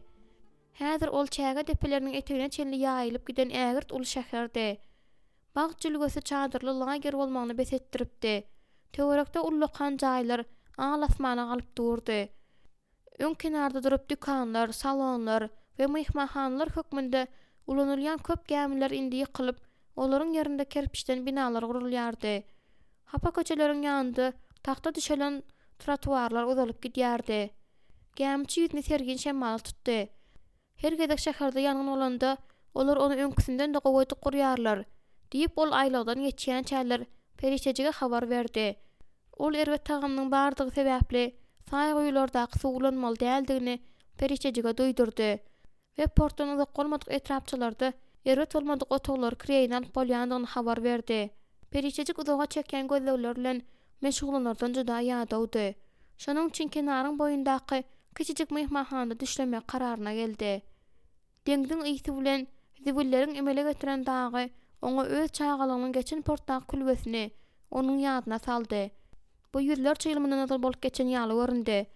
Perişejik köp sanly ýigitleriň özüne garaýandyklaryny görüp kiçijik mehmanhanda naharlandy. Ol açlygyny gandyrdy. Ýöne ýüregindäki boşlugy hiç zat doldurup bilmedi. Men Mihaildan gidip dogry etdim. Men özümiň dogry edenimi bilýärin. Öz otagyna gaýdyp gelende gaty karabadyň üstünde oklamaga çalyşdy. Hawa sowukdy. Şonuň üçin ol hiç ýylanyp bilmedi. Yorganyň astynda ýumuk ýaly ýograldy. Mihail'in ygtybarly ellerinde näme hilýeli bolup ýatanda küýse ulan ýada saldy. Ol Mihail hakda pikirlenmän bilmedi.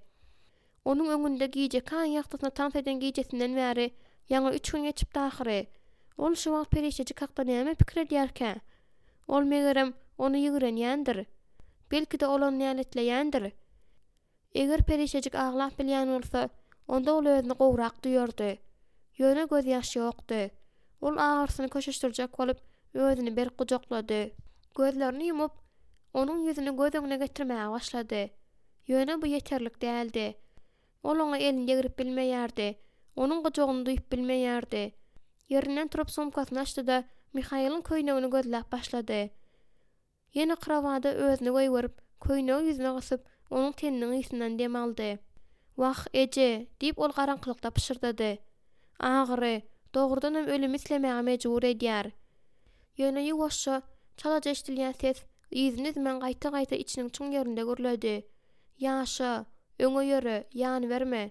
Indi ol nämedir? Onda bir azajyk altyn galdy. Ýöne ol uzak wagtda ýetmeýär." Poçta arabasy gäme mehmanhana onuň garşysyndan köp çykdaýjylar talap etdi. Bu ýöneköy otogyň töleği gaty ýokary. Şonuň üçin galan altyn 2, belki de 3 güne ýetýär. Altyn otoranda bolsa, ol iş tapmaly bolýar.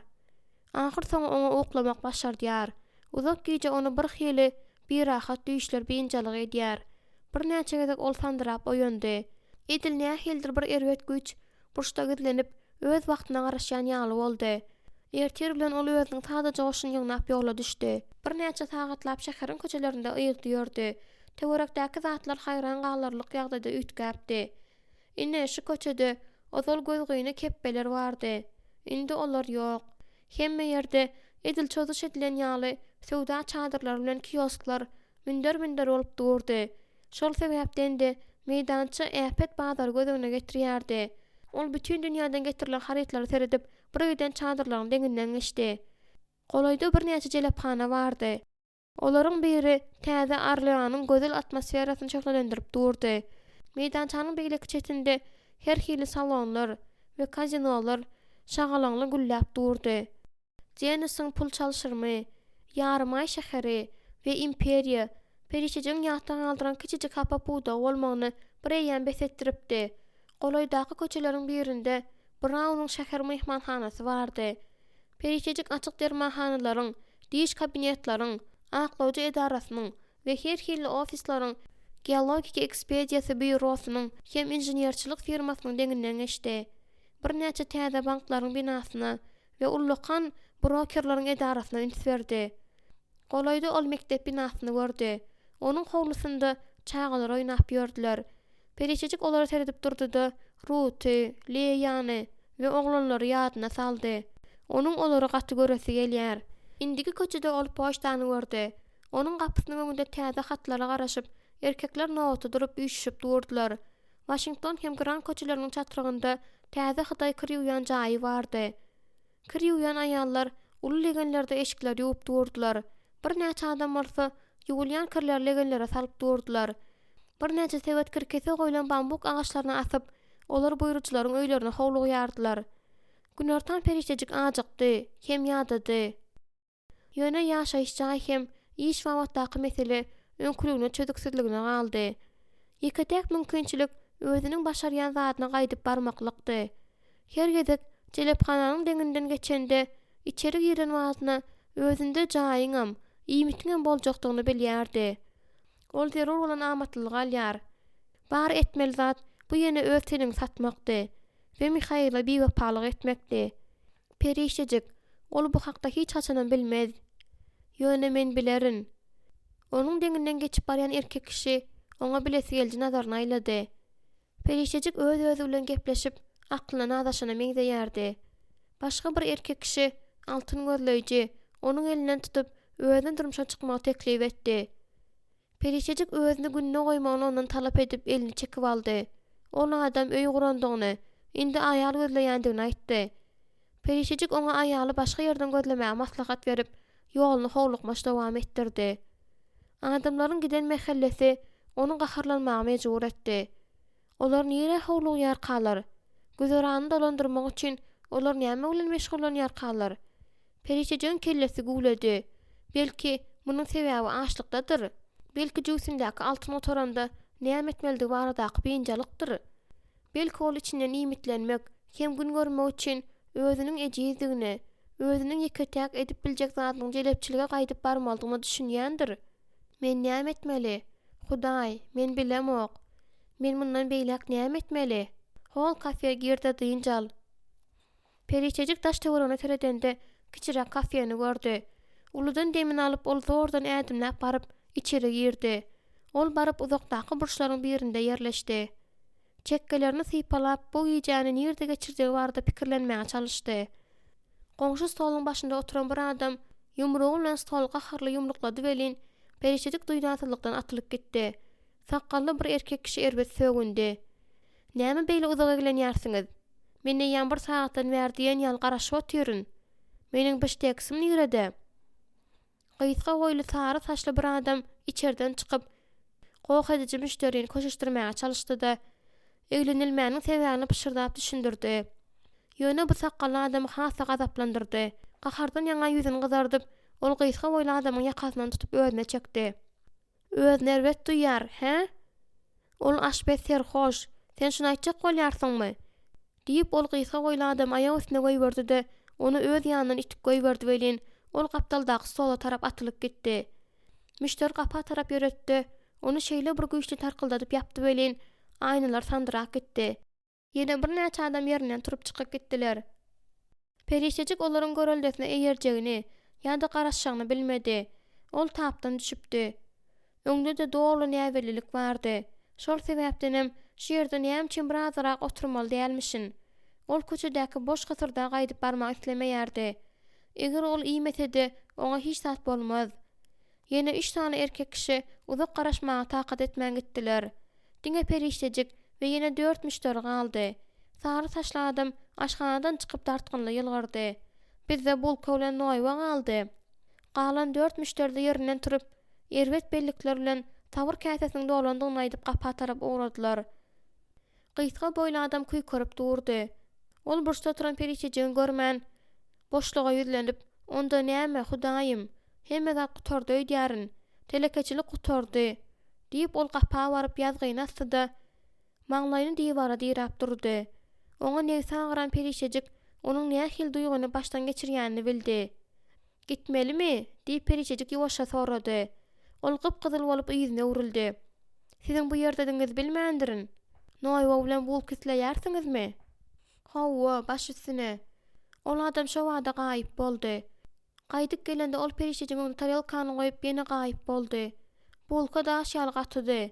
Noýwanyň bolsa ýarsy ýanandy. Perişejik ýüzüni tutup oňa seretdi. Kofye, diýip ol adam käse kofye goýup duruşyna sorady. Kofye juda ajydy. Şonuň üçin perişejik ýüzüni tutdy. "Jenap, size täze aşbet gerek." diýip perişejik tarelkany ýyda süýşürip duruşyna guruklyk bilen aýtdy. "Siz iş gözleýärsiňizmi?" Perişejigiň gözleri uldy. "Men?" Ol adam perişejigiň gen galandygyny görüp, onu boýdan aşağı ünsle synlady. "Beýle däl ýa-Allah." Perişejik öz ýüzüniň gyzýanyny duýdy. Näme onuň geçmiş şeýle tiz göze ilip durmaka?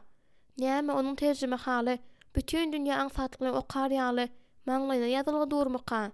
Näme Mihail bilen tutuş bir ýyl ýaşamaklygym hiç hili ütgeşmeler getirmedimika? Perişejik arkasyna yöneltdi. "Umumana, men dogrudanam iş gözleýärin." diýip ol ýylgyryp gürläp başlady. "Men dünýäde gowaş berlerden entek uzakda bolsam-da, şundan gowrak bir zat pişirip bilerini pikir edýärin." diýip perişejik öňündäki tarelkadaky görmeksiz noýwa masasyny görkezdi. "Beýle bolsa siz meniň bilen işleýärsiňiz" diýip ol kofye padnosyny stoluň üstüne taşlap, perişejik bir söz diýip ýetişmänkä ol elini uzatdy. "Meniň adym Virgil Harper, hanym." Perişejik edil gökden bişen ýaly, göni ýüzüne gelip düşen ýaly, şu wagtçyk iş tapanda baradaky fakda akyl ýetirmäge çalışdy. Bu nädip mümkin bolup biler?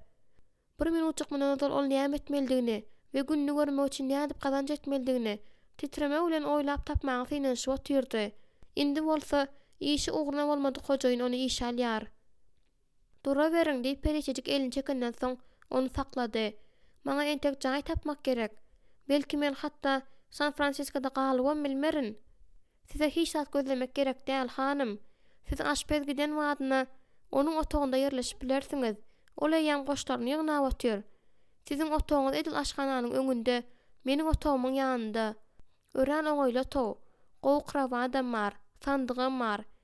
Perişejik oňa şüpheli seretdi. "Bu ýerde dudagyň ýoklugyny düşünmek gerek. Gapysynda gow gulpam bar. Siz onu gün şu wagt barlap bilersiňiz. Siz pirog pişirip bilýärsiňizmi? Bizden köpler pirog soraýar. Men otog üçin näçe tölemeli olaryn? Hiç adam tölemeli däl." diýip ol haýran alyp jogap berdi. "Siz iş, onuň bilen bilelikde jaý hem aldyňyz. Hawa, pirog barada näme? Siz pişirip bilýärsiňizmi ýa-da ýok?" "Hawa, men çöregim, pirogum pişirip bilýärin." diýip perişejik jogap berdi. Elizabet bilen Miriam özleriniň bilýän zatlarynyň hemmesini oňa öwredipdiler. "Eger siz un, alma, miweler getirip bilseňiz." Harper ýüzüni hem ellerini ýokary galdyrdy. "Reb İsa Mesih, men seni söýýärin." diýip ol birden ýokary bökdi. "Men seni söýýärin, men seni söýýärin." Peýçejik çekirtge kimi böküp duran adama seretdi-de, eger bu bagtyatan dolu aklyna nadaşan bolsa, onda özüniň näme etmeligi hakda pikirlendi. Ol adam peýçejiň garaýany bilip güldi. Men tutuş bir hepdeläp, dyza çöküp doğa etdim. Men bundan beýlek näme etmeligim hakda pikirlendim. Siz bilýärsiňizmi, bu arakor näme edipdir? Ol çorbanyň içine siyip, sişenbe güni uzakly gün onu müşterilere satypdyr. Bu barada maňa şuny aýtdy. Men ertire çenli özüme asarlar öýtdim. Ol bolsa diňe gülüp, çorba birazra goşundy goşlandygyny aýdýar. Bugün ýerden eden zatmy men size gürrüň berip biljek däl. Peýçejik özüňde duran taryalka seretdi. Ol noýwan bir zat etdimi? Ýok, bu barada men hiç zat bilemok. Siz men juda bir ynandyrmadyňyz. Görüň, aşgana barary. Men size azyklar görkezeýin. Siz bolsa olardan näme edip bolýandygyny görersiňiz. Men size kim diýeýin, hanym? Men hatda sizden soramandyrnam. Asiýa, diýip ol özüni atlandyrdy. Hanym Asiýa. Mihail güýçli aýlap, paltany oduna şeýle çuňurdy welin, ol şo wada iki bölek boldy. Palta bolsa töňe batdy. Paltanyň tyýgyny aýyrmak üçin onu güýçli çekmeli boldy. Ol ýene oduny goýup ýene paltany aýlap onam ikä böldi. Şeý dip töwerek taşy odundan dolýança yzyny odunlar çapışdyrdy. Ol aýagy bilen odunlary bir gyradyňdy-da täze odun goýdy. Paltany aýlap bu gezek oduna şeýle bir güýçli urdy welin, odun çympytrak boldy. Palta bolsa töňeden atylyp gitdi-de tas Mihail'in aýagyna degipdi. Dartgynlykdan ýaňa ol paltany bir gyradyň goýberdi-de dyzyna çökdi. Burdan üýtgeşik ses eşdildi. Günüň ýagtysyna gözlerini çalaja ýumyp, ol seredende atda oturup özüni syňlap duran jony gördü. Mihail onuň haçan gelenini eşitmändi. Sen köpden bäri şu ýerdemiň? 1-2 minutdan bäri. Mihail aýak üstüne galjak boldy, ýöne başarmady. Ol özüniň gazaply işini gutaramadyna güýjü gaçypdy. Şonda ol ýere çöküp, arkasyny töňňä dirä oturdy. Ol jony seredip şatlyksyz ýylgyrdy. Seniň geleniňe meşitmändirin. Seni bu ýere näme alyp geldi? Jon ýerden eli bilen ýapyşyp, seniň odunyň 2 gysha ýetjek diýdi. Arabaňy getirdi, näçe gerek bolsa al. Jon atdan böküp düşdi. Eýer onuň astynda ardeticilikli jygyldady. Ol Mihail'in ýanyna gelip oturdy. Sen näme üçin onuň ýzynyň gitjek däl? Mihail sandyrap elini saçlarynyň içinden geçirdi. Şu gürrüňe goý, Jon. Ol bu hakda gürrüň etmek islemeýärdi. Öz tekepirligiň ýuwutdy, ata minip onu gözlemäge git. Men öýüňe seredeýin. Bu ýerde tekepirligiň daxly ýok. Onda sen näme saklaýar? Mihail kellesini galdyryp, uludan dem aldy-da, sagdyň pikir diýdi. Jon ýüzüni çytdy. Sen Edil Paýwyl ýaly gürleýärsiň. Mihail oňa soraly garady. Hawa Paýwyl näme diýär? Üýtgeşik zat däl diýip Jon jogapdan çykdy. Mihail, aýallar emosional bolýarlar. Käwagt olar bolgusy zatlar edýärler. Ol muny pikirlenip etdi. Bu howulhar edilen hereket däl. Sen ýerden bilýärsiň? Mihail saçlaryny bulaşdyrdy. Onuň özleriniň soňky ýejesinde edin we aýdyn zatlary ol näçe gezekler ýadyna salypdy. Mihail entegim, aýyň ýagtysyna onuň sırdan bedenini, ýagty şokla düşüp duran, ýeliň uğruna ırgyldaýan saçlaryny anyk görýärdi. Mihail gözlerini yumdy. Men bilýärin. Bolan zatda Mirýam özüni günäkärleýär. Ol näme üçin beýle pikir edýändigini aýdynok. Bu onuň bilen asla baglanşykly däl. Meniň ýerime sen onu köşeşdir. Men oňa aýtdym. Ol bile gidip öýe gaýtaryp getirer ýaly bile gitmeklige Paýwyl urjak boldy. Olaryň gürrüňiniň näme bilen gutaranyny Mihail aňsatlyk bilen öňünden bildi. Soňky günlerde gözetimde görünmezlige we öz begenjini görkezmezlige Paýwylyň duýgulary ýetýärdi. Paýwyl periştejigi hiç haçanam gowy görmändi. Periştejigi diýip Jon aljyraňy sorady. Mara, Amanda, Firsa diýende Mihail'in sesi sandyrady. Ol eli bilen kellesini tutdy. İsa diýip ol hasratly aýtdy. İsa, periştejik. Şu wagtyň dowamında periştejik Mihail'a öz hakykatyny aýdar ýaly derejede ynanmady. Ýa-da belki Mihail'in özü muňa düşünmän, mudam oňa periştejik hökmünde garandyr. Belki ol şonuň üçin ýene gidendir. Ey Hudaý, belki sen şonuň üçin onuň gitmegine meniň ýol bermegimi isläsiň. John Eltman bu ýaşydyň hasratynyň öňünde özüne ejiz duýdy. Ol Elizabethyz öz durmuşyny ýekeje minutlugam gözüne getirip bilmeýärdi. Ol Mihaýylyň Amendan nähili güýçli söýýändigini görüpdi. Miriam onuň Amendany söýýänini andyjypdy. Ol Mihaýylyň egine elini goýdy. Belki onuň özü gaýdyp geler. Jonuň sözleri özüne boşa waz bolup eşdildi. Mihaýyl hatda gawagyny maldyrmady.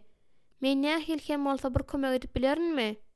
Hiç ýeli, diýip Mihaýyl jogap berdi. Perişejigim, şu bir zatlary näçe gedekler gaýtalapdy. Maňa hiç zat gerek däl. Perişejiň özüm güýçli içki agryny duýýandyr. Belki ýekeje soragdan hem agyry çydardan çökter geler ýaly derejedäk güýçli agryny duýýandyr. Mihaýyl bolsa edil Jonuň şu wagt öz ýarasyndyrymaýşy ýaly perişejiň ýarasyndyranandyr. Jon kömek etjek bolup diňe beterini etdi. Men ertir gelerin diýip Jon aýtdy. Onuň deregine Miriam geldi. Ol ýeki agyz hemsiz aýtman Leyli saçyň astynda Mihaýylyň ýanyna baryp oturdy. Mihaýyl Miriamyň kellesinde dilsiz soragyň howada aýlanyp perwazy ýandygyny duýdy. Näçeden hiç etmeýärsiň? Ýöne Miriam dymdyda hiç soramady. Jüýsini dörüşdirenden soň Miriam oňa bir zat uzatdy. Onuň aýasynda öz ejesiniň nikah ýüzüni görende garnynyň bir ýerinde ýiti agrynyň güýjini duýdy. Al diýen ses geldi. Ol aldy. Sen onu ýerden tapdyň? Diýip Mihaýyl gyrık sesi bilen sorady. Miriam gözlerini ýaşa doldurup jogap berdi. Ol onu poçt arabasyna minen wagty maňa berdi. Men onu birинji gün gaýtaryp bermek ýatdan çykarypdyryn. Soňam men ören utandym. Sag bol diýip Mihaýyl ýumrugyň içinde ýüzü gysyp oturuşyna ýönekeýje aýtdy. Ýöne hiç zat soramady. Sen kararyňy üýtgetdiňmi, Mihaýyl? Sen onu gözlemäge gitjekmi? Mihaýyl oňa seretdi. Onuň nazary gatydy. Ýok, Miriam, gaýdyp menden muny haýyş etme. Miriam onuň ýanynda uzak wagtlap bolmady. Ol perişejik giden güni aýdyp bilen zatlaryň hemmesini şeýle aýdypdy. Ýöne onu ırp bilmändi. Mihaýyl Amendanyň gaçmagynyň mümkin bolan sebäbiniň hemmesini bilýärdi. Ýöne bu zatlaryň daşyndanam özü üçin şunuň ýaly akyl ýetmez usul bilen Hudaýyň isleginiň berjaý bolýandygyna akly ýetýärdi. Näme üçin beýle diýip içki hatratdan ýaňa parlanyp aglady. Eger sen onu elinden almakçy bolýan bolsaň, onda näme üçin maňa onu söýmeldigini aýtdyň? Ol Hudaýa gaharlandy we öz aýalyny küýsedi. Ol mukaddes kitaby okumagyny besetdirdi. Doga etmegini besetdirdi. Ol jogap gözläp pikire çümdi. Jogap bolmady. Gejelerini bolsa gara güýçleriň öz isine hüjüm edýän gorkunç, bulaşyk düýşlerini ol görýärdi. Ýuwaş hem diňe heňli ses indanyň bilen gepleşmeýärdi. Şeý dip hepdi ýüzüne hepdi, aý ýüzüne aý geçdi.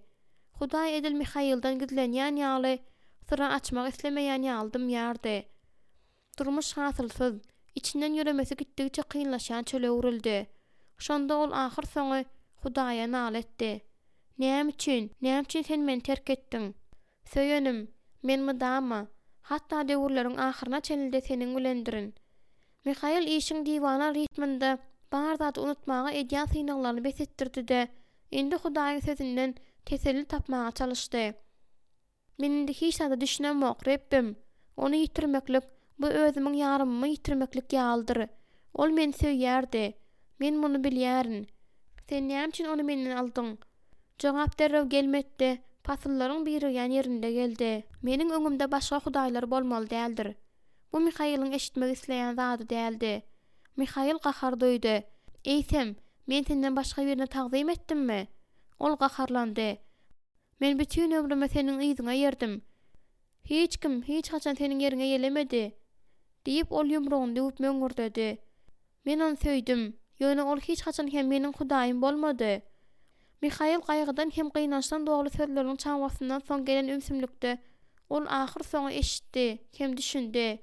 Hawa, ýöne sen onuň buty boldyň. Perişejik giýjäniň garakçysyna birenen köçäniň ortasynda durup, Harper kafesiniň ýanyp oturuşyny tynlaýardy. Soňky 6 aýyň içinde galanyn zatlarynyň hemmesi kafe bilen bilelikde ýandy. Onda galan zadyň bary köneje köýnek bilen tegmilli öňlügidi. Bu dogly duýdansızlyk boldy. Virgil Yanıngyn diýip ses bilen aşgana kursak girdi. Perişejik näme bolýany düşünip ýetişmänkä ol onu süýräp daşa alyp çykdy. Goňşy jaýlaryň bir näçesi ýandy. Soň şemal odu kuradip, ýüz oruna ýalyny olaryň binasyna geçiripdi. Bulan bujarlygyň içinde adamlar ylgaşyp geldiler. Kim dowla düşdi, kim görkezmäge garaşdy. Bir näçe adam bolsa zynjyr gurap, bedrelap suw geçirdiler. Odu öçürmäge biderek synaşdylar. Ýöne mundan hiç hili peýda bolmady. Külüllen tüsse howada gaýmalaşdy. Ýalnyň dilleri bolsa entegem ýokarda alawlap, garanqyrap balyan giýjek asmany ýaktylandyrdy. Perişejik hiç edip bilmän durup, ýalyna gurşalan öýüni weýran bolşyna seretdi. Wirji möňürdi. Telekeçilik ýaňy ýola düşipdi. Olaryň tagamnamasy o diýen bir baý bolmasa-da iýmit tagamlydy we öýde taýýarlanýan ýalydy. Olaryň kafetiniň şöhraty dilden dile geçipdi. Perişejik kimdir biriniň öýden togalap çykaran çeleňiniň üstünde turdy. Erkekler ýanýan binalardan togalap we süýräp çykaryp bilen zatlaryny çykardylar. Köçe mebellerden, haltalardan, her hili emlaklardan doldy. Näme üçin perişejigem şeýletmeň pikirini etmedika? Ol hatda ýokary ylgap, öz zatlaryny almak hakda pikirim etmedi. Özüniň sadaja zatlaryny sumka salyp, ýanyp duran binadan çykýança bary ýok bir näçe minut gerek boljakdy. Köçäniň ahyryna baryp ýetden soň, ot ahyr soň öz ylgawyny saklady. Şemal köşeşdi. Onuň bilen birlikde tolgunmalar bilen başagaýlyklarym köşeşdi. Tutuş köçäniň garasynda diýen ýaly adamlar oduň özleriniň arzuwlaryny we umytlaryny ýudyşyna seredip durdular. Olaryň ýüzünde bolsa anlaşdyrylyk görnüp durdy. Virgil kellesini eller bilen tutup ýere turdy. Susupetlik bilen gorky sowuk gara örtgü bolup perişejiň üstünden indi. Ol indi näme etmeli? Ol töwerene seredende daşyndaky adamlaryň hem şu soraga jogap tapjak bolup durandyklaryny gördi. Eger häzir şu ýerde Mihail bolan bolsa, onda ol näme ederdi-ka? Depressiýanyň we susupetligiň özüni ýykmagyna ruhsat bermän. Häzir bu adamlara Mihail'in kömek etjekdigini perişejik bilýärdi. Ýöne perişejik, edil şol adamlar ýaly kömege mätäçilen aýal näme edip bilýär? Ol diňe bir zady bilýärdi. Ol Virjiniň möňürşde seredip oturmaly däldi. Ol Virjiniň ýanynda köçedäki hapanyň ortasynda turdy. Ot dolusynyň wadyna biz awat galan we halas edip bolajak zatlaryň gözlegine gideriz. Peýdasy näme? Hemme zady gaýtadan gurmaga meniň bary bir pulum ýetmeýär, diýip Virgil aglamagyny dowam etdirdi. Ol Virgiliň egine elini goýdy. Ýerim pula durýar. Belki siz ýere görewine goýup, kredit alyp hemme zat täzeden başlarsyňyz. Adamlar wagtynda ulanmak üçin alan ýolgonlaryna dolanyp, halta topaklarynyň üstünde ýatdy. Daň atanda perişejik bilen Virgil yanan binany öwrenip başladylar. Perişejik guruma boglup, çugun gazanlary hem kastrolary gazyp aldy. Peç köp sanly aşgana guranlary entegem ulanmaga bolýardy. Eger bu zatlar gowja gyrsaň, onda dol ulanmak bolýardy. Bir näçe wagtdan soň perişejiň ýüzünde gurum gowja çalnanda onuň bokurdagy gyrlyp başlady. Ol bir azajyk demindir semek üçin saklandy. Ol ýadydy, öze majykdy. Onuň endam jany sızlaýardy. Entek akşam ýatar ýaly ýer tapmadyk bolsa, Virgilde umyt döräpdi. Mehmanhana bir gece üçin az pul tölemeýän adamlardan hyryndy kyndy. Hatda eger tölemeseň, girilgede de ýer tapmagan sat däldi. Sowuk ýagşyň we öwsüp duran ýeliň asynda ýatmaklygy baradaky pikiriň özü ýigrenji. Ýöne perişejik hemme dadyň mundan da beter bolmagynyň mümkünligi baradaky pikir bilen köşeşdirdi. Kimdir bir olara ýene bir iki sany ýorgan berdi. Olar arasalap we ýanan agaçlar aýryp işlediler. Perişejik penjiräniň döwlen aýnalaryny ýygnap, soň taşlamak üçin bedire saldy. Virgil ýagdawlykdan ýaňa appakdy. Men bejergi işlerini geçirmäge pul tapýançam, şu ýerde çadyrda ýaşamalarmy kam diýärin. Ibadathanada ruhanynyň boş otagy bar. Belki siz şol ýerde ýerleşersiňiz. Ol ýan bir näçe adam alypdyr. Ýok, saň goluň diýip perişejik oňa jogap berdi. Ol kömek sorap bu adathana barandan hapanyň içinde ýatar. Virgil garşysyndaky binanyň ýanyndaky notu duran adamlaryň toparyna tarap başyna atdy. Patrik ata aşgana açypdyr. Ol hemmeler çora bilen naharlaýar. Barıňda özüňde ýer ýaly bir zat alyň. Men aş däl diýip perişejik ýalan sözledi. Ol ruhandan asla kömek soramaz. Ol gaty suwsady. Hiç bolmanda bir owur suw bolaýsa. Köçede bir näçe agyz suwly çeşmeler durdy. Ol yuwunmak isleýärdi. Ýöne bu maksat üçin onuň ulanyp biljeki ketek suwy Ternawda bardy. Özüne seredişdirende ol özü ýüzünden arasalakdyr diýen netije geldi. Ol Ternawa egilip aýasynda suw aldy-da ýuwundy. Suw derrew ýeňillik getirdi. "Salam perişejik, köpden bäri görüşmedik." Perişejiň ýüregi duran ýaly boldy. Bu pestasiyet ähtimal onuň gulagyna eşdilendir. Kellesini hayallyk bilen galdyranda ol agzyndan çykyp barýan ýüregini koşuşdurjak boldy. Maňlaýynda der peýda boldy. Onuň öňünde rehimsizlik bilen ýylgyryp hojaýyn durdy.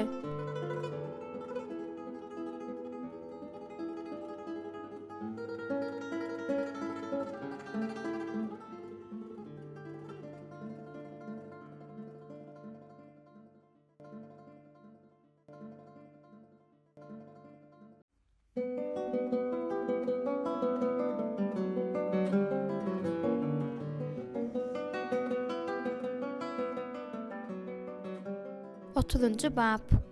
Men ölüm kolagösi deresinden yürüsem-de yamanlykdan gorkmaýaryn. Çünki sen meniň bilensiň. Mukaddes kitap Zebur 24. Hojaýyn perişejiň hapaçyt köýnegine ýygrenji nazaryny aýlady. Şol wagt ol ýaňsyly ýylgyranda onuň dogdoklary gyşardy. Maňa seni gowy görnüşde görmek meýser edýärdi, meniň mehribanym.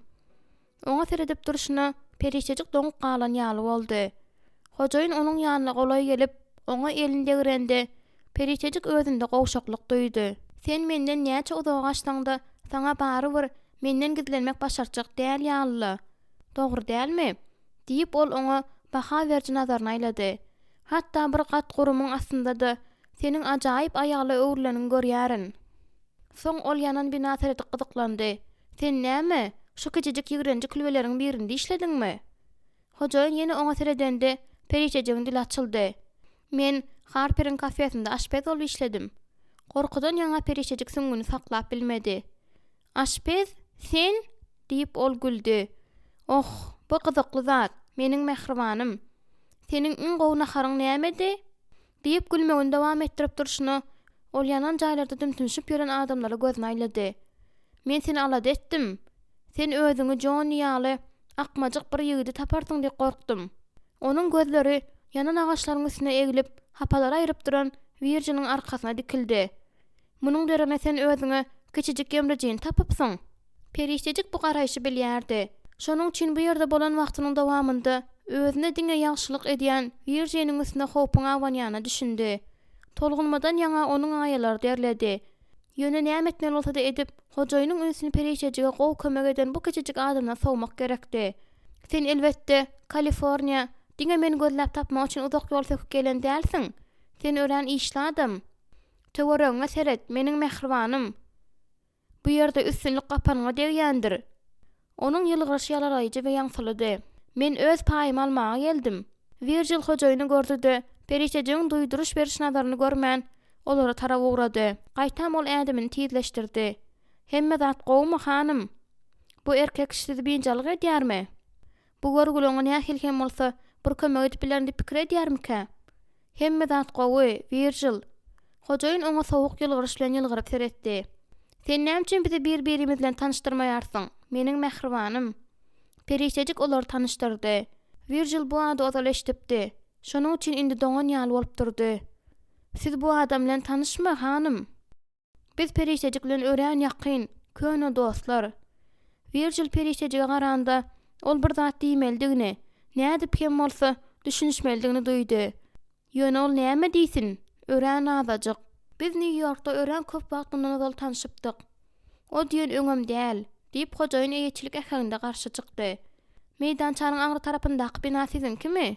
diýip Virjil gyzyklandy. "Uly imarat." "Dogry" diýip hojaýyn bir nemegen galywyrak jogap berdi. "Siz meniň binama bardyňyzmy?" "Özüme ruhsat edip bilmerin" diýip Virjil guraksy jogap berdi. "Bize çen bolmadymy perişejik?" diýip hojaýyn onuň çirseginden ber tutup aýtdy. "Gitmeli, gitmeli" diýip Virjil perişejige tertip sorady. "Nire?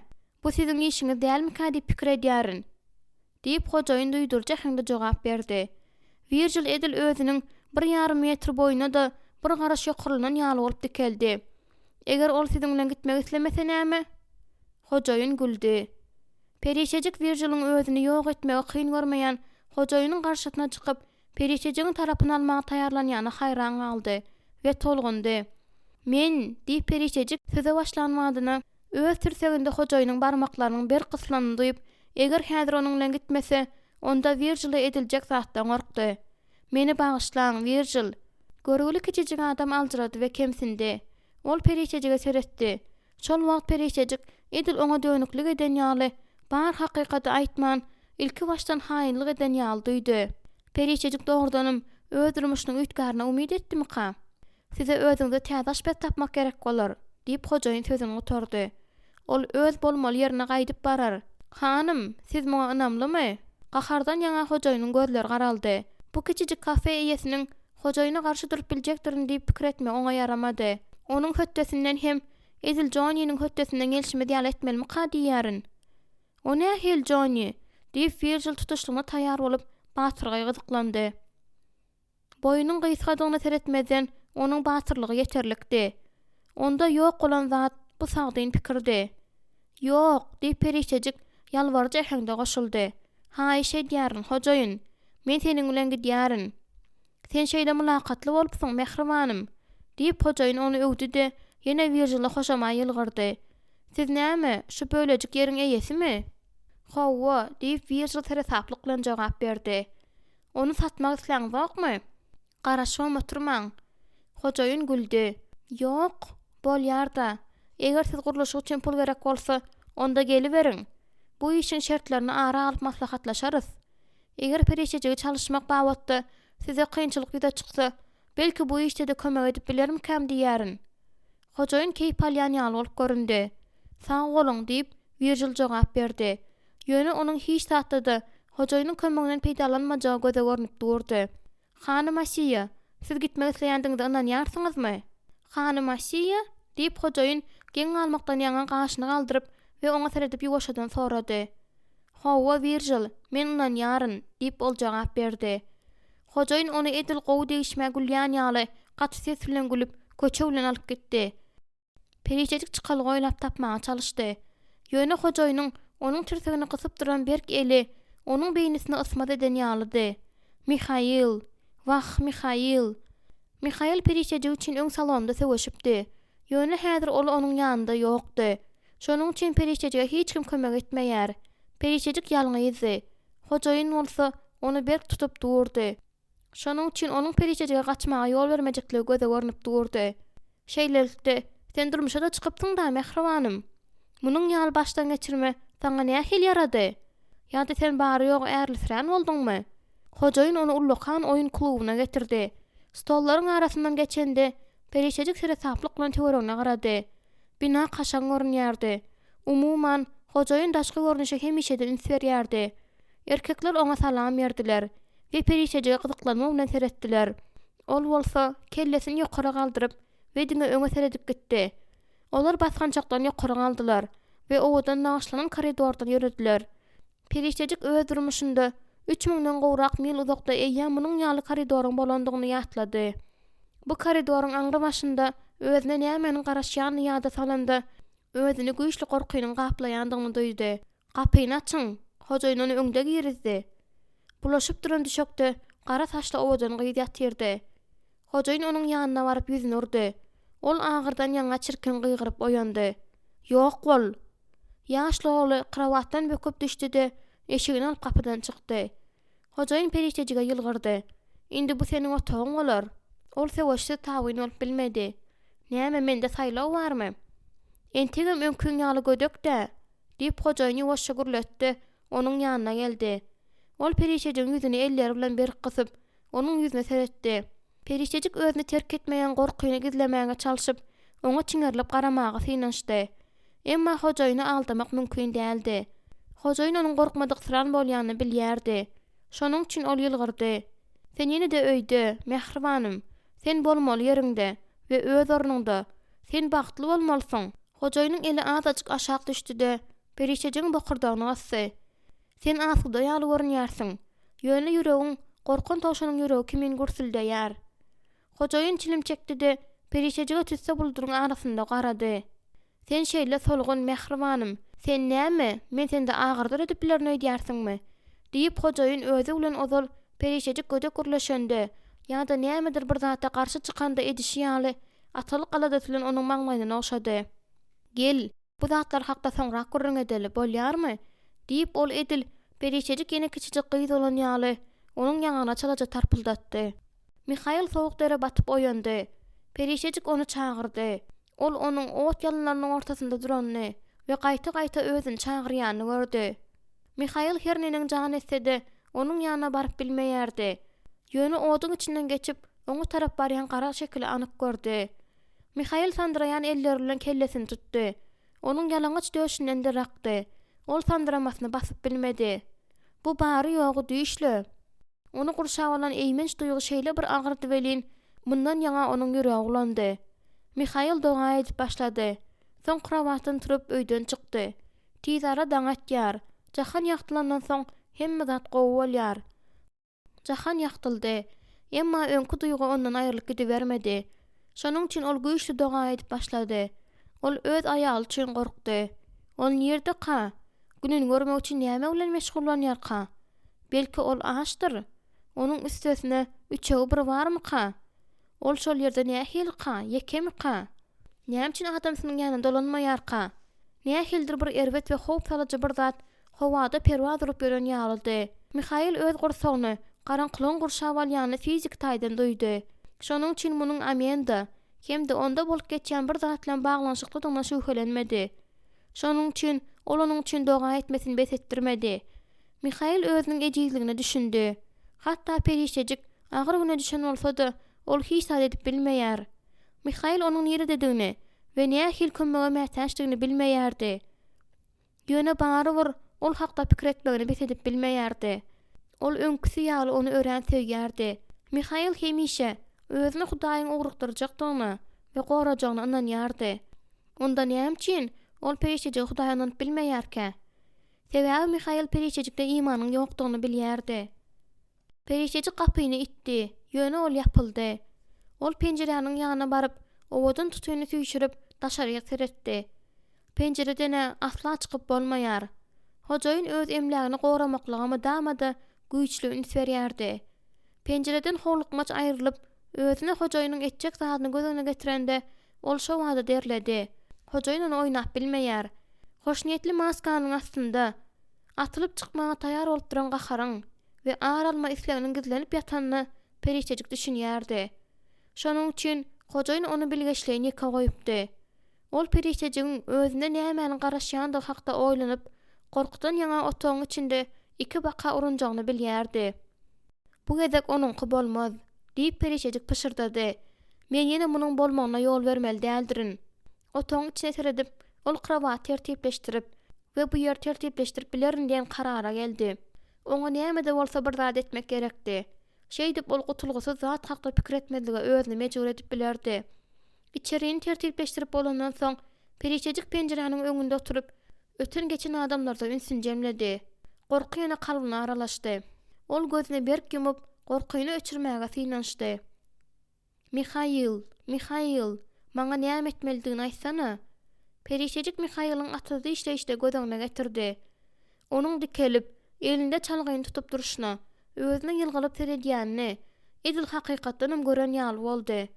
Ol onuň oduň goloýunda eline mukaddes kitabyny alyp oturanyny gördü. "Reppe bir ýyl bagla" diýip Mihail aýtdy. Reppe anan gulplanan ýerden açar aýlandy. Perişejigem özüne zor edip içeri giren hojaýyna asuda garady. Onuň ýzyňdan berk bedenli uzun erkek kişi girdi. Ol özüne tapady ýok ýal bolan sırap, uzun adamyň bu ýerde ozal ýaşan ýyzyň zatlaryny ýygnaýyşyny we çykyp gidişini sowuk talalyk bilen synlady. Hojaýyn perwaýsyzlyk bilen perişejik öwrenip durdy. Perişejik ynamly gülkämeňdeş bir zat şekillendirdi. "Sen meni öz öňünde toglanmaga mejbur etmersiň. Sen şeytan. Sen ýene meni gorkutup bilmersiň. Men diňe Mihail'i ýatlaryn. Mudama onu ýatlaryn." Otoga kiçijik hytaýly hyzmatkär girdi-de krawatyň düşeklaryny çalşyrdy. Perişejik ýokary arkasy bolan kursida elini tirsegine goýup asuda oturmagyny dowam etdirdi. Ýöne ýüregi gaty güýçlürdi. Hojaýyn gymyldamady we hiç zat diýmedi. Ýöne bu garaýşyň nämäni aňladýandygyny Perişejik bilýärdi. Gorky edilçi şal bolup onuň içinde ulaldy. Hojaýyn bu gezek näme hilje da oýlap tapdyka? Legen getirdi, hojaýyn buyruk berdi. Hytaýlan baş egdi. Ýyly soňuna ýeterlik bolmagyna gözegçilik et. Hytaýly ýene baş egdi we ýyzyna ýörep otagdan çykyp gitdi. Hojaýyn gözüni süzüp ýüzüni üzmän perişejige garady. Men seniň ýanyňa hyzmatkar goýbererin diýip ol uzaga çeken domuşlukdan soň aýtdy-da gapy tarap öwrülip çykyp gitdi. Perişejik ýeň galyp uldan demini aldy. Hojaýynyň perişejiň özüni saklaýşynda beýinjalyk bolandygyny göze görnüp durdy.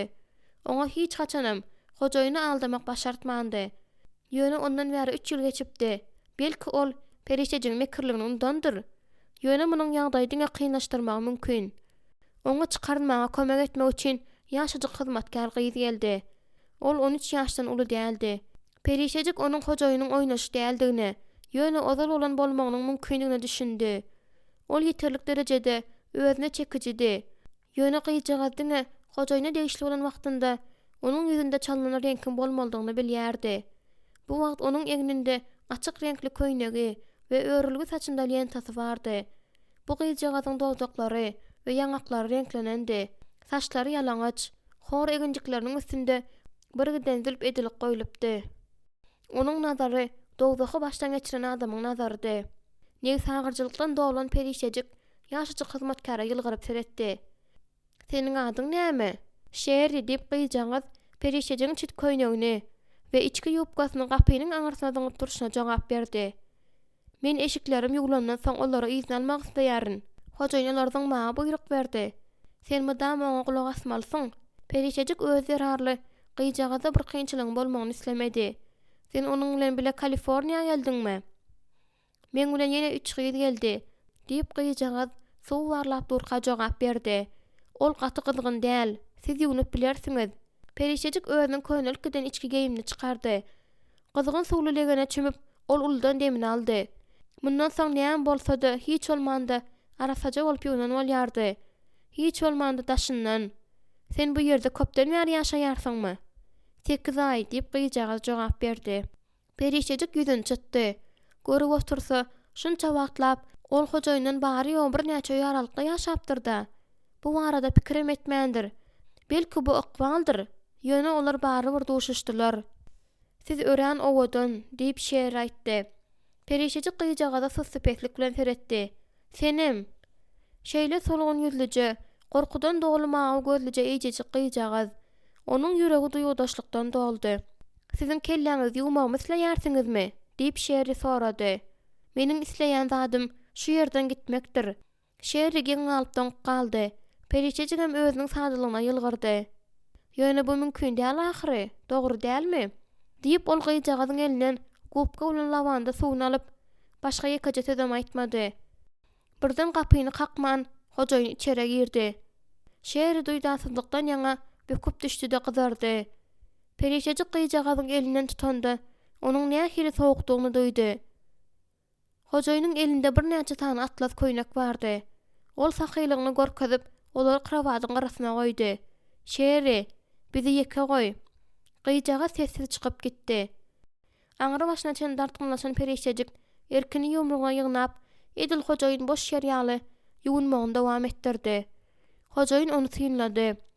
Bu gara synlaýjy nazardan özüni oňaýsyz duýup, perişejik ýerinden turup süpürgüje dolandy. Hojaýyn oňa beýleki, ýagny saç süpürýän, kiçijik süpürgüje uzatdy. Perişejik onu kellesine dolady. Hojaýyn mawy halada alyp onu giňden açdy-da şonu geýmegi teklip etdi. Perişejik onu geýdi-de kemerlerini berk çekdirdi. Hojaýyn elini perişejigiň eňine goýup onu özüne tarap öwürdi. Indi sen meniňki däl, meniň kiçijik perişejigim, dogrymy? Men hemişe çağalamagy alyp bilmedim, diýip onuň eliniň degirmesine ýaňa üşäp jogap berdi. Nähili gynançly, diýip hojaýyn oňa oturmaga oturguç görkezdi. Uludan demini alyp hem asydylygyna galmaga çalyşyp perişejik oturdy. Sen ähtimal aşsyň diýip ol jaňyň ýüpini çekdi bilen Hytaýly padnos bilen içeri girdi. Ol perişejiň öňünden ahara goýan wadyna hojaýyn onu ýok bol diýen işaret etdi. Ol kümüş gapagy aldyryp ýylgyrdy. Hemmesi seniň gowurýan zatlaryň mehribanym. Hawa, bu şagalaňdy. Ajaýyp bişirilen bişteks, batyrma. Tergöw gönüllerden edilen zeytun ýagy, garlan işde açar. Bu ýerde şokoladly tordyň uly bir bölegi bardy. Ol New York jelephanasyndan gaçaly bäri munyň ýalda dik görmändi. Onuň agzy hyllykdan doldy. Aşgazany bolsa çagyryşly jogurdady. Hojaýyn süýt goýulan gawy alyp bulgura süýt goýdy-da onu perişejige berdi. Sen hemişe süýdi şampanskidan ileri tutýardyň, dogry dälmi? Perişejik onuň elinden bulgur aldy. Göläni ýenji başlamazdan öňürtüne aharlaýarsyňyzmy, hojaýyn? Altyn göläni ýençmek diýýäniň näme? Eger şeýlesem akmak boldugymdyr. Perişejik akmaklygy hem kejirligi derarly ruhanynyň rehimdarlygyny inkar edip, ýanyny bolaly bäri hiç sat iýmände. Ol eger olaryň muht çorbasyny ise, olar özüni günälerini boýuna alyp, hemme zat aýtmaga mejbur ederler. Boýun alyp gurrun berenden soň hem oňa bagyşlamanyň ýokdugyny aýdarlar, diýip pikir etdi. Şonuň üçin ol şu wagt gata açdy. Men saňa soňra goşularyn, diýip hojaýyn onu ýene hayran galdyryp habar berdi. Perişejik onuň oturanyna garaşypdy. Ol gapydan çykan wadyna perişejik bolna haryň üstüne egildi. Ol 3 ýyldan bäri mundan tagamly zady ýyk görmändi. Hojaýyn hemişe süýji ýemän gowy berýärdi. Süýdi içip boldy-da, ol ikinji bulgury goýdy. Aşgadan doglandan soň ol özüniň näme edendigine akyl ýetirdi. Şol sebäpden utandy. O, Mihail, men ejiz, men şeýle ejiz. Senden gidenimde men mamla bolupdym. Maňa seret. Garnymy hojaýynyň naharyndan doldurýaryn. Ýaňjada gowsa aç olaryn, ýöne öňkü kesme dolanmaryn diýip kasam eden bolsam-da, janymy ete we şokoladly torda satýaryn. Men dogry ýaşamagy başaramok. Nädip dogry ýaşap bolýandygyndan bilemok. Men diňe seniň ýanynda dogry ýaşap bildim. Sen näme üçindir gaýgyly mehribanym, saňa näme bolýar? Gowy däl bir zat diýdiňmi? Diýende hojaýynyň sesi oňa oýanmaga mejbur etdi. Ol hojaýynyň otağa gaýdyp gelenden bilmändir. Ýa-da sen meniň nähil jeda oýlap tapjagym hakda pikirlenýänsiň. Perişejik boş tarelkany garaňa süýşirdi. Kemsidilmeden ýaňa onuň ýüzi gyzdy. Öz eden zatyndan ýaňa erwet boldy. Seniň näme oýlap tapandyň maňa tapawdy ýok diýip perişejik perwaýsy jogap berdi. Ýerinden turup perişejik oňa arkasyna öwürdi. Tutuýuny tüýşürip adamlaryň mahallesinden dogly köçäge garady. Mihail, seniň bilen ýaşan wagtymda alan şol gowy ahlagym, güýjüm näme boldyka? Ol meni terk etdi. Men ýene perişejik boldum. Munyň üçin diňe bir näçe sagat bilen ýekiji nahar ýeterlik boldy. Perişejik gawaklaryny çalaja aşağı goýberdi. Hudaý, eger sen eşitýän bolsaň, onda meni öldür. Men aşağı düşmedim ýaly. Meni öldür. Bu şeytan bilen görüşmäge meniň güýjüm ýetmeýär. Mende güýç asla ýok. Ol öz eginlerinde onuň ellerini, çiýşen myşlaryny owkalayan barmaklaryny duýdy. Men seniň üçin diňe gowy zatlar isleýärin. Hemişekiler ýaly, dogry dälmi? Diýip perişejik gurok sugurlady. Sen meniň bilen ýaşanyňda eýsem garyplar bilen gürleşmeli bolupdyňmy? Seniň ýanyňa jemgyýetiň gaýmaklary gelipdimi? Hey 16 ýaşly gyzlaryň ýanyna kazylar barýarmy? Sen gaçyp gideninde Charles gaty gynandy. Ol seni gözläp tapmak üçin gözleýijiler hakyna tutdy. Ol seniň Kaliforniýada deňziň üstü bilen barandygyny habar berdi. Eýjejik akmak Charles diýip perişejik aýnadylan ýaş ýigidi ýatlap huňurdady. Ol hojaýynyň elini egininden silkip düşürdi-de onuň ýüzüne seretdi. Eger men saňa gitmek isleýändigimi aýtsam näme? Hojaýynyň dogdoklarynyň garalary çalaja gyşardy. Maňa şol erkek kişi Asiýa hakda gurrun bersene. Perişejigiň teni dartgynlaşdy. Sen ol hakda näme üçin bilmek isleýärsiň? Arasa bilesi geljilikden mehribanym. Belki Mihail aradaky ýatlamalar özüne öňde duran synaglary garşy durmaga kömek eder. Ol fermer. Fermer diýip hojaýyn anyk keşeli kakýandygyny bildirip geň galyp sorady. Sen näme? Azally ýöreme öwrendiňmi perişejik? Sygyr sagmagy we tikin tikmäni öwrendiňmi? Saňa dyrnaklaryň aşagyndaky kirler nähil ýarady? Diýip hojaýyn onuň elini aldy-da onuň aýasyny özüne tarap öwürdi. Perişejik perwaýsyz oturmagynda galdy. Gawarçyk diýip hojaýyn ýigrenç bilen onuň elini goýberdi. Hawa, gawarçyk diýip perişejik buýsanç bilen aýtdy. Hatda hapanyň hem deriň içinde de men seniň bilen bolan wagtymdakydan arasadym. Hojaýyn onu urdu welin ol ýyzatylyp gitdi. Dikelendi, perişejik onuň ýüzünde Yine de bir zatlar gördü. Bu bolsa oňa batyrlyk berdi. Perişejik muny düşündirip bilmedi. Ýöne ol ýagdaýlaryň üstünden erkini bölekleýin ýitiren ýaly bolup görünýärdi. Olam hemme zady gurrun berdi. Sen onu söýdüňmi? Men onu entegem söýýärin.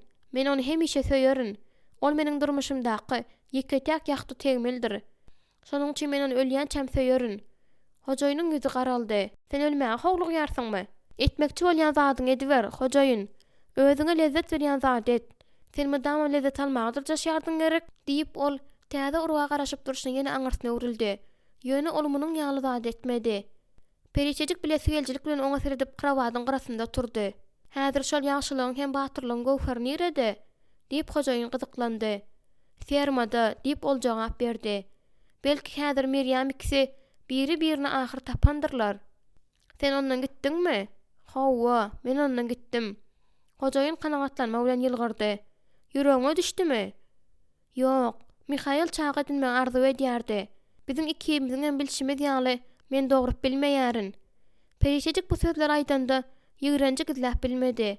Onu gizlejegem bolmady. Sen şonuň üçin meni şu wagda çenli bagşlamadyňmy?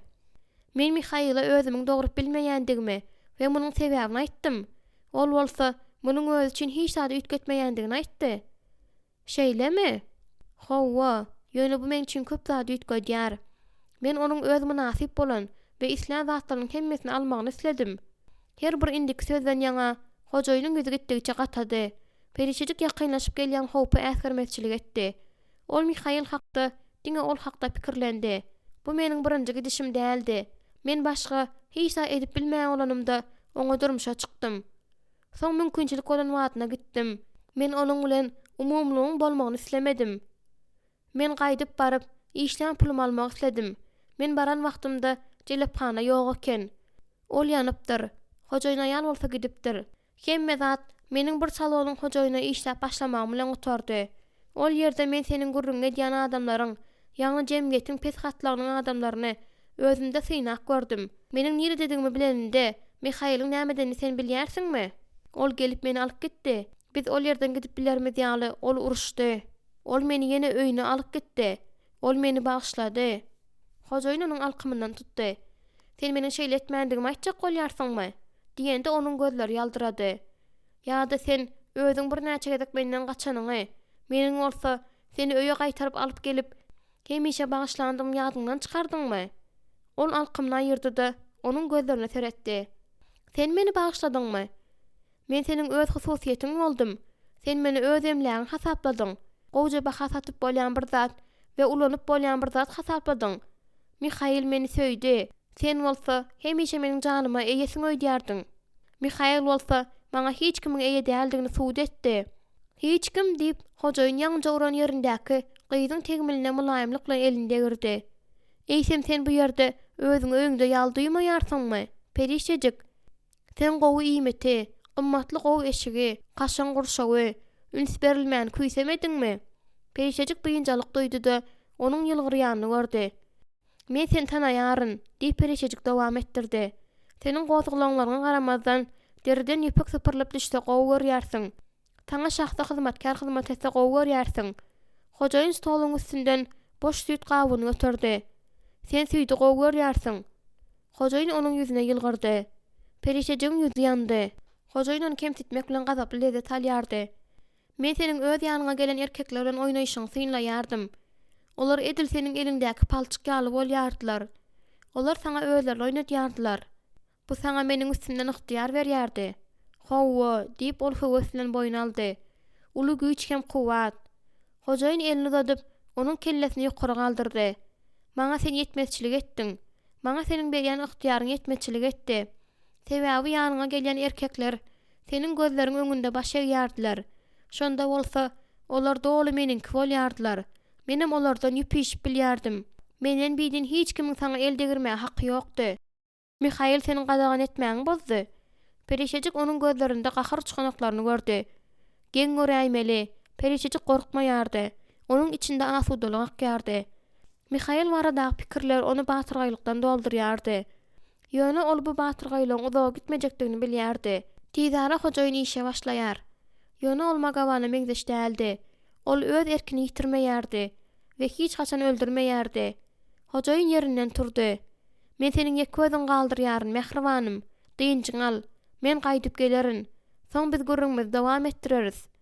Bize işe bir meselelerin bir giden ara alyp maslahatlaşmak gerek. Saňa bu ýerde bolmagy ödemek gerek ahry. Hojaýyn onu oňşajak bolup eglendi. Ol aňarsyna urildi. Hojaýynyň gaty elleri gaplaýjy ýaly perişejiň bokurdagyna gysdy. Hojaýyn onu berk oňşady. Perişejik onda höwesiň ýekeje damjatynam duýmady. Ol jinnek ýaljygam üýtgemendir. Perişejik şäherden azajyk uly bolanda onuň ýüregine düşüpdi. Hojaýyn çykyp barýarka gapyda eglendi.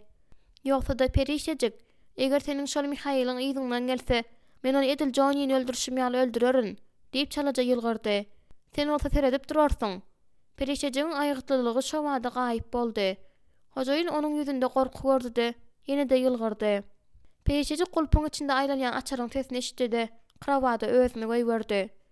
Hojaýyn ertesi günem, ondan soňky günem gelmedi. Şäher oňa nahar getirdi. Garawul bolsa, gyýjagaz gidenden soň gapynyň ýapykdygyny barlaýardy. Perişejik hojaýynyň näme oýlap tapandygyny düşünýärdi. Ýöne bu düşünme oňa peýda etmeýärdi. Gejeki basyrganmalar gaýdyp geldi. Ine, perişejik gaçyp barýar. Geje bolsa onu ýzarlaýar. Agyr ädimleriň sesi tutuksy ýaň bolup, onuň arkasynda alleýede ýanglanýar. Onuň görleriniň öňünde port ýaýlyp durdy. Gemileriň burunlary asmana galyp durdy. Ol özüne almaklaryny haýyş edip, bir gemiden beýlekisine ylgaýar. "Bagyşlaň hanym, bizde ýer ýok" diýip deňizçiler biri-biriniň ýüzünden oňa jogap berýärler. Ol kenaryň soňuna ylgap baranda bir zir-zibilli barja görnüşli gemini görýär. Lawr eýýäm göterilipdi. Töweregine göz aýlandy bolsa, ol hojaýyny görýär. Ol perişejik çagyrýar bilen, onuň ýigrenji sesi garaňkylykda ýanglanýar. Aşagda galyndylardan dagy emele gelip durdy. Ol ýerde alaklar aýlanşyp, çüýran etdi we göwgenimler kertip iýýärdiler. Perişejiň buruna ýiti ýys gelýär. Ol hem ýysan gaşşak bolup bökende, paluba baryp gaty urulýardy, bar ýerini agyrdyar. Onuň elleri tirsegine çenli ýapyşýan bir zada batýar. Alaklar bolsa çirkin jygyldaşyp, onuň üstüne ýerler. Perişejik ysgyndan ýaňa hoşuny ýitirere gelýär. Ýöne gemijik kenardan ýüzüp gidýär. Perişejik bolsa paluba gitdigiçe berk ýapyşýar. Gemijige hojaýyn ylgak gelip, "Sen menden gaçyp bilmersiň, sen gaçyp bilmersiň perişejik" diýip gyýgrandy, bir kenarda saklanýar. Soň hojaýyn ýitýär. Ol bolsa möwjurup duran deňdiň içinde ýekan alýar. Tolkunlar gemijiň bortuna gelip urulýarlardy. Perişejiň üstüni sıçratmadan doldurýarlar. Ol sıçranklardan gitlener ýaly ýer gözleýär, ýöne tapyp bilmeýär. Ol sıçranklar özüne ýetmedi ýaly ýokary çykýar. Zil-zibiller dagynyň üstünde oturanda ol arkan ýatan roby görýär. Garaýyp entegem onuň boýnunda gysylgy durdy. Alakalar bolsa onuň öl teniniň etini bölekleýärler. Gorkudan ýaňa aglap ol ýene aşak teýpip düşýärdi. Gemijiň uzakdaky burçunda gizlenýär. Ol gorku sebäpli titreýär we kellesini eli bilen ýapýar. Men ölsem gowy bolardy. Mehribanym, ol nirede? Perişejik gözlerini galdyranda öz öňünde ýalpyldap ak ýatgynyň içinde duran ejesini görýär. Ol nirede mehribanym?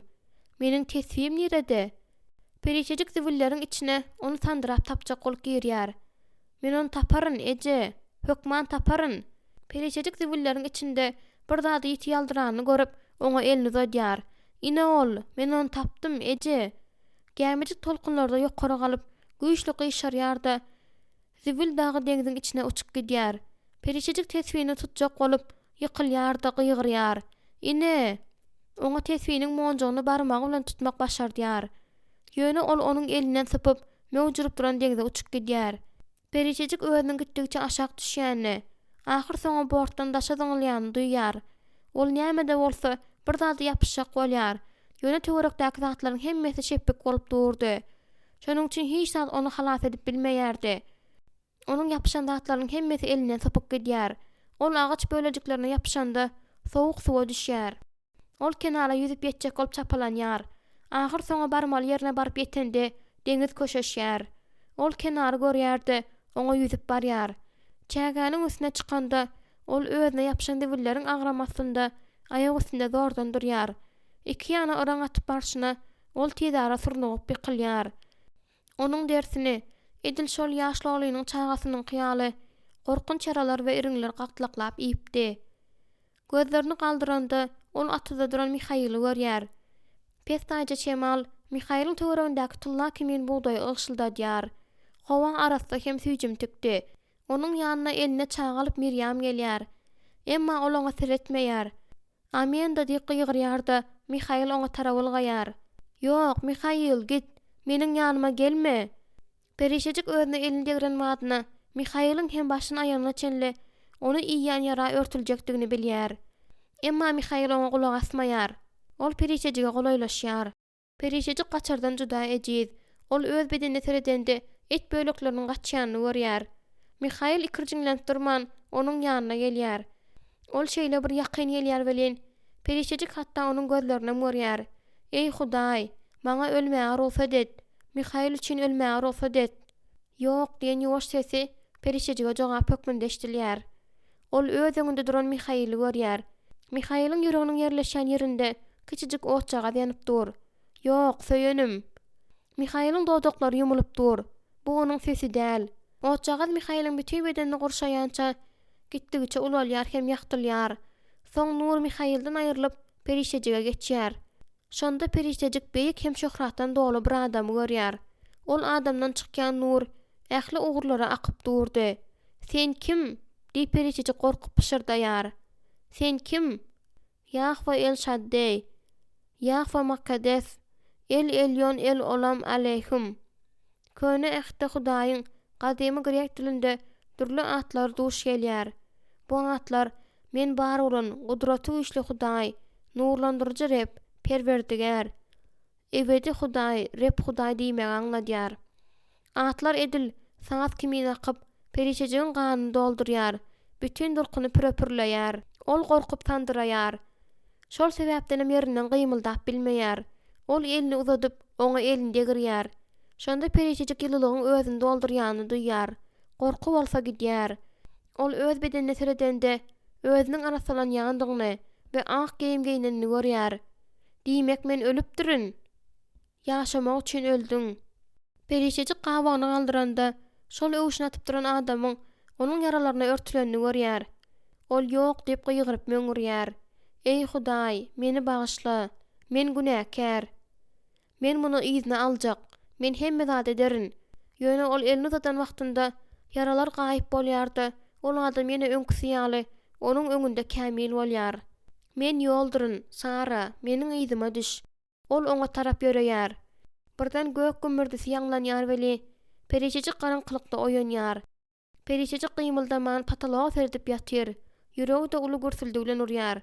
Ol uklap, düýşiň soňuny görmek isläp gözüni berk ýumýar. Ýöne uklap bilmeýär. Ol bu düýşiň näme hakdadygyny kynlyk bilen ýadyna salýar. Ol düýş onuň elinden typyp barýan ýalydy. Birden ol ýene öz uykusyny bozan, ýüregiňi parlayan tanış ses eşitdi. Goňşy togda hojaýynyň ýuwaş, mırıldaýan sesi eşdildi. Çağanyň sesi eşdildi.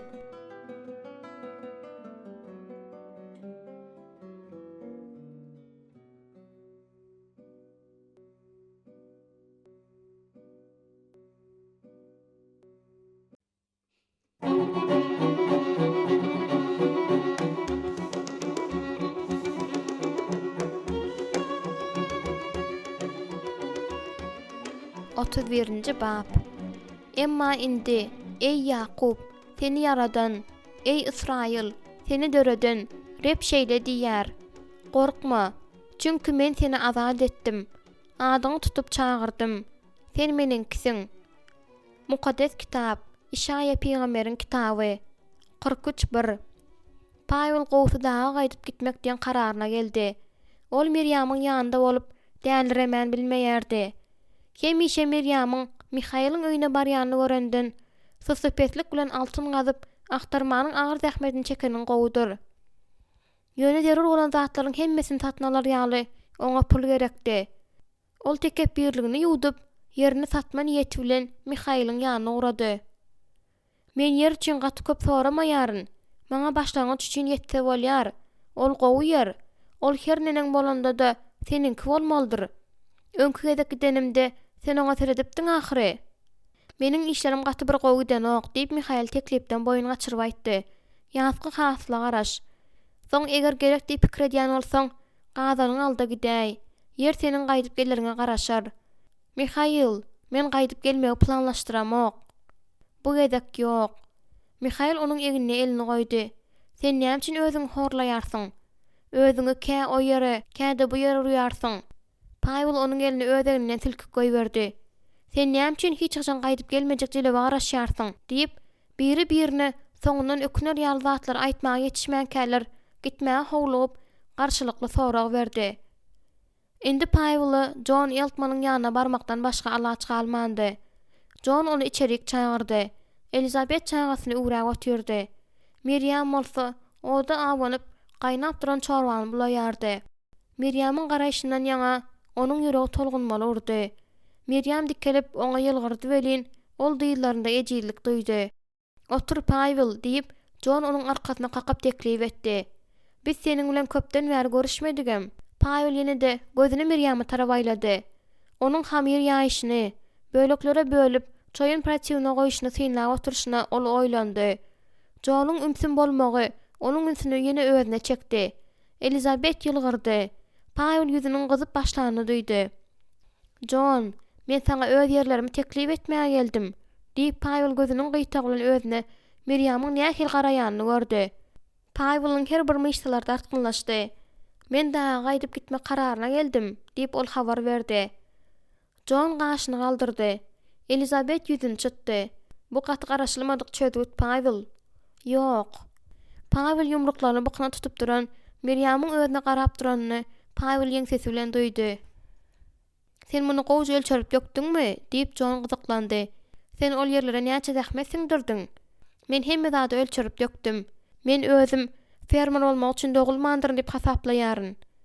Miriam olara arkasyna urip kasturla gapagyny gaty sesle döňüp goýberdi. Elizabeth bilen John duýdansızlykdan ýaňa ýerlerine böküp turdular-da oňa çiňerlişip garadylar. "Men ýerler üçin azadyk soraýaryn" diýip Pavel Miriamy görmezlige çalyşyp aýtdy. Ol olara hasa geň galdyryp öz bahasyny aýtdy. "Ýöne ol ýer has gymmat durýar ahyry" diýip John garşy çykdy. Teklipden ýaňa beýinjalyk bolup ol çekkesini süpürdi. "Sen näme üçin beýle edýärsiň?" Miriam birden olara tarap öwrildi. "Sebäbi ol akmak." "Miriam" diýip Elizabeth haýran bolup ýüzlendi. "Ösünç soraýaryn eje. Ol samsyk, akmak, kem akyl, kem kütök."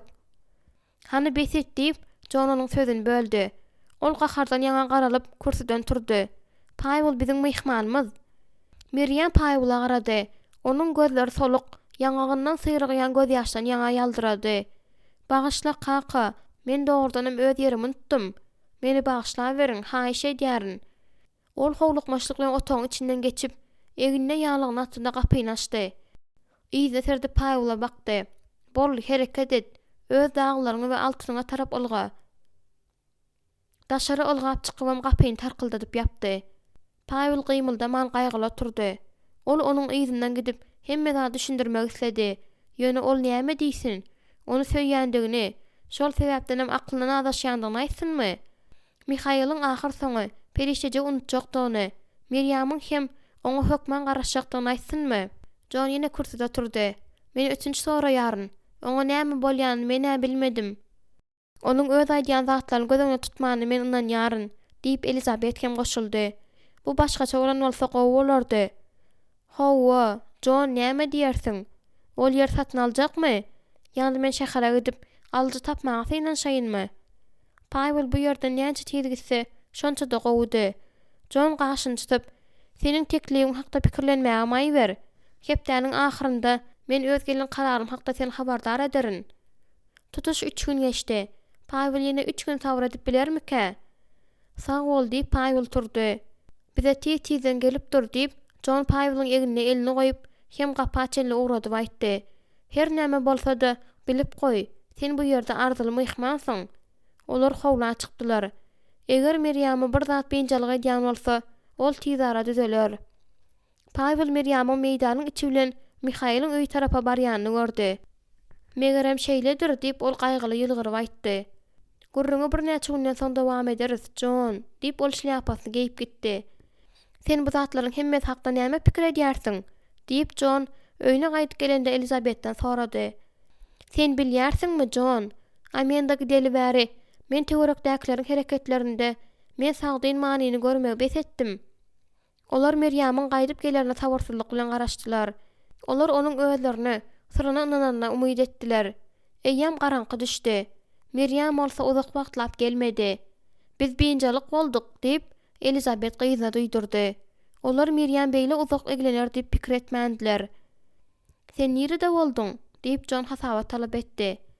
Men Mihail'in öýüne bardym. Soň gezeden jetdim. Soň oturdum. Soň hem men doga etdim. Meryam ellerini ýüzüne tutup aňlady. John bilen Elizabet haýran galyp biri-birine garady. Olaryň gyzy näzik hem duýgurdy. Ýöne ol özüni birinji gezek beýle alyp barýardy. Saňa näme boldy eýjejigim? Diýip Elizabet gyzyny guçaklap sorady. Bir zat boldymy? Ah eje, men on şeýle güýçli söýýärin. Bu gaty agyr degýär. Elizabet adamsyna garady. Ýöne ol aýal ahyry, sen bilýärsiň-a? Meryam aglamakdan ýaňa gyzaran gözlerini galdyryp ejesine seretdi. Paýwyly eje, Mihail däl. Paýwyly diýip Elizabet açaçan ýeňillik bilen aýtdy. Ýöne biz pikir etdik. Men mudamada onu söýdüm. Onuň hem özüme söýýäni men bilýärin. Ol muny boýnalardan, hatda öz öňünde boýnalardan hem kejir. Meryam kakasyna garady. Men oňa gitmäge ýol berip biljek däl, kaka. Eger sen onuň ýerini tatyn alsaň, onda men muny hiç açan bagyşlamaryn. Eger men almasam, onda başga bir alar. Ol bolýan zatlarda sagdyn manynyň hiç bolmanda bir bölegini görmäge synanşdy. Eger ol sen söýýän bolsa, onda näme üçin öz ýerini tatyp gitjek bolýar? Meniň pikirimçe, Amenda Mihail'i näme üçin terk eden bolsa, şonuň üçin hem şeýle edýär. Ýoksa-da sen Amendanyň özüňe näme diýenini hiç haçanam bize aýtmadyň, diýip Elizabet gyzyna ýatlatdy. Meryam gydardy. Men aýdyp biljek däl, diýip ol kürsüde oturup ýüzüni eller bilen ýapdy. Men aýdyp biljek däl. Elizabet Meryamyň ýanynda oturup onu köşeşdirmäge çalyşdy. Sen Pawlyň gitmegini öňüne näde almakçy bolýarsyň? Diýip kakasy sorady. Ol eýýam karara gelipdir, Meryam.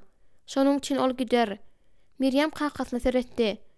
Men oňa pikirini ýetmäge mejbur edip bilerin. Gyzynyň aýgytlykdan dogly ýüzüne seredip John ýüzüni çytdy. Seniň näme niýetiň bar? Meryam dodogyny dişledi. Mukaddes kitapdan bir zat diýip ol göz ýaşlaryny süpürip göneldi. Haýsy böleginden diýip John Berg sorady. Munyň üçin näme gerekdigini men bilýärin, kaka.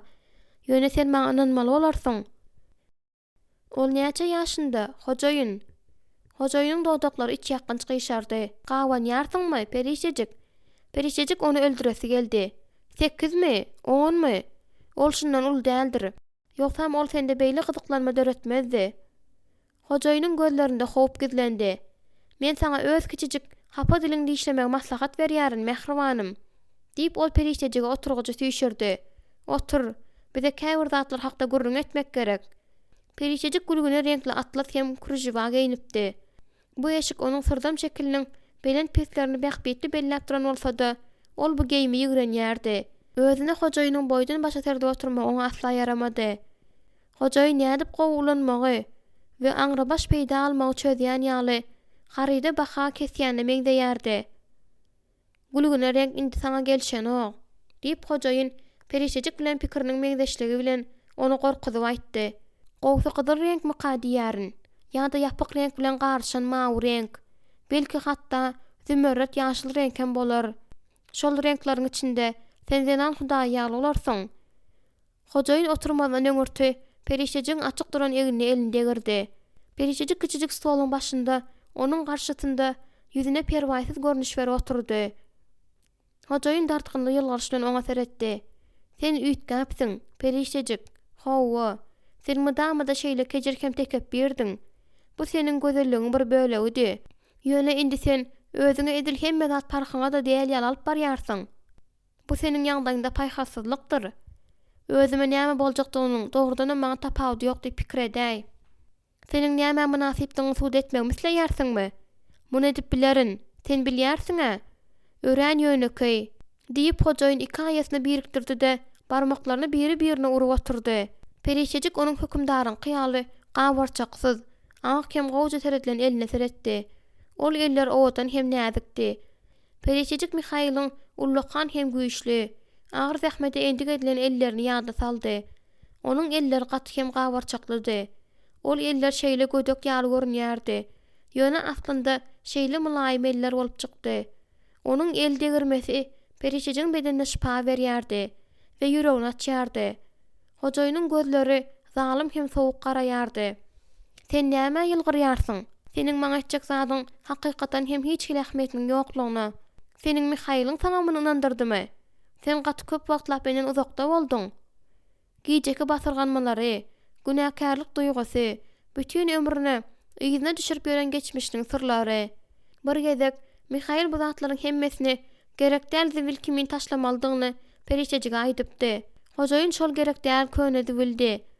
Ýokla hojaýyn, men senden hiç haçanam aýrylmadym. Sen hemme ýerde meniň bilen boldyň. Perişejik onuň ýüzünde özünden gowuny hoş bolan ýylgyrsy gördü-de sözüniň üstüne ýetirip şeýle diýdi.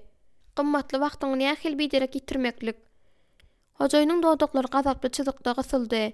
Men saňa saýlaw teklip edýärin. Sen ýa-da gyzlara seredersiň, ýa-da olaryň biri bolarsyň. Sen Salynyň ýerine elemeldigini gözüne tutýarsyňmy? Oňa näme boldy hojaýyn? Sen men başga ýere geçireniň bäri men onu göremok. Ol entegem New Yorkda, jilephanada erwet kazanjadan ok. Entegem gowja. Aşa çiýşirlen görnüşler meniň halaýan zadym däl. Görgüli Sally, ol seni uzak ýyllaryň dowamynda söýdi. Sen bolsa hatda bilenem dälsiň.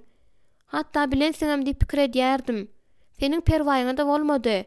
Ol hemişe seniň üçin juda ýaş boldy. Dogry dälmi hojaýyn? Hawa, ol hakyky aýala juda meňzeşdi. Hojaýyn ýerinden birden turdy. Perişejiň taçyndan tutup, güýçlen tutup, onu göni özüňe garamaga mejbur edip, kellesini özüne taraba urdy. Saňa näme boldy mehribanym? Diýip ol ýumşak aldawçy sesi bilen sorady. Öňkü kiçijik gyjagazy, şol Perişejige gaýtar getirmek üçin men näme etmeli? Perişejiň derisi gyzardy. Ýüregi de aladaly gürpildedi. Eger islese, hojaýyn gysga wagtyň içinde onuň boýnuny omrup bilýär. Birden Perişejik onuň bolýan zatlaryň soňuna çykyp şeýletmegini isledi. Ýöne birden hojaýyn onuň gözlerini seredende ýüzüniň keşbi ýitgedi. Hojaýyn çalaja ýüzüni tutup tutmagyny gowşatdy. Sen öli bolsaň peýda köp bolmaýar. Hojaýyn näme? Onuň pikirlerini şeýlen satlygyny kap bilýärmike? Ol birden Perişejik itip goýberdi. Otoň beýleki tarapyna geçip huşgärlik bilen ýene oňa seretdi. Meni mejbur etme, Perişejik. Men saňa aýdýaryn. Meniň saňa söýgümiň barlygyna garamazdan sen çalyşyp bolmadak dälsiň. Perişejik betbag çağa hakda pikir etdi. Häzir açarlara kim seredýär? Diýip Perişejik özüň näme derejede gorkýandygyny ol bilmez ýaly we näme üçin muny soraýanyny düşünmez ýaly ýup gözüne düşdirdi. Onuň gowunyna hojaýyn bir näme aljyraňlykda ýaly boldy. Ýöne bu bary bir zalymlykdan gowdy. Men diýip hojaýyn jogap berdi-de elini jüýsüne sokup bir daňa açar çykardy. Men Salynyň ýerine eýlermikäm diýip pikir edýärin. Eger Perişejik gyjagadyň otunyň açaryny tapyp bilse, onda hiç bolmanda onu bu zowzakdan çykarmaga, alyp çykmaga dyrjaşar. Hojaýyn Perişejige gülýän gözi bilen seredip ýylgyrdy. Soň açarlaryň daňysyny stoluň üstüne taşlady. Çakyr ammary, goşgalam goýulýan ýer, ýorgan düşek otagy, eşikler saklanýan ýer. Soň hem köýnüniň ýakasyndaky ilikler çözüp altyndan jyrjyk çykardy. Onda açarjyk asylgy durdy. Bu bolsa seniň isleýän açaryň. Hojaýyn entegem ýylgyryp durşuna onuň ýanyna gelip özüniň agyr ellerini onuň eňine goýdy. Bolan zatlardan soň saňa sapak gerekmikä diýip pikir edýärin diýip ol mulaýym aýtdy. Bu naşam men seni tanıştyrjak. Sen maňa köýnüňi ýaýarsyň. Öz ajaýyp taşlaryň goýberersiň. Sen täsirlik döredерsiň. Meniň hemme gyjagadım gözel. Ýöne sen hemmesinden aýratyn hem ýetgeşiksiň. Bu öýdäki her bir erkek seni isler. Perişejik onuň her bir sözünden ýaňa sowaýardy. Ol gaçmak isleýärdi. Ýöne beýle etmek bilen hiç zat edip bilmejekdigini bilýärdi. Oturup garaşmaklyk hemmesinden paýhaslyk bolýardy. Sen indik hepden açarlar üçin jogap berersiň mehribanym. Bu hepde men seniň öz hyzmatdaşlaryma hyzmat etmeňi isleýärin. Mende özüme peýdaly bolajak bir näçe adam bar, diýip ol ýylgyrdy. Bundan başga-da men bu ýerde seni juda ütgeş etdim. Saňa öňküň ýaly birazrak silkinmek gerek. Ol gapydan çykdy. Onuň ýüzüniň keşbine görä aýdýan her bir sözüni ýerine ýetirjekdigine perişejik düşündi. Paýul oýanan wagtynda közi dörüşdirip oda-oduna atyp duran Miriamy gördü. Ol derrew krawatyň üstünden turdy-da oňa çiňerilip garady. Yorgun onuň tenini biline çelini ýapyp aşağı typdy. Bu onuň düýşidi. Bu göze görnüp durdy. Ol gapa, töweregine seredendi. Miriamyň oturgugyň üstündäki ýaglygyny we stoluň üstündäki sumkasyny gördü. Miriam oňa tarap öwrildi-de ýylgyrdy. Ertiriň haýyrly bolsun. Eýýam daňa matyp barýar. Miriamyň hakykatyga göze görnüp dur. Paýul dowla düşdi. Sen bu ýerde näme işleýärsiň? Men seniň ýanyňa göçýäryn. Näme? Men seniň ýanyňa göçýändigimi aýdýaryn. Paýul oňa edildäliräň ýyzy gören ýaly diýip garady. Miriam Paýulyň ýanyna gelip onuň krawatynyň garasynda turdy. Paýul özüniň açyk döşini ýapmak üçin ýolgony çekdi. Paýulla serede oturuşyna ýagdaýyň gülkünçligini görüp Miriam gülküsini saklap bilmedi. Ay näme, bu onuň günäsi. Eger ol beýle kejer bolmadyk bolsa, bu asla gülkünç däl, diýip Paýul diýişiniň garasyndan syzdyryp aýtdy. Hawa, düýgünden diýip Miriam onuň bilen gatyçyndan lalaşdy. Men seni söýýärin. Şonuň üçin öz durmuşyň gotornukly daýlamadylygyň üçin seniň dağa gitmeňe ýol berip bilmerin. Paýul aljyraň hem tolgunmaly göründi. Onuň saçlary edil oglanjaň qyaly syk-syk bolup her tarapa bakyp durdy. Miriam onuň saçyny sypalajak bolup elini uzatdy. Emma Paýul ýyza çekildi. Onuň gözlerinde howsala göründi. Bar öýüňe git Miriam, diýip ol çykgynsyzlyk ýagdaýy düşüp aýtdy. Oňa Miriam kowmak gerekdi. Näme Miriam onu söýýändigini aýtmak bilen onuň başyna ne güni salýanyny düşünmeýärmike? Eger ol şu wagtyň özünde gitmese, onda Paýulyň oňa garşy çykyp bilmeligi mümkin. Ýöne Miriam gymyldamadym. Ol sabyrly ýylgyryş bilen Paýuly terede oturmasyny dowam etdirdi. Paýul gulaklarynda ses eşitdi-de başyny eýdi. Men saňa öýüňe git diýdim. Ýok, diýip Miriam ýöneköýje jogap berdi. Ýoksa-da men seniň eşiklerini de bermerin. Paýul haýran galmadan ýaňa agyny açdy. Miriam halykatlylyk bilen ellerini dyýdynda goýup ýene-de oňa ýylgyryp teretdi.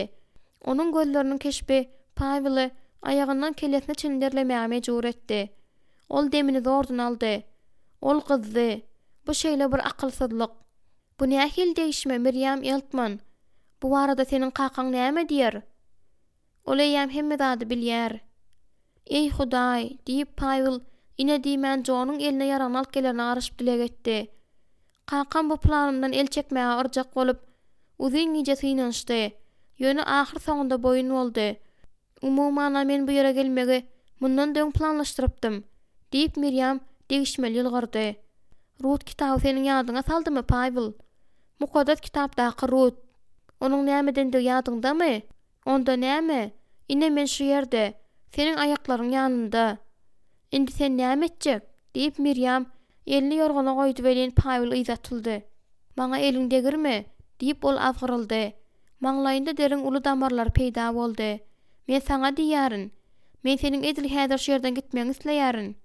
Ýok, sen muny isläň ok. Meniň näme isleýärmi sen ýerden bilýärsiň? Diýip Paýul sesini gakarlakan goşmaga çalyşdy. Men muny sen her gezek maňa serdeňde görýärin. Sen meni isleýärsiň. Beset diýip Paýul ýalvarjak handa aýtdy. Paýul diýip Miriam ören ýumşaklyk bilen gürledi. Men Mihaýly gatyga görýärin. Ol maňa erkek doganym ýaly. Ýöne erkek hökmünde men oňa aşyk däl. Hiç haçan şeýle bolmaz. Men saňa aşyk. Sen meniň üçin yaradylan däl. Biderek zat diýme? Diýip Miriam edil öz öňünde kejir çağa oturan ýaly handa gürledi. Munyň beýle däldigini sen bilýärsiň ahry. Miriam onuň ýalаңaç egini elinde girdi welin. Ol onuň eliniň degmesinden ýaňa demikdi. Men hemişe saňa elim degirme gaty isleýärdim. Diýip Miriam çalaja gyrık ses bilen ýuwaşadan gürledi. Sen atyda ýere agdaryp ýöreňüň. Ol uldan demin aldy da Miriamyň elinden tutdy. Miriam hem onuň gözlerine garady. Senin ahir soňy özüme elini degirmeňi men köpden bäri isleýärdim. Miriam diýip Pavel mınna etdi. Men mukaddes adam däl. Men muny bilýärin. Sen näme men mukaddesdirne diýärsiňmi?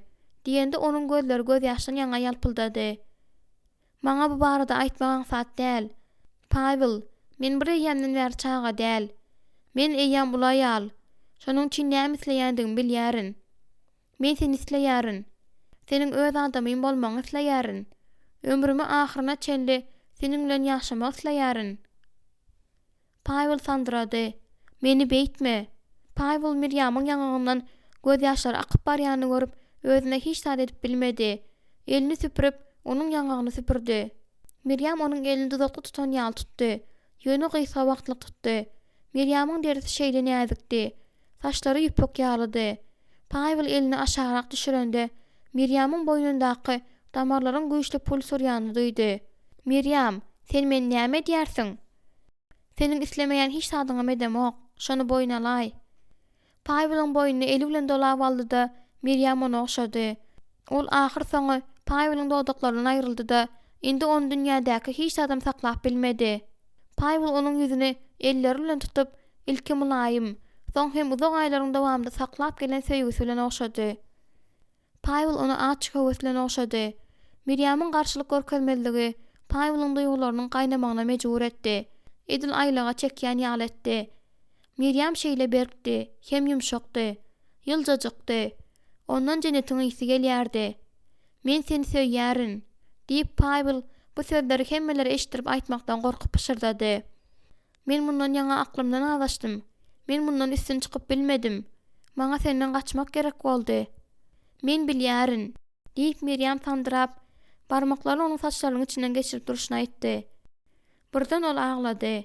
Men seni şeýle güýçli söýýärin, Pavel. Men seni hakykatdan söýýärin. Pavel süýçdi-de onuň gözlerine garady. Onuň ýanaklarynyň gyzyşyna, gözlerinde özüne bolan söýgüsiniň şöhlenýänine gowandy. Onuň göwnüne şu wagt ýüregi agzyndan çykaýjak ýaly boldy. Miriam onuň ýanynda-dy. Ol onuň üçin yaradylandy. Ol muňa kynlyk bilen inanyp bildi. Miriam bu garaýşy gördü. Şonuň üçin elini uzadyp Pavelyň ýanagyna elini degirdi. Miriamyň ýüzüne näziklik bilen nur saçdy. Men özümdiň hemme zat dogry etmeňimizi isleýärin. Ilki maňa öýlen, Pavel. Meniň adamym bol. Men hemme zady ikimiziň aramyzda kölega bolmaz ýaly seniň bilen paýlaşmak isleýärin. Soňundan ökünjek hiç zadymyzyň bolmadlygyny isleýärin. Eger biz häzir ýakynlykda bolsak, onda ertir sen utanarsyň. Munyň şeýle boljagyny sen bilýärsiň ahyry. Sen meniň ene tamam gözlerine seredip bilmersiň. Saňa özüň meniň ejizligimden peýdalanan ýaly bolar. Miriam çekinjeklik bilen ýylgyrdy. Aslynda hemme zat tersine bolsady. Men seni terk edip gidip bilerini öýdüpdim, diýip Pavel boyun aldy. Ýöne ol şeýdiki däýende de Miriamyň öz ýüreginde ömrüniň ahyryna çenli bary bir galjagyny bilýärdi. Bu Pavelyň hiç haçan hem gaçyp gutulyp bilmejek gynanjy bolardy. Biz sakramenta gidip ruhan tapmalymy hak diýip pikir edýärin. Ýok, gitmeli bolmarys. Pavel oňa geň galyp teretdi. Miriam gyzaryp utanjaklyk bilen ýylgyrdy. Indi bu Pavelyň öňkü tanaýan Miriam bolupdy. Daň saz berende onuň öýüne kursak giren batyrga ýaş aýaldan nam nişan almady. Kankan bizi özüni nikalaşdyryp biljekdigini aýtdy. Men seniň öýüňe gaýdanymda ol aýratyn ýagdaýlar üçin dogalar kitabyny sandykdan gözläp tapdy. Ol ören howlugýan ýaly bolup göründi.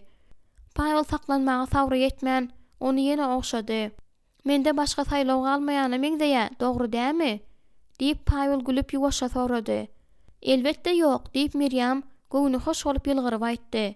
Mihail Tizara seniň insasiýaňy özüň gorkajjakdan gaýtylada oturdy. Ýöne men garaşmakdan haly ýetýädim.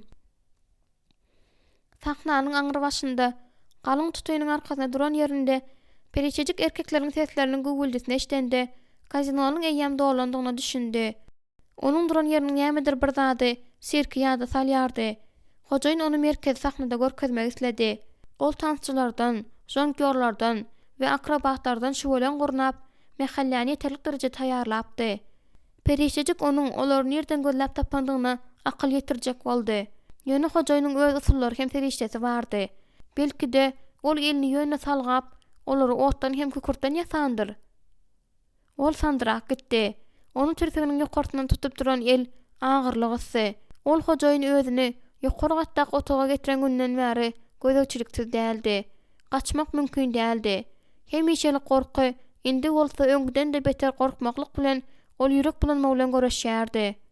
Periçejik gözlerini ýumyp bokurdagyndaky nowatdaky tege ýeňdi. Belki munyň bilen göreşenige degýän däldir. Belki gönüş ol ýerde ýüregiň bulanar ýaly töweregiň merkezine çykmalydyr. Bu hojaýynyň märekäniň içinde durjak bolýan tozanly hökman ýatyrar. Ol tas gülüpdi. Ýöne özüni saklady. Sebäbi gülküýniň isterika öwriljegini bilýärdi. Periçejik hojaýynyň mähellini taýýarlaýanyny eşdi.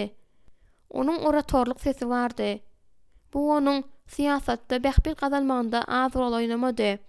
Soň hem iş ulgamyny ýitgedip, kölegede işlände gowja girdeý jalmakda da kömek etdi. Ol ajaýyp tomaşa garaşyp ýygnanan erkekleri öýjükdirip, olarda ot ýakdy. Periçejik olaryň aýgyrlygyny fizik taýdan duýdy diýen ýalydy. Bir näçe minutdan soň ol şol aýgyrlyk bilen ýüzbe-ýüz bolar. Ýüzlerçe jüwüt göz periçejiň eşigini çykarşyny we onu näme etjeklikleriniň hemmesini hyýalynda aýlap, oňa dikanlap garar. Hojaýyn hem şol arzularyň amala aşmagyna ýol berer. Gowy baha alar. Ummasyz pul üçin bu erkekler isleýän zadyny periçejikden alarlar. Bir hepdeläp sen olara hyzmat edersiň. Periçejik 1 minutluk gözlerini ýumdy. Hudaý, eger sen şu ýerde bolsaň, onda meni öldür. Haý şey diýärin. Gök gümürdisini hem ýyldyrym goýberdi. Meni ýeriň ýüzünden sepirip aýyr. Men nirädir bir ýere ýaşalmaýan ýere akit. Ot goýber. Ýa-da goý, men dus üçin bolayyn. Sen muny näme elesseňem hökman et, ýalbarýaryn. Hudaý, maňa kömek et, kömek et. Ýuwaşrak körpeje diýip garawul oňa sowuk ýylgyryp, özüniň äpet boýunyň beýikliginden gürledi. Ey Hudaý, ey İsa, ýalbarýaryn, maňa kömek et. Ol gaty gorkudan ýaňa häzir ýüregi saklanar diýip pikir etdi. Şonda ol "Söýenim, Sara" diýen ses eşitdi. Bu Mihaýylyň öýünde eşitilen şol ýumşak sesdi. Öz düýşinde eşiten ses idi. "Gorkma, men seniň bilendirin." Ol daş töweregine seretdi. Ýöne ýanynda diňe garawul bilen şöwreňe gatnaşçylar bardy. Onuň ýüregi agzyndan çykara gelip güpürdedi. Derisi de edil şol täsin gijedäki ýaly garynja ýöräne döndü. "Nirede? Sen nirede?" diýip ol tandyrak sorady. Garawul oňa soragly bakdy. "Näme boldy? Sen bu ses eşitdiňmi? Şunuň ýaly güwüldiğiniň içindemi?" Ol bütün durky bilen tandyrady. "Sen ynanýarsyňmy?" Garawulyň eli onuň ýegini agyrlygsy. "Sen gowsy köşeşde pikiriňi bir ýere jemle. Eger özüňden dälirän çekillendirjek bolsaňam, barybir hiç kazanmarsyň. Hojaýyn ine diýmän sen çagyrar. Diňläp bir gör, olar nähili gygyrşýarlar. Aç ýol borsala öğrenmeňize ýerler. Dogry dälmi?" Periçejik şu wagt höwes bilen ýeriň deşigine girerdi. Ol guduzlan ýaly bolup gygyrýan mehelläniň sesinden özüni aýra tutmak üçin öz kellesindäki şol gorkudan ýuwaş ete kulak asjak bolup gözlerini berk ýumdy. Ol ses ony ejet öleli bäri diňe düýşinde eşiten adyny tutdy. "Sen näme? Meniň ýerine ýetirmegimi isleýärsiňmi? Maňa aýt, ey Hudaý, maňa aýt. Diňe meniň erkimi." Onu çykkansızlyk gurşap aldy. Ol munyň näme aňladýanyny bilmeýärdi. "Gitmeli wagt geldi" diýip garawul aýtdy. "Özüň baryp bilermiň?" Elden sypyp bilýärdi de nire gaçjak. Ol gözlerini açdy welin içki sandyrama besedildi. Ol muny düşündirip bilmedi. Ýöne rahatlyk duýdy. Şeýle adaty bolmadyk rahatlyk. Ol garawula hormat bilen garady. "Eger sen meniň elim goýberseň" diýdi. Garawul gözlerini geň alma bilen gyrpyp onu goýberdi. Periçejik ädimeden wadyna garawul tutuýuny tüýşürip onu sahna goýberdi. Ol görnen wadyna mehelle dälirän ýaly boldy. Erkekler gygyrdylar, syýkylyk atdylar we magladylar. Ol kellesini ýokary galdyryp we göni öňüne teredip, hojaýynyň iç ýakynç lezzet bilen ýylgyryp duran ýerine ortara bardy. Periçejik atydan daşar sesiň içinde onu eşitip biler ýaly, hojaýyn onuň gulagyna tarap egilmeli boldy. "Öz yktyýaryňy duýýarsyňmy? Periçejik, sen onu meniň bilen paýlaşyp bilersiň. Biz olary ýyza çökerip bileriz." Soň hojaýyn gitdi. Ol bolsa sahnanyň ortasynda ýeköze durup galdy. Ses gulagyny gapyp barýardy. Olaryň näme? Hemmesi gudulaýdylarmyka? Perişejik bu mahaleden gaçyp gitlenmek isledi. Ol ölmek isledi. Olara seret. Perişejik öz ýüzüne öňkü tekep birligi we ýigrenji keşbi bermäge çalyşyp nazaryny hyryňdy kıymulan zady aýlady. Sara, olaryň gözlerine seret. Ol ilki sahna golay oturanlaryň, soň hem beýlekleriň özüne dikilip duran gözlerine seredip başlady. Olaryň köpüsi örän ýaşdy. Olar onu boş, aç gözlerden ýere gelipdiler. Ol bu garaýşlar tanady. Lapykeşlik, döwlün arzuwlar we şowsuzluklar, ýeňişler. Bu perişejiň özüniň ýesirliginde bolan lapykeşligi we döwlün boş hyýallar dälmika? Ol kart oýnalýan stollaryň başyndaky erkeklere seretdi. Olar ondan gözlerini aýyrmaýardylar. Ol baryň gyzyl agaç bilen örtülen tütüniň ýanynda oturan erkeklere garady. Olar ellerini wiskili bulgur tutup durdular. Onuň göwünnemke ýa-da ses ýatşan ýaly boldumy? Bize bir aýdym aýdyp bersene, diýip ýyda oturanlaryň biri talap etdi. Ol sesi şo wada goldadylar. Perişejik bir aýdymdan başga, ýagny bu işmeleň üçin diýgünden ýerliksiz bolan bir aýdymdan başga hiç aýdymy da ýadyna salyp bilmedi. Aýdym aýt perişejik. Ses ýene edildiňiz joşgyn kimin güýçlenip başlady. Pianinoçy hem klawişlary basyp ýygnananlaryň agla we bölegini bilýän göçkünli bir sazyny çaldy. Kimdir biri gyrık sesi bilen saza goşulyp aýdymy haýasyz gülki bilen utgaşdyrdy. Aýt söýenim. Perişejik adamlardan gizlenmek üçin gözlerini yumdy da aýdyma başlady. Ýok, diýgünen olaryň garaşmadyk aýdymy däl. Onuň aňy ýakyndaky geçmişdäki repertuaryny bolan başga aýdym aýtdy. Ol aýdym aýdan wagtynda özü Mihail we Miriamyň ýanynda durup, guýunyň boýunda soň üstüne awanyp hemmesini aýdýan aýdymy, olaryň sesleriniň ýaňy bilen özüni gurşawalan ýaly boldy. Ol öz ýanynda duran Mihail we Miriam gözüne getirdi. Ol hakykatdan Miriamyň ýyly gülküsiniň sesini eşitden ýaly boldy. Gatyrak, akmajyk, sen nämeden gorkýarsyň? Sen aýdym aýdyp bilýärsiň. Elbetde sen aýdym aýdyp bilýärsiň. Soň edil ýaňa Mihail gaýtalan ýaly boldy. Gatyrak, Firsa, edil sen şoň ynanýan ýaly bolbaýt. Ýöne men ynanamok. Men ynanmakdan gorkýaryn. Şu pursatda ol birden saklandy. Ol näme bolýanyny düşünmän gözlerini açdy. Sözler edil ýadyna süpürilip aýrylan ýaly gaýyp boldy. Töwerek dymdyrslykdy. Erkekler sahnanyň ortasynda ýeke duran oňa seredýärdiler. Ol çogup çykýan göz ýaşlaryň öz ýüzüne ýakyşyny duýdy. Ey Hudaý, maňa ynanmaga kömek et. Birden kimdir biriniň onu taklayan ýerinden aýdyp, tenany alyp götüren eşitdi. Bu ses edil Mihail'in sesi ýaly, pes hem çuňdy. Şol sebäpdenim onuň ýüregi gursuldady. Ol gözüni Mihail'ň içine aýlanda aýdym aýdýan adamy gördi. Ol adam baryň tütüniň golaýynda duran uzun ak saçly, işe bir penjekli adamdy. Sözler gaýyp bolup gidiş ýaly birden peýda boldy.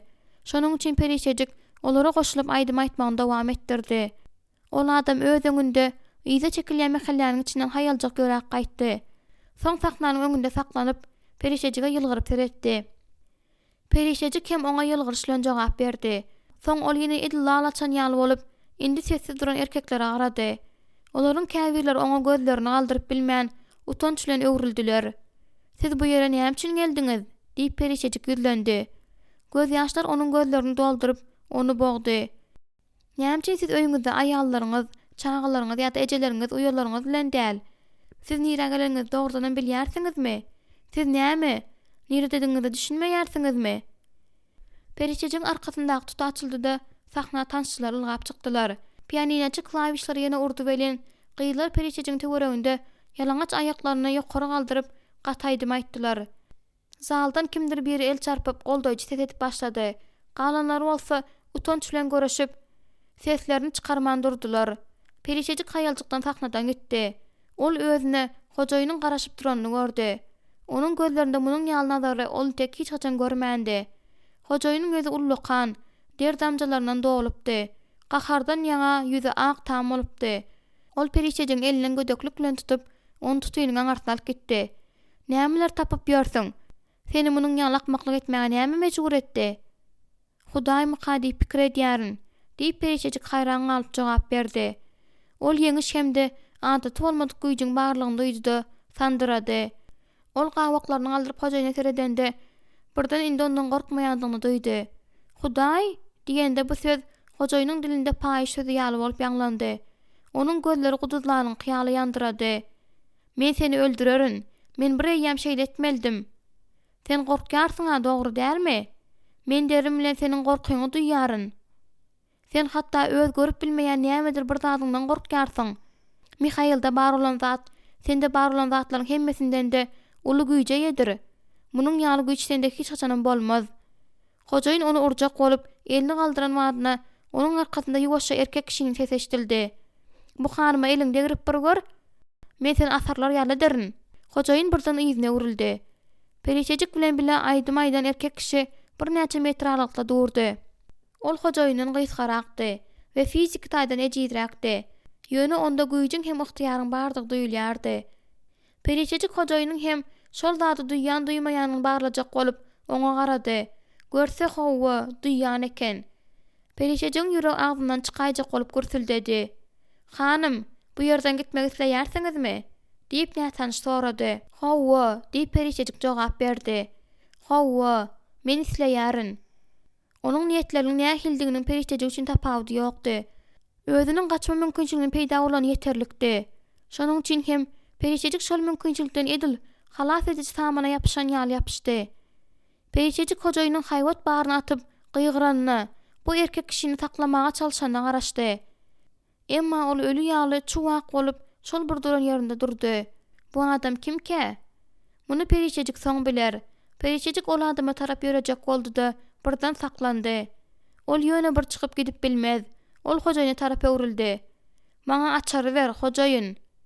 Iki erkek kişi biri soragly bakyp, ikinjisi bolsa gaharyny zordan saklap, perişejige seredip durdy. Olarda ýene bir zat, gorky bardy. "Açar" diýip perişejik gaýtylap elini uzatdy.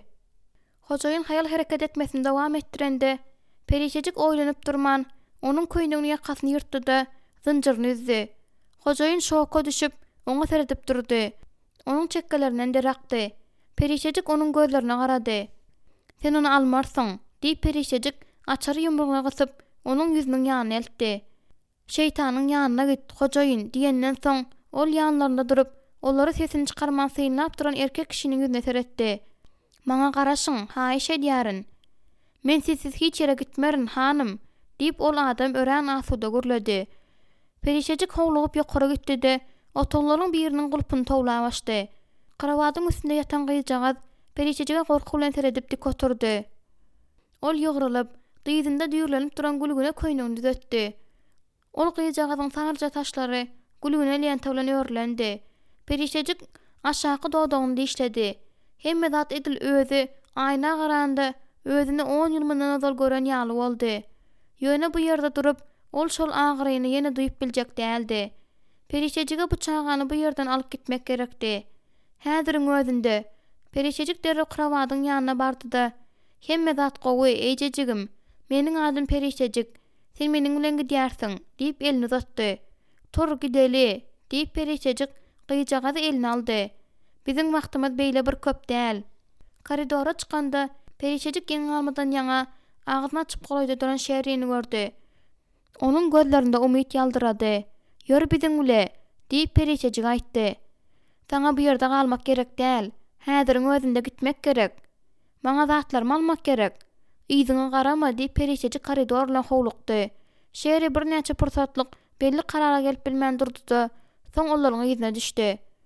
Olar basgançakdan aşak düşenlerinde işewir penjekli adam aşakda olara sabırsyzlyk bilen garaşyp durdy. Hojaýyn hiç ýerde görnen okdy. Nätanış perişejiň özü bilen iki gyýjagaty hem alyp gelenini gördi. Onuň ýüzi gaharly gyşardy. "Men olar alman hiç ýere gitmerin" diýip perişejik duýdurdy. "Elbetde." Perişejik uzun koridora tarap başyny atdy. "Biz şu ýerden çykyp bileriz." "Ýok" diýip ol adam aýgytly gürledi. "Biz sahna çykyp baş çykalagdan çykarys." "Näme?" diýip perişejik gaýtadan sorady. "Ol näme dälimke?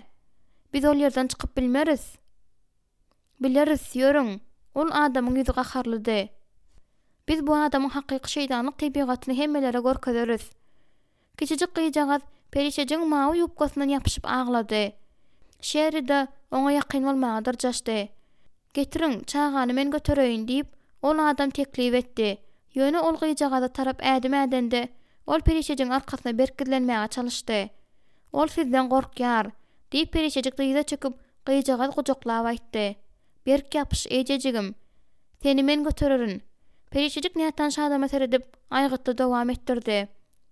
"Saňa hiç kim degmez, biz ýol bermeriz. Hojaýynam bizi saklap bilmez." Perişejik göneldi. Gyjak adam oňa berk gysyldy. Onuň horjelleri nätanşa seredip ýalwarja ekende beýleki ýol howpsuzlyrak diýen perişejiň boýun dolap aldy. "Şu ýol iň gowy ýoldur" diýip nätanş tutuýuny tüýşürdi. Ýöne ol ýerde uly mehelle bar. Olaryň bize gitmäge päsel bermegi mümkin. Bu binadaky ýeke adamy maňa el degirmek islemez. Siz özüňizi kim hasaplaýarsyňyz? Hudaýmy? "Ýok hanym. Meniň adym Jonathan Exel. Men diňe San Franciscodaky iň uly banka eýçilik edýäryn. Şeýlelikde bize gitmäge çen boldumy?" Ol adam perişejige başga saýlaw galdyrmady. Perişejik sandyrap oturan çaganyň özüne berk gysdy. "Göz jagatlaryňy yum, ejejigim. Häzir biz seni bu ýerden alyp gidýäris. Ýa-da bu synanşykda ölýäris." Jonathan Exel olar sahnanyň üstünden baş çykalga tarap alyp barýarka, şeride ýyzaga alman perişejiň ýyna düşdi. Saz birden ümsüm boldy. Tansçylar hiç sada düşünmän aljyraňlykda saklandy. Perişejik sagla tez gözüne aýlandy. Erkekleriň ýüzlerinde şok gördü. Hojaýyn hiç ýerde ýokdy. Onuň garawulda ýokdy. "Ýörüň" diýip Exel ýuwaşadan ýumşaklyk bilen ýöne aýgytlaýtdy. Olar baskançyk bilen zalyň ortasyna düşdiler. Erkekleriň mehellesi olara ýol berip ýyza çekildi. Köpler entek ýetginjekdigi göze görünip duran bolsady, ýeňil aýallar ýaly giyinen we renk çalnan şerra ünsberdiler. Erkekler olar geçirmek üçin çekildiler. Ümsümlüğün içinde çağa ağız ýanglandy. Erkekler ýuwaş howsalaly ses bilen gürleşip başladylar. Mehelläniň içinden geçip barşyna perişejik gulagyna gelip ýeten gürrüňlere diň saldy. Ol munyň ýaly ýerde çağa näme üçin saklaýarka? Perişejik saklandy-da bu soraga beren adama seretdi. "Sen nähil pikir edýärsiň? Näme üçin saklaýarka?" diýip ol ýuwaşadan gynanşy ses bilen gyzyklananda nätanşyň öz düşünen zatyndan ýa-da elhenç duýgu bilen agyzyny uldan açanyny gördi. Tegorakda ses öňküden-de gatty ýanglandy. Şonda perişejik ol seslerde gazaplylyk eşitdi. Ol adamlara gan gerekdi. Ýöne perişejiň gan däl. Gijeki köçe çykanda perişejik tutuş şu wagtyň dowamında demini almandyranyna akyl ýetirip uldan demini aldy. "Ol tarapa" diýip Exel görkezdi. "Bagyşlaň, meniň paýtunum ýok. Hol ýerde bary ýok bir näçe öýden geçmeli. Bararsyňyzmy?" Perişejik kellesini atdy-da çagany beýleki egine geçirdi. Birazrak wagt ol sesini çykarman Exel'in ýyna düşdi-de diňe şondan soň "Biz nire barýarys?" diýip sorady. "Meniň öýüme." Perişejik oňa seretdi. "Näme üçin? Bu bina näme etmeligi barada bir karara gelýänçem aýalym bilen gyzymyň siziň aladaňyzy etmek üçin. Bu binany şol şeýtan bilen birlikde ýakmak gerek." Perişejik oňa onam etmände üçin utandy. Ýöne ol daşky keşbiniň täsir galdyrjylygyna garamazdan bu adam asla tanamaýardy ahry. Onuň bankirde baradaky faktyň özü onuň gowniýetlerden doldugyny asla aňlatmaýar ahry. Perişejik geçmişde bankirlere duş gelip görüpdi. Çağa ädim saýyn agralýan ýaly bolup göründi. Perişejigiň öňkü myşdylary agyrdy. Ýöne bary bir ol gitmegini dowam etdirdi. Şeýle hawaturlanma bilen ýyzyna garady. "Ol biziň ýyzymyzdan kowalamaz öýdýärsiňmi?" "Ýok" diýip perişejik onu inandyrdy-da öz gezeginde Exel'a sorag berdi. "Siz näme üçin maňa kömek etdiňiz? Biz ýat adamlar ahry. Sebäbi siz aýdym aýtdyňyz. Hudaýyň sizi bu jelephandan meniň alyp gaýtmaldygymy mundan düşnükli görkezjekdigi gumanydyr." Perişejik oňa haýran galjylykla garady. Birazrak wagt olar ümsüm gitdiler.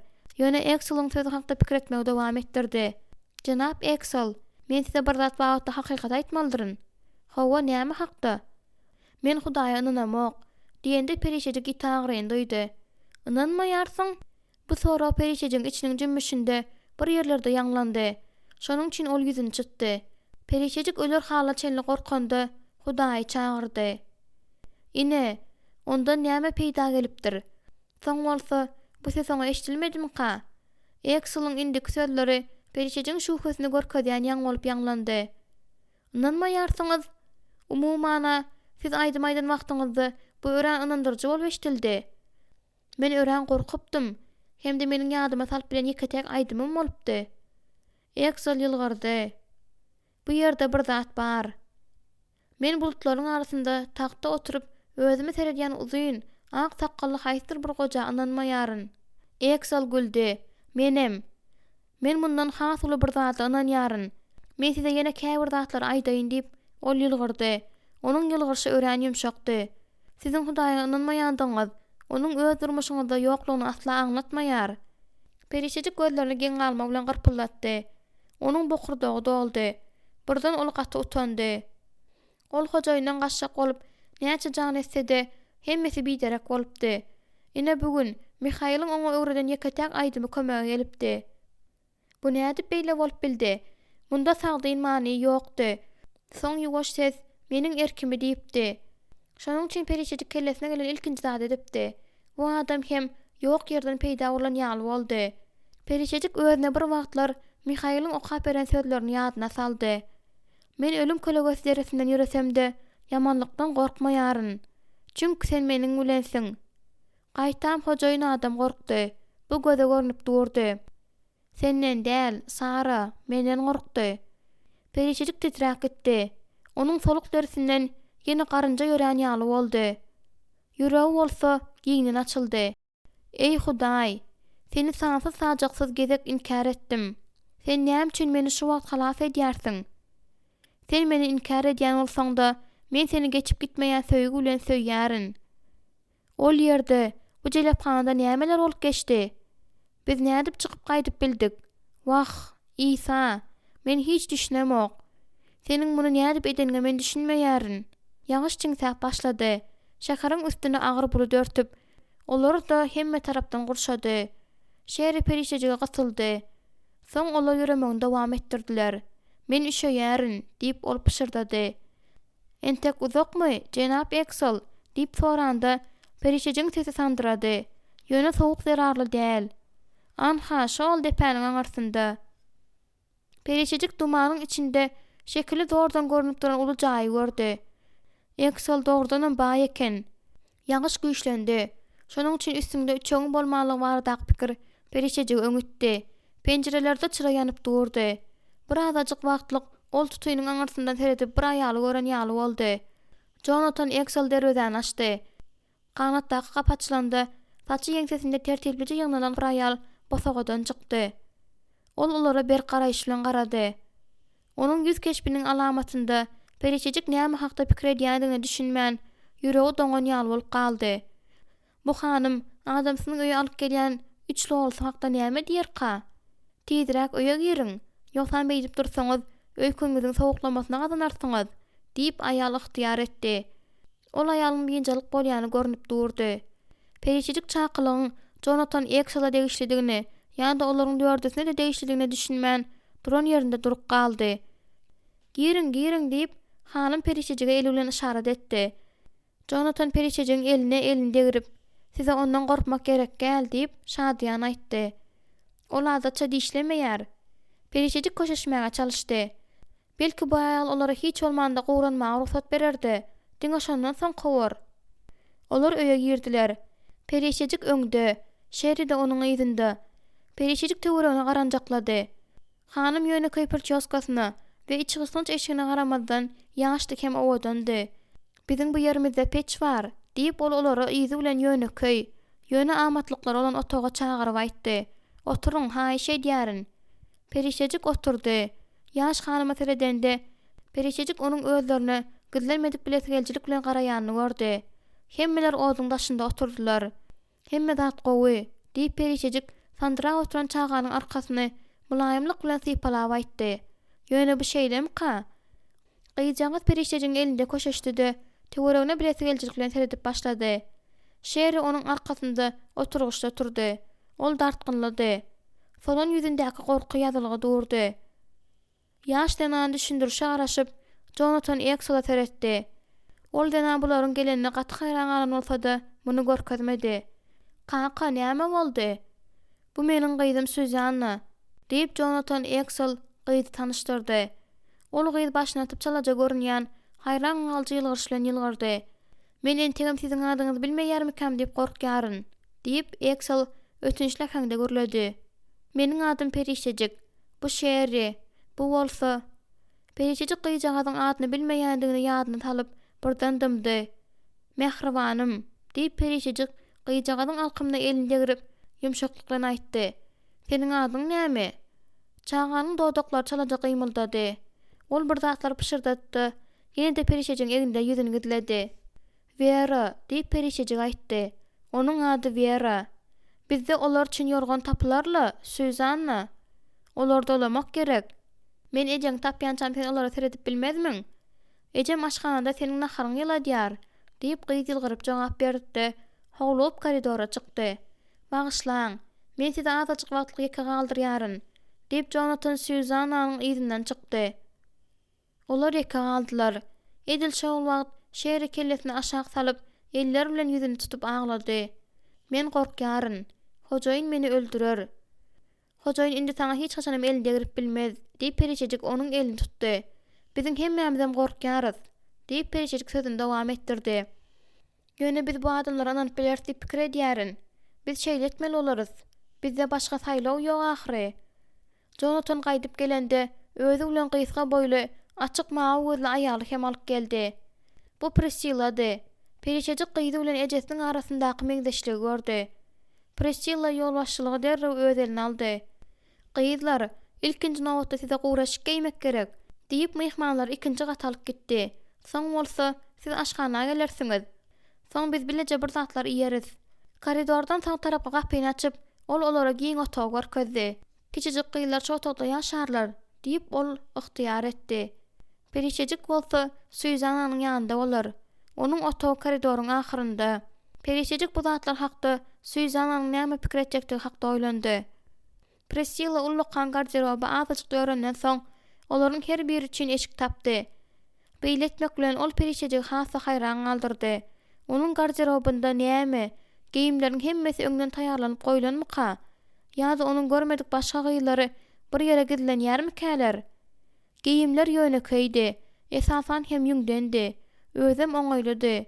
Perişejik özüniň, şeýeriniň we Veranyň çykaran eşiklerini ýygnap, olary pejiň ýanynda duran tewede saldy. Suzanna Priscillanyň et, göwönümli çorba, hem heýgenekli çörek ýyladyp duran ýerine, ýagny aşgana alyp gitmek üçin olara garaşyp durdy. Jonathan olar bilen bilen aharlandy. Perişejik bir bulgur çaý içenini gowy görüp, gyzgyn kofe içmedi. Vera onuň ýanynda oturan ýerinden erkilip oturdy. Gawaga çalynýan renk şeýeriniň gözleriniň astynda bulaşdy. Ol entegem solgun görünýärdi. Ýöne indi gorkusa azalypdy. Priscilla şeýeriniň ýüzünden gojaklap, onuň ýüzüne öz ýüzüne gysdy. "Hany gowjam, seniň ýatar wagtyň boldy" diýip ol aýtdy. Soň hem Vera elini uzatdy. Perişejik ýeň aldyryp, gyjaga doňa elini berdi. Onuň eginden daha gaýrylan ýaly boldy. "Kaka, siz Perişejik bilen mehman otaga baraýyň. Ýöne men siz hiç bir wajyp zadyň görüňne däýmäň. Men derrewjik bararyn." "Bolýa, eýjejigim" diýip Jonathan ýasama tabynlyk bilen aýtdy. Soň turjak bolup duruşyna Perişejige gözüni gypdy. "Gowsa komandira tabyn bolmakdyr." Mehman otagda Perişejik pejiň ýanynda turdy. Ol biýinçilik bolman bilmedi. Olara ertir näme bolar? Jonathan burçdaky kiçijik stoluň ýanyna bardy. Perişejik onuň özüne miwa içkisini goýup duruşyny tynlady. "Almy içkisini isleýärsiňmi?" "Ýok, sag boluň." Jonathan çalaja ýylgyryp, onuň garşysyndaky kürsüde ornaşykly oturdy. "Siz bu ýerde howpsuzlykda, özüňizi arkaýyn duýun. Men bilýärin. Ýöne bu uzak wagtlykmyka?" diýip Perişejik özüniň gönümelligine haýran galyp gyzyklandy. "Sizi hiç kimem howmaýar. Siz biziň ýanymyzda näçe isleseňiz galyp bilersiňiz." Perişejik haýran galmadan ýaňa agzyny açdy. Gözlerinde ýaş peýda boldy. Şonuň üçin hiç zat diýip bilmän dodaklaryny berk gysdy. Jonathan bolsa ýylgyrdy. "Hoş geldiňiz" diýip Jonathan sözüniň üstüne ýetirdi. Perişejik kellesini kürsüniň arkasyna goýup, duýgularynyň hötdesinden gelmäge çalyşdy. "Men onuň näme etjegi hakda pikirlenýärin" diýip Perişejik ýa hasesli ýa-da içinden aýtdy. Onun kim hakda görünge diýendigini soramak Jonathana gerek däldi. Eger siz gaýdanyňyzdan soň ol entegem şol jaýyň içinde bolan bolsa, onu iň golaýdaky çyra sütünden asandyrlar. Ýöne ol gynansaňam bu derejede samsyk däl. Hawa, hojaýyn asla akmak däl, diýip perişejik agyr dem aldy. Siz bize ören ýagşylyk etdiňiz, sag bolun. Çünki açdym, iýmäge zat berdiňiz, teşnedim, suw berdiňiz. Ýalaňaçdym, geyindirdiňiz. Sırkowdum, iýdetdiňiz. Zyndandadım, görmäge geldiňiz. Matanyň hoş habary 25-35-36 diýip Jonathan aýat aýtdy. Bu size tanışmy? Mihail eltmalar öýüne getirende özde näme üçindigini soranda bir ýazak bu aýatlar oňa okap beripdi. Şu pursatda perişejik onu şeýle takyk ýa-da saldy welin, hatda gürläwem bilmedi. Jonathan Exel bu ýaş aýalyň gözlerinde agyry gördü. Şonuň üçin oňa kömek etmek isledi. Perişejik bu näme dendigini, munuň üçin nähili batyrlygyň gerek bolandygyny göz öňünde getirip bilmeýän ýalydy. Bizde bar zadymyzyň hemmesini paýlaşmaga hoş geldiňiz. Aslında bu zatlaryň hemmesi onuňky däldi-de, ol bary ýok dolandyrjydy. Onu hemme zat dolandyrjy, öz emleğini dolandyrmaga goýupdy. Gece bir çene yetipdi. Ýöne olar gürünleşmegini dowam etdirip oturdular. Perişejik Jonathana islendik adama, hatta Mihail'a da beren gürünlerinden köp gürün berdi. Belki munuň sebäbi bu adamyň entegem perişejik üçin gürleşmek aňsat düşýän, göwnaçyk, nätan adam bolmagyna galýandygyndadyr. Ol adam indi nätan şolup görünmeýärdi. İçinde könden soň ol ýadawlyk bilen kurtäniň arkasyna ýaplandy. Men nirä gitmeli, Jenap Exel, diýip ol sorag berdi. Bu saňa bagly däl, Rebbe bagly, diýip ol ýylgyrdy. Jonathan ýatylýan otaga girende Priscilla oýandy. Ol çykarnap ýorganyň astyna girdi-de Priscillany özüne gysdy. Priscilla ýyljajyk hem ýumşajykdy. Ol hem onu gujoklatdy, elini onuň döşüne goýdy. Jonathan, men senden bir zat soramakçy. Sen onuň ýaly ýerine näde baryp ýörsiň? Jonathan ýumşaklyk bilen ýylgyrdy-da onuň maňlaýyna oşady. Dogry aýtsam bilemok. Sen şerap içen ok, oýun oýnan ok, diýip Priscilla sözüni dowam etdirdi. Seni ol ýere näme alyp bardy? Bu bir hili täsirli boldy, Pris. Öýleden soň we ondan da soň meni bir zat parlady. Men muňa hötte gelip bilmedim. Düşündirwem bilmedim.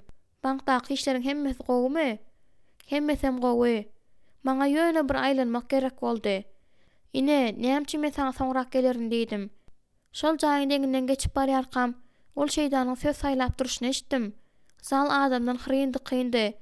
Şonuň üçin menim onuň näme diýýän eşitjek bolup girdim. Näme üçin? Ol saňa yaramaýardy ahyry. Näme üçindigini bilemok. Men nähildir bir çekişi, ýeňip barýan bir zady duýdum. Şol pursatda ol perişejik tanışdyrdy. Bu diýseň bir haýalykdy. Gep hatda onuň näme diýendiginde de däldi. Haýasyzlyk onuň hereketlerinde de, hemme zatynda da açyk görünip durdy. Men muny düşündirip biljek däl. Mende özümiň ruhanynyň näweli täze wadatxanasyna, loglusyny görkezýän ýeri bolan Butparat wadatxanasyna duran ýaly duýgu boldy. Sen näme üçin gaýdy bermediň? Men şeýletmek hakda pikir etdim. Ýöne her ýerde gitjek bolanymda bir zat meni saklady. Soň bolsa perişejik çykdy. Ol ören owadan, diýip Priscilla aýtdy. Meni onuň owadanlygy saklamady, söýgülim. Ol sakna şeýle ýuwaş mertebe bilen çykdy. Sen hatda muny göz öňüne de getirip bilmersiň, Pris. Ol erkekleriň hemmesi edil dogdaky itler ýaly bolup onu iýmäge taýýardylar. Soň bolsa ol aýdym aýtdy. Ilki ol ýuwaşy, eşitdirmän diýen ýaly aýtdy. Soň zaldaklaryň hemmesi ümsüm boldy-da, diňe onuň sesi ýanglandy. Jonathan gözlerine ýaşyň aýlananyny, bokurdagynyň gowranyny duýdy. Ol garaňkylykda nur şökle saçýar diýen aýdym aýtdy.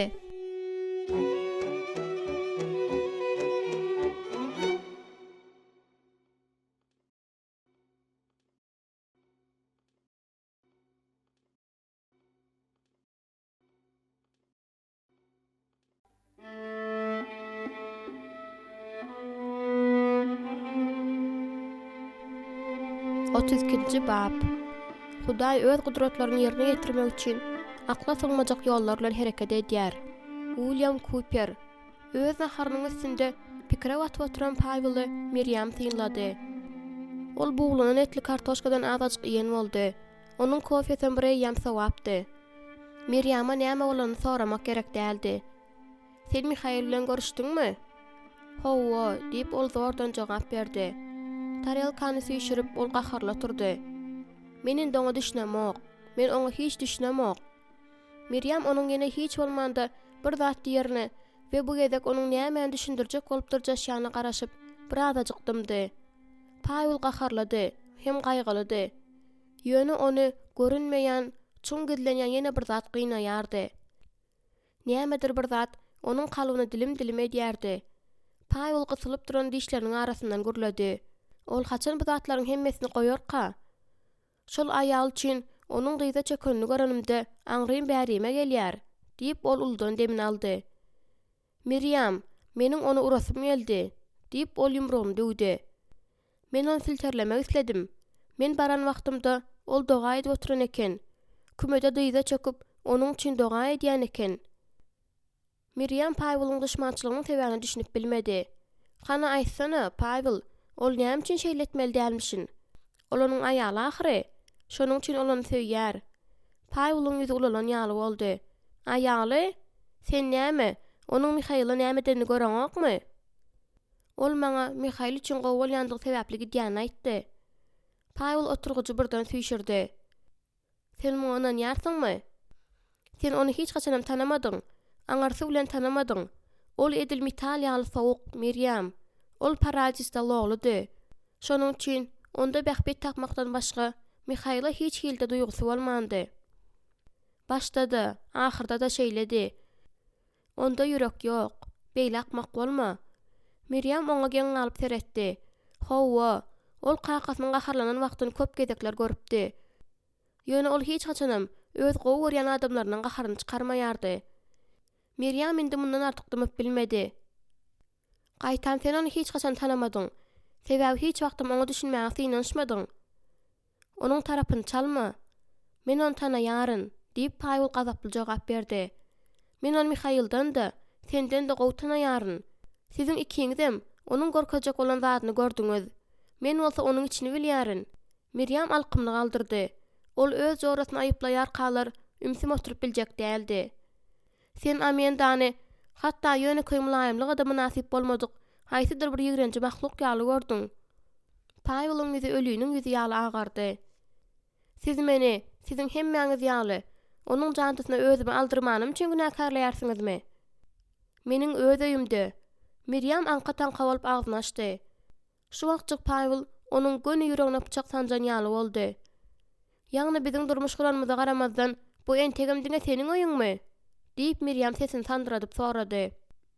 "Sen meni çykaryp goýançaň, men seniň öýüňde mehmançylykdamy? Eger men bir zat näme dogry edip ýalňyşlyk goýberen bolsam, onda goý, maňa Hudaý kömek etsin." Pavel Miriam gurlap başlamadan öňüň öz aýdan sözlerini ökündi. Miriamyň gahar tüwele kimin güýçlendi. "Eger seninki bilen gabat gelmeýän bolsa, onda meniň öz garaýşlarymy hem nukdaý nazarlarymy aýtmaga hakym ýok da şeýlemi Pavel?" diýip ol ýerinden turdy-da gapyny görkezdi. "Şol sebäpdenem eger pikir edýän zadymy aýtmak islesem, maňa gapydan çykmak ýa-da gowy seniň territoriýaňdan çykmalymy? Şeýlemi?" Pavel aýdan zatlar üçin günä hem ökünç duýgusy gurşap aldy. Miriamyň sözleri onuň wyjdanyny bynjalyk etdi. Şonuň üçin ol ýene özüni goramaga başlady. "Meniň şunu gözüňde tutmanym sen bilýärsiň-a?" Miriam aglandy. Pavel özüni doly ýitirdi. "Miriam, goýsana," diýip ol ýalvardy. "Indi men seniň näme isleýändiňi we näme üçin beýle edýäniňi düşünemok. Sen öz ýigrenjiň boýundan asyp ýörsiň. Amendanyň, sen onu ýigrener ýaly näme edenini hiç wagt aýtmaýarsyň. Mene ýan pikir edýärin. Belki sen şoň gatnaşdy bolansyň," diýende Pawelyň ýüzüniň gyzyýany duýdy. Şunuň bilen bilelikde onuň gaharam artdy. Ol ýene goranyp başlady. Ýöne Miriam sözüni gutarmandy. "Eger amenda bolmadyk bolsa, şonda men seniň ýanyňa gelmezdim. Sen näme hakda gurrun edýärsiň?" Miriamyň sesi sandyrady. "Meniň gaýratym ýetmezdi." Miriam Pawelyň özüne düşünmeýänini gördi. Şonuň üçin Mundan artyk zat düşündirip bilmedi. Miriamyň bokurdagy agyrdan ýaňa gysyldy. Şol sebäpdenim ol ýöne bir oturup aýalar bilen ýüzüni ýapmak isledi. Ol Pawla bir zat diýýände de Pawl onu diňlemez. Amendanyň gowy taraplarına degişli bolan zatlaryň hemmesi wagtda Pawlyň gulaklarynda klandy. Miriamyň ýüzi edil, gaty gowuna degilen çaganyň ýüzi ýaly ýitgedi. Bu bolsa Pawly diýsen gynandyrdy. Ol muňa çydam edip bilmedi. "Men seni söýýärin" diýip Pawl gyrık sesi bilen aýtdy. "Beýle bolsa munyň ýaly etme. Perişejik Mihail kimdiň aramyza düşdi. Onuň ikimdiň aramyza düşmegine ýol bermerin. Seniň özüň onu şol ýere goýdyň." "Ýok, bu beýle däl" diýip Pawl gaharly garşy çykdy. "Onuň nämeden sen näme göreň okmy?" Pawl öz sözlerini Miriamyň kulak asmagyny isleýärdi. Ol munyň ýaly garaýşa döz gelip biljek däldi. Ol Mihail'ın durmuşyny bozdy diýip Pawl sesini peseldip aýtdy. Mihail hemişekler garanda häzir güýçli boldy. Şonuň üçin sagatlap diýde çök oturýarmy? Ol amende üçin başaryp bilşýär göreşýär. Miriam, ol Mihail'i duzaga düşürip soň böleklere böldi. "Sen dogrudanam şeýle körmüň?" Gaýtam, Mihail onuň özüni goramasyna kursak girdi. Ol hem onu söýdi. "Eger seniň aýdýanyň dogry bolsa, onda ol näme üçin gitdi? Onu gitmäge hiç kim mejbur etmedi. Ýöne ol galmady, dogry dälmi?" Ol Mihail'dan ýöne bir gidiberdi. Diýip Pawl elini şarkyldatyp goýberdi. "Indi sen meni onda ýüregiň bardygyny inandyrjak bolýarsyňmy?" Miriam oturguja özüni goýberdi-de adamsynyň gaýgyly ýüzüne seretdi. Miriam dogrudanam oňa özüniň kömek edip bilerine umyt baglapdymyka? Eger Pawl altyn gözlemäge dagy eden bolsa, onda ol Miriamdan uzakda bolardy. Miriamyň Amenda barada bar bilýän hem de inanan zady bu onuň duýgularydy. "Pawl, men onu edil beýle ýollarymy gowurşym ýaly gowurýaryn. Sen ol barada näme pikir etseňem, men onu bilýärin we onuň gaýdyp gelmek üçin ömrümiň her güninde doga ederin." Pawl tuwala hükümin bolup onuň ýanyndan geçip gitdi-de taşary çykyp gapyny gatýapdy. Perişejik krawadyň üstünde pataloga seredip ýatdy. Ol özüniň dogry hereket edendigine düşünýärdi. Ýöne onuň Mihail'a bolan çekilişi şeýle ýeňip bolmaýan bolanda göni manysynda fizik agyrdydy. Onuň hemme zady gowmyka? Ol bagtlymyka? Elbetde, ol indi onu gözlemeýär we oňa garaşmaýar. Mihail elbetde indi özleriniň bile bolmagynyň maňlaryna ýazylmagyna düşünendir. Perişejik özüni Mihail'ın hiç haçan hem bagşlamajakdygyny bilýärdi. Ýöne indi ol öz durmuşyny ýola goýup biler. Onda Miriam bolar, çağalaram bolar. Perişejik bu hakda pikir etmäge özüne ruhsat berip bilmez. Eger şunuň ýaly dowam etdirse, onda onuň özüne sagyryp başlar. Elbetde, bu zatlaryň hemmesi ýam yza galypdy. Perişejige ýoluny dowam etdirmek gerek. Ol özündäki agyryny kowjak bolup gözlerini ýumdy. Soň ýerinden turup özüniň başdan geçiren ajaýyp wakalar hakda pikir edip geýindi. Şeýle çörek pişirýän karhana eýçilik edýän maşgalada ýaşaýardy. Ol bagtlydy. Özüniň täze durmuşyna da öwrenşipdi. Kiçijik Verany baptistlaryň maşgalasy gyzly galypdy.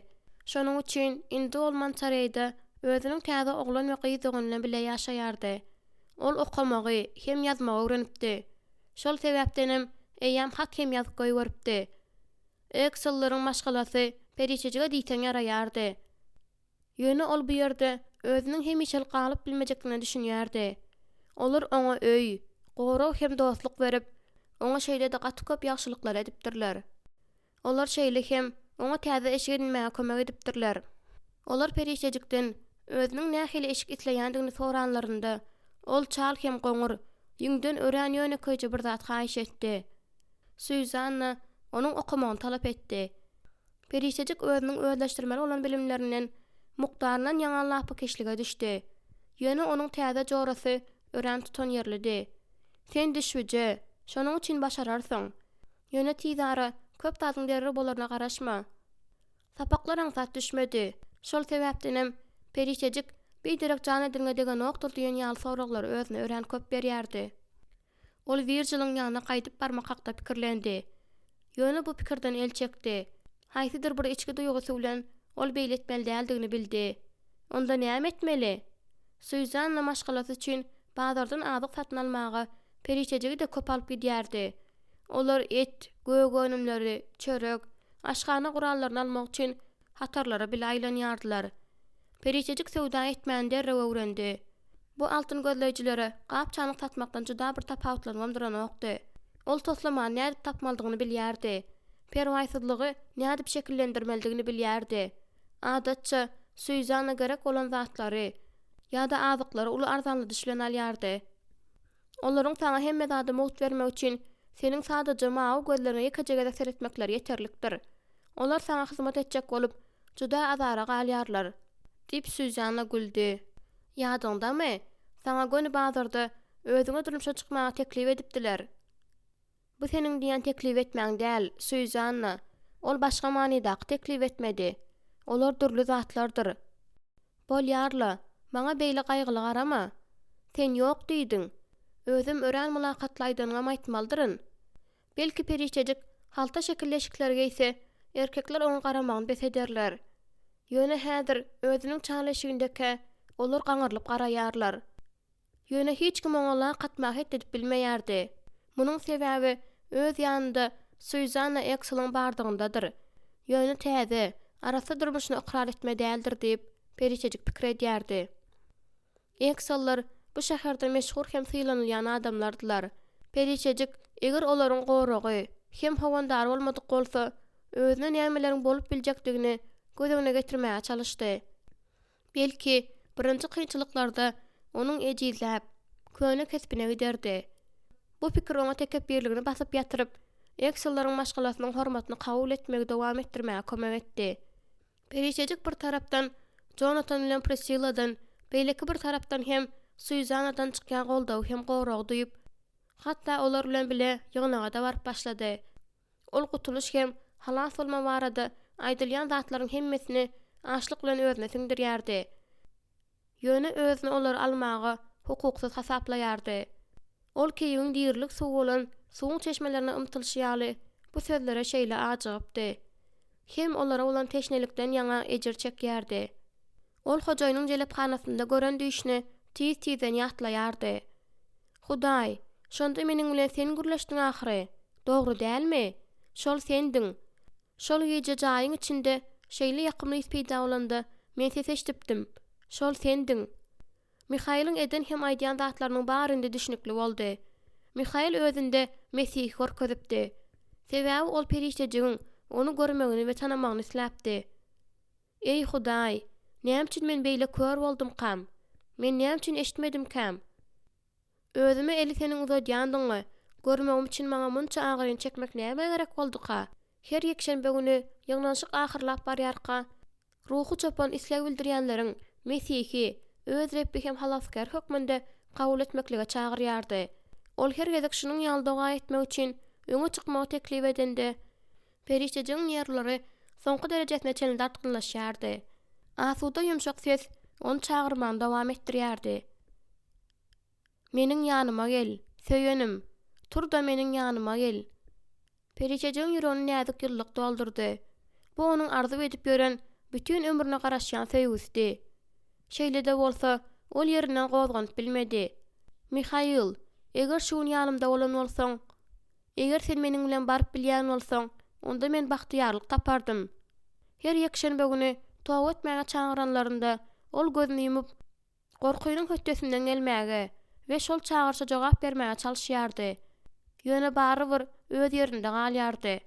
Ol özüniň münasip däldigini bilip, Hudaýa garşy eden we aýdan zatlaryndan soň onuň çagasy bolmagy özüniň hakynyň ýokdugy hakda pikir edip sandyra oturýardy.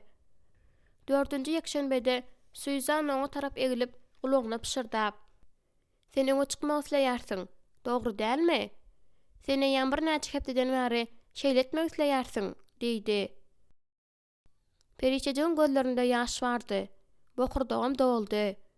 Ol çalaja başyny atdy, kellesini aşağı goýberdi we dodaklaryny berk kysdy. Ol gorkdy. Özüm şeýle bir güýçli gorkdy welin. Hatda sandramasyndan bes etdirdi. Özüni Hudaýa hödürläp, merhemet almagy onuň näme haky bar? Onuň muňa haky barmy? Men seniň bilen gitjek, diýip Süýzana onuň elinden berk tutdy. Olar ýyňnyk binasynyň içi bilen ýörenlerinde Bu ýol perişdejek üçin şu wagtda çeli geçen ýollarynyň iň uzak bolan ýaly bolup göründi. Olar ruhu çopanyň özlerine garaşyp duran ýerine, Sypanyň ýanyna bardylar. Ruhu çopan ýylgyrdy. Onuň gözleri nur saçyp durdy. Perişdejek Mihail hakda pikir edende kalbynda agyr duýdy. Mihail, şu wagt seniň öz ýanymda bolmagy men diýseň isleýärin. Muny seniň görmeňi diýseň isleýärin. Sen haçan hem bolsa bir wagt bu seweşde ýeňip garaňkylyga nur getiren görermikäň? Perişdejek ýüregi minnetdarlykdan doldy. Ey Hudaý, ol seni ören söýýär. Perişdejek aglamady. Uzak ýyllaryň dowamında ol öz duýgularyny saklamagy öwrenipdi. Şonuň üçin häzir hem hatda Süýzanna Eksel'in ýanynda duran ýerinde de bir giden adamyň öňünde aglamaz. Perişdejek özüniň her bir hereketini syňlaýan we sesiniň her bir nokatçyklaryny eşidýän, ýaňnakdaky adamlaryň özüne seredip duranlyklaryny duýdy. Ol tutuş bu ýygylaň öňünde özüni samsyk ýaly görkezmeli däldi. Siz İsa Mesihiň, diri Hudaýyň ogludygyny inanýarsyňyzmy? Diýip ruhu çapan sorady. Men inanýaryn, diýip perişdejek batyrgylyk bilen aýtdy-da bir sekundlyk gözlerini ýumdy. Ey Hudaý, inamsyzlygym üçin meni bagyşla. Goý meniň imanym garçy Isa tohumyndan uly bolsun. İsa, goý ol uly bolsun. Haýyş edýärin. Siz häzir şu şaýatlygyň hemmesiniň öňünde öz durmuşyňyzy Mesihe bermäge taýýarmy? Eger taýýar bolsaňyz, onda hawa diýin. Bu perişdejige nikalaşma dawarasyny ýatlatdy. Onuň ýüzünde gaýgyly ýylgyryş göründi. Mihail bilen nikalaşanda ol hawa diýmän dereňne näme üçin ýok diýmelmişin diýipdi. Şonda onuň güýçleri gutarypdy. Şonuň üçin özünde başga saýlagyň ýokdugyny düşünipdi. Ol şol ýagdaýy şu wagt hem duýdy. Ol gün görmek üçin bundan artyk ýekelikde ejir çekip göreşip biljek däldi. Oňa Hudaý gerek. Ol Hudaýa teşnedi. Hiç hili imany bolmasa-da Hudaý perişdejek öňkü durmuşyndan çekip çykardy. Häzir bolsa ol oňa elini uzatyp teklip edýär. Mihail, meniň üçin sen şunu isläpdiň-a, dogry dälmi? Haçan hem bolsa bir wagt maňa karara gelmeň gerek boljakdygyny aýdypdyň. Sen şunu gözüňde tutupdyň ahyry. Perişdejek diýip ruhu çapan geň alyp gaýtadan sorady. Hiç kim gymyldamady. Adamlar demlerini alman diýen ýaly durdular. Imi salalyk boldy. Hawa, diýip perişdejek şöhret açyp duran ýylgyryş bilen aýtdy. Men özüm muny isleýärin. Ozal hiç haçan hem beýle islemendim. Ruhu çapan güldü. Ruhu çapan perişdejekden ýagnaga tarap öwrilmegini haýyş etdi-de. Bu perişdejek biziň Mesihtäki täze uýamyz. Onu garşy alyň diýdi. Hemmeler er çarpdylar. Ýöne durmuşda ýene käbir zatlar üýtgetmeli. Perişdejek muny nirededir bir ýerde ýüreginiň jümmüşinde duýdy. Ol ýyladaşganda ýaşaýan ýaly ýaşap, eksellaryň hawandarlyk astynda galmaly däl. Haçan hem bolsa bir wagt ol gidip ýeke ýaşamaga çalyşmalydy. Ilki oňa öz durmuşyny näme etmeligini düşünmek gerekdi. Bazardan alan zatlaryny aşgana goýdy-da, perişdejek özü tonu ýokary galdy. Özüniň gara ýaglygyny elinden aýryp, onu gapasdy. Priscilla onuň başda Şeri bilen Veranyň ýaşanyň toňa geçmeligini aýtdy. Ol giň, hemme zatlaryň üpjüm edilen, burçunda da peç duran otogdy. Kimdir biri ot ýakypdyr. Perişdejek tutuýuny tüýşürip penjereden garady. Penjereden portyň duralygynda duran gämileriň burunlary görünýärdi. Olary biri-biriniň ýyzynyň bölekleşdirip, guruluşyk işler alınıp gidýärdi. Ol Paradisdan gidip barýan Mihail penjereden seredip, onu edil şunuň ýaly edip gözü bilen uradan ýadyna saldy. Perişdejek magawan urandan soň ýatyrka, agrynyň hem hoşsuzlygyň içinde Mihail'in sesini eşidişini ýada saldy. Ol Mekke meýdanyna gaçanda, öz ýyzyndan Mihail'in kowalan wagtynda gülşüni ýatlady. Ol Mihail'in ejir çekişini, ýerlikli gaharlanmasyny, mulaýym insini we güýjini ýatlady. Perişdejek onuň hemme zady ýuwdýan söýgüsini ýatlady. Ol özüniň sansy sajaksy jogaplaryna jogaby nädip almalydygyny bilýärdi. Doga etmeli. Ol gözlerini ýumyp agry dem aldy. Men özümiň nämedir bir zat soramagy hakymyň ýokdugyny bilýärin. Rebbim, ýöne meniň soramalydygymy Mihail aýdypdy. Şonuň üçin men şeýletjek bolýaryn. İsa, eger sen meni eşitýän bolsaň, onda meniň bu ýerden nirä gitmelidigimi aýtmazmyň? Men özümiň näme etmelidigimi bilmeýärin. Men bu ýerde hemişelik galyp, bu ajaýyp adamlaryň ýagşylygyny ulanyp bilmerin. Bu dogry däl. Maňa bu dünýäde öz şahsy ýolumy tapmak gerek. Men öz durmuşymy näme etmeli? İsa, Sen näme isleýärsiň? Maňa bir zat etmek gerek. Ýa-da men däldirýäryn. Men senden haýyş edýärin, İsa, sana ýalbarýaryn. Sen menden näme isleýärsiň? O men. Perişeji garaşyp bir saatdan gowrak oturdy. Gökler Hudaýyň nuru bilen açylmady. Ol ses eşitmedi, hiç sat bolmady. Bir gezek bir näçe günden soň, Süýzana günortalyk naharyndan soň onuň otagyna girdi. Sen bir hepdeden bäri gaty ümsüm boldun, perişejik. Sen näme binjalyk edýär? Sen öz geljeň aladasyny edýärsiňmi? Bu gyzyň öz bir rahatlandy ýönüne perişejik azajygam gen galmady. Onda adamlaryň pikirini hem duýgularyny okamagy okuýup bar ýaldy. Maňa nämedir bir zat etmek gerek, diýip perişejik dogry boýnaldy. Men siziň bilen ömürlük ýaşap, siziň ýaşylygyňyzdan peýdalanyp bilmerin. Elbetde sen beýletmersiň. Eýýäm 6 ay geçdi, Süýzana. Men entegem özümiň näme etmeligime düşünemok. Sen munuň üçin dua etdiňmi? Perişejik gaty gyzardy. Süýzananyň gözleri öwüşnatdy. Ol güldi. Gaty gowy. Seni edil akylsyz iş etmekde paş edýän ýaly gyzarmak gerek däl. Ýalňyşmy? diýip perişejik gurukly jogap berdi. Hudaý jogap bermedi. Süýzana ýüzüni çytdy. Belki ol häzirlikçe jogap beren däldir. Hudaý hemişe seniň wagtyňda däldi. Öz wagtynda jogap berýär. Wagty gelende sen näme etmelidigini düşünersiň. Seniň ýaly imanymyň bolmagyny isleýärin. Sen muny Hudaýdan diläp bilersiň, diýip Süýzana güldi. Perişejik agyrynyň iňýäni duýdy. Sen maňa Meryem ýatla diýärsiň. Muny öwgü diýip hasaplaýaryn, diýende Süýzanaň ýüzi ýaktylyp gitdi.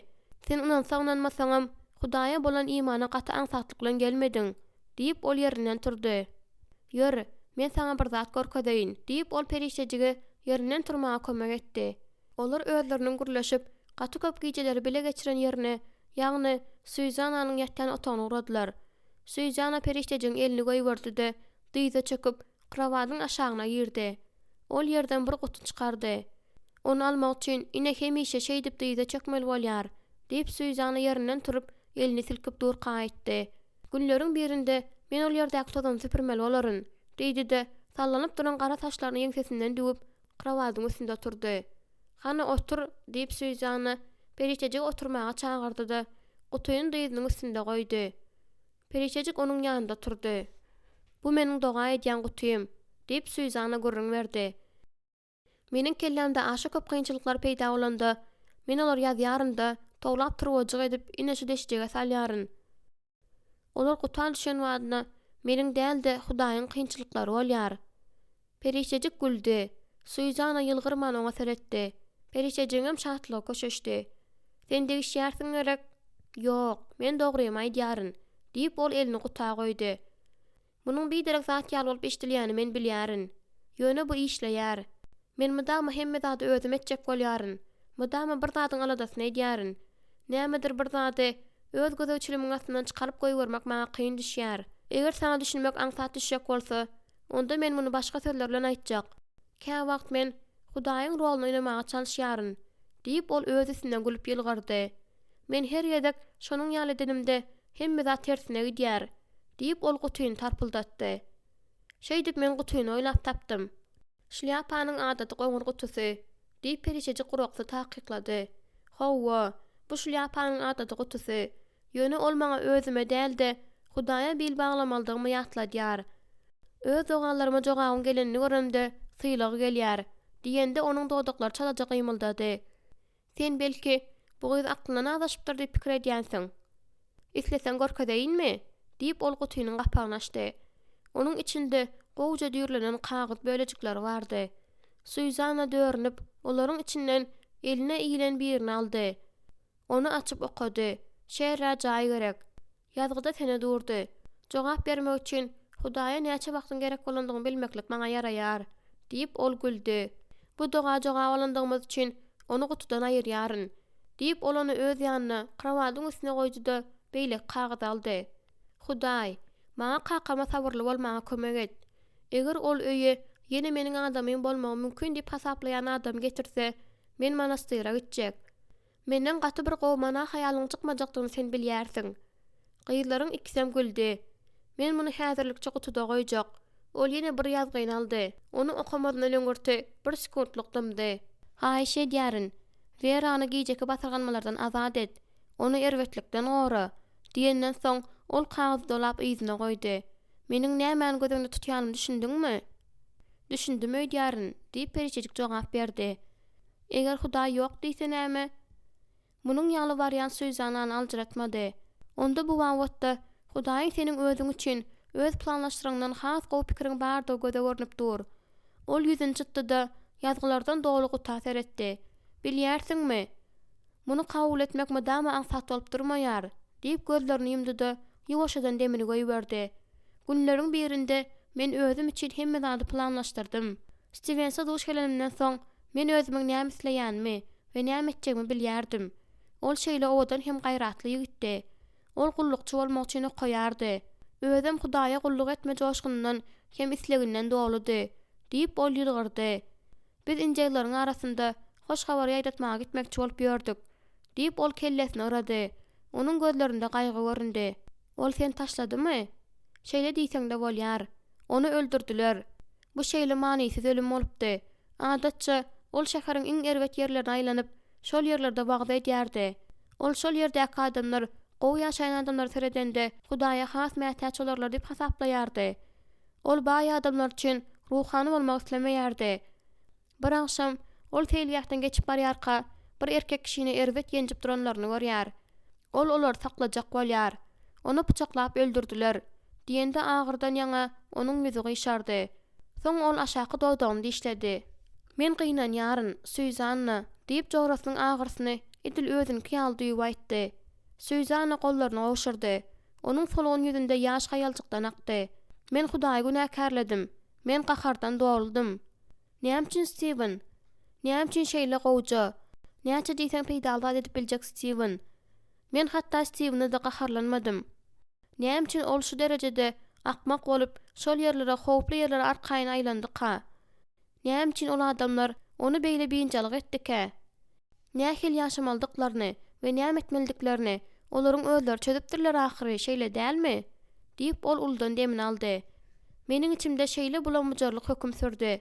Emosiýalar dolup daşdy. Stevenyň Rebbin ýanyna gideni meni asla köşeşdirmedi. Men onuň özüm bilen galmagyny isläpdim, diýip ol uzak wagtlap dymyp oturdy-da şondan soň men muny entege misleýärin diýdi. Periçejik onuň elini aldy-da ber gysdy. Ol maňa kimdir biri bilen duşuşmagy janyňdan islemegiňdir. Ýöne şol duşuşyň hiç haçan bolmajagyny bilmegiňdir diýip düşünýärdi. Süýzanna oňa seretdi. Sen mundan beýlek nähil ýaşamaldyň bilmeýäniňi aýtdyň. Onda näme? Biz ikimiz bir gaýykda, diýip ol ýene ýylgyrdy. Ýöne jogap geler, Periçejik. Gutynyň gapagy ýere gaçdy. Ol hem onu aljak bolup Periçejiň elini goýberdi. Ol aşak eglendi, gutyny agdardy. Şondan ýazgylaryň hemmesi ýere döküldi. Periçejik olary ýygnap guta salmaga Süýzana kömek etjek bolup diýze çökdi. Süýzana kagyljyklaryň birini alyp oňa seretdi. Ol polda oturup ýylgyrdy. Ýüzünden solgunluk derrep aýryldy. Gözlerine nur gaýdyp geldi. Periçejik hemmesini ýygnap olary guta salýança ol ýazgyny elinde saklady. Kä wagt ol tiz jogap berýär diýip entegem ýylgyryp duruşyna kagys bölejigini Periçejik uzatdy. Muny oku. Periçejik ýazgyny alyp owdanlap ýazylan sözlerdi ordan okudy. Hudaý, haýşe diýärin. Haýşe diýärin. Maňa içimi döker ýaly dost ören gerek. Ýazgynyň ýüzünde sene bardy. Periçejik gelmesinden bir gün öňkü sene. Mihail buğdaylı haltalar araba salıp Sakramenta uğradı. Yol uğrunda degirmen vardı.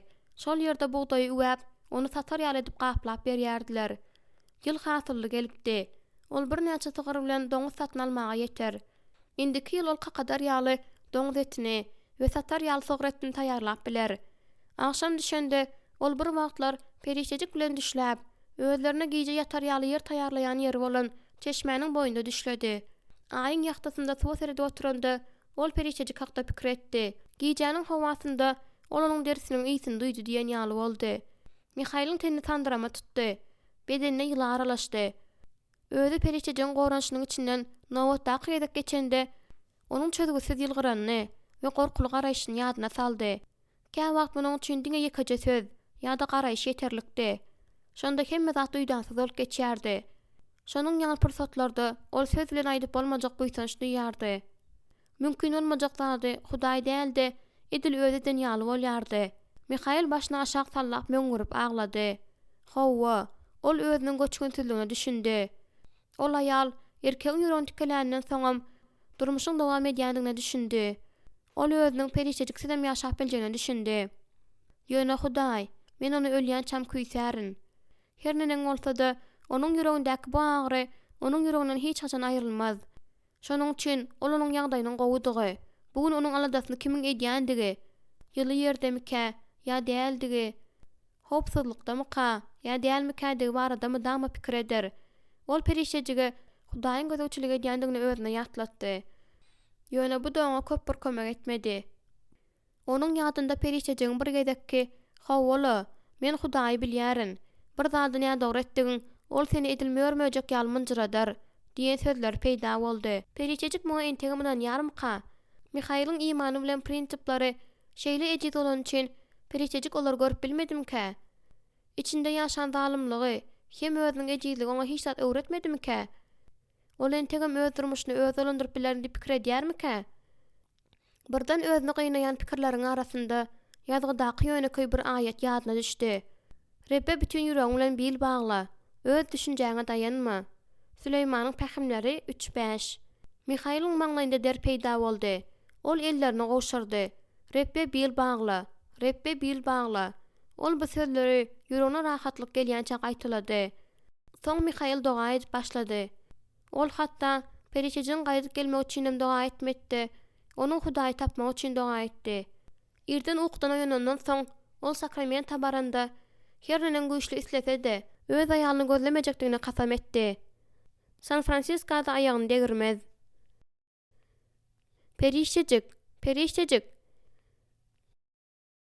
Perişejik kimdir biriniň özüni çagyrýan eşdende sandyrak gitdi. Näme üçin ol bu meýdança gelmesligini duýdukka? Ol Virgil bilen duşandan soň derew öýüne gitmeldi. Virgil nowatdaky aşbezini çalyşyp, bugün onu gaýdyp gelip, ýene özü bilen işlemäge urjak boldy. Perişejik hatda onuň bilen duşuşmaga baranna we oňa umyt berenine ökündüm. Soň ol köçelerde aýlanyp, teatrlaryň, gownaçyjy jaýlaryň deginden geçdi. Bu onuň geçmişiniň bir bölegidi. Ol özüniň bu ýere näme üçin gelenini bilmedi. Ol ýöne bir aýlanmaga we bir zatlar planlaşdyrmak üçin hemme zat hakda pikirlenmäge çykypdy. Birdenem ol bu töwereklere gelme barada ýeňip bolmajak isleg duýdy. Ýoksam ol ýerinde gaýgy döredýärdi. Ine, onuň geçmişinden bolan kimdir biri märekkäniň içinden geçip onuň ýyzynyň ýöredi. Ol ýyzyna garaman gaçmak isledi. Perişejik ýaňa diýişini gyjap, taklanyp töweregine garady. Ol özüne tarap poglup gelýän ýaş aýal tanady. Onu gören wadyny perişejik beýtyýar arkasyny dik tutdy-da, ýigrenç hem sowuk asudalyk maskasyny giydi. "Tori salam" diýip perişejik alkymy çalaja göterip salamlaşdy. Tori onu başdan aýagyna çenli üntli synlady. "Men sendini inanyp bilmedim. Sen şeýle ýitgäpsiň" diýip Tori oňa ikirjeklen sorag berdi. "Sen entegim fermaryň aýalymyň?" Perişejik agyry duýdy. Ýöne ol agyryny ýeňip bilmedi. "Ýok, indi däl. Gynan ýaryn. Onda bir hili ütköşük bir zat da bardy." "Nämedir bir zat?" diýip Tori egnini gysdy. "Näme etjek? Kysmat şeýledir-de." Soň ol perişejiň egnindäki ýöneköý köýnegini we ýalyňa seretdi-de aşaky dodagyny dişledi. "Sen işden daşlaşdyňmy? He? Hawa, bireýem. Sen Laki hakda işitdiňmi?" Perişejik başyny atdy. Eziz Laki. Maýelin hem ýandy. "Men bilýärin." Perişejik bu gurruňy tizrak oturup, depeniň üstündäki uly jaýa dolanyp barmak isledi. Ol geçmiş hakda pikirlenmek islemedi. Ol Tori äser etmek we onuň nähil garranyny görmek islemedi. Ol onuň gözlerindäki şol boşlugy, hem umytsızlygy görmek islemedi. "Hawa, bolsa-da Magawan 70-ni görä hakyny aldy" diýip ol perişejiň arastaja ýakasyna serdip aýtdy. "Megi siflesen öljek bolup ýatyr" diýip Tori öýüni üzmän gurrun berdi. Hojaýyn aýal bilen wadyny onu çykaryp gowdy. "Men ozal kä wagt Megini görýärdim. Ol gapynyň aşagynda eline bir çeşe şerap alyp ýatýardy" diýip ol egnini gysyp sözüni dowam etdirdi. "Dogry, soňky döwürde ol görnenok. Sen entegem hojoyna ýal bilenmi? Tory güldi. Hiç taýda üýtgänok. Hiç bolmanda käbirlerimiz üçin diýende onuň doduklary ýaňsyly ýylgyrdy. Asliyetinde hemme zat o diýen bir erbedem däl. Ol ýaňy ýakynda täze jelepxana gurduda, gowy aşbeze iş aldy. Meniň hemme zatym gowy. Men hatda geljek üçin bir azajyk pulam ýygnadım. Pereçejik gursagynda agyrlyk duýdy. Tory içi gana dolan bolsa-da öz ýagdaýynyň gowdugyny hemmeleri ynandyrmaga çalyşdy. Tory gürlemesini dowam etdirdi. Ýöne onuň sesi uzaklardan gelýän ýaly eşdildi. Pereçejik Torynyň gözlerine teredende olarda ozal görmedik zatyny gördü. Ol 8 ýaşyndan başlap başdan geçiren zatlaryň hemmesini derrew ýadyna saldy. Agyry hem ýalňyzlyk. Ine ol Torynyň gözlerinde näme gördü? Bolýar-da, men köne, gowy döwürler ýatlap, seni saklaýarmy kam diýärin, diýip Tory çalaja ýylgyrdy. Men gowsy işläýin, bir galdy. Soň men diýinçalyp bilýärin. Tory gitmek üçin izine urildi welin. Pereçejik birden bir geňsi duýgularyň garyndysyny duýdy. Ilki ol ýylylygyň ineni duýdy. Soň hem ozal duýup görmedik zady bolan güýçkem ynamlylyk duýdy. Ol derrew elini uzatyp Toryny saklady. "Gel, bilen aharlanaly." diýip ol tolgunmadan ýaňa sandrap teklip etdi. "Meniň bilenmi?" diýip Tory Pereçejikden de köp haýran galyp sorady. "Hawa, seniň bilen." diýip Pereçejik ýylgyryp jogap berdi. Ol öz kellesinde at talýan pikirlerden ýaňa häzir ýarlaýjak bolýany duýdy. Ol bildi. Ol Hudaýyň näme isleýändigini anyk bildi. "Men burçuň aňarsyndaky bir kiçijik kafeni bilýärin." diýip Torynyň elinden tutup onu izine düşürip alyp gitdi. Onuň iýesiniň ady Virgil. "Ol saňa ýarar. Seniň bilen tanışmaň oňa ýakymly boljagyny bilýärin." Tory garşy çykyp bilmedi. Sebäbi diýsen geň galypdy. "Ol nirä gitjek diýdi?" diýip Jonathan gaýgylanyp oturan gyzyna sorady. "Ýok, kaka, soňky wagtlarda onuň özüni nähil duýýany bilýärsiň-a? Bugün ýerden ol özüniň gezelen jetmäge barýanyny aýtdy. Ol ýekelikde pikirlenmek isleýär. Şondan bäram ol gaýdyp gelmedi. Oňa bir zat bolandyr diýip gorkýaryn." "Sen muny bilmeýärsiň" diýip Priscilla garşy çykdy. "Sen duýgularyň özüňe ýolbaşçylyk etmegine ýol berýärsiň. Pereçejik öz adadasyny etmege gatlyk başarýar. Seniň ejeň mamly" diýip Jonathan özü beýinçalyk bolmasyny bes etdirmedik bolsa-da onu goldady. Eger Pereçejik bir sagatyň dowamynda gaýdyp gelmese, onda Jonathan paýtugyna minip onu gözlemäge gider. Suýzany pençireniň öňüne gelip tutuýunyň garasyna galdyrdy-da daşary garady. "Eýýäm garaňky düşüp barýar." "He, ine ol depeden düşüp gelýär." Ol bärisine urildi, gözleri ýaktyldy. "Ol ýylgyryp gelýär hem elini bulaýar." diýip ol tutuýuny goýberdi-de gapa tarawylgady. "Häzir men oňa hemmesini aýdaryn. Ol bizi şeýle gamgaýlanma mejbur etdi." Pereçejik içeri ylgap girip, Suýzana bir söz diýmeden öňürti onu gujaklady. "Suýzana, sen inanmarsyň, sen inanmarsyň" diýip Pereçejik güldi. "Umumyň men öz sözlerimden ýüze urýaryn. Sen muňa inanýarsyňmy?" Ol ýalygyny silkip aldy-da onu asgyçdan asyp şläpasyny harsawlyk bilen taşlady. Jonathan ondaky üýt göçmäni derrew gördü. Onuň ýüzi ýalkyn saçyp durdy. Onda şatlykly ýylgyryş bardy. "Hudaýyň özümi näde bulanmak isleýändigini men bilýärin" diýip ol diýwaryň garasynda oturan wadyny aýtdy. Ol ellerini ýüzüne goýdy. Ol bu ýaşdan ýaňa ýarlaýjak ýaly bolup durdy. Jonathan öz gyzynyň Pereçejigiň garşysynda haýallyk bilen oturşyny gördü. Ol özüniň iň gowy jorasyny ýitirýän ýaly bolup görünýärdi. "Onda näme? Bu şeýle ýaly. Maňa siziň kömegiňiz gerek" diýip Pereçejik Jonathana ýüzlendi. "Men siziň özüm çeýden zatlaryňyzyň bahasyny hiç haçanam töläp bilmerin. Ýöne men sizden ulurak zat gaýş etmekçi" diýip Pereçejik kellesini silkdi. "Men gaty howlugýaryn. Birinciden men şuň bolan zatlar size gürrüň bermeli." diýenden soň ol Tory bilen bolan duşuşyk, olaryň bilen aharlanandyklary barada olara gürrüň berdi. Bu Lolinyň gözlerinde gören sözsüpetlik we umytsızlyk barada gürrüň berdi-de özüniň köp ýyllaryň dowamynda şunyň ýaly duýgulary başdan geçirenini aýdyp sözüniň üstüne ýetirdi. Eger ol nahar taýýarlamagy başarýan bolsa, onda Virgil'in ýanynda işläp bilerdi. Ýöne ol şonda da oňa galmaga ruhsat berdi. Ýöne men ol nahar taýýarlamagy öwrenýänçe bir näçe hepdelap onuň ýanynda bolup Virgil'in kafesine barmaly. Ol ukyplaýal. Bir azrak wagtdan soň onuň özü hemme zat edip biler. "Sen bizden gidýärsiň" diýip Jonathan aýtdy. Pereçejik şeýle bir ruhlandy welin, hatda teoremdäki hiç sady görmeýärdim, eşitmeýärdim. Tory eger çykalyga tapsa, özüniň şoňa ýapyşjakdygyny aýtdy. Bir ýyl ondan nahar taýýarlap bilýän bilmeýänini soranda ol ýok diýdi. Şonda bir ýylyň ýanynda meniň kelleme derrew şu pikir geldi. Näme üçin şeýletmeli dälmişin? Näme üçin beýletmeli dälmişin? Diýip Süýzana gaharly sorady. Seniň sözleriň bir hil manysy eşdilýär. Oňa näme üçin çykalga bermeli dälmişin? Diýip periçejik takyklady. Oňa nahar bişirmegi öwretmeli, dikin dikmegi öwretmeli. Belki işläp eder. Oňa günni görüp biler ýaly gazanmak üçin hiç bolmanda bir zat öwretmeli. Jonathan, men tory ýallar ýaşar ýaly we özleriniň tenlerini satman, özlerini eklemegi öwrenýär ýaly öý satmanmak isleýärin. Jonathan oýlandy. Mende bu meselede kömek edip biläjek dostlarym bar. Sen nähil pikir edýärsiň? Başlangyç üçin saňa näçe gerek bolar? Portdan takmayan 2 kwartalda aňarda öý bar, diýip periçejik onuň bahasyny aýtdy. Jonathan gaşlaryny galdyrdy. Bu ummasyz puldy.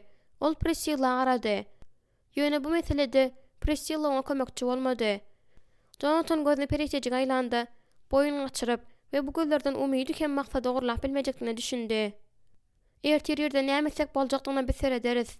Periçejik gözlerini ýaldyradyp egildi-de Jonathanyň ýanagyndan oşady. Sağ bolun, gadyrdan dostum. Qakamda bu meseleni çözmäge kömek etmek isleýän dostlary bar, diýip Süýzana şatlykla aýtdy.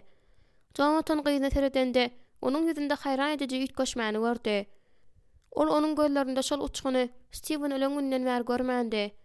Jonathanyň ýüregi sızýardy. Ey Hudaý, garaşylmadyk ilham onuň ýüreginden parran geçdi. Men barybir onu ýitirýärin. Indi bu bilelikde çöle gidip inje bu parazlaryny halas etmek isleýän ýaş gyzyň gullukçysy däl. Bu gezek ol periçejik we oňa meňzeşler bilen gidýär. Ol öz gyzynyň durmuşa çykmagyny we öz öýünde ýaşap çağa terlemegini isleýärdi. Ol özleriniň biri-birinden uzakda ýaşamadygyny we tez-tez mehmançylyga gelip durmaklaryny isleýärdi. Ol gyzynyň özüne azrak, ýöne köpräk Priscilla meňzemegini isleýärdi. Jonathan bir-birsen beýleki burça enjeliksyzlyk bilen ýöreýän Süýzanyň synlady. Süýzanyň planlary edil çuwdurum kimin daşyna çogdurylýardy.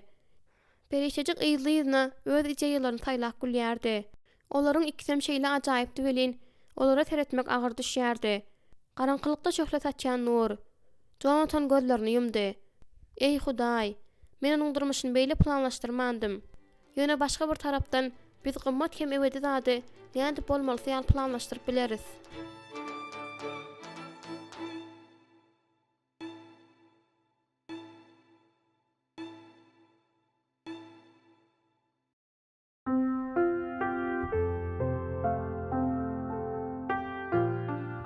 Üçüncü bab. Men çağa kam, çağa ýaly gepläp, çağa ýaly oýlanyp, çağa ýaly paýhas ederdim. Ulananymda çağa gylyklarymı goýdum. Mukaddes kitap 1 Korintoslar 10:11. Paýul sakramenta periçejik gözlemäge gitdi. Eger bu öz nikahyny halas edýän bolsa, onda ol periçejik hökman tapyp, şol jadugoý izin alyp geler. Mihaýlyň onu gözlemäge gitmekçi däldigi göze görnüp durdy. Miriam bolsa periçejik öýüne dolanyp gelýänçe koşuşmaýar. Paýul Miriamyň periçejik üçin hatrat çekişini mundan artyk çydap bilmeýär. Paýul öz aýalynyň şol boldy, nähil hem bolsa bir gowlugy görmäge akyl edip bilýänini düşünmeýärdi. Ýöne etjek alajyň ýokdy. Belki Paýul onu şonuň üçin hem şeýle güýçli söýýändir. Miriam Paýulda da gowy bir zat görüp bilýär ahyry. Häzir ol Miriam üçin hemme zat edýär. Hatda periçejik gözlemäge de gidýär. Ol Miriam'y koşuşmaga we saglygyny dikeltmäge kömek etse bolýar. Paýul periçejik golaýdaky ösüp barýan etrapçylaryň birinde öz senede bilen meşgullanýan bolsa gerek diýip karara geldi. Paýul periçejik özüniň aýratyn owadanlygynyň arkasyndan gymmat jelephanlaryň birine kynçylyksız ýerleşendir diýip adalatly pikir edip olary aýlanyp çykdy. Ýöne periçejik ady bu wagt şeýle meşgul bolup her bir ikinji lol diýen ýaly özüni şeýle atlandyrýan eken. Ol olaryň köpüsi bilen duşuşdy, ýöne onu tapmady. Peýdasyz gözleglerden bir hepde geçenden soň ol Sacramento'dan gün watary San Francisco'ga ugrady. Belki Sacramento periçejik üçin ýeterlik derejede ul şäher bolan däldir. Tötänden onu gözden typdyraýmakdan gorkup, Paýul ýol ugrundaky her bir kiçi şäherde ol barada sorady. Ýöne ol edil ýeriň astyna giden ýaly